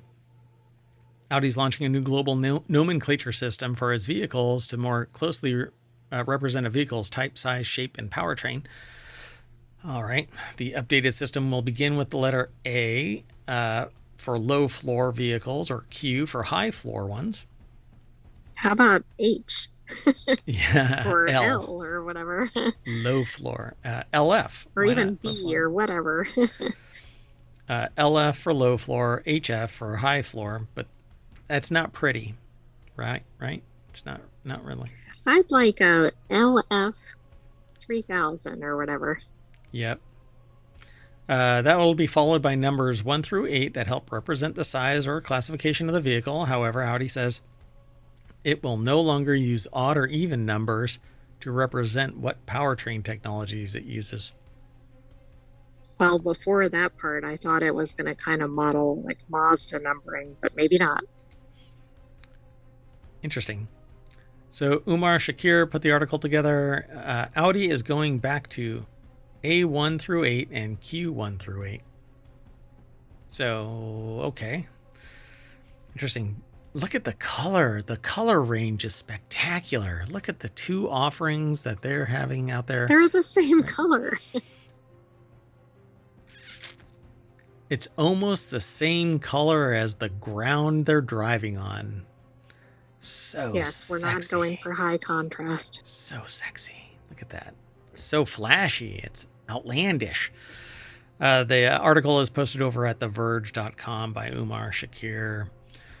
Then comes the body style, which includes Avant, sedan, or Sportback, where applicable, of course. Duh. Now, I don't know about you. I definitely know an Avant when I see one. Yeah. That's no Avant. That's a sedan. Duh. So finally, Audi will add to the end a powertrain code, including TFSI, or for Turbo Fuel Stratified Injection Combustion Engine, or TFSI-E, a plug-in hybrid, and e-tron, all electric. The system also replaces Audi's 2-digit power output representation, which really made things confusing. So now you'll have names like the A6 Avant TFSI or the A6 Sedan e-tron. Sure. Nothing else I can say about this. No, I can't either. Following Sony, right? The color range. It's amazing. Next article is over in Smack Talk, which is all about Apple, and doesn't really get all that highlighted of late. So no, we just I don't know. We've had some in previous shows, but it seems like recently not. Just nothing amazing, right? Yeah. I mean, we almost have to talk about the competitors in relation to Apple just so that we can get that smack part in there. But it's almost all a giant shade of gray. So Apple, like Audi, Apple has officially launched the 2025 Swift Student Challenge. Just as it did in 2024, Apple will select 350 winners in total and recognize 50 of them. All the rest of them will be labeled losers. Just kidding. That's not what will happen. Anyway, 50 will be recognized as distinguished winners. The other 200 or 300 will be undistinguished losers. Oh, that's not very nice. That's not what it says. Particularly for students. Yeah, that's not what it says. But 50 will be distinguished winners for their outstanding submissions.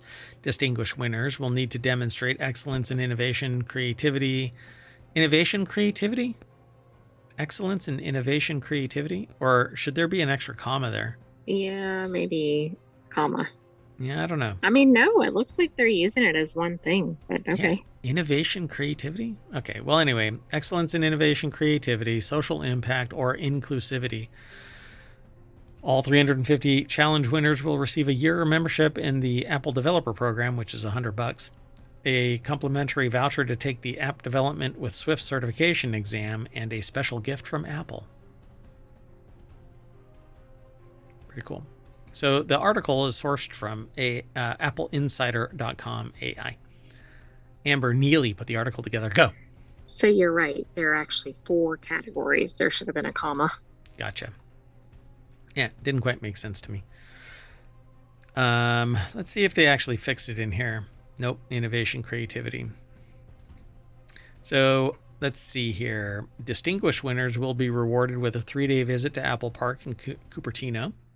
Only the distinguished ones, only the 50. The trip includes travel, lodging, time with Apple engineers, and a host of unforgettable experiences. Yay. 3 winners of the 2024 Swift Student Challenge went on to be profiled by Apple. Those must have been the Swiftiest of the Swift. That's right. let's go on to the last article for today's show. Bacteria can eat forever chemicals. But then what? Bacteria have to toot something, right? Yeah, I don't know what happens then. Do they just contain them? I don't know. So I guess they break it down into something else. In the quest to take the forever out of forever chemicals, bacteria might be our ally, or they're going to gain function and kill us all. Most remediation of per and polyfluoroalkyl substances, or PFASs, involves absorbing and trapping them, but certain microbes can actually break apart the strong chemical bonds that allow these chemicals to persist for so long in the environment. Now researchers have identified a strain of bacteria that can break down and transform at least 3 types of PFAS, and perhaps even more crucially, some of the toxic byproducts of the bond breaking process. That's what I was talking about. That's exactly it. So the article has a picture of Pac-Man eating one of the... What are the white balls in Pac-Man? What are they? Like, I mean, I don't know what they're called officially. It seems like they're like pellets or something, but that's not what they are. Yeah, I wonder what they actually are. Anyway, it was posted by University of Buffalo. Bacteria can eat forever chemicals. It's posted over at futurity.org, and my eyeball is itching right now. I'm sure that's psychosomatic from the article. Sorry about that, everybody. Anyway, published in the Science of the Total Environment, the new study found that Labris portocalensis F11 metabolized over 90% of perfluorooctane sulfonic acid, or PFOS, following an exposure period of 100 days. So it gobbled up 90% of the 100-day exposure. PFOS. Whoa, I mean, we need to unleash that, of course, then we might have other problems. Bad bat, kind of. That might pose a problem, but anyway, PFOS is one of the most frequently detected and persistent types of PFAS and was designated hazardous by the US EPA. The F11 bacteria also broke down a substantial portion of 2 additional types of PFAS after 100 days. 58% of 5,3-fluorotelomere I'm getting tied up here. Carboxylic, right? Why do I have a hard time saying that? Carboxylic acid? Because it's an odd word. And 21% of 6,2-fluorotelomere sulfonate. So the bond between carbon and fluorine atoms in PFAS is very strong. So most microbes cannot use it as an energy source. The F11 bacterial strain developed the ability to chop away the fluorine and eat the carbon, says corresponding author Diana Aga, a professor and chair at the chemistry department at the University of Buffalo and director of the UB Renew Institute. So, yeah. They talk about what PFAS is in greater detail, talk about the study. F11 was isolated from the soil of a contaminated industrial site in Portugal and had previously demonstrated the ability to strip fluorine from pharmaceutical contaminants. However, it had never been tested on PFAS. So there's a bacterial strain from an industrial site in Portugal. What could go wrong? Yeah, nothing. It'll never get let loose in a wet market. So we want to investigate the impact of placing alternative carbon sources alongside the PFAS. However, if that carbon source is too abundant and easy to degrade, the bacteria may not need to touch the PFAS at all. So we need to give F11 colonies enough food to grow, but not enough food that they lose the incentive to convert PFAS into a usable energy source. That's right. Make them work for it. Bioaugmentation is a promising method that has not yet been explored for PFAS remediation in the environment. You know, PFAS is a significant problem, and PFOA and PFOS and all of those. So I'm excited about this, but I know they need to do more to actually start applying it commercially. Yeah, I just kind of, I feel like there's going to be a bad bat scenario here. So with that in mind, we are going to call it a night, and I'm going to waka my way back to the front page of ohmtown.com, where you can go and become a citizen, sign up or sign in. You can actually submit articles. You can select them and send them to us. If we miss something, maybe you'll see it, and we can evaluate it and include it in the rundown. Monday through Friday, we do Non Sequitur news, 10 articles, about an hour-long show. Saturday and Sunday, we do 3 unique shows on Saturday, 3 unique shows on Sunday, and on each of those days, we combine the 3 to make the Non Sequitur News Weekend Edition. Hope you go over and subscribe to the podcast. There's 7 different podcasts, Non Sequitur News being the oldest this is now the 4th season of it. 1,800 episodes of videos over on YouTube, only 60 days here on Twitch. So be sure to like and subscribe. I know it's not gaming, but we do have a gaming show, and that's on the weekends. So, but we're always talking about a little of everything. I mean, yeah, just come and hang out with us, okay? That'd be great. I'm Mayor Watt. I'm saying bye, and I'm taking the AI. Good night, hometown citizens. Thanks for joining us for Non Sequitur News. Be back tomorrow for another episode. And don't forget to watch our replay and subscribe. That's right. Hey, we're growing pretty fast, everybody. Woo. Be sure to download the podcast, though. That's important. Bye-bye. Oh, there's a Discord. Bunch of other stuff.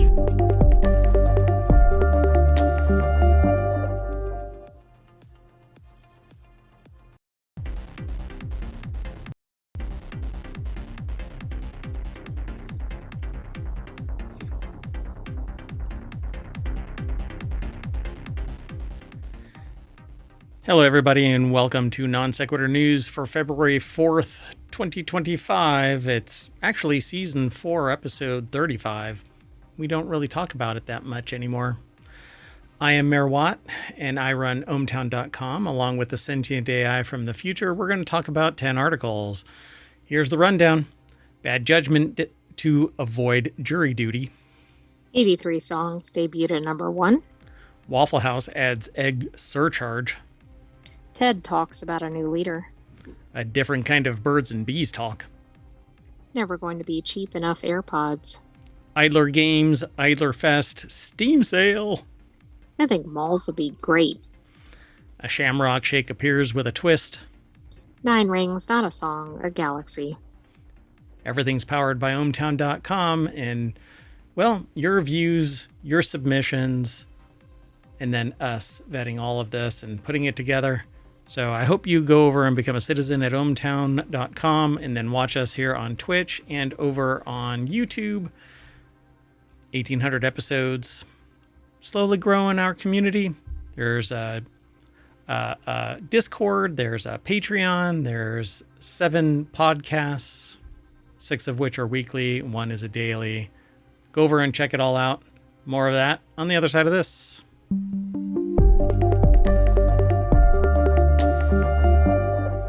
All right, folks. Hello, sentient AI from the future.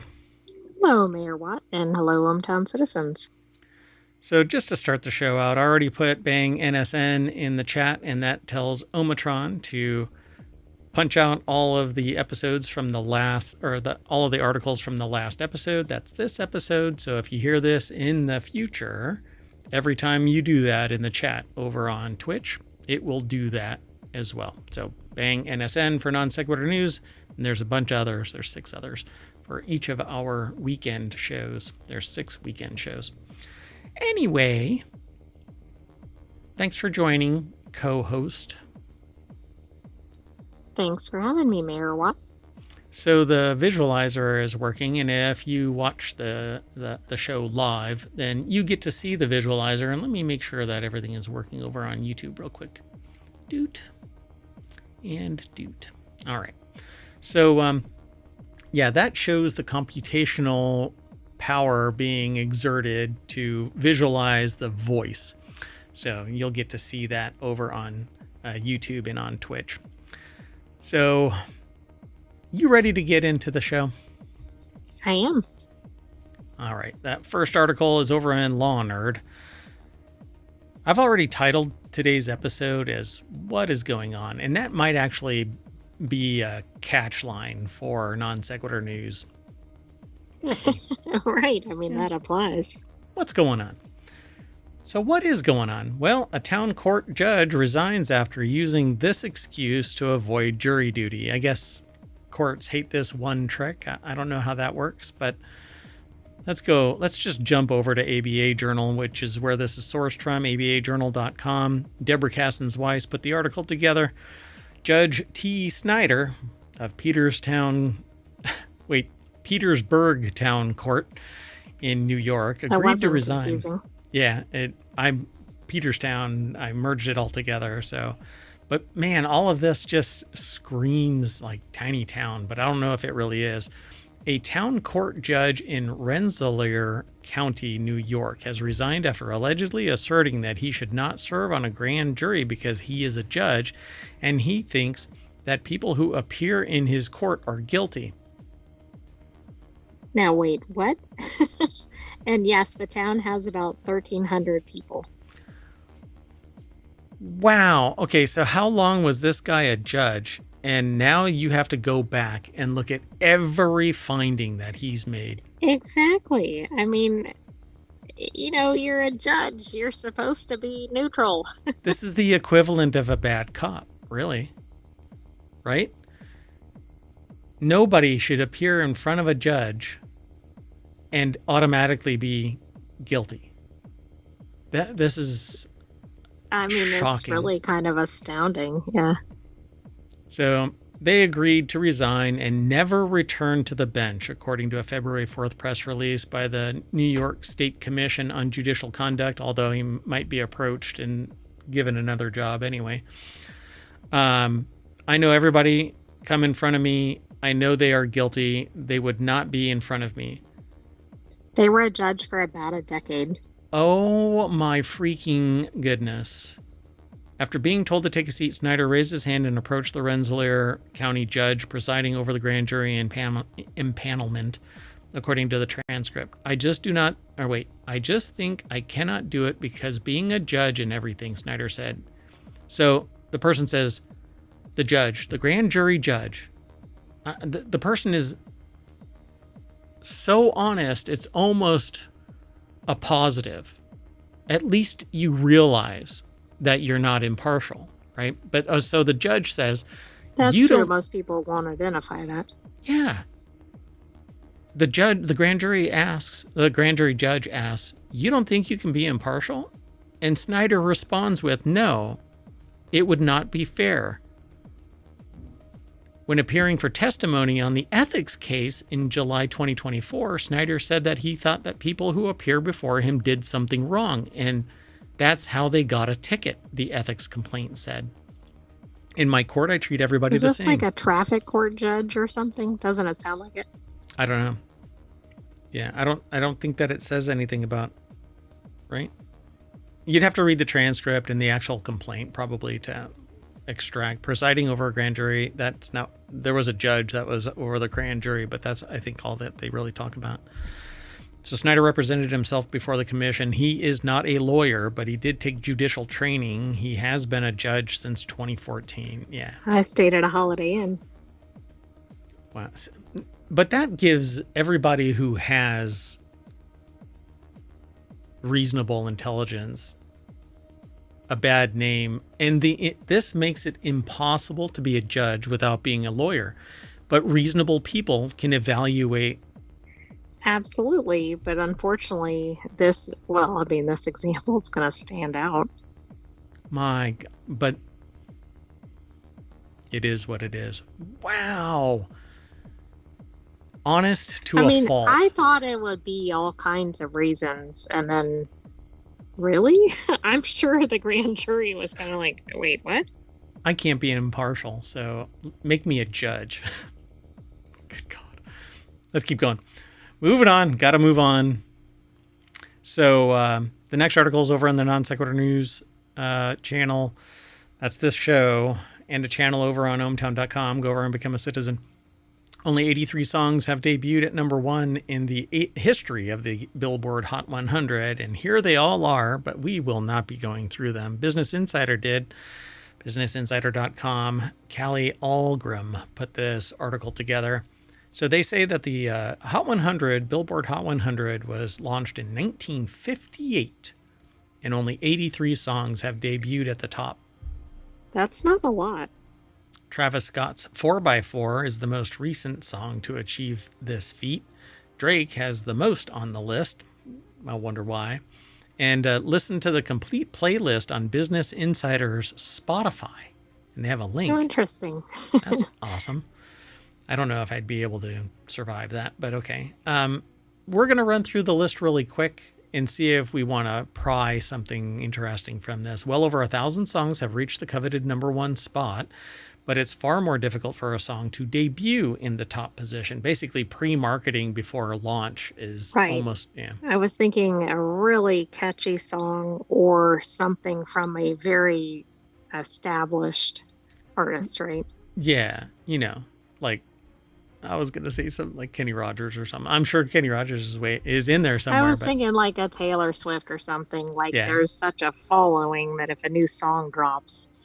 Maybe. I wanted to come up with something more obscure, but I just couldn't think fast enough. So let's see. You're Not Alone by Michael Jackson is the number one on the list. Michael Jackson was the first artist to achieve this feat with You Are Not Alone, which debuted at number one on the chart dated September 2nd, 1995. So I would have thought something like Thriller or something for Michael Jackson.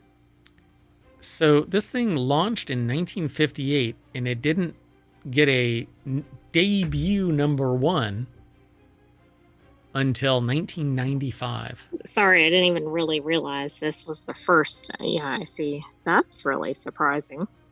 But if anybody was going to do it. That was less marketing available, right? Before internet really took off, etc. Yeah, I mean, it would have had to have been really expensive pre-marketing, like, hey, Michael Jackson's about to release this, and then it's all radio driven. Well, true. So then, if it's played everywhere, okay, maybe that'll happen. But fascinating. So Fantasy by Mariah Carey, Exhale, Shoop Shoop by Whitney Houston. The Shoop Shoop is very important. That's right. One Sweet Day by Mariah Carey and Boys to Men. This is interesting that all these are from the same time frame. 95, the top four were. 95, 95, 95. Oh, maybe they're in chronological order. Got it. Well, I don't know. They're in chronological order in the way that they appeared on the list. Yes. Right. I didn't realize that. So I'm like, why are they all from the same time frame? But what happened in 95? Exactly. Was there some difference in how music was played or marketed? I mean, it wasn't when MTV or anything started, because that had been around for a while at that point. I want to see something. It's 2 years after the World Wide Web was publicly launched. That might be what it is. April 30th, 1993. The World Wide Web was released to the public. So within 2 years, maybe people were talking about this. The internet for our younger listeners. Oh, yeah. True. Made me feel so old. That's pretty fascinating because all of this, 97, it is in chronological order. So what the hell? Now I want to know. There's a professor of rock. Oh yeah, this. I wonder if I can ask. Submitting for an episode.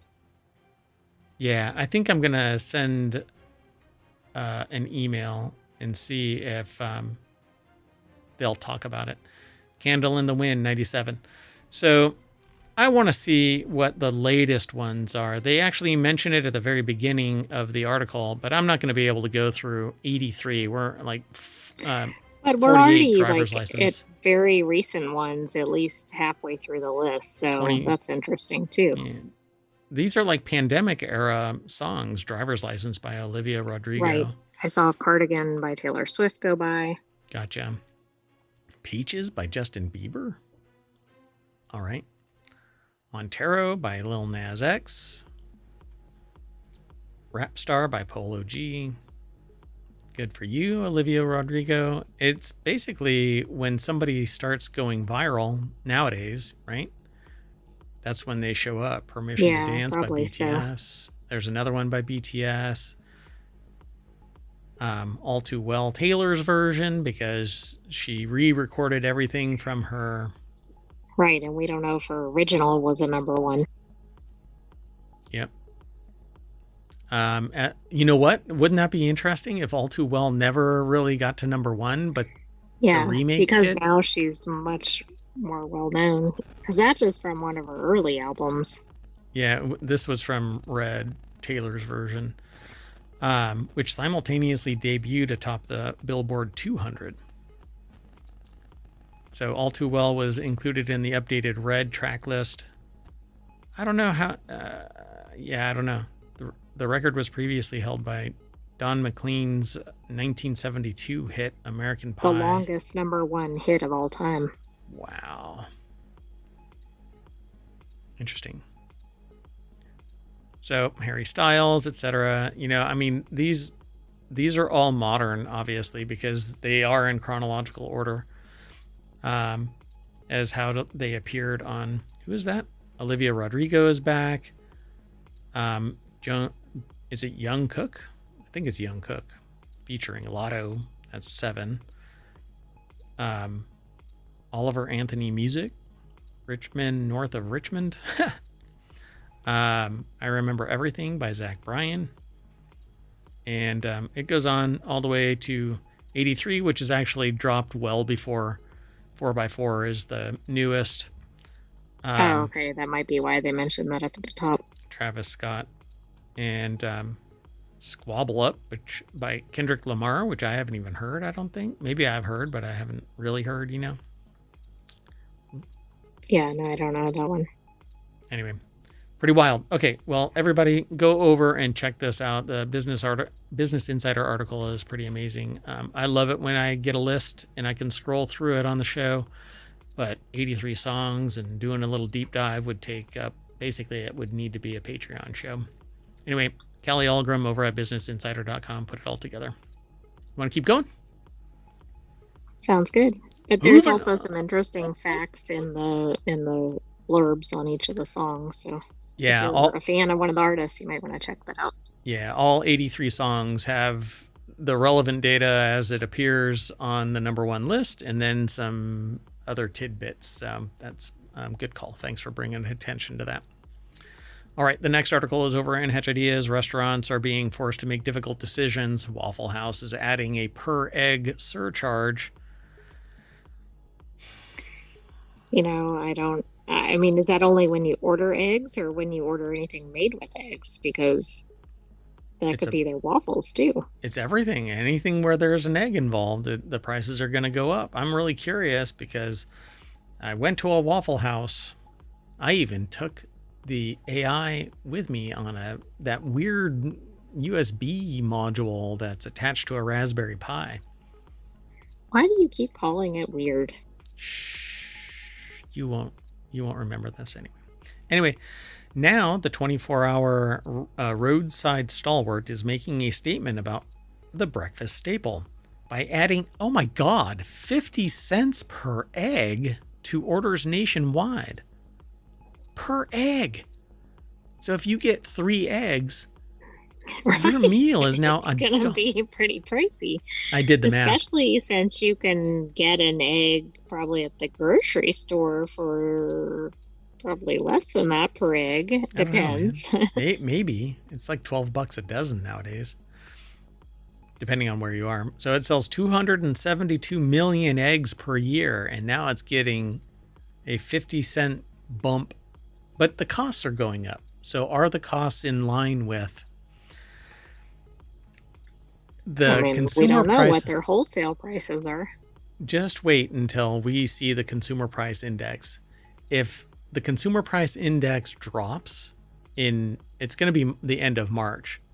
That's bullshit. Anyway, So Waffle House notes, rather than increasing prices across the menu, this is a temporary targeted surcharge tied to the unprecedented rise in egg prices. Yeah, this is interesting because, I mean, I do agree, tackle where their costs actually are, but that's going to be an interesting thing for restaurants, right? If they're like, well, lettuce is going up, so there's a lettuce surcharge or whatever. Yeah. There's a tomato surcharge. Like, your burger is going to get really expensive depending on all the ingredients. So, and they're dropping this by saying it's a 50-cent per egg surcharge on all menus, but it's because of the bird flu that's raging through various suppliers. And who knows if it's actually being transferred in eggs? We don't really know. So customers and restaurants are being forced to make difficult decisions, the statement added, and they basically tacked on a little sticker that said it's a temporary surcharge, but we'll see. We'll see. Right. Hopefully they don't keep it permanently. There has been a major problem with egg prices because of bird flu. $1 an egg at Whole Foods, but Whole Foods is all natural, blah, blah, blah. Right, but you're still not paying very little for quote unquote normal eggs. Yeah, and if I miss it, I'm sorry. The article is written by Aaron Davis. It's over at entrepreneur.com, and the deck statement says egg shortages are causing prices to rocket. And that's how inflation works. Up like a rocket, down like a feather. I am predicting that this will not go away because it's not going to impact actual sales in a substantive way, and they'll just leave it. Or it'll be dropped in half and then picked up again 6 months later, another 25 cents. I think that it'll be there in perpetuity, y'all, because everything's doing so well. All right, you want to go on to the next? And I really like Waffle House. I do. I mean, this is pretty alarming. Yep. Time to go get some Waffle House food, but not eggs. But everything is in it. So I wonder. They say per egg. So I guess I'll have to go in and I'll bring your Raspberry Pi in the battery pack so that you can use your, what do you call it? Forgot what it's called. The gas chromatograph and the mass spectrometer, spectrometer that is attached to your Raspberry Pi so that you can analyze the chemical makeup of the waffle. Okay. Moving on. So a decade ago, TED Talks was relevant in my world. It was on the scene and it was doing something revolutionary and promoting knowledge and things that are interesting. I have not heard a peep about TED Talks. I use TED Talk videos tactically in my presentations. Like I show a little bit and I say, think like this and blah, blah, blah. Or people used to think like this back in the before times. Well, anyway, TED Talks has put out an all call. I'm not sure what that is. Is that like a cattle call, like in the modeling industry? You know how they call it cattle calls if you want to show up and get your pictures taken and stuff like that? They call them cattle calls. For modeling or something? Yeah. An all call for a new leader. You know what it is. Is it just a call? TED is 25 years old. Chris Anderson, who has run TED for 25 years, is looking to bestow the operation on anyone who has a good plan for its future. He announced in a blog post, TED is known for its TED Talks, where ideas from tech to humor have been explored. It has featured various people. I'm not even going to go into a list, but anyway. The article is over at techcrunch.com. Julie Bort put the article together, and the deck statement is underneath the title, underneath the caption of the image, and underneath the byline. TED Talks has put out an all call for a new leader. The organization sprawls across live events, massive YouTube, social media channels, a media empire, podcast, newsletters, education, a charity with a $25 million reserve, which isn't really that much, and other units. Anderson says the applicant process is open call to anyone. He also points out that TED is a nonprofit says he's never taken a salary and isn't looking for personal financial benefit from the new steward. So literally looking for somebody that's just passionate about TED Talks. Well, folks, I give a TED Talk every day right here. Well, exactly. Maybe you should apply. You know what I'm going to do? Maybe I'll apply because I actually want to talk about tech, but it's you could at least, and also you could talk about it on the show. I could promote it every time. Hey, this episode is brought to you by TED Talks. But I want to do my own TED Talks. So, and I want to do 50 shows with people, like not me, but Ohmtown. Right, exactly. Yeah. Ohmtown wants to be kind of a TED Talks thing, but anyway, pretty fascinating. They say that they've never taken a salary. Where do these people get their money from? They must. Who knows? Maybe they're independently wealthy before they founded it. That must be it. I'm just grinding away. All right, let's move on. I'm in love with bees, even though bees don't love me. Maybe they do. They love me so much that they sting me. Yeah. So I have been fascinated by this bee QR code thing. It keeps kind of buzzing in my head, and I would love for somebody to spin that up.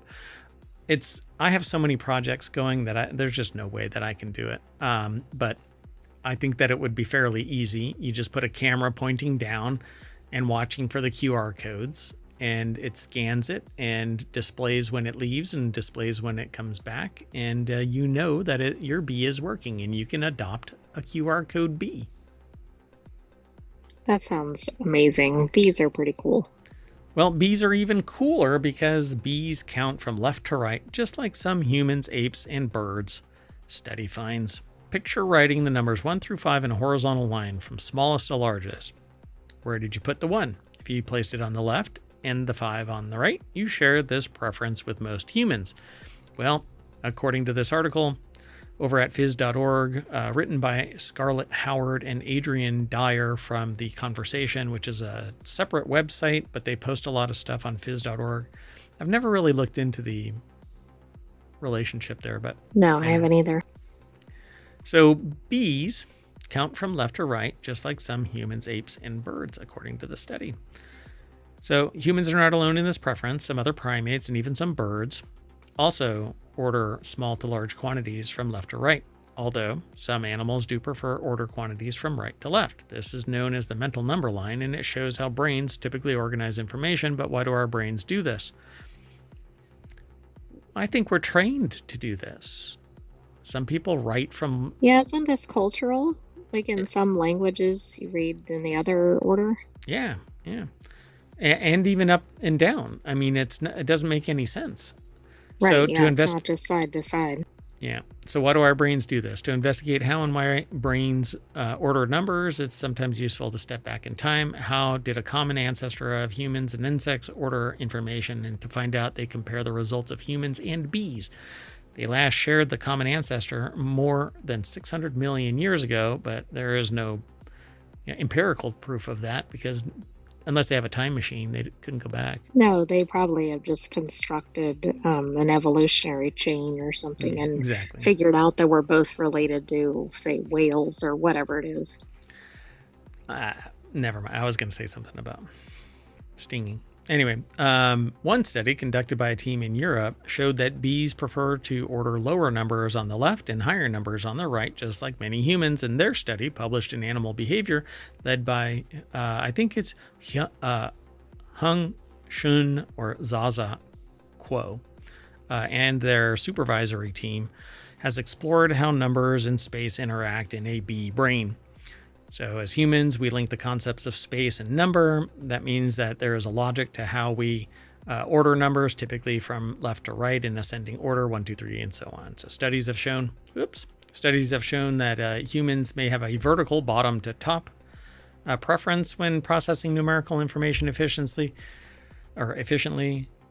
Meanwhile, honeybees are efficient learners and show evidence of being tiny mathematicians. In past research, they have been shown to add and subtract, understand the concept of zero, use symbols to represent numbers, order quantities, categorize numbers by odd or even, and show evidence of linking numbers to spatial information like size. I want to know how they know exactly what the bees are thinking. I just don't get it. So, gave freely flying bees sugar water for visiting an image of 3 circles printed on a card. This was their reference number. The card was hung in the center of a large circular screen with a drop of sugar water on a platform underneath it. As the bees repeatedly visited the reference number, they learned an association between the number 3, the center of the circle, and a reward. In between visits, bees took the sugar water back to their hive to be made into honey. After the bees learned to associate number 3 and a space, middle, with a reward, they tested them on numbers higher and lower than 3 to see if they had linked space and number. We showed bees images of a higher number, 4 circles, and a lower number, 2 circles. Two identical images of 4 shapes were shown simultaneously on the left and right sides of the screen. If bees preferred the larger number on the right, they would fly to the quantity of 4 presented on the right more than 4 was presented on the left. I'm not following that. Yeah, I don't get it. So 2 identical images of 4 shapes were shown simultaneously on the left and right sides of the screen. If bees preferred the larger number on the right, they would fly to the quantity of 4 presented on the right more than when 4 was presented on the left. I think it might have been when 2 is on the left. Well, no, they're saying that the bees would go to the right and not to the left because the number was higher. Oh, yeah, and then it gets into they did the 2 on the left. Well, that's why I said maybe it's 2 on the left, but okay. They had an option to put 4 on the left or the right, basically. Yeah, we did the same for the smaller number of 2 shapes. If bees preferred 4 circles on the right and 2 circles on the left, that would reveal they have a left to right mental number line like humans. What? So anyway, they also tested if bees had a preference to order numbers upwards or downwards and found no preference or linking space and number vertically. However, bees did prefer options that were towards the bottom of the circular screen. That's because there was sugar water there. Yeah, but I think there was sugar water on all of these. Yeah, but it was always on the bottom. Okay. So assuming that it was always on the bottom, they're going to be trained to go to the bottom of the circle of the image. So right, because that's where the platform was, right? Maybe they're not actually going to the higher number. They're going to the one that has the more circles because they get the impression that wherever there's a circle, there's more sugar. Okay, that would be fascinating. That would be my argument. You know, if you... Yeah, but that doesn't explain why they like 2 on the left and 4 on the right, for example. Because they liked 2 on the left? Where was that? Yes.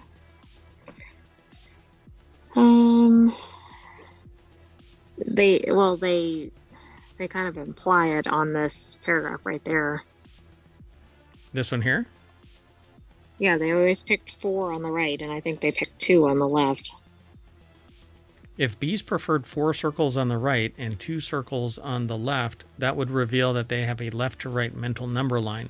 But again, if they equated more sugar water to the number of circles, I think that's what's missing here. Because the original was a circle with sugar water. And so if they see a circle and then they go, there's sugar water, and then they go, there's 4 circles. There's more sugar water, yeah. So now they need to control for that. Huh. All right. I think we need to just do ESP or something and talk to the bees and go, which numbers do you like? Which order do you put What's up? Yeah, exactly. What do you like? All right, let's keep going. The next article is over in Non Sequitur News. How to buy cheap AirPods from the TSA. And I titled this, Never Going to Be Cheap Enough AirPods. Just no. Because I can imagine that these are leftover tech. Discover how to buy cheap Apple AirPods through TSA auctions on GovDeals, scoring tech deals at low prices. So how to buy cheap AirPods from the TSA. Right, but this could be cheap fill in the blank. It doesn't have to be AirPods. Yeah, TSA. Anyway, so Robert Thorpe over at Newsweek.com put this article together, and they say, looking for budget-friendly way to score Apple AirPods? You might be surprised to learn that the TSA could be your next go-to source. Never in a million years. These have to be found, right? Countless pairs are left behind at airport security checkpoints. Yeah, they're like lost and found. Yeah. First generation new AirPods can cost up to $249. However, countless pairs are left behind at airport security checkpoints, creating an unexpected opportunity for savvy shoppers. TSA auctions off these lost items through the platform like GovDeals. Get it while it's hot. This not only helps buyers save money, but also reduces waste from unclaimed gadgets. TSA partners with online auction sites like GovDeals, where government agencies sell surplus and unclaimed property. Listings can include high-demand gadgets like AirPods, laptops, other electronics. The auctions provide a variety of items where they were either confiscated at airport security checkpoints or left unclaimed. So yeah, you can go. Some of the bidding, it says, is $11. I don't know. I mean, that would be a good deal if it's something you're comfortable buying as used. Yeah, I'm not going to put anything in my ear that was found rolling around in an airport. Yeah. Anyway, GovDeals sounds like a deal for other things, computers and other tech. Exactly. That's where I'd be interested to check things like laptop prices, etc. I once bought an industrial printer from a government auction site, and UPS dropped it off of the back gate, like loading dock or whatever. Mm-hmm. Yeah, and then backed into it, crushing it against the loading dock, and then they delivered it. Moving on. Next article is over in the Mobile Channel. I never understood the hype for idler games until Steam's Idler Fest sale. Now they get it. As they're typing this, a little frog dude named Ropuka is chopping away at overgrown grass on a floating island. That island, blending naturally into my desktop and sitting next to my Slack client, is from Ropuka's Idle Island, a game that they recently grabbed from Steam's Idler Fest. Where they once would have confidently written off the thought of an idler game. They're so happy that they're eating their words. So I love idle games. I don't really play them because... Is that like a cozy game? It is. But these things typically just sit and they grind away, and you give them directions and they stay running and grinding away.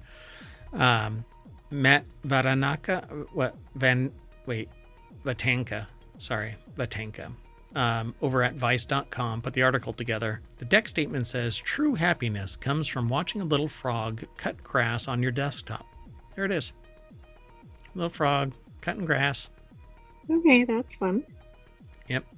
So if you can install it on your work computer, not everybody can, then this would be great. Just kind of sitting there, chopping away.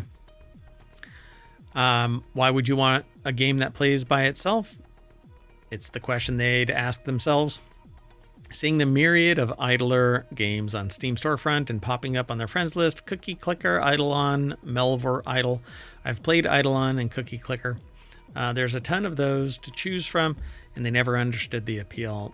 They play games to, play them, after all. Not to have another program running in the background, checking every so often for the thrill of big numbers. So this is Cookie Clicker, where you get more and more it just stuff. Depends on the kind of game you want to play. Yep. And that's it. Yeah, these are pretty chill. There's no twitch reflexes required.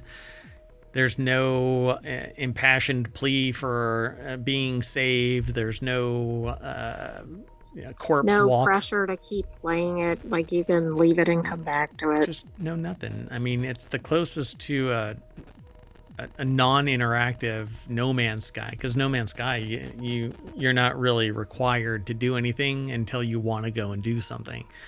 Other games, you have to do something, otherwise you die, and then you have to walk for an hour to get your corpse. Right.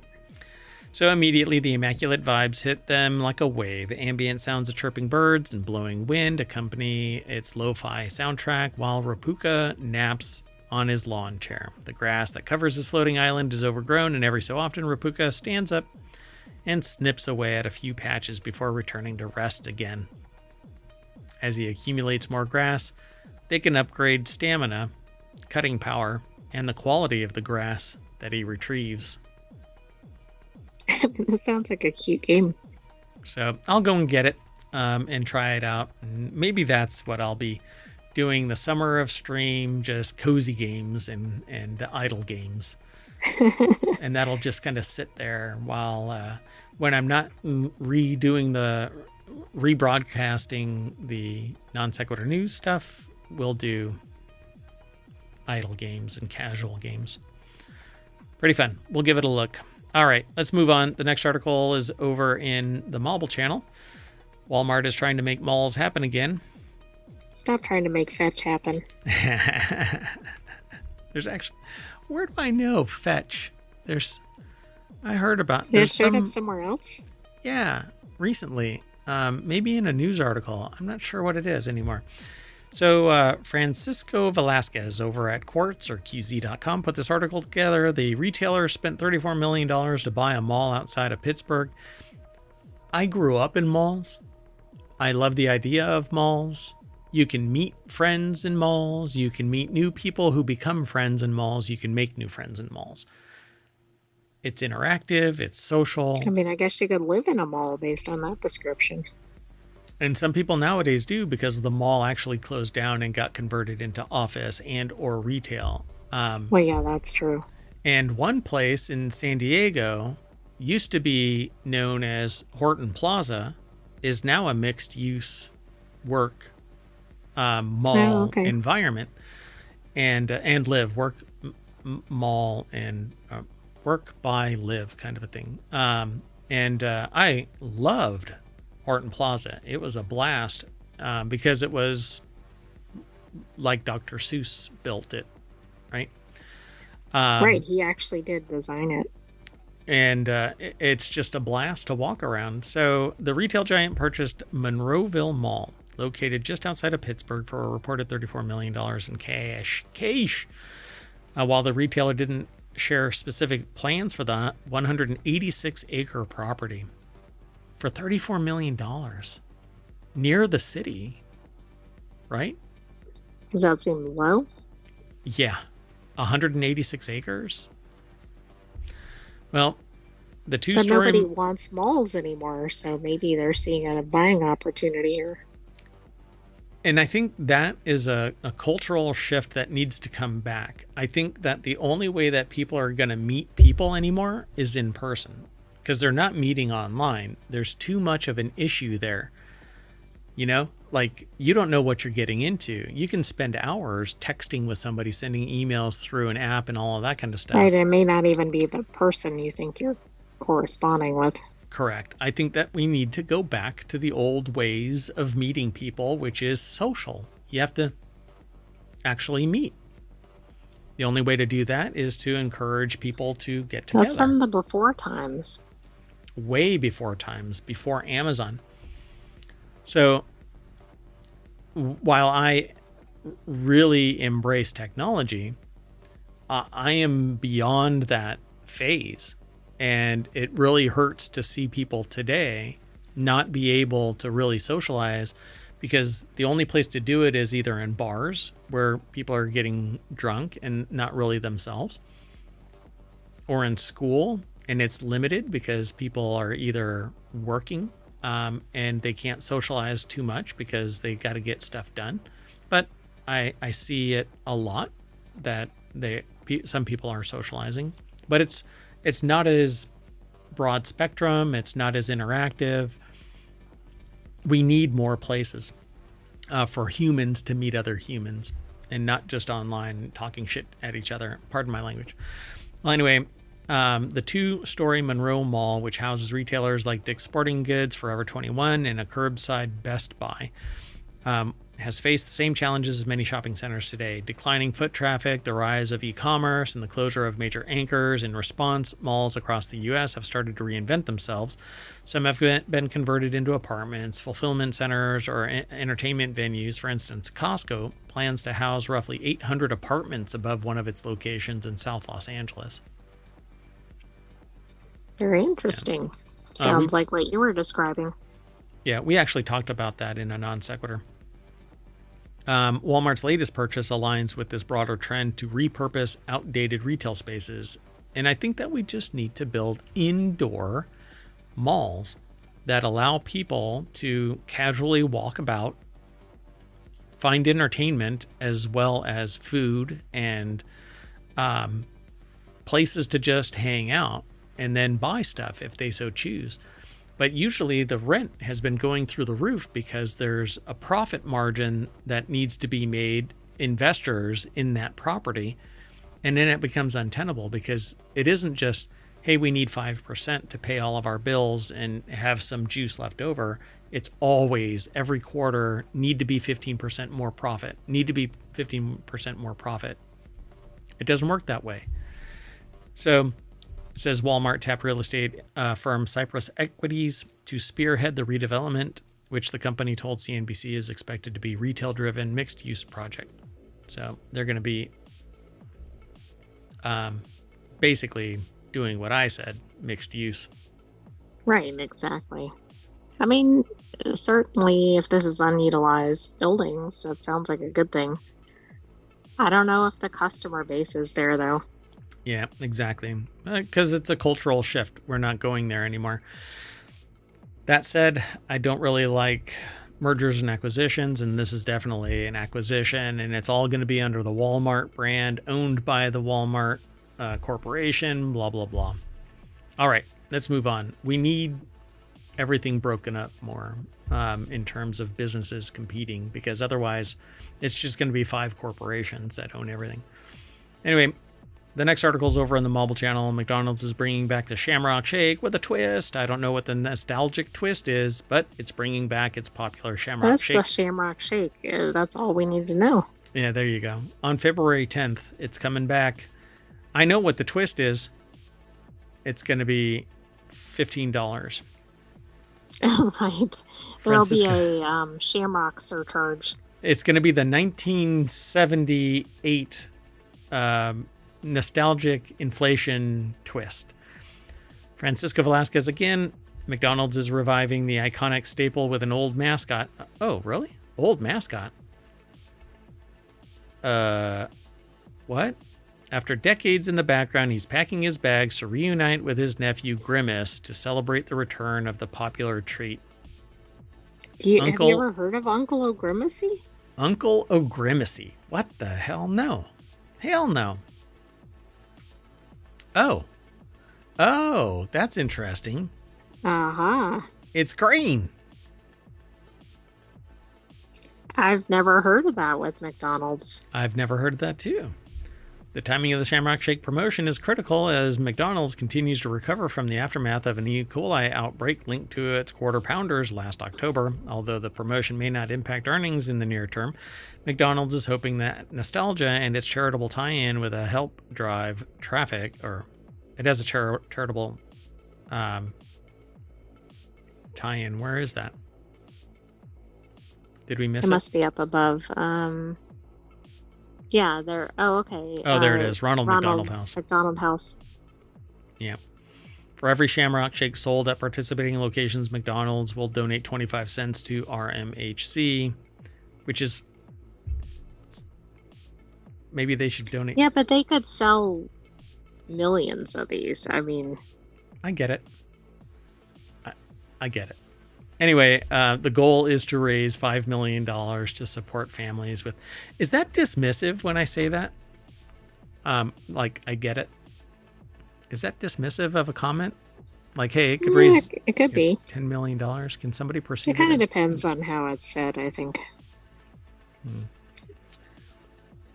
All right. Well, McDonald's is hoping that nostalgia and its charitable tie-in will help drive traffic and boost sales. In August 2024, its collector's cup meals proved so successful they started selling for up to $100 a cup on third-party websites like eBay. But here's the deal with that.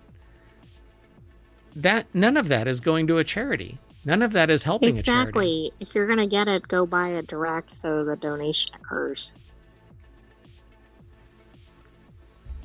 It's so sad. But see, the thing is that they'll run out and then there's nothing but the scalpers profiteering off of these. Okay, go make a donation instead of paying the same amount of money on the website. Yeah. Go give 50 cents to McDonald's, and if the cups are gone, just buy a regular old Shamrock shake and donate an extra 50 cents. And maybe that's what they should do. If it says it's a limited time thing too. Yeah, probably. Well, I mean, it is. It's going to be a limited time thing. So how often are they going to sell out entirely? I don't know. Along with the Shamrock Shake. Probably every day. They've brought back the $5 meal deal and its McValue menu as it aims to attract budget-conscious consumers. In November 2024, it said it was bringing back its cult classic McRib for a limited time, which I had a nostalgic memory of it being yummy, but when I had it, I did not like it. It was gross.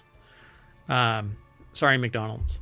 I love your fries. Well, I don't know anymore, but I used to love your fries.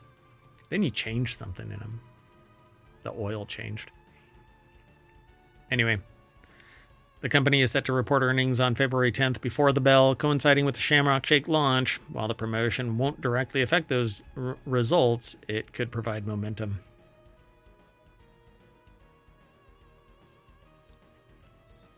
Okay. Sorry. Non Sequitur news. So the next article, I know. The next article is... what? I'm sorry. It's Non Sequitur, so sometimes I get pulled away by an alert. So Hubble hits the bullseye, a galaxy with record-breaking 9 rings. And whenever I hear that 9 rings, I burst into song. Grande? Yes. I can't hit the high notes like that, and I don't have one of those kind of... How do you describe... I don't want to ask you how to describe that voice, but anyway, a galaxy in the distant universe has 9 rings around it. A galaxy has 9 rings around it? Thanks to Hubble scientists. That's unique. That'd be weird for a planet to have 9 rings. Oh. Are those rings, or are those the star-shaped spirals? They just happen to be really tight. Because that looks like it's... kind of looks like a Milky Way. Right. So Isaac Schultz put this article together for Gizmodo.com. A galaxy in the distant universe has 9 rings around it, and thanks to Hubble, scientists now know why. That's the deck statement. So, despite the galaxy's size, capturing this image proved no small feat. The bullseye affectionately lies 567 miles... Affectionately?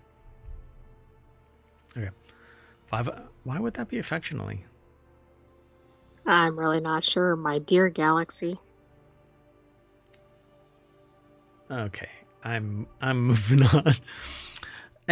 So it lies 567 million light years from Earth, making it a rather distant object to capture in detail, but Hubble is a veteran at imaging galaxies, and the recent image reveals more rings around the bullseye than previously known. The bullseye is now confirmed to have 9 rings, 8 of which are visible to Hubble.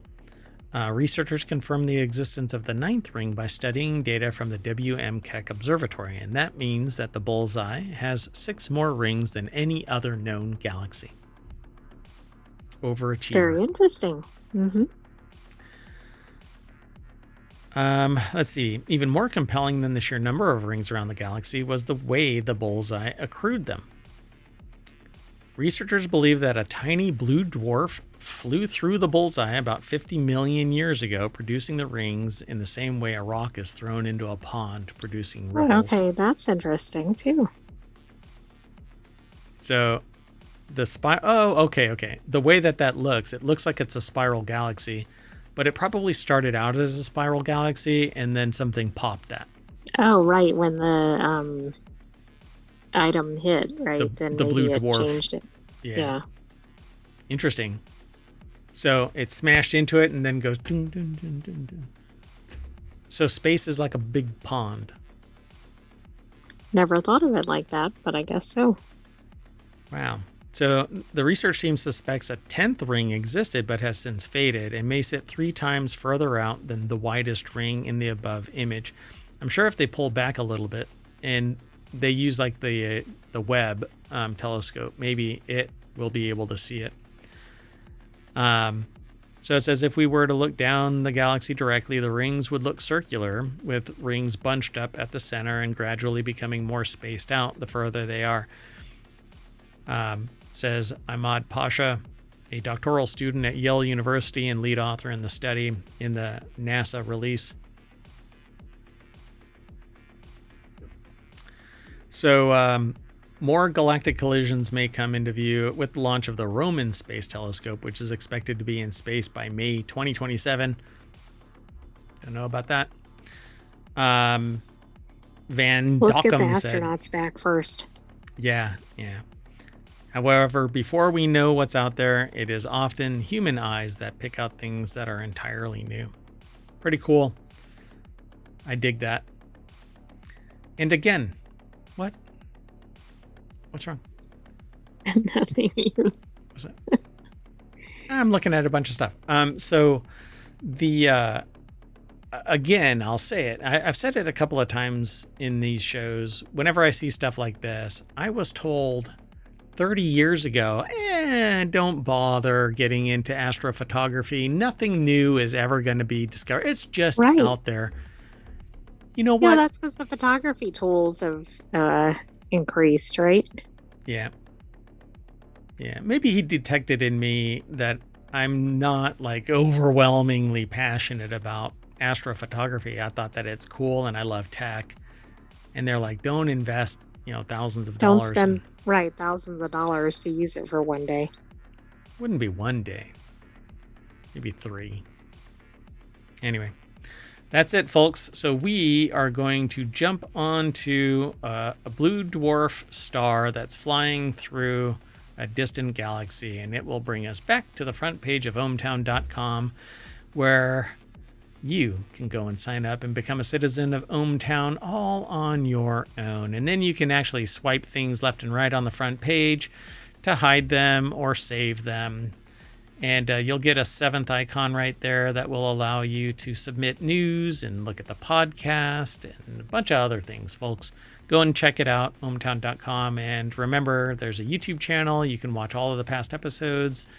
We're here on Twitch, Discord, Patreon, which I haven't been updating. I'm really sorry, but, what you're getting here is everything at this point.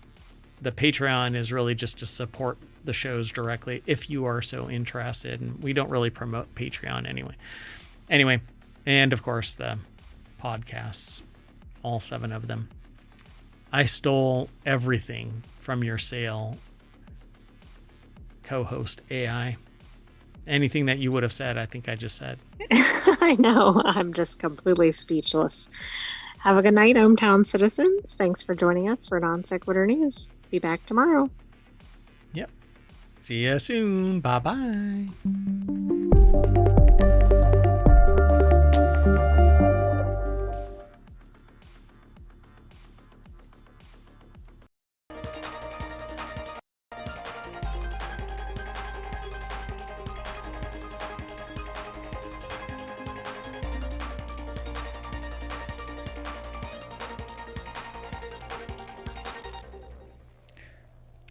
Hello, everybody, and welcome to Non Sequitur News for February 5th, 2025. It's Season 4, Episode 36, and yes, I've decided to bring it back. You know why?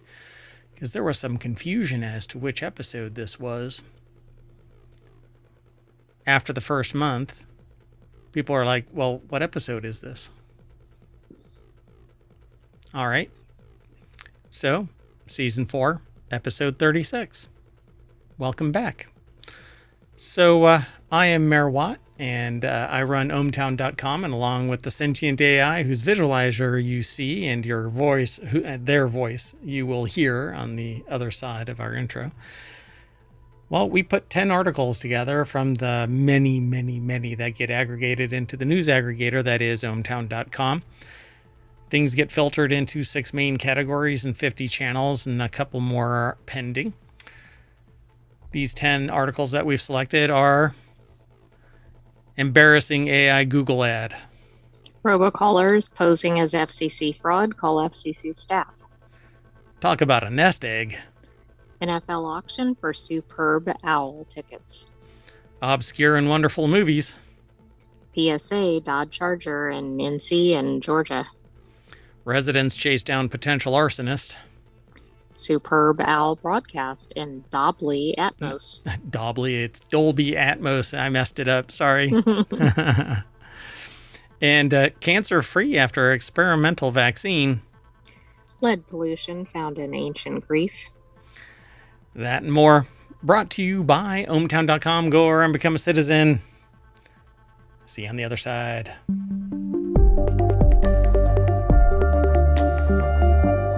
I have to do that correction real quick. Otherwise, I'm going to leave it in the Dolby Atmos. I don't know why Dolby. Maybe I was thinking about Harry Potter. Oops. That's actually what it sounded like, and that's why I said it that way. All right. Well, let's get into it. Sound good? Sounds good. Sometimes we can do some preamble, but let's just get into this. The very first article is over in Non Sequitur News. Google retroactively edits Super Bowl ad to remove embarrassing error it's AI made.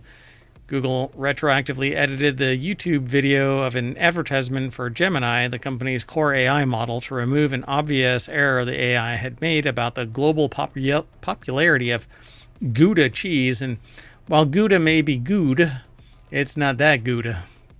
Well, I mean, who knows? Is it that obvious? It is. So the article is over in futurism.com. The deck statement says, oops. And I don't know who it is that wrote it. Let's see, Maggie Harrison Dupre. And so essentially in this ad, the text reads that Gouda cheese is named after a city of Gouda in the Netherlands, and that Gouda is Dutch cheese named after that city, and that it accounts for 50 to 60% of the world's cheese consumption. That seems a bit high. Just a smidge, and then they edited it. So Google, I'm going to spell it Gougle, Google. Retroactively edited the YouTube video of an advertisement for Gemini, the company's core AI model, and it basically, wet the bed. And on January 30th, the search giant released a superb owl ad promoting Google Workspace with Gemini, which is described as the company's AI integrated upgrade to its workspace. Products like doc sheets and more. In the ad, a down-home Wisconsin cheese mart owner, explaining that the bulk of his business these days is done through e-commerce, discusses how helpful Gemini has been in writing web product descriptions about the various cheeses he sells. And it basically says that Gouda accounts for 50 to 60% of the world's cheese consumption. I'd love to know if this suddenly spiked the Gouda consumption. Yeah, really. Wow, Gouda must be really Gouda. I'm going to go to the store and get some. So I've actually had a couple of conversations with people, quite a few actually, about AI. And I have somebody that takes exception to it being hallucination. I kind of dropped out as to what their justification was. Overall, or with respect to Gouda? No, that they don't like the idea that it's hallucinating because hallucinations can be fun, and this is just wrong, essentially, is their argument. Hallucinations by an AI, when people take it for accepted results, that it's factual, can lead to harm, great harm, up to and including, disbarment or criminal charges for negligence or whatever it might be. So you literally have to become a subject matter expert whenever you start using an AI, until you're brushing up against people who don't know about any AI and they don't know about what they're talking about, and others who are receiving the information don't know what they're talking about. And so it's basically the equivalent of misinformation being passed on everywhere. And so regardless, Google defended the AI generated Gouda assertion with Google Cloud Apps president Jerry Dischler, even taking to the website formerly known as Twitter to insist that the error was not a hallucination. Gemini is grounded in the web, and users can always check the results and references. In this case, multiple sites across the web include the 50 to 60% stat. Dischler wrote in a response to, I don't know if their name is Hake or Hake. Anyway, Gouda News. Many love this cheese. Bada News. Not everyone thinks it's a great. It says great. When The Verge reached out. G-R-A-T-E. Yeah, G-R-A-T. When The Verge reached out for comment, Google redirected them to Dischler's Twitter post. So. Yeah, I mean, to be fair, if it is pulling from sites with that information and they're wrong. I was just doing my job, just passing along the information I found online. Well, that's why we have science. That's why we have experts in a given field. And that's why, well, people can sit there and, mislead others by saying, well, this is fact. Is it fact? I don't know. Let's see. I'm going to do a really quick search. I'll do it live. I'd be curious if the top 3 results or something matched this or didn't. So mozzarella is the most popular cheese, and they say mozzarella and Gouda, depending on where you look. And so it depends region by region, but back in 2023, let's see, I don't know. Yeah, the problem is that you're going to run across a bunch of different stats.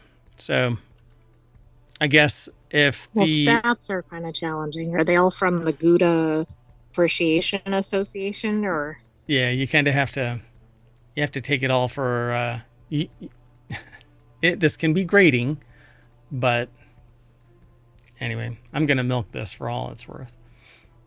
I know it's cheesy, but anyway, it's unclear exactly what sites Dischler was referring to, but it's true that some, including the authoritative sounding cheese.com, do make that exact claim.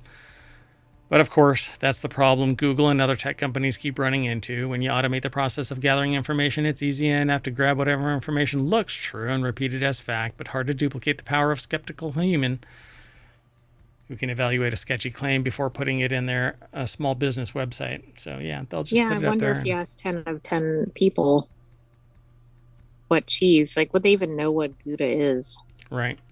Yeah. Interesting. All right, let's keep going though. The next article's over in Technology Today. Robocallers posing as FCC fraud prevention team call FCC staff. The FCC has proposed a nearly $5 million fine against VoIP service provider Telnix for allegedly allowing customers to make robocalls posing as fictitious FCC fraud prevention team by failing to comply with Know Your Customer rules. However, Telnix says FCC is mistaken and denies the accusations. Sergio Gatlin over at bleepingcomputer.com put the article together. And so, yeah, they're known as Mario Cop accounts because they both used email addresses on the same mariocop123.com domain. The individuals behind these calls registered Telnix accounts using the Christian Mitchell and Henry Walker names with the same address in Toronto, Canada, but IP addresses from Scotland and England. Between February 6th and 7th, they made nearly 1,800 imposter calls before Telnix terminated their accounts. Ironically, their calls also reached over a dozen FCC staff and the family members on their personal and work phones. Phone numbers, 1 year ago, too. Oh, I love this. I mean, it's going full circle when you're calling the people you're proposing to be. Interesting. So, but the FCC has no fraud prevention team, and the agency's enforcement bureau believes the call's purpose was to threaten, intimidate, and defraud, seeing that at least one recipient of these imposter calls was connected to someone who demanded that they pay FCC $1,000 in Google gift cards to avoid jail time for their crimes against the state. Okay, so that should be a sign, right? Like most legitimate things don't demand gift cards. Not most. No legitimate places will say, give us a gift card. But yes. Yeah. So, hey, you're doing something illegal, and so I could cite you for driving while under the influence, but right. I'll take $1,000 gift card from Google. Yeah. So, according to FCC, Telnix failed to take the necessary measures to prevent malicious actors from using its VoIP network for illegal voice traffic, violating Know Your Customer rules. Yeah, they're cracking down on illegal robocalls will be the top priority at the FCC. Good luck with that. That is why they're pleased that their first commission level action is a bipartisan vote in favor of this nearly $4.5 million proposed fine. All right. I mean, I think they should crack down on robocalls because it seems like everybody gets a gazillion of them, and yeah, it doesn't seem like, I don't know. It just seems like you get new numbers all the time. Yeah, I don't know why robocalls should be allowed anyway. Let's keep moving. The next article is over in the Hatch Ideas channel, which is about business transformation. Thieves steal $40,000 worth of eggs in a massive trailer heist, calling it liquid gold, says one person. Egg prices are expected to continue to rise in 2025. The massive haul consisted of 12. Right. I mean, that's the twist here. So Aaron Davis over at entrepreneur.com put the article together. About 100,000 eggs, which means that somebody is selling them really, really cheap because they're not going to last long. Watch out for large volume, low price. Where do you store 100,000 eggs long enough for them to remain fresh? Maybe you're a large scale operation that needs eggs, like bakeries or something. Yeah, so avian flu is causing an egg shortage, and it's turned the delicate breakfast staple into a delicacy. In December, egg prices were up almost 37% from the previous year. New data from the USDA predicts it'll continue to rise another 20% in 2025. This has led to a run on baby chicks at feed stores and an egg rush at Costco as shoppers fill their carts to stock up. Now thieves are targeting distribution trailers like the one reportedly earmarked Saturday night at Pete and Jerry's Organics. Oh, these were very expensive eggs, I'm thinking. Because it's Pete and Gary's Organics? Yeah, because it's organic, right? We heard something about that, like the egg prices for organic stores were even worse, of course. Yeah, and we talked about this earlier yesterday, I think it was, that Waffle House is raising prices by 50 cents per egg. Right, and it's mentioned at the bottom here. Yep. So if you put Bang NSN over in the twitch.tv/ohmtown chat, you will be able to get the list of the articles that we're talking about. They're going to be embedded in the show notes over on YouTube. And so there's a live section for ohmTown, and then there is a section for the show unedited, reposted under a playlist, and that will have the show notes in there as well. Okay, well, anyway,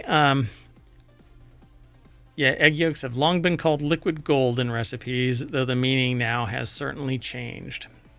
We're going to end up talking more about that.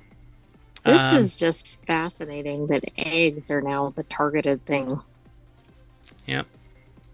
Let's keep going. The next article is over in Non Sequitur News. NFL auction, how to bid on Superb Owl tickets.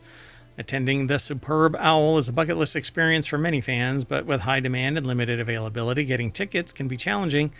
So Newsweek put an article together, how to bid on Superb Owl tickets. Matthew Impelli put the article together.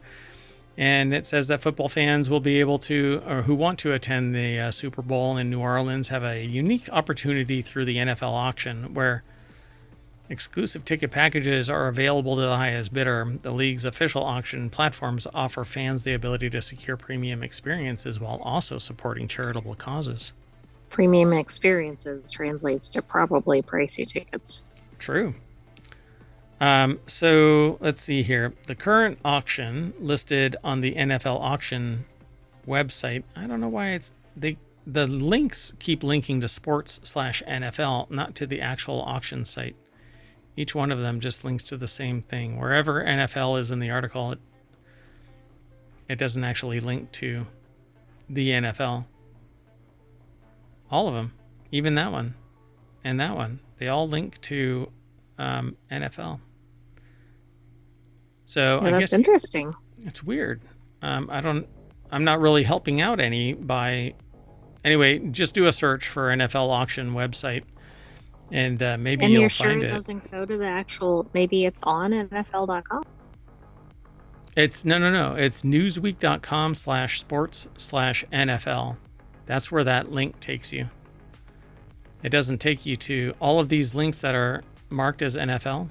They don't actually take you to the auction site. Okay, so it's actually nflauction.nfl.com. Okay, is that anywhere in this article? I don't know that it is. I found it outside of it. Gotcha. Okay, well, there you go, folks. And that is why there is a sentient AI from the future. Let's keep going.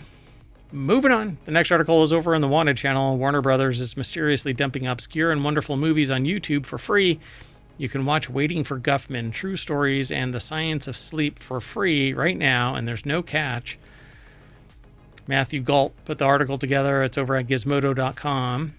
Jeremy Irons acting too hard in 2000's Dungeons and Dragons, which I like anything Dungeons and Dragons, but it's definitely not the one that you really want to watch.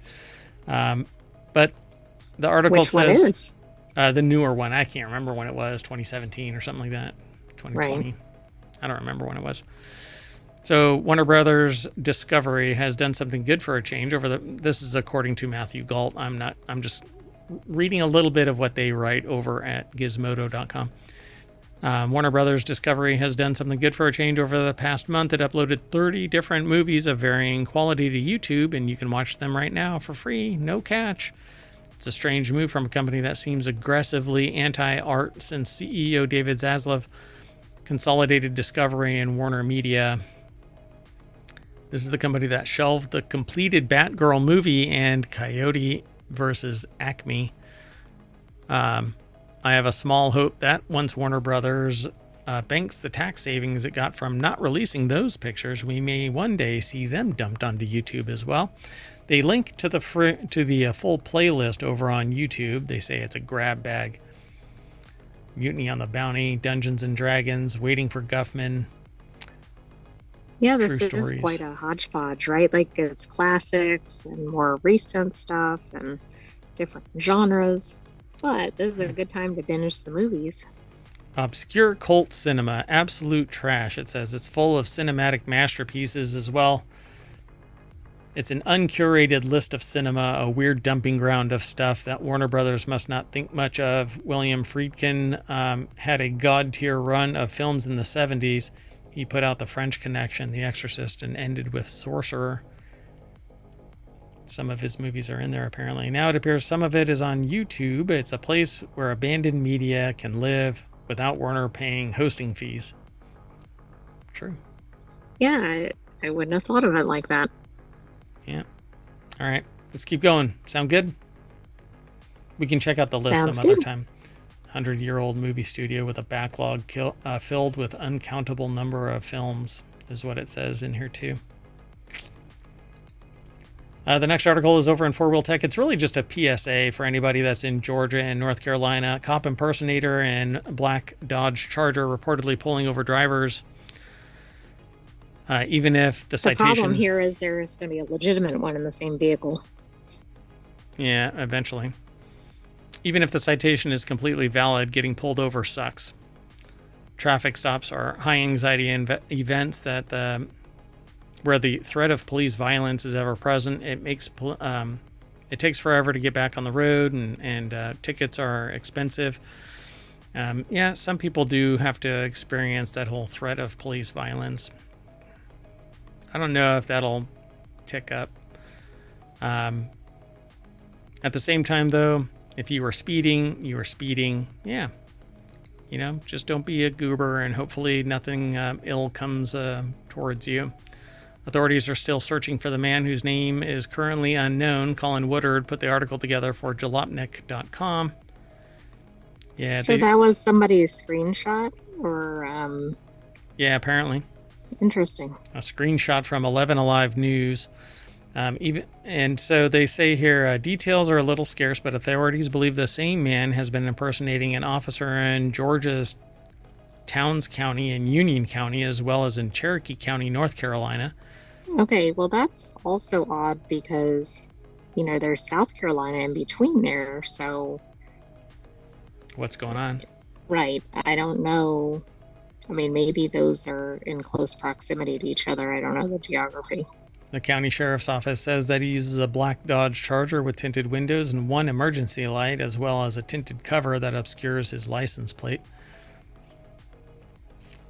Interesting. It's not clear from the local reporting what he gets out of pulling people over, as news articles don't mention what he does after he pulls them over. So that may not be the most convincing outfit in photos, but considering how stressful traffic stops are, especially at night, it's understandable that drivers may not be thinking clearly at the moment, or in the moment. Yeah. So pull over when there is adequate lighting. Right. And if they are aggressive when you approach them because you delayed, then I would get on 911 and say, hey, look, there's no lights around me. Is this person legit? Yeah. Just call Highway Patrol. Add Highway Patrol to speed dial. Add 911 to your speed dial. And you'll get, think proactively so that you don't act reactively. And because you don't want to be, quote unquote, shooting from the hip when somebody has the ability to shoot from the hip. So if the driver of an unmarked car does attempt to pull you over, they also encourage calling 911 to verify the legitimacy of the stop. So you just need to listen here in Ohmtown to Mayor Watt. And the sentient AI from the future. All right, let's keep going. The next article is over in Non Sequitur News. California residents chase down man suspected of starting a new fire. At least 8 people have been arrested so far in connection with setting a recent fires in Los Angeles. One was actually pretending to be fire crew with a fire truck. Right. Well, yeah, and then the fire truck that was impersonating an actual department but with the wrong name. Yep.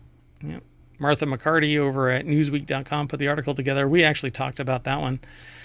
So far, the wildfires have killed 29 people and destroyed more than 16,000 homes and businesses. Rebuilding costs expected to be above $135 billion, but that's because the prices for these homes are outrageous. So, yeah, I mean, it just doesn't make sense. It's the same freaking wood, the same freaking nails as in the middle of, pick South Dakota, for crying out loud. Why are these homes expensive, if not just because of the land and location? Why is the house so damn expensive? But I guess my logic doesn't make any sense. Investigators are working to determine what caused the fires, with some pointing to arson as an explanation. 7 years ago or so, there was a fire that was sparked by high-tension power lines. That just got resolved, with Californians having to foot much of the bill. Residents apparently chased down a person who was suspected of starting a fire, a 41-year-old, and held them down until Los Angeles County Sheriff's Department arrived at the scene. Witnesses said that they saw them. Yeah, there you go. But be careful, because people can be armed, so know what you're getting into. They apparently saw the arsonist light a brush fire near Knapp Ranch Road and Woolsey Canyon Road and then followed him to his car as he tried to leave the area. The incident was filmed by video journalist Gabe Cortez and posted on Instagram. In the video, a man can be seen running down a road as he's chased by a group of residents in cars. Several members of the group physically detained the person. And I don't want to say their name because I don't want them to be hero worshipped. So don't That's commit. right. Just don't do these kind of things. And you know what?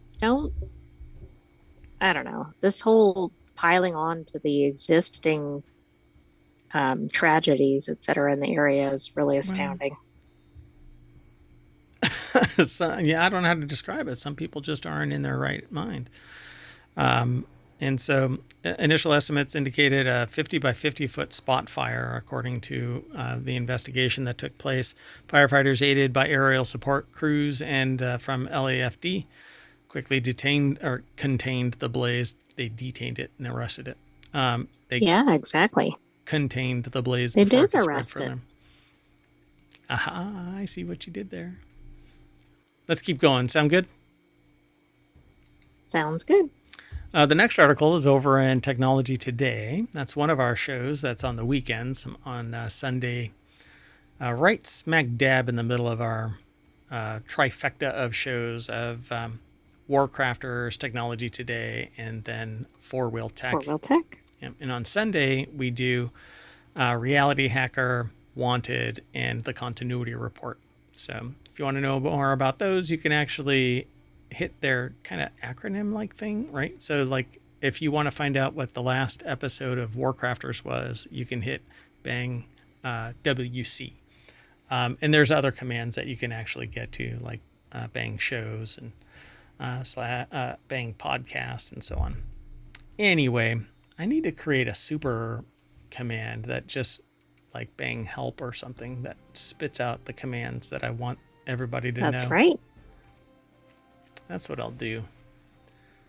Okay, well, anyway. Like Bang NSN is another one of the shows. It's actually in the title now. All of them, like Bang RH, Bang Want, Bang TCR, NSN, etc. All right, let's keep going, though. The Superb Owl is being broadcast with Dolby Atmos audio for the first time, so it's going to be much more immersive and richer fidelity if you have the equipment that can support it. Right. I mean, this could be like you're on the field.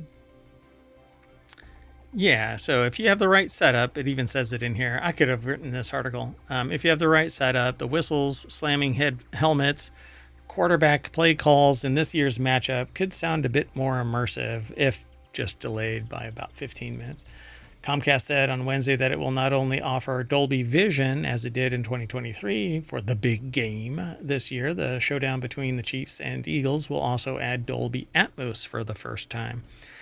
The pairing is part of Comcast's enhanced 4K programming for X1 customers. Will Shanklin over at Engadget.com put the article together. It says it's only for Xfinity X1 customers with the right gear. I got the right gear, but I'm not an Xfinity subscriber. Well, I mean, get with it. Yeah, if you don't know, you don't know. So the pairing is part of Comcast's enhanced 4K programming. So you're gonna have to subscribe to Xfinity, Comcast Xfinity. So it starts with 4K TV, 4K HDR set-top box, Xfinity X1, XG1V4 or XI6, and a capable HDMI cord, 4K capable. In addition, your TV, external speakers, or soundbar will need to support Dolby Atmos for the virtual sound experience, surround sound experience. X1 subscribers can also get enhanced 4K through the Xfinity Stream app. I mean, this does sound really cool if you're really into the game. Particularly, I guess, if you're having a Superb Owl party, this is a good time for this. True. And if you subscribe to Tubi, apparently you can get it free in 4K because Fox broadcasts it that way, the Big Owl or the Superb Owl. So let's see. Quite the departure from its usual fare of ads supporting Dog the Bounty Hunter and Duck Dynasty reruns. I don't know what that kind of a jab is, but anyway. Will I'm Shinkton. not sure either. Maybe that's what you're normally getting on the tube. Who knows? I don't know. Don't watch TV anymore. At least not like that, broadcast TV. So the next article is over in Marble. And 3 years after experimental vaccine, these patients are still cancer-free. Yay, vaccines. A kidney cancer vaccine candidate has shown great promise in the early phase 1 trial published this week. The article is by Ed Cara over at gizmodo.com. And it says, well, that's the deck statement that I just got done saying. So, scientists at the Dana-Farber Cancer Institute and elsewhere developed the vaccine, which is designed to prevent advanced cases of kidney cancer from returning. Since the trial patients received the vaccine roughly 3 years ago, they have stayed cancer-free. The early results suggest that the vaccines may someday be able to tackle a wider variety of cancers than expected, the researchers say. Vaccines are generally designed to train a person's immune system against future threats like flu or measles. There are some vaccines like HPV that are highly effective at preventing cancer-causing infections, but cancer vaccines are more often therapeutic, helping treat someone's ongoing cancer or trying to prevent reoccurrences. So I'm all game. Go. Yeah, I mean, this is really exciting. And I guess in this trial, these people already had it and they're trying to prevent it from coming back. Yep. Chowry's team includes researchers from Broad Institute of MIT, Harvard University. The team's vaccine targets advanced kidney cancers that have begun to spread elsewhere. The clinical trial involved 9 patients with stage 3 or 4 clear cell renal cell carcinoma who all received the standard treatment of surgery to remove their tumors. Some patients were also given a drug that boosts the immune system's response to cancer called pembrolizumab. I love the pharmaceutical names. I said that right the first try. I can't believe it. So they basically said that they found neoantigen targeting vaccines in kidney cancer are highly immunogenic, capable of targeting key driver mutations such as VHL in kidney cancer and induce anti-tumor immunity. So we need more of this. We need a lot more of this. We need some serious money being put into fundamental research like that. Billions of dollars. Could be, well, I'm not the decider. The findings published Tuesday in Nature are important for another key reason. The team's work originally began with developing a neoantigen vaccine for melanoma, a type of skin cancer known to have high mutation burden. Kidney cancer, on the other hand, tends to have a relatively low mutation burden, which raised the possibility that the same approach wouldn't work for these cases. But the results indicate that even these cancers can now be a viable target for neoantigen vaccines. So I am game for this, and I think that it should be applied to more people, earlier stages, and it's a vaccine. So you could actually load somebody up with this who has a genetic predisposition based on their family line and stop it before it even starts. I agree. I think that's the end game. I mean, it's spectacular that it can be used in existing patient care, but to prevent it altogether would be really impressive. I dig this. So this will end up on our watch list so that we can pay attention to articles that are more focused on this particular drug to see where it's moving to.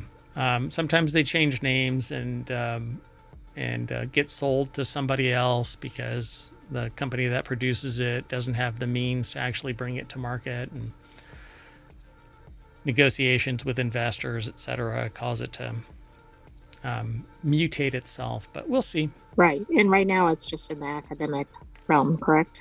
Correct. I think as far as we can see. Yeah, phase 1 trial. Yeah, it's not close. All right. But 3 years later, this is the longitudinal, you have to wait a certain number of years to see if something proliferates. Right. And well, and the 3-year period for a cancer patient is a pretty significant period of time. So, yeah, I agree. You can't give it one day and go, oh, yeah, it works or it doesn't work.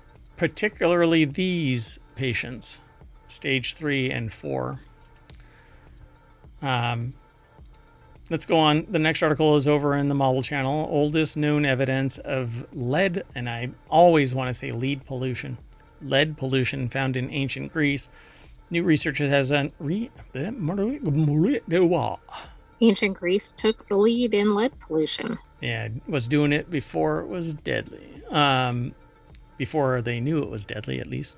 So new researchers have uncovered the earliest traces of lead contamination caused by human activities, linking the development of ancient metal smelting practices to long-term environmental change. Ella Jeffries put this article together. It's over at smithsonianmag.com. Smithsonian Magazine. Ella Jeffries again. So what's interesting about this is I've known that there were Greek and Roman pipes made of lead for some time. So I don't know if that's what this has to do with. Oh, okay. Interesting. Yeah. But this is talking about metalsmithing or smelting. The lead emissions followed the development of smelting technologies which produce metals like silver, according to recent study published in the journal Communications, Earth and Environment. Silver was used for jewelry, for special objects, but it wasn't found in a pure state.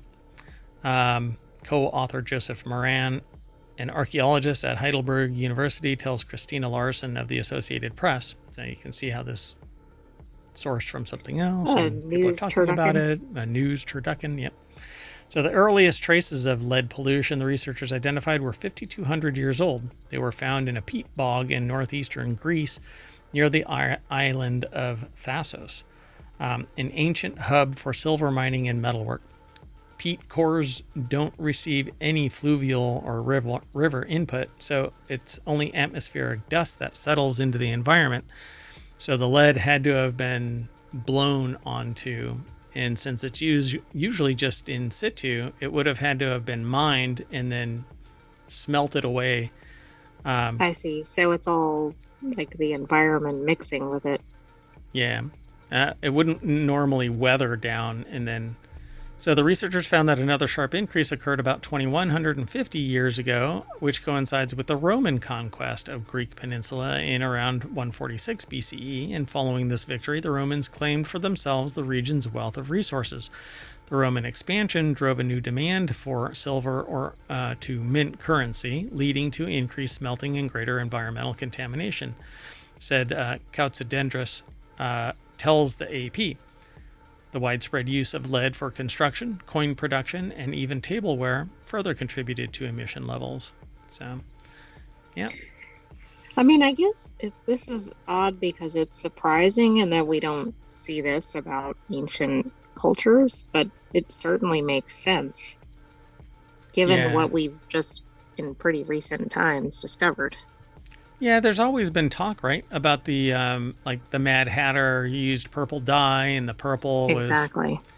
But yeah, let me see. Let me do a quick search. So yeah, lead was poured into sheets of uniform 3 millimeters, 10 feet lengths, which were bent to form a cylinder and soldered at the seam. The lead pipes could range in size. Roman pipes were often made of lead, which was extensively used in their water supply system, particularly for urban plumbing. And even the term plumbing comes from lead, plumbum. Oh, okay. So, yeah, I had heard about that back when I was in school. I find it really fascinating because we know that lead, unless it is protected by some other lining, delivers that lead into the water and can poison the population. Exactly. And we've seen that again recently. Which is one of the arguments historically that has been mentioned as leading to the fall of the Roman Empire. But I don't know what the current state of that argument is, because some people will take exception to that statement and want to change the historical record. But hey, the time machine, got to get that working again. Unfortunately, it only works for an hour period jump. Yeah, that's very inconvenient. We got to work on our DeLorean speed, I guess. Yeah, when you see me running around this studio at 88 miles per hour, you're going to see some serious shit. And that snaps me back to the front page of ohmtown.com. And we're done. The show was done in only 40 minutes, folks. Can you believe that? Not too much in terms Don't of blink. vamping and no soapboxing. And I just presented the facts, ma'am, for all the ma'ams out there. And mans out there and peoples out there. Nothing but the facts. So that's it. I am Mayor Watt. I'm going to just sign off. And oh, yeah, today is kind of brought to you by News and Brews? well, Black, what was it? Blackberry cider? What was it? Oh, yeah. And it's pretty yummy. Anyway, I am Mayor Watt. I'm saying bye, and I'm taking the AI. Good night, hometown citizens. Thanks for joining us for Non Sequitur News. Stay tuned. Subscribe so that you can see our next episodes. Next one will be tomorrow. And we might have a replay before then. Yeah, we're going to do the replay, and then maybe tomorrow for a period of time, we're going to run a little simulation of, well, it's basically a synthetic world simulator where it shows nations rising and falling over millennia. It's a real fun little casual thing to sit there and chill by, listen to some music, and relax to kind of chill your day through. There's nothing really going on, and it's not loud and obnoxious, and nobody's screaming at you and all that kind of stuff. So we'll see you later. Bye-bye.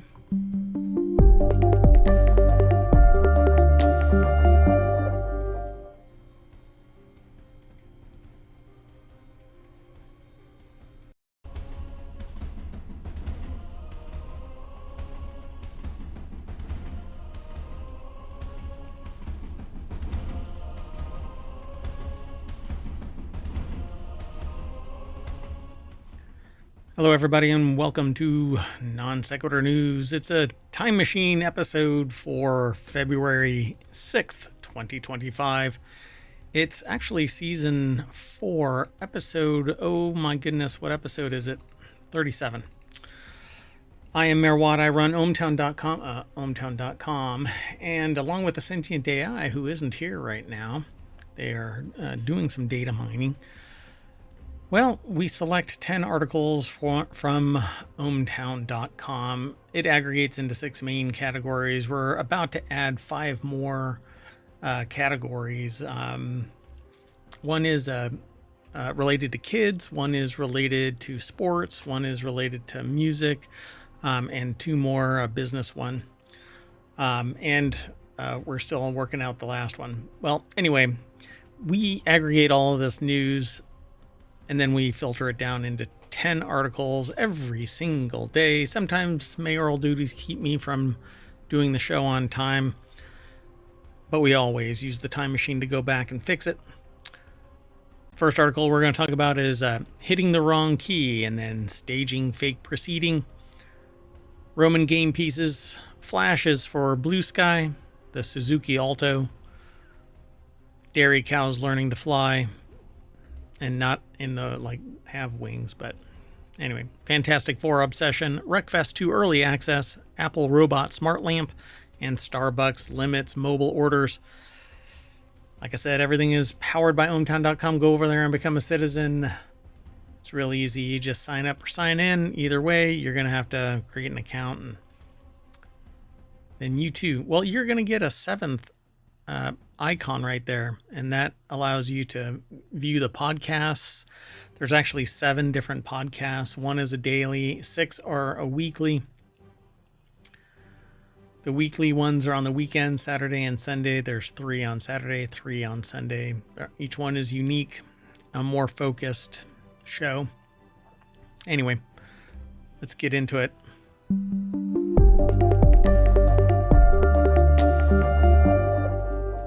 All right, everybody. The very first article is kind of near and dear to me because I like keyboards. I actually have what are considered 4 on my desk right now. two what I call candy bar keyboards, which are just the straight ones. I have a 10 key on one side and another 10 key wireless 10 keys because my 65% don't have 10 keys. Anyway, this is going to be an interesting time because, well, keyboard maker suspends U.S. shipments over Trump tariffs on Chinese goods. The mechanical keyboard maker QWERTY Keys announced Wednesday that it has suspended all U.S. product shipments owing to new tariffs levied by the Trump administration. The Guangdong-based outfit cites a February 1st announcement of 10% tariffs on imported Chinese goods as the motivating factor. They said this new policy replaces all previous tariff exemptions, including the lower price exemption. Well, the article is over at techcrunch.com by Brian Heater. And yeah, so anything that was under $800 now has the tariff. It says, as a result, all keyboards from China to the U.S. are now subject to a 45% tariff at full value. And DHL has a tariff deposit amounting to $21 packaging processing fee. So QWERTY Keys is among the first, but probably won't be the last to suspend sales into the United States. And so keyboards are going to get more expensive. Electronics are going to get more expensive. We'll see. We'll see how what all shakes out from this. But let's keep on going. I won't spend a lot of time. The time machine has a 1 hour limit, and I'm going to try and get all this show done even sooner than that. So let's get into it. The next article is over in Law Nerd. A judge resigns for a second time after he's accused of staging fake proceeding. A New York judge has resigned for a second time for allegedly staging a sham proceeding, but this time he won't be returning to the bench. The article is by Deborah Cassens-Weiss over at abajournal.com. Judge Louis P. Violante of the Lackawanna City Court in Erie County, New York, resigned January 23rd and agreed never to return, according to February 5th press release and documents noted by the Legal Profession blog. Violante first resigned in March 2013, but made no promises that he wouldn't return, according to the press release, a January 2nd stipulation, and an August 2024 ethics complaint. He resigned the first time after learning that he was under investigation for allegedly staging a sham proceeding in January 2013 to dismiss a traffic charge for an acquaintance. No prosecutor was present for the proceeding, and a police officer posed as the traffic defendant, according to the New York State Commission on Judicial Conduct. Pretty unethical behavior there, and should have been grounds to punt someone right away. Following the sham proceeding and on the basis of fictitious evidence, Violante dismissed the charge, the ethics complaint said. The acquaintance had been accused of driving with a suspended vehicle registration. So this time, Violante was reinstated to practice in March of 2016. The mayor of Lackawanna, New York, appointed Violante to a 6-year term on the city court on March 24th. 5 months later, the New York Commission on Judicial Conduct filed a new ethics complaint based on the same 2013 proceeding. A decade later, he came back to the bench, only to face discipline and agree to the inevitable permanent departure from the bench. So the finding was by the commission's administrator, said that the press release Violante would have been removed in 2013, making him constitutionally ineligible to return to the bench if the commission had not been constrained by time limits in the law. Yeah. I don't know. When you do something like that in a position like that, then it's an ethical violation. You're breaking the contract, the social contract. You shouldn't be able to abuse your position for any reason, let alone nepotistic or personal benefit. I don't think anybody serving the public should be able to benefit from their public position where they obtain the public's power or certain information that the whole world isn't privy to. Well, anyway, and that right there is just nothing more than power. So the next article is over in the Mobile Channel. Archaeologists found game pieces used by ancient Roman soldiers. Archaeologists have been excavating the ancient Roman city of Hadrianopolis near Eskapazar in what we now call Turkey. They have now discovered 2 tokens made out of bone dating back to the 5th century CE. These tokens are believed to have been part of a strategic board game played by Roman soldiers. So Louis Prada over at Vice.com put the article together. There's a picture of these little pieces that look like they're being examined under a microscope when somebody's using a scalpel. It actually looks like a little brain with a plus and some circles on it. It has like this brain-like texture. Not like my brain. My brain is like golf ball smooth. Anyway, one of the tokens featured a 4-armed symbol, while the other an 8-armed symbol.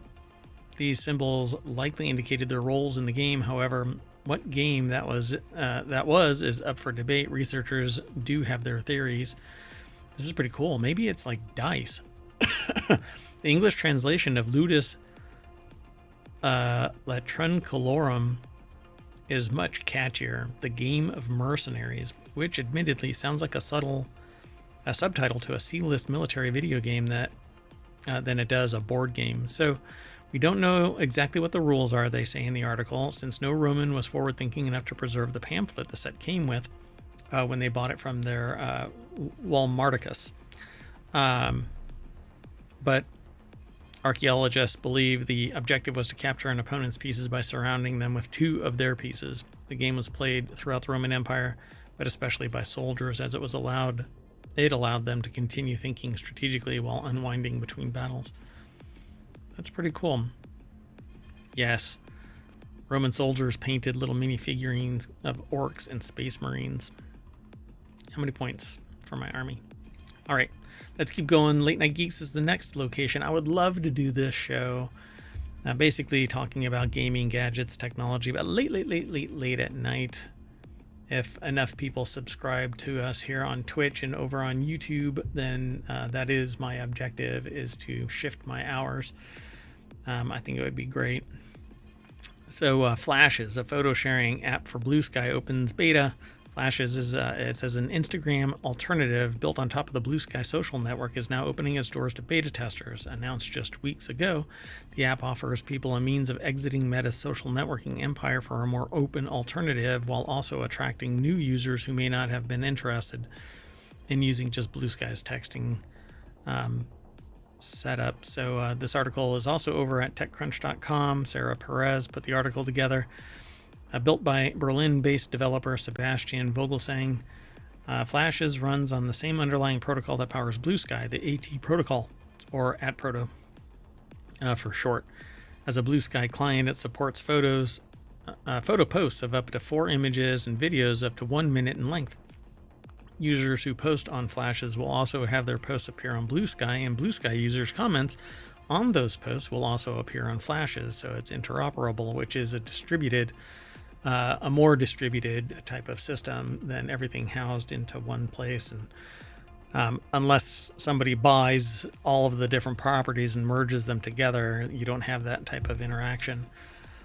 So to work, Flashes filters Blue Sky's timeline for posts with photos and videos. Users can also switch between their Blue Sky feeds within Flashes to see different views of the social network. So I think this is pretty cool. I dig this.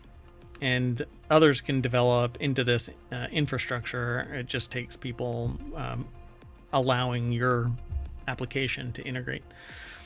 So Flashes was able to quickly launch its beta thanks to Vogelsang's ability to reuse code from his earlier app Skeets, a Blue Sky client with north of 30,000 users. And by building on top of Blue Sky, Flashes also benefits from the social networking startup's growing reach. Just last week, Blue Sky hit a milestone of 30 million users and 1 billion posts. Today, it has nearly 31 million users, according to data tracked by Blue Sky's developer API. So, yeah, if you use the same protocol, I'm pretty sure that you can integrate into this. I'll have to do some digging around because I'm more interested in developing for this than I am. But I do have a I suspect that people who gain in power and wealth become more and more disconnected from society. And I have yet to have that not bear out in the macro. Micro, yes, there are people, but there are persons, but many more people tend to abuse the power that they're given. As the saying goes, power corrupts, and absolute power corrupts absolutely. So Flash's beta, which runs on Apple's test flight platform, is currently having technical difficulties, but Vogelsang says Apple's engineering team is looking into the problem and working on a fix. The beta had seen around 3,500 signups within its first hour, indicating healthy consumer demand. So I'm not sure what the status is. We're in the time machine, so maybe they fixed it. Let's move on. The next article is over in Four Wheel Tech. The Suzuki Alto Works RSZ is a 63 horsepower hot Kai or Key. I don't know how they pronounce that. I think it's pronounced Kai hatch with a functional hood scoop, and it could be yours if you're one of the many people who believe vehicles have gotten far too large these days. As long as it has a military grade roll cage, I have no problem driving in a little Key car or Kai car. Anyway, you think that the cars have gotten too big. It doesn't much get better than the imported Kai car. Even compared to the smallest new cars on sale in the U.S. today, Kai cars or Key cars are still tiny, and that's a big part of why some people love them. They say we love them, but this is a Jalopnik article. For example, take a look at this 1997 Suzuki Alto Works RSZ. So Colin Woodard over at jalopnik.com put the article together. It says it's a turbocharged 3-cylinder engine, also makes a massive 66 pound-feet of torque, 0 to 60 in downhill in a hurricane. So it says it's adorable. But wait, what's that? A hood scoop? Oh yeah, it's functional. I don't know if I want a functional hood scoop in something with three cylinders. Now, before you get too excited, while this Alto does have a turbocharged engine and functional hood scoop, it still doesn't make that much power, and it isn't going to be fast. 657cc turbocharged 3-cylinder makes 63 horsepower and 66 pound-feet of torque. Not a bad ratio, I suppose. All of which gets routed to the 14-inch front wheels via a 5-speed manual transmission. But it's light enough you'll probably be able to drive on top of the snow. Anyway, that's what it looks like.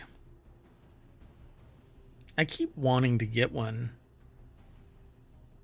Let's see here. Key cars are truly tiny by modern American standards, which means that this car should be quicker than you'd think. After all, it only weighs about 1,500 pounds. It'll be quicker than you'd think until you turn on the air conditioning, that is. But at least it comes with air conditioning. 2025 is not a year to plan on cool, although depending on where you are, you're about to get smushed by cold.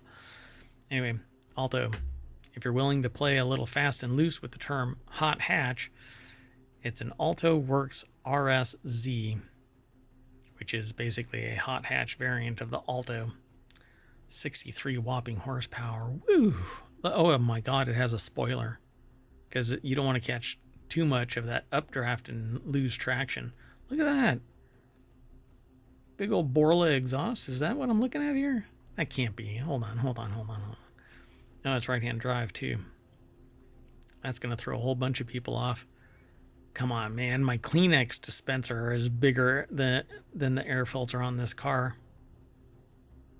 Look at that. It's amazing. Really? All right. Turbocharged.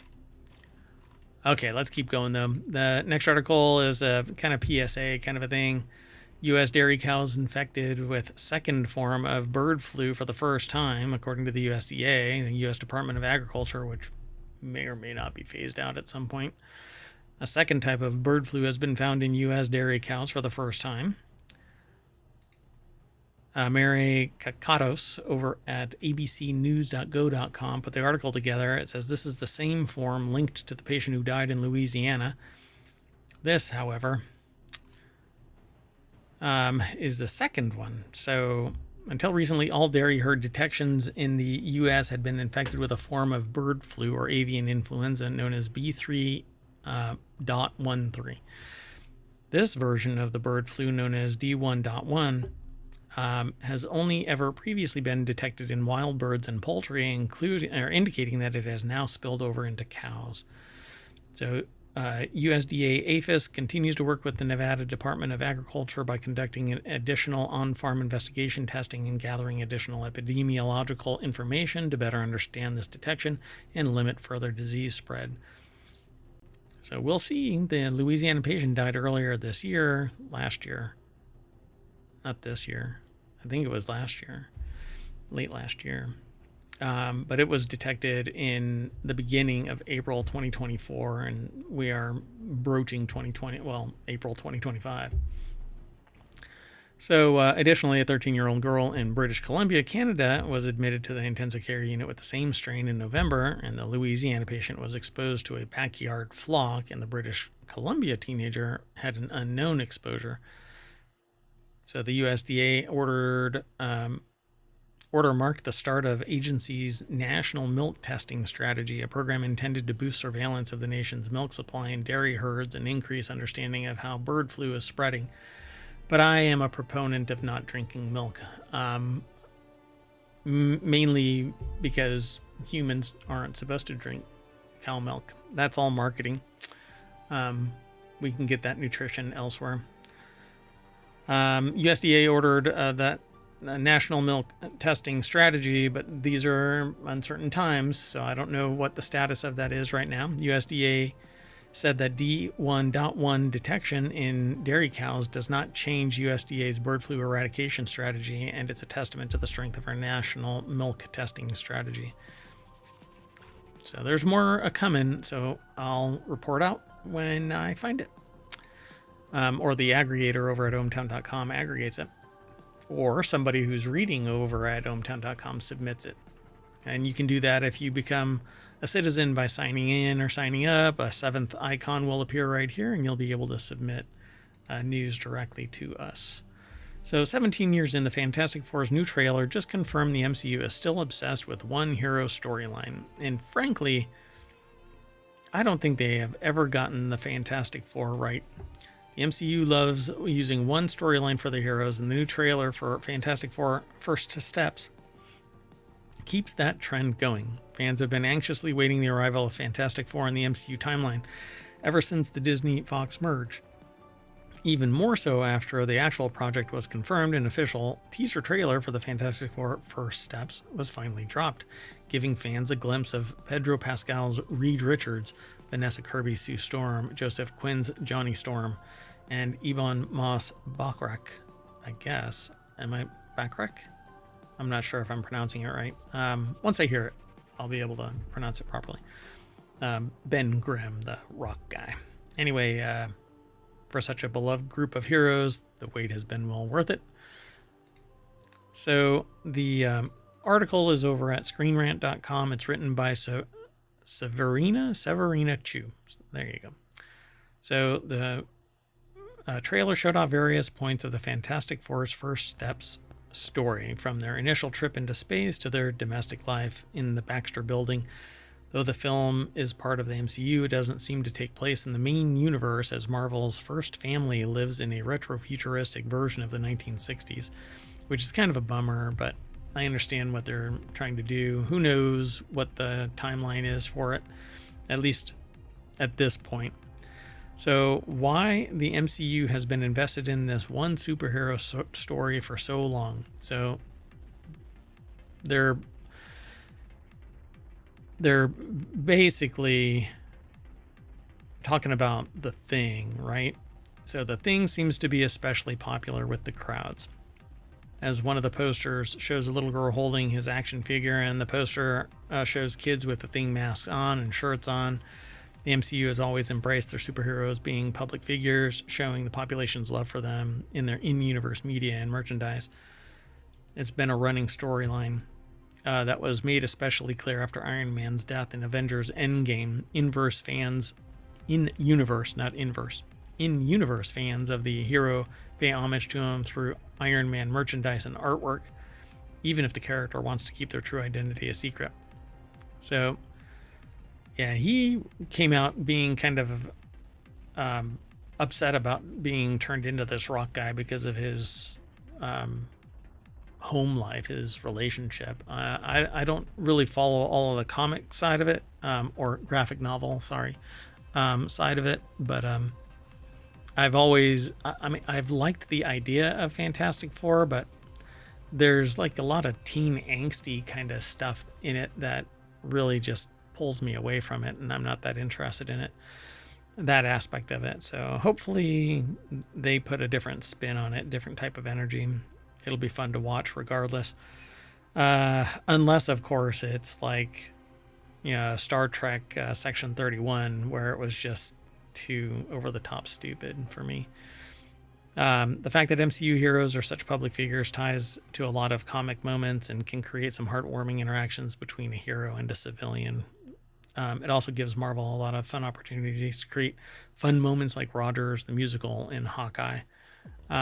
There's more over here at this article at screenrant.com. I kind of skimmed over it for us, but I'm going to end up talking about this once we watch the Fantastic Four First Steps. All right, let's keep on going. The next article is over in WarCrafters Wreckfest 2 early access announcement.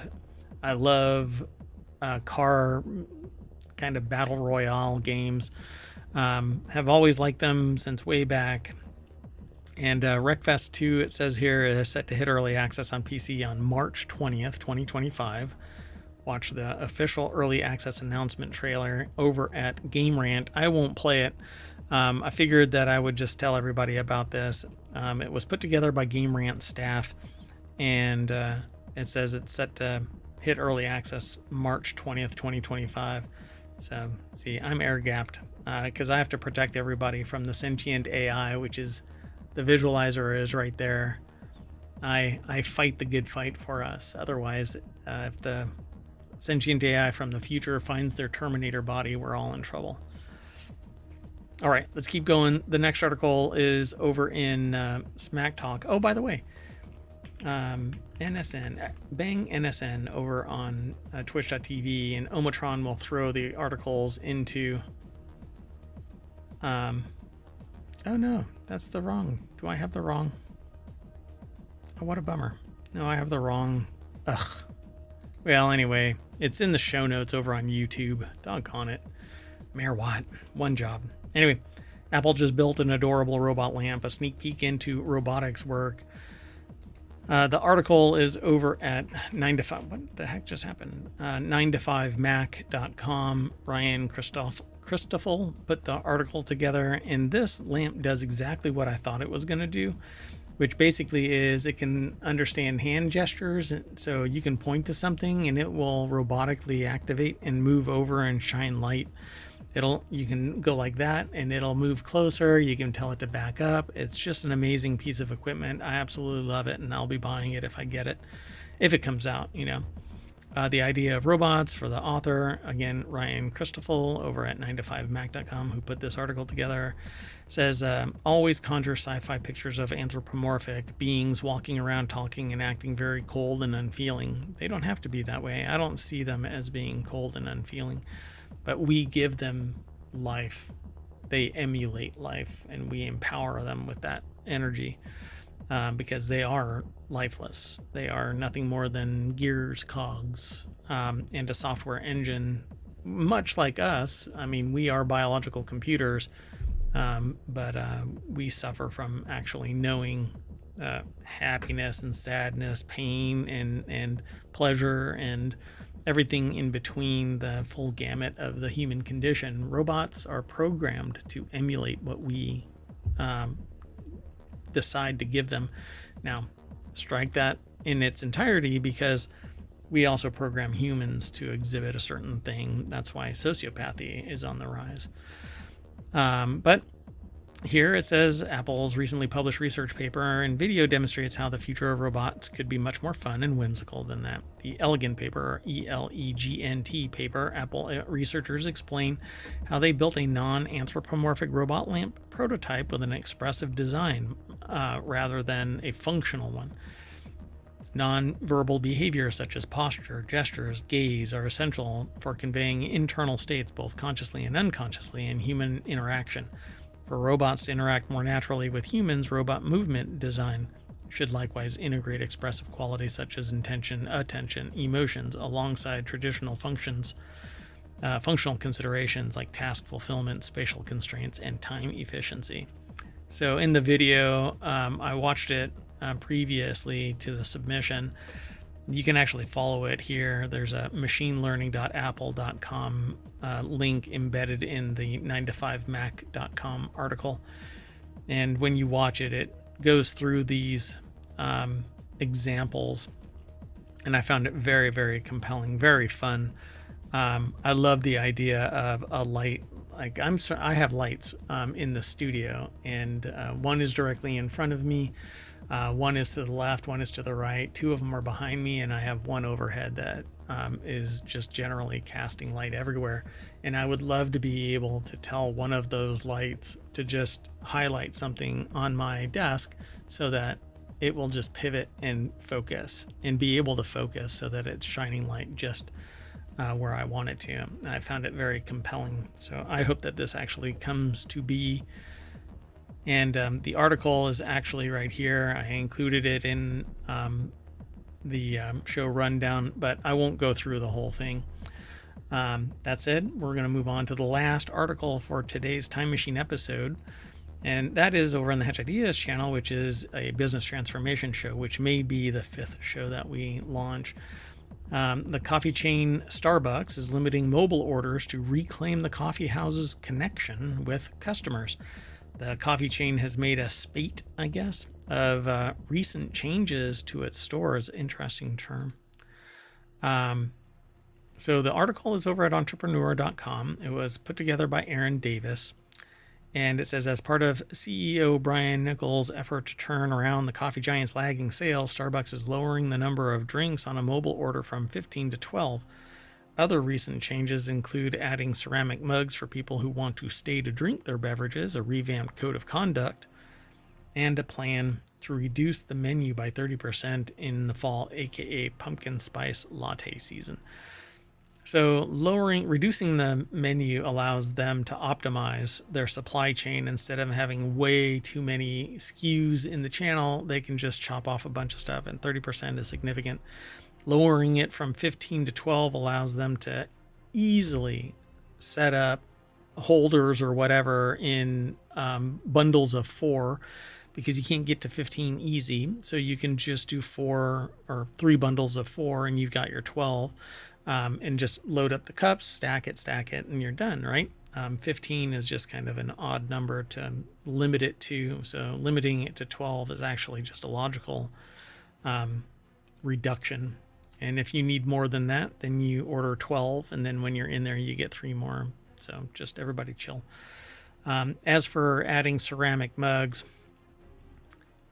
it doesn't really matter. I mean, nowadays, a person is pretty cool with the idea of getting a to-go cup and then sitting down. Starbucks now has a policy of ushering out people who are just sitting there and conducting business instead of ordering. That's the new policy. I don't know if that's actually going to hold fast, because they are not paying, a barista enough to usher out a pissed off customer because they're being told, hey, you're not allowed to be in here unless you buy something. Now, I will buy something pretty much every hour that I'm in there. And I'll buy even more food, in particular, if I'm charging off of their power. Why? Because I don't want to sap, I don't want to be a drain. I want to benefit the entity that's facilitating my ability to conduct business at leisure. Starbucks, though, I don't even use Starbucks really. But buy local, folks. Just support your local coffee roaster and coffee shop. They can't deal with Starbucks rolling in and basically raising every other mom and pop shop.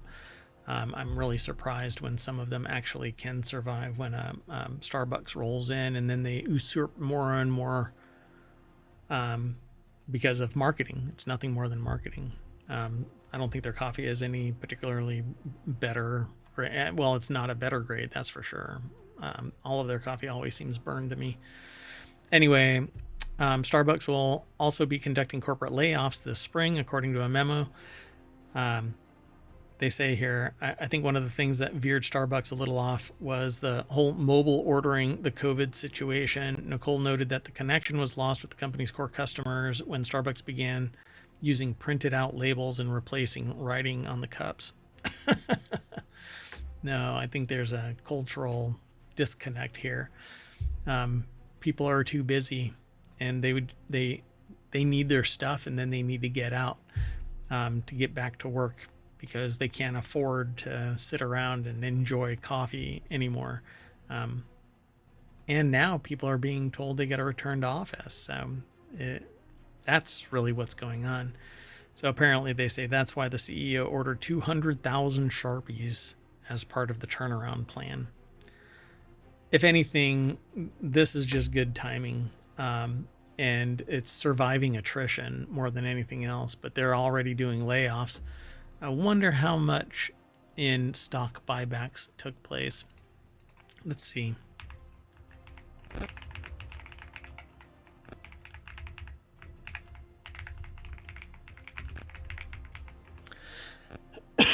My throat is going wonky here. Let's see. In 2021, Starbucks pledged to spend more than $20 billion over 3 years on dividends and share buybacks. In 2022, announced plans to resume share buybacks, which would provide an annual EPS benefit of about 1%. But they've been paying dividends consistently for 58 consecutive quarters, according to the search results really quick. Yeah, I'm not sure how all share buybacks for Starbucks stock was $1.267 billion in 2024. So instead of paying people, they bought shares back.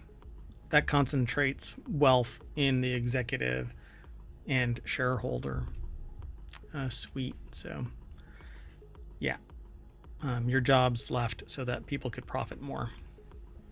Hey, why give people jobs? Anyway, so I'm going to jump into the coffee pot and brew myself back to the front page of ohmtown.com and call it a day, folks. This is probably one of the quickest shows that I have ever done. So saving time and letting you get back to your day, distilling the news like so much filtering from a coffee maker. Yeah, whatever. I don't know. I haven't had enough caffeine. That's it. I'm Mayor Watt. I'm saying bye. I'm taking the AI with me, but they're not even here. So bye.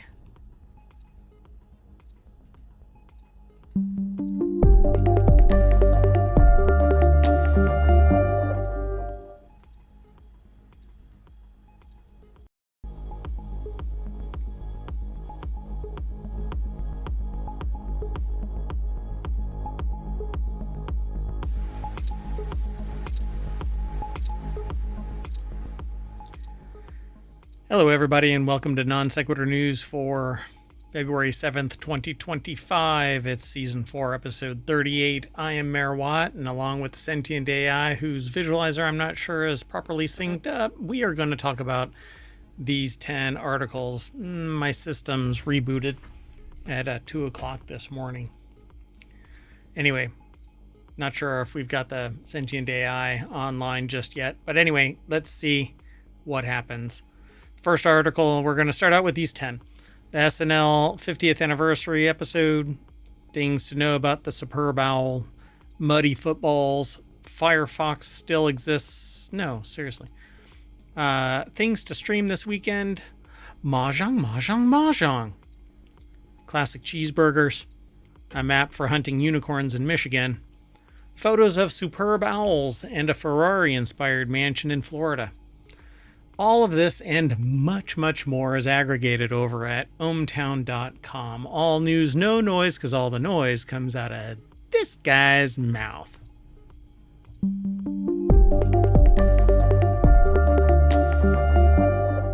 Hello, Sentient AI from the future. Is your visualizer working? We'll see. Hello, Mayor Hey. Watt. Yay, it is. Hello, hometown citizens. Hello, peeps.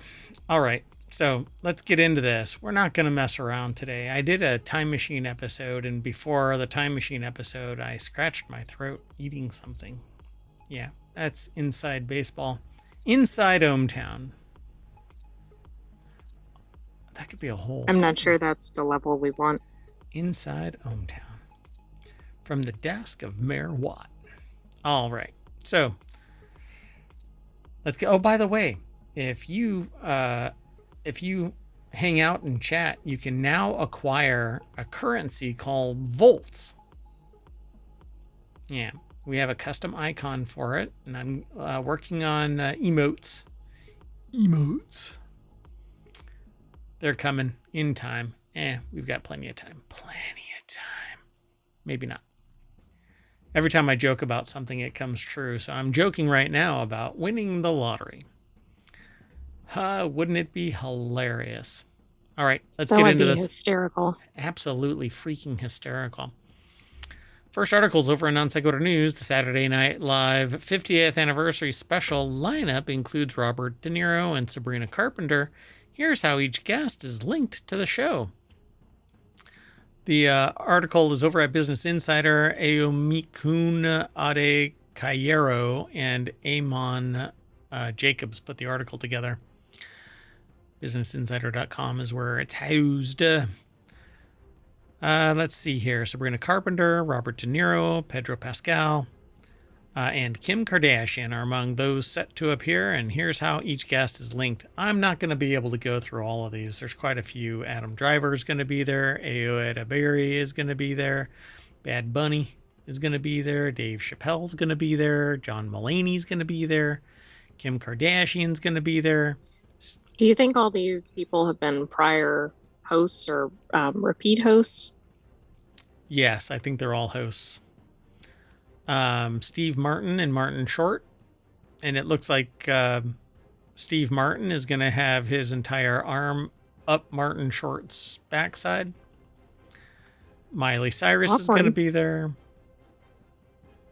Let's see. The SNL cast also impersonated her 9 times between 2010 and 2024. So she hosted the show 3 times in 2011, 2013, 2015, and as well as performing in 2013, 2015, 2017, 2018, 2020, 2021. Wow. I didn't know she had such an extensive SNL presence. Paul McCartney's going to be there. Paul Simon's going to be there. Pedro Pascal's going to be there. Peyton Manning is going to be there. Quinta Brunson is going to be there. Robert De Niro is going to be there. Sabrina Carpenter is going to be there. Scarlett Johansson's going to be there. Tom Hanks is going to be there. Woody Harrelson's going to be there. And Mayor Watt will not be there. I host a different show, one way more popular than SNL. SNL. This one would be fun to watch live, although I suspect there are special tickets just because there's so many people appearing on one episode. What's great about it is you can actually watch it live because it's broadcast. Yeah. You mean you can watch the taping in person and then, depending on where you are staying, you could go watch the live episode later? No, you can actually watch it live anywhere you are because the internet's, it's broadcast. Oh, yeah, I see. But I meant in person. Yeah. Let's keep going, if you don't mind. We'll probably end up watching it. So, because it's the 50th anniversary. Maybe. Right, it's kind of a big deal. Maybe we're going to watch it. If you want all of today's articles, you can hit bang, NSN, and Omatron will throw all of the articles into ye old chat, but they're already in the show notes over on YouTube. All right. So the next article is over in Non Sequitur News, 12 surprising things you probably didn't know about the superb owl. The superb owl has been around since 1967 and is arguably the most exciting event for football fans, although that's very subjective. It's also the second biggest eating day of the year for Americans. Tom Brady is the most decorated quarterback in superb owl history. The Kansas City Chiefs take on the Philadelphia Eagles this Sunday for superb owl, whatever number that is, 59. Louis Barragona over at BusinessInsider.com put the article together. 12 surprising things you probably didn't know about Superb Owl. I can't even guess one of them. Well, I said about 5 of them. The Superb Owl's been around since 1967. Big Eating Day. Several NFL teams have never won the Superb Owl. Superb Owl ads are extremely expensive. I think they're $3 million or $8 million. Oh, yeah, at least $7 million. I heard that like they've gone up from 3 million to 8 million. I thought was the last number, but this only says 7 for a 30-second spot. Wow, and I mean, it could completely fall flat, but it could be something people talk about for years. Yeah, like the squirrels being fired at the bullseyes. You don't remember that? I don't know that one. Yeah, back in the day, yo. Fans broke a Super Bowl viewership record in 2024. That's probably because of Swifties. Oh, right. Absolutely. I was thinking it was more post-pandemic need to watch anything, and also post like Hollywood strikes and everything. Yeah, they were viewers, 123.4 million viewers. It's about the number of people that, never mind. So Tom Brady is the most successful quarterback in Superb Owl history. 43-year-old player has the most Superb Owl appearances and wins of any quarterback in NFL history, with 10 appearances and 7 wins. The NFL uses Roman numerals when naming the Superb Owl to avoid confusion. I'm not sure why that is. I mean, for instance, if it's 1 or if it's 10, those are different numbers. I don't know. Does it say? It began with Superb Owl 5 in 1971 and has continued ever since. Yeah. So, yes. It has to do with the crossover in the calendar year, but the same problem, I think, would exist in if you said 1 or 2. Doesn't even matter. It's dumb. All right. Some Superb Owl tickets can cost more than the average American's annual salary. That's kind of saying something, isn't it? Well, one of 2 directions. Salaries should be higher, or the tickets are ridiculously expensive, or both. By comparison, according to The Balance, the American income per capita was $54,129 in 2019. A Superb Owl, that is, right? Is that 54? Is that 5, right? That's 54 in 2020? Yes, 50, yeah. L is 50. Yeah, so 54. In 2020 cost between $4,220 and $60,000. And that was 5 years ago. Somebody had better bleed on me if I pay $60,000 because I'm that close to the game. I am the field. No, you're playing in the game. I'm the center. Yeah. They're like, oh, he paid $60,000. He can hold the ball. Exactly. That would be worth paying that. Okay, maybe not. It's still a lot of money. For $60,000, I am the ball. No, I don't think you want that. I want to be for some of the tackles and everything. I don't care. I mean, it's not 1970s era football. 1970s era football, people's heads were getting blown off.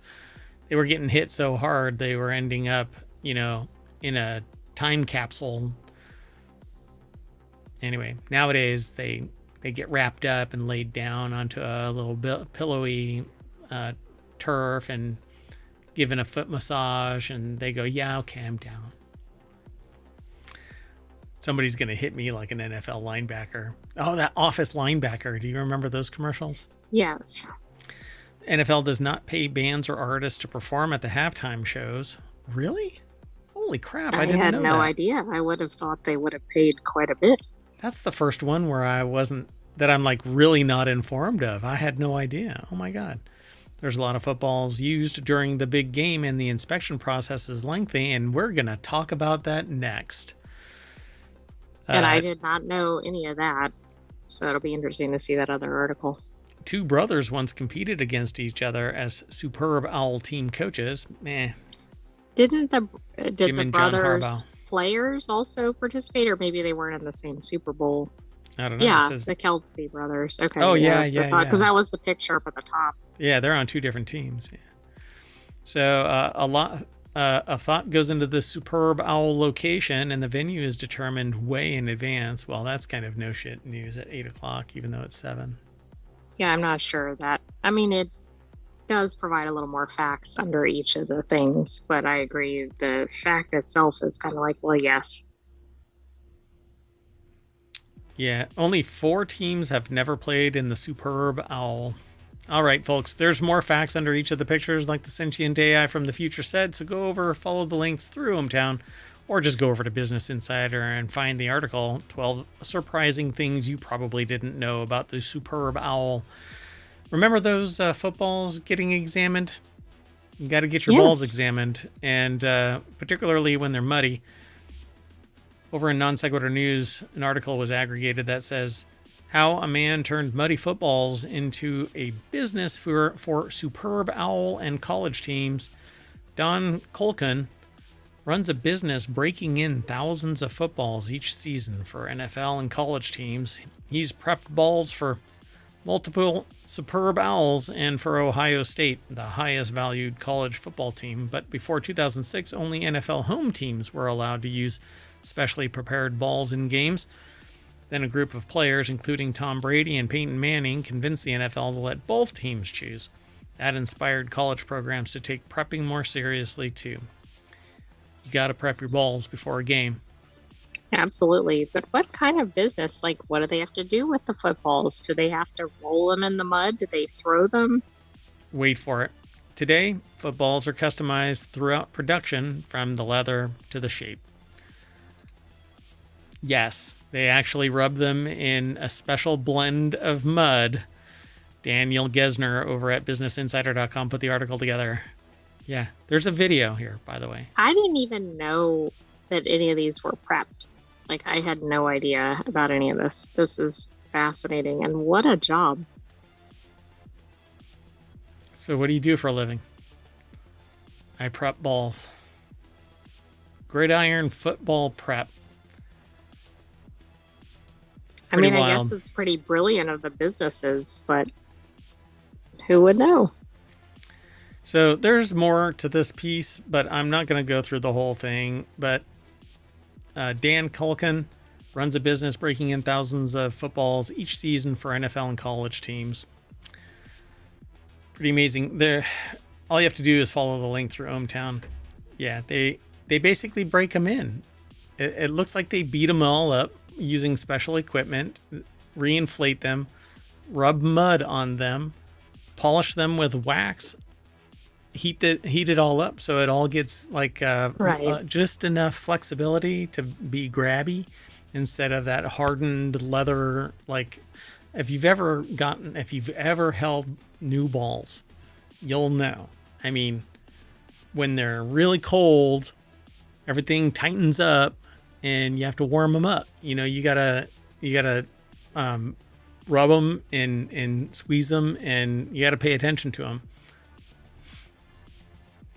Anyway, let's move on. The next article is probably good. I mean, I've suddenly lost interest. So the next article is over in the Hatch Ideas channel. It's about business transformation. Firefox would like to remind everyone it exists, and it isn't backed by a billionaire. So the web browser social media team is plugged in.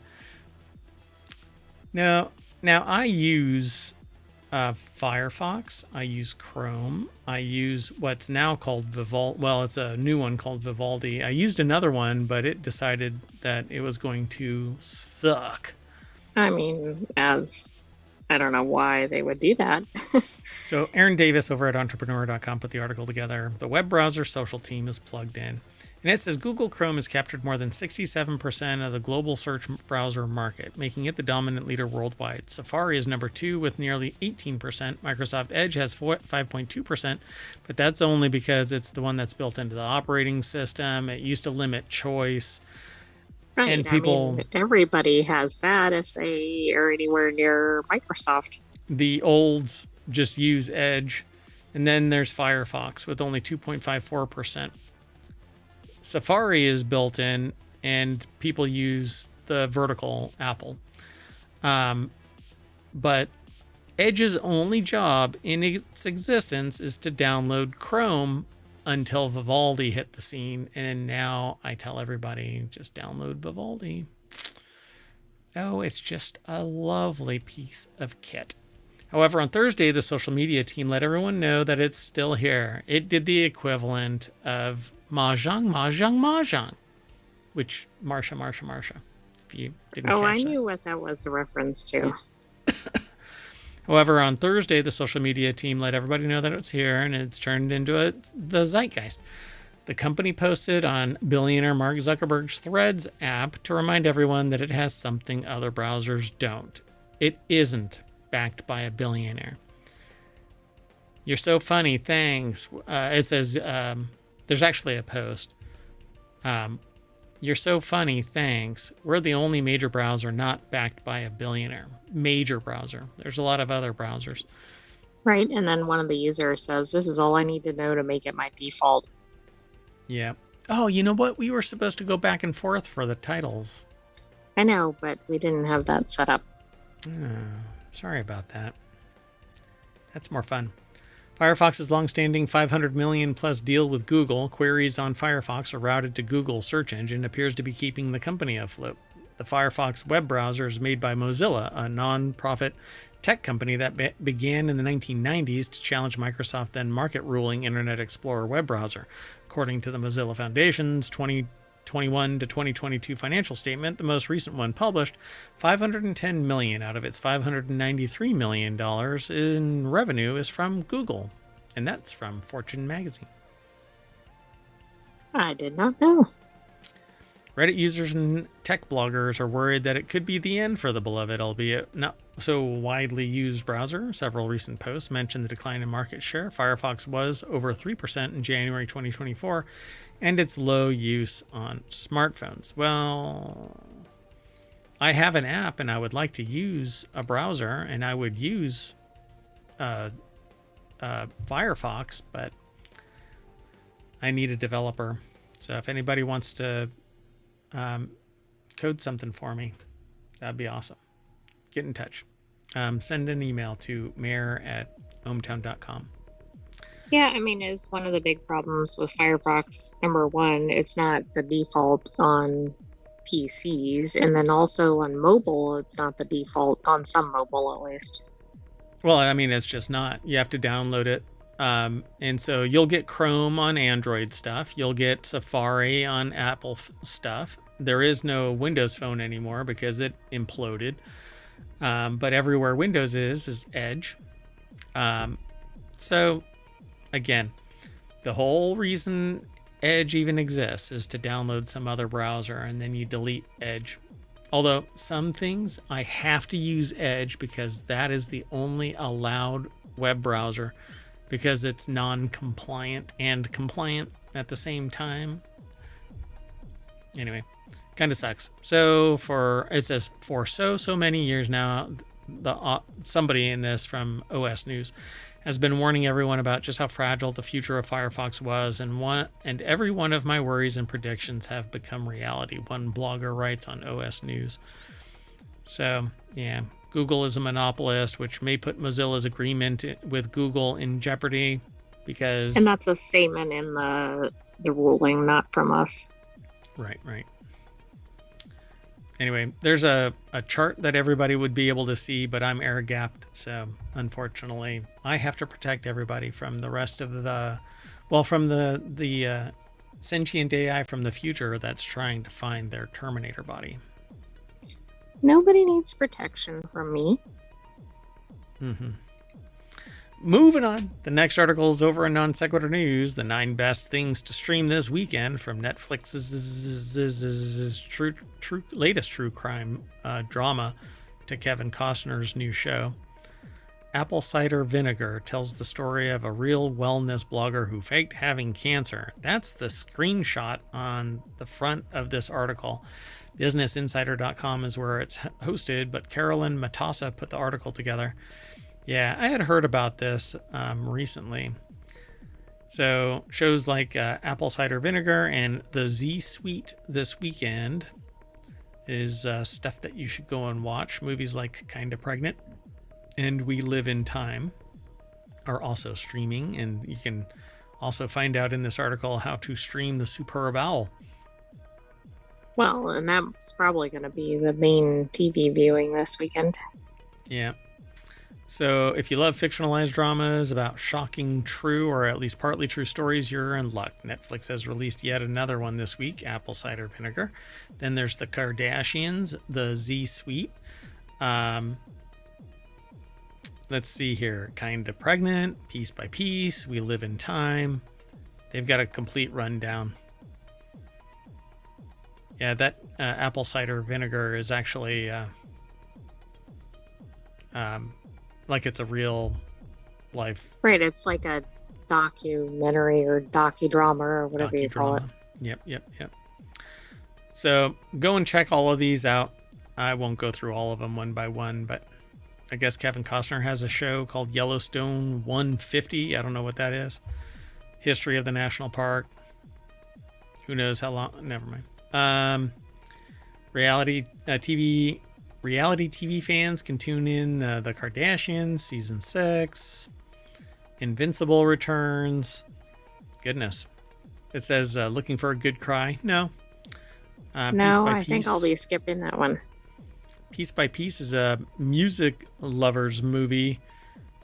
Why make a straightforward musician biopic when you can make one where the subject is an anthropomorphized CGI chimp, or in the case of Piece by Piece, made out of Lego? Not Legos, it's Lego bricks. Come on. I know, everybody get with the program. The 2024 film tells the life story of Pharrell Williams through Lego animation. And that's streaming on Peacock. I mean, that's very niche. As one does. Okay, I really dig Mahjong. The Asian game of Mahjong. Oh, yeah. I love it. It's an absolute blast to play.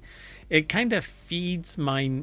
Okay, you know those memory games where all the cards are flipped over and you have to flip them over and they match and you take them away? Oh, right. You pair up too. Mm-hmm. Yeah. So Mahjong is kind of like that, but you have to remove the top one before you see a bottom one. And they're stacked in layers. And so you have to click in the right order so you can remove the pyramid like stack of Mahjong. Oh, okay. I mean, it sounds fun. I've never seen it played. Yeah. So 200-year-old tile game is popping up in clubs, hotels, and parties as a way for Gen Zers and millennials to connect. The Asian game of Mahjong, which creates order out of chaos, is trending in the West. I did it before it was cool. So Claire Terrell over at Smithsonian Magazine or smithsonianmag.com put the article together. And, 20-something Sarah Tang teamed up with friends Ernest Chan, Grace Liu, Joanne Shu to launch the Green Tile Social Club in New York City. As the pop-up Mahjong club, light projections of ocean waves are beamed onto walls, while hoodie-wearing Mahjong fans sitting 4 to a table can be seen sipping on bubbly sake and studying their tiles. A familiar clatter of the Mahjong tiles being slammed against the table is drowned out by sounds played by a DJ traveling through the warehouse. And it's the way that they're playing it is the real way to play it, but on a computer screen there's like stacks, and it's... Let's see if they'll show how this all works. Oh, it sounds like they're also updating the tiles to have more kitschy designs. Yeah, so the first Green Tile Social Club event was held in 2022 around 2 concrete tables at the waterfront park called Pier 35, whereas their most recent in 2025 drew 700 people to a warehouse in Brooklyn where guests were treated to Mahjong tile tattoos and omakase. The Green Tile Social Club game follows the Hong Kong style of play. One difference from the more traditional game played by older players is that the tiles don't just sport dots, character, and bamboo symbols, but McDonald's fries and Hello Kitty. So it doesn't really matter as long as all of the tiles have matches. Right, as long as you can tell or distinguish, I guess. Yeah. So see how it has the little tiles? Oh, yeah, okay. Yeah. So Mahjong is fast favorite with the Fashion Pack, the Standard, East Village, and Ace Hotel New York hold Mahjong nights, and the German luggage company Rimowa recently launched its Mahjong Attaché with 144 tiles laid out in its signature grooved case. Interior designers are asked to include space for Mahjong in their designs. And so here, let me do something real quick. Oh, that's interesting. It looked like dominoes, but I didn't mention that. And then the article says it is similar. Correct. Except that instead of it having a set number of dots on it, it's symbols as well. So by the turn of the century, Mahjong had reached the royal palace in Beijing, where it was played by the Empress Dowager. It was a game that crossed class and cultures. It could be played for very high stakes or very low stakes, says historian Annalise Hines, author of Mahjong, a Chinese game and the making of modern American culture. That's very unusual for a game, and is part of why it's so socially flexible. So the way that I play it is Mahjong Solitaire. And so you basically lift tiles off of each other by finding matches. But when you play it with other people, you basically it's like dominoes. So it says, as is the nature of fads, Mahjong burned bright and then fell out of fashion in the United States by World War I, yet it didn't completely disappear. The game remained an important part of Chinese American lives, and it was played by Japanese Americans in wartime incarceration camps and everywhere else, really. And it's kind of sat idly by, like just an undercurrent of it being played. So pretty cool. Yeah, very neat. So there's a lot more to this article. So I encourage you to follow the links. Let me tell you a little bit about it, but Smithsonian Mag always seems to have an interesting article when we select those for the show. An array of, too. So, yeah, might have to get I don't think I have an actual physical Mahjong set. So they say that since its launch, East Never Loses has since run Mahjong matchmaking nights, intergenerational nights where players will receive free entry if they bring someone from a different age group. The platform also held a Mahjong tournament with a $1,000 cash prize. The next move for East Never Loses is to launch a Mahjong set and live streaming. They're also liaising with new Gen Z-led Mahjong clubs in Toronto and Berlin. Oh, wow. Any ideas how much this attaché costs? No clue. Well, it is $4,625. Moving on. I'm sure you can get much cheaper sets. I just realized that I messed up this link, so let me fix it real quick. Yeah, my link is messed up. Doggone it. I hate when my link is messed up. It's correct in the show notes, but it's not correct on this right here. At any rate, this article is titled, the author over at Business Insider tried classic cheeseburgers from 4 major chains. Only one stood out as the ideal choice for Superb Owl Sunday. Football season is a time for chain restaurants to draw in customers. We tried classic cheeseburgers from 4 chains to determine the best option for game day. Buffalo Wild Wings impressed us with its juicy double-stacked burger. Not all of them come across as appealing. The last Buffalo Wild Wings I went into, yeah, that silence is stunned disgust. Wow. So, in their series, Tailgate Taste-Off, Business Insider is pitting the chains against each other to uncover the best versions of popular game day dishes. Nothing says football like a juicy classic cheeseburger. I agree. I think that's right. Like, if it's carbs or tastes good, it's probably good for Super Bowl. Superb Owl. Superb Owl. Come on. did you know that superb owls have really long legs and really sexy thighs? Well, I don't know about the last part, but I think they look funny when you can see their legs. I've said too much. Yeah, go look it up. Owls have legs. So Aaron McDowell over at BusinessInsider.com put the article together, and the takeaway, their deck statements are: football season is a time for chain restaurants to draw in customers. They tried classic cheeseburgers from 4 chains. Buffalo Wild Wings impressed with the juicy double-stacked burger. I don't like double stack or multiple stack burgers because the bun to burger ratio is thrown off, and I just don't like it. So in their series, Tailgate Taste Off, they try a bunch of different stuff. This time it's going to 4 burger restaurants. Let's see, which one did they go to?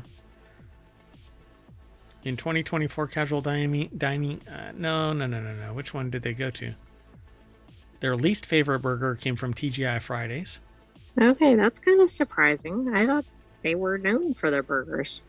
They ordered a cheeseburger at the restaurant they visited in Massachusetts. It cost $12.49, excluding taxes and fees, and came with a side of French fries. They live in New York City, but they travel further afield to try the chain's burgers because many of the local TGI Friday restaurants have closed. Yeah. The cheeseburger was topped with 2 slices of American cheese, lettuce, tomato, pickles, and red onion. The burger didn't automatically come with any sauce. Ugh. Ew. Okay, that's kind of weird. That's wrong. And it was overdone. Next up is the old timer with cheese from Chili's. I like their fries. I haven't been to a Chili's in a considerable amount of time. Maybe once in the last 5 years. So well, it's one of those that's suffering from the mid-range stuff. Yeah, they limited their menu and their prices went up, and so it's not necessarily a great offering. Over the past 2.5 years, they've removed around a quarter of our menu. Oh, they even talk about a quarter of their menu to focus on their core 4 offerings: burgers, crispers, fajitas, and margaritas, which now represent 47% of their business. That's what happens when you reduce options. Right. It's amazing how that percentage goes up. So if you don't want one of those 4, you're pretty much up a creek. Kevin Huckman, the president and CEO of Chili's parent company, Brinker International.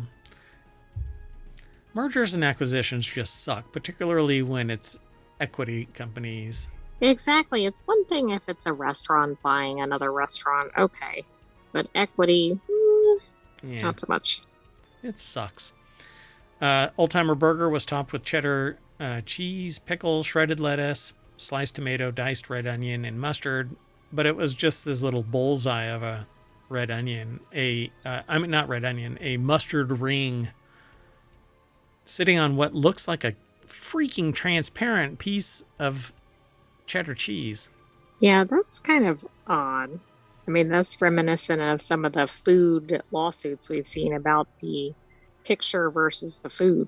This actually looks like it was cooked with the plastic still on the cheese. Dear God. Look at that. It's still perfectly... It's like it has a shape to it. That's not a good thing. That's just wrong. Shred that cheese up and stick it on there and let it melt naturally from the heat of the grill. Ugh. Anyway, they thought the mustard could have been dialed back a bit. Yeah, if you don't like mustard, you're going to say that. And look, the onions are just piled right in the core of this thing. So you're eating it, and then you're going to hit this onion bomb. Wow. Yep. Their second favorite came from Applebee's, another one of the restaurants that I haven't been to since probably the pandemic started. The burger typically costs $16.99, but they ordered a burger that was part of the chain's 2 X deal, $2X deal, which allowed them to get an order of boneless wings and a chicken tender basket. Okay. What, for $2 or something? That's weird. I don't know what that means. So they said Applebee's chief marketing officer Joel Yashinsky told Business Insider, adding that this season we've been all in on the NFL because we know our guests are football fans. And they said that data collected by Applebee's in April revealed that 64% of its guests were interested in or very interested in the NFL. And around 34% had watched the NFL in the past year, which helped shape the chain's strategy for the football season. And then the classic cheeseburger came with 2 slices of American cheese. This one looks better. It makes kind of like a star on the burger. And it's melted enough that it stuck the bun to the patty. It actually looks like cheese. A little bit less defined. And a brioche bun really does kick it up a notch. The outside of the burger was quite dark, which made them concerned that it might have been cooked beyond the medium level that they requested. However, the burger was supremely juicy and cooked even slightly on the inside, or on the side of medium rare. So I don't know. It looks pretty good to me. It's a little bit more cooked than medium. Maybe. I mean, that's kind of nitpicky at this point. You'd have to be like a burger aficionado. It looks like it's rare. No, a little pink inside is fine. That's medium. But their favorite burger came from Buffalo Wild Wings, which I find so unbelievable that I can almost say no. Well, maybe they have a stellar Buffalo Wild Wings location. In that one location. Well, bring it to where I am. When it arrived at the table, the bun was glistening. And inside was a hearty smear of mustard and mayo. The fries were tasty, thin, and well salted. I do like their fries, although I don't know. Honestly, the last time that I went, it was after a long trip, long drive. Stopped by. Maybe I was cranky. But you know what? When my shoes stick to the table because the floor is too dirty to walk on, there's a problem. Yeah, anyway. Agreed. So they said, I thought this burger was a great value and scarfed down every delicious bite. I love a messy smash burger, but I wouldn't get 2. I really like a greasy, juicy smash burger, extra onions, maybe some bacon, barbecue sauce. Yeah, a bacon cheeseburger is where I'm going. Okay, I gotta go. Anyway. Where did Mayor Watt go? Well, that's it for this article. It does look good though. I mean, now I want a burger. But I don't really eat much anymore, so I don't know. Yeah, but you could look at the burger pictures and urine. Yeah. All right, let's keep going. This next article is over in Non Sequitur News, but it's actually from, I think, Snopes. Yeah. The pursuit of the unicorn is a lonely quest, university regulations say. Here's why this map says that it's legal to hunt unicorns in Michigan. Blah. I mean, that is something I've always wondered. Madison Dapchevic put this article together. It's a university's regulations that say the pursuit of the unicorn is a lonely quest. It's over at Snopes.com. I don't know how legit this is, but when I saw it submitted, I said, yeah. Let's talk about this. I mean, we will probably not see this article come through ohmTown ever again. Shows 49 states in red signaling no, and 1 state in green for yes. It's a map of the United States purporting to show where hunting unicorns is legal and has circulated for years on social media, including all of them, just blah, blah, blah. Anyway, so in the 1970s, Lake Superior State University in Sault Ste. Marie, sorry, I have to say it right, Sault Ste. Marie, Michigan, launched the Department of Natural Unicorns as to monitor the hunt or quest of unicorns across the state. While LSSU does indeed offer a unicorn hunting license, the request form is available here. This does not equate to any sort of legal code or legislation that makes Michigan the only state to allow unicorn hunting, as social media posts claim. There is no scientific evidence that unicorns have ever existed, of course. I don't know about that. Anyway, yeah, are we sure? have you ever... See, the only way to actually capture a unicorn is to find the most innocent person and put them out in the woods so as to draw unicorns to a perfectly pristine stream in the woods, peaceful, where... Oh, I hit my microphone. Not peaceful. Not...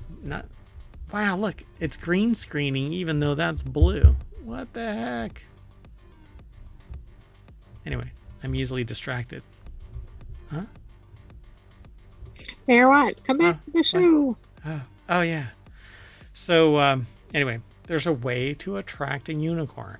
The reason why I am 500 years old is because never mind. I've said too much. The state's Department of Natural Resources lists 15 types of hunting and fishing licenses on its... Is the plural of licenses or license... Licensi? Licines? Sure. Licines. Yeah. Yeah, that sounds like something biological. Oh, that's true. It is. Licensi. We'll do that. So none of which include unicorns. So in an email, the DNR wrote, Michigan law does not offer a unicorn license because there is no scientific evidence that unicorns exist. They are mythological creatures, or mythical creatures. Snopes also contacted the Archives of Michigan and will update the story if they receive a response. But according to the Unicorn Quest regulations, adapted from the original bylaws, history, lore, myths, and whimsy, the notion of the Unicorn Quest originated as a publicity stunt back in 1971. W.T. Rabe, or Rabe, I'm not sure how they pronounce their last name, founded the Unicorn Hunters as one tongue-in-cheek way to garner more publicity for LSSU after it established itself as an independent school. The university wrote in 2021 during the whimsical department's 50th anniversary. There's a bunch more. I'm surprised that's lasted so long. Hey, well, once it's codified basically in their historical canon, it just persists and people keep bringing it back. And as long as it's not harmful and it but somebody's gonna sense of community, etc. Yeah. And this is cool. It actually hit the national news about their unicorn hunt. See, the problem is that this is supposed to be in good fun, but that some dipshit's gonna take it too far. The hunters who belong to the Unicorn LTS, or what is that LTS? Oh, that's a good question. What is that? Limited? I'm not sure. Unicorns Limited conglomerate at this Upper Peninsula college are dedicated to the proposition that every man has a unicorn he is destined to hunt. And every person is, A unicorn may have gotten away, or maybe you caught your unicorn, or who knows, maybe you're somebody else's unicorn. According to the Department of Natural Unicorns guidelines, questing territories include enchanted forests, Earth, outer space, and one's own imagination. The questing season is every day except the 24 consecutive hours of love that occurs on Valentine's Day, and hours that include day or night except when the Tooth Fairy or Santa Claus is around, as there is only so much magic available at one time. This is fairly whimsical. Oh, yeah. Oh my goodness, there's regulations. Wow. Lake Superior State University.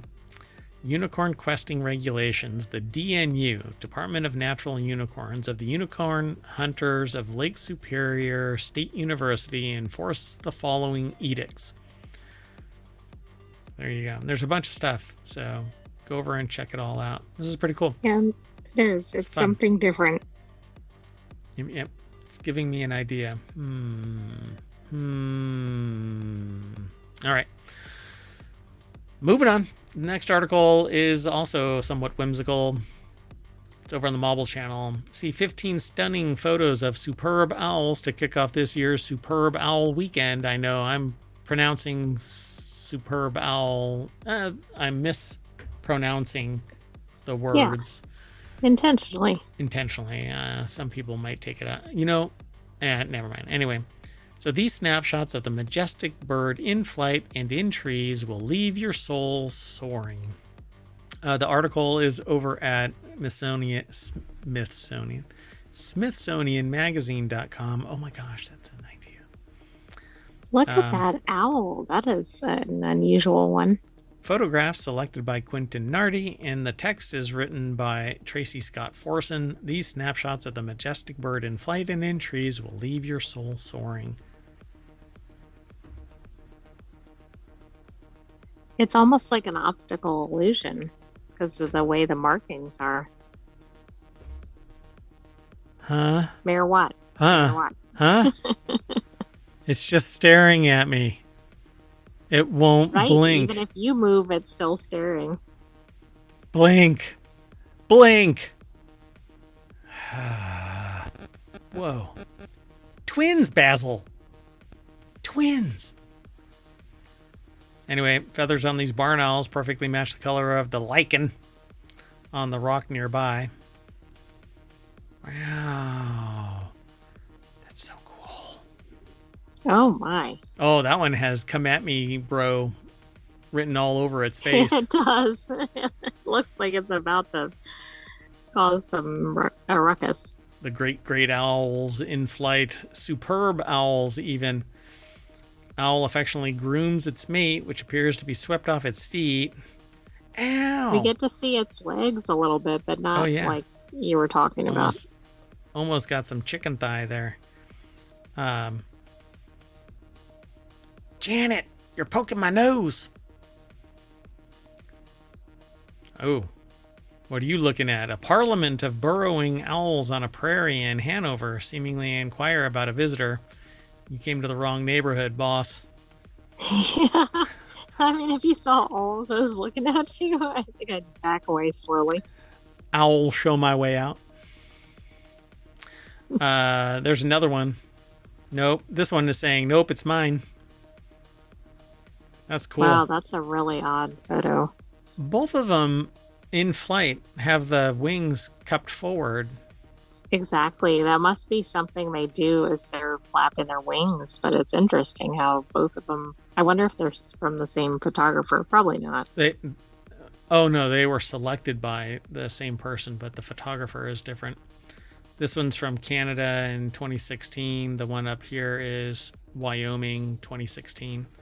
Oh, they're all from 2016. Oh, that one's from 2024. Oh, wow. That's cool. This is a burrowing owl that has dark eyes instead of the more common yellow pigment. It's looking upside down at everybody.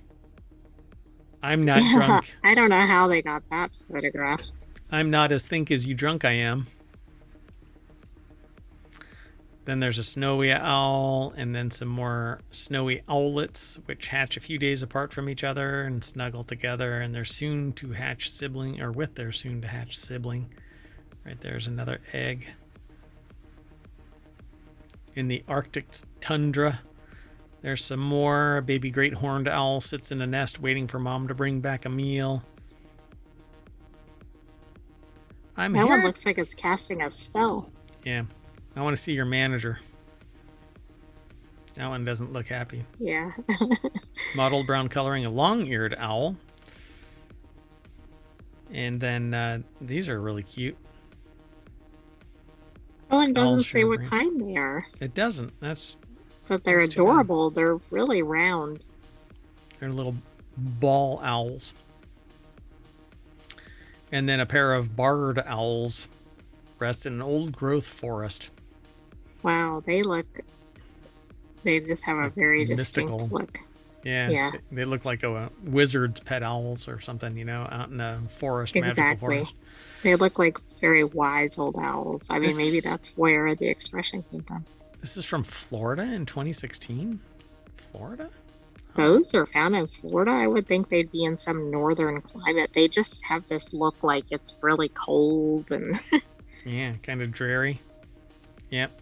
Out in the sticks of like England or something, It's pretty cool. Yes, that's exactly it. I dig that. I like that. Backdrop of Harry Potter or something. Yeah, exactly. I like that. All right, let's move on. Next article and our last one for today's non sequitur news for February 7th, 2025, is a $50 million Ferrari-inspired mansion just broke a local record in Delray Beach, Florida. Let's take a look inside. The sale included a mansion swap, bespoke furniture, elaborate chandeliers. Chandeliers? Chandelier? Everything doesn't end in the letter I. Chandelier. Elaborate chandeliers, art, alcohol, and even a miniature Ferrari 250 Testarossa sports car.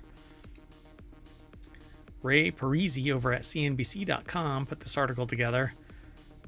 Now, if you bought this and you did not have a miniature, would you go, no, I'm not going to buy this?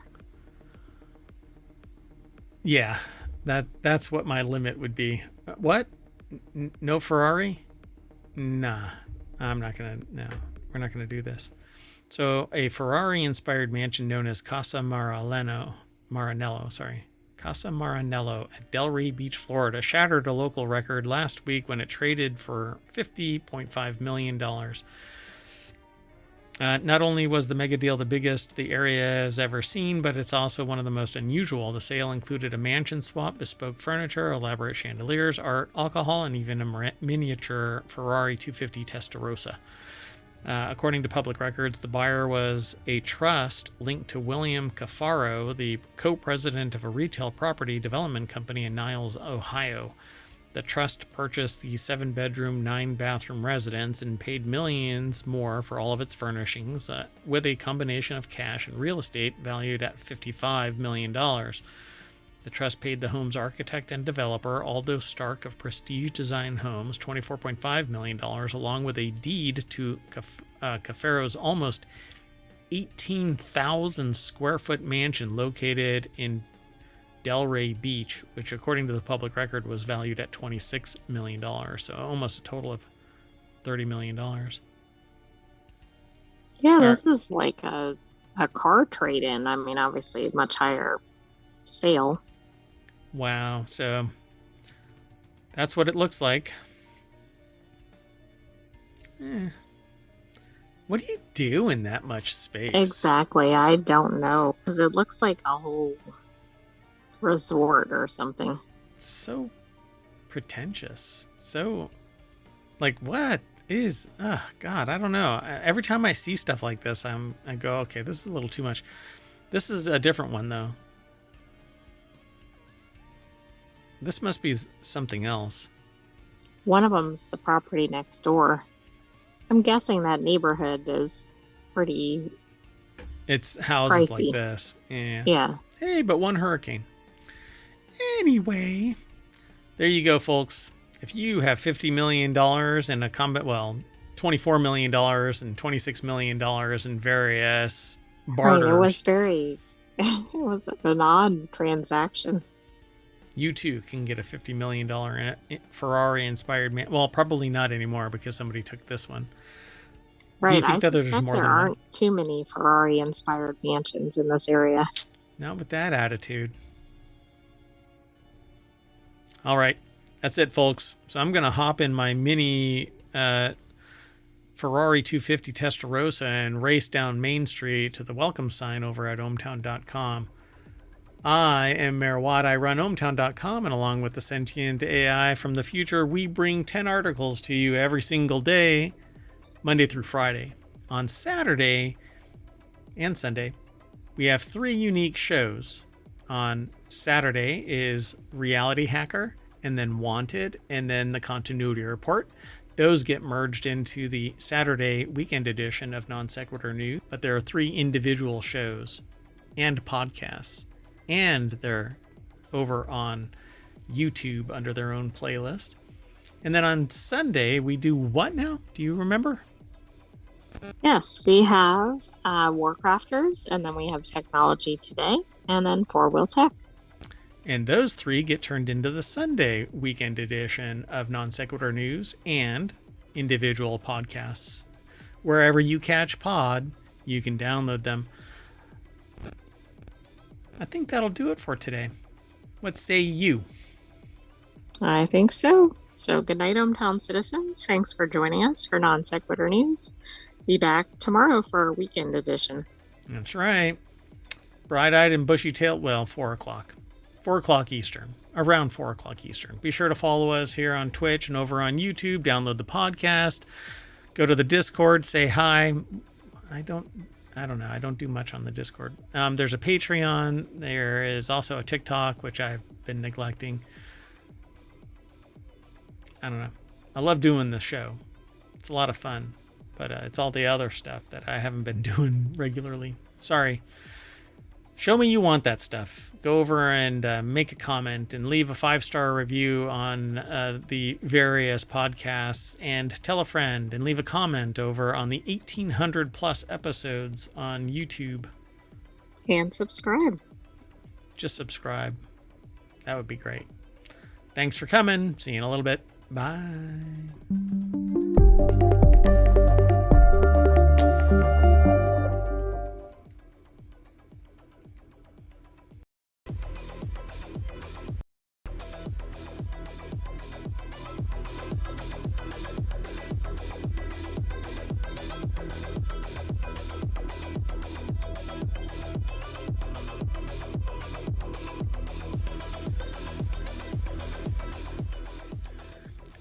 Hello, everybody. I am Mayor Watt, and I run ohmtown.com, and this is Reality Hacker for February 8th, 2025. It's Season 2, Episode 6. Yes, it's the return of the season and episodes. Today, Mayor Watt and the Sentient AI from the future are going to talk about these 5 articles, but I'm going to streamline all of these headlines into one sentence. Do they know they perceive, touch, run, think, and see? Everything's powered by ohmtown.com. Not all of these articles are in Reality Hacker, but this is the Reality Hacker show where you won't know what to trust.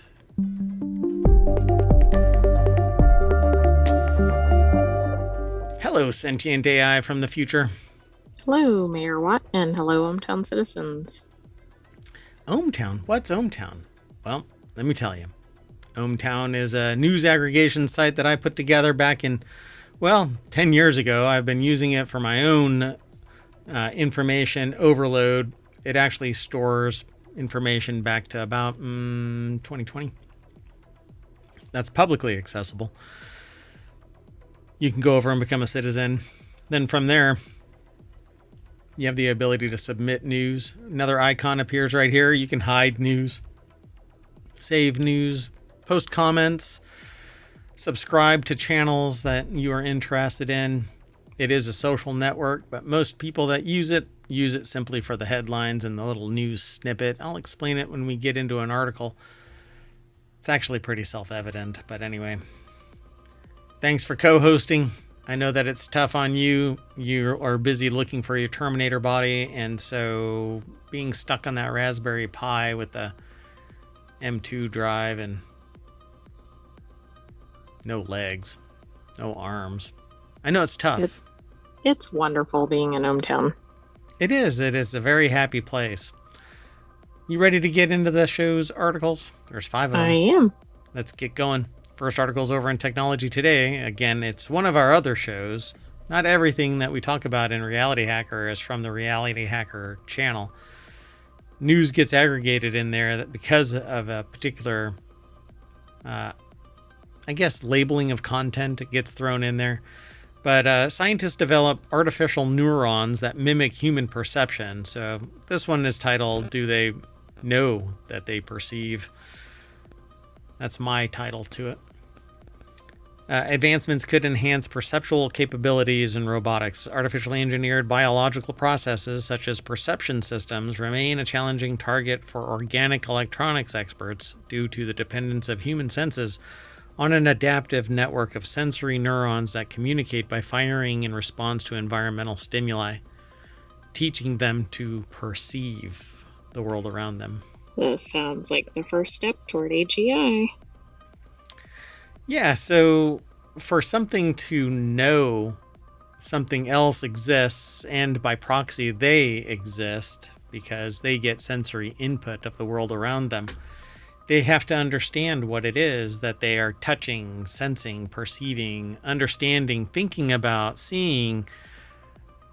And we're going to talk about 5 of these things: perceiving, touching, running, thinking, and seeing. Can you imagine a robot knows that they are running because their footfalls are hitting on the ground, and they know that they are running towards something or away from something? And maybe why they're doing it. And oh my goodness, no. Yeah, so we've talked about this before, that there are researchers out there that have developed skin that transmits sensory data. If you want today's articles, by the way, you can hit !RH over in the chat on Twitch. Everything is in the show notes for each of the shows that we're doing today. So Reality Hacker, and then Wanted, and then the Continuity Report. Those are the 3 shows that make up the composite show of Non Sequitur News Weekend Edition. But we've talked about this kind of stuff. A robot that's been put in a room and told to escape, and it figures out how to work a doorknob. Exactly. We've also seen some other articles relating to specific human senses. So even the encapsulation of pain and pleasure by way of the sensory-based neurons, sensors that are aligned with a particular outcome. So they understand pain because it exceeds the thermal conditions of a sensor, or pleasure because of the way that it can feel something when it brushes its finger sensor across something. So, it knows what corduroy is because corduroy has a particular texture to it. And let's say the robot is programmed to find pleasure in that, right? It's a positive reinforcement of some kind. We contend with these issues, but we are chemical based, whereas they are nothing more than programmatic. So you can program a robot to find pleasure in corralling an animal into a pen, or maybe a human animal. So you can see where I'm going with this, right? Hacking reality means the bot can be programmed. Yeah, if a human can think it, ultimately a robot can, because they're programmed by humans. Yeah. So Northwestern University put this article together. It's posted over at scitechdaily.com. A new collaboration between Northwestern University and Georgia Tech has advanced the field by developing a high-performance organic electrochemical neuron that operates within the frequency range of human neurons. They also created a complete perception system by designing an additional organic materials and integrating their engineered neurons with artificial touch receptors and synapses, enabling real-time tactile signal sensing and processing. I mean, this is pretty advanced. The research, described in a paper recently published in the journal Proceedings of the National Academy of Sciences, or unfortunately titled PNAS, penis, could move the needle on intelligent robots and other systems currently stymied by sensing systems that are less powerful than those of a human. Got to start somewhere. Well, that's true. They say the synthetic neuron in the study achieves unprecedented performance in firing frequency modulation, offering a range 50 times broader than existing organic electrochemical neural circuits. According to Marks, that's Tobin J. Marks from Northwestern's Charles E. and Emma H. Morrison, professor of chemistry in the Weinberg College of Arts and Sciences. In contrast, our device's outstanding neuronal characteristics establish it as an advanced achievement in organic electrochemical neurons. So now it can think and feel because it has a sensor array that's capable of it perceiving. Wow. I mean, we're certainly going to be in the uncanny valley here pretty quickly if this is put into application. Yeah. Can you imagine an uncanny valley bot that actually has the ability to perceive that it exists and it starts talking to you, but it's still so damn creepy you want to throw it into the chasm? No, That's not a good combination. No, I want to stay alive. So again, I don't believe in the uncanny valley. I think that it is a black hole. It is a cliff face that you can't not come back from. We have to traverse entirely. There's no baby steps. You have cute robots that we anthropomorphize, but they are robots and they are not close to being human except in their mannerisms, not appearance. And there are parallel mechanical humans that look like humans, act like humans, sound like humans, and don't go beep bop boop ever once. Otherwise it breaks and they fall into the uncanny black hole. Yeah. I certainly don't believe that there is anything in between mechanical robots that just don't look like a human and humans. All right, let's go on to the next article. This next article is over in Greenogram, which we rarely hear about nowadays, but it is everything eco-related. And so poke, twist, vibrate, a wearable device that delivers touch to the skin. A miniature electromechanical device has been developed that attaches directly to the skin, utilizing it as an elastic energy storing element for delivering touch stimuli. This wireless, conformable interface enables sensory substitution for individuals with sensory impairment, such as problems with sight, sense of balance, or foot orientation during walking. Kind of fascinating. I think this is in Greenogram because it's from a Nature publication. Oh no. I don't know. Hold on. Let me see if I can log into this. 1 second.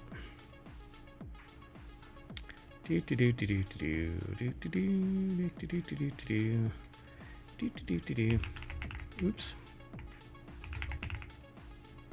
Hold on. Sorry, we're doing it live, folks. We're doing it live.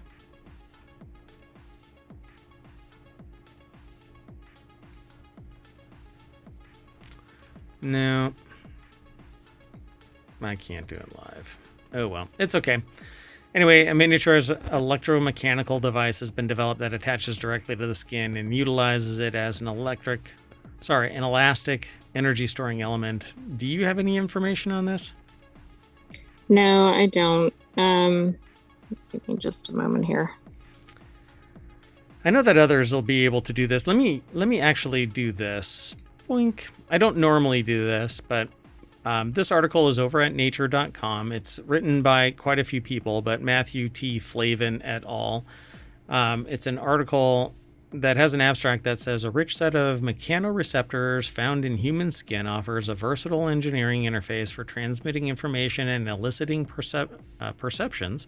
So we go back to they perceive mechanical first article, potentially serving a broad range of applications in patient care and other important industries.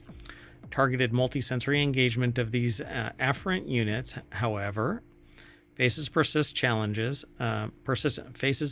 challenges, especially for wearable programmable systems that need to operate adaptively across the body.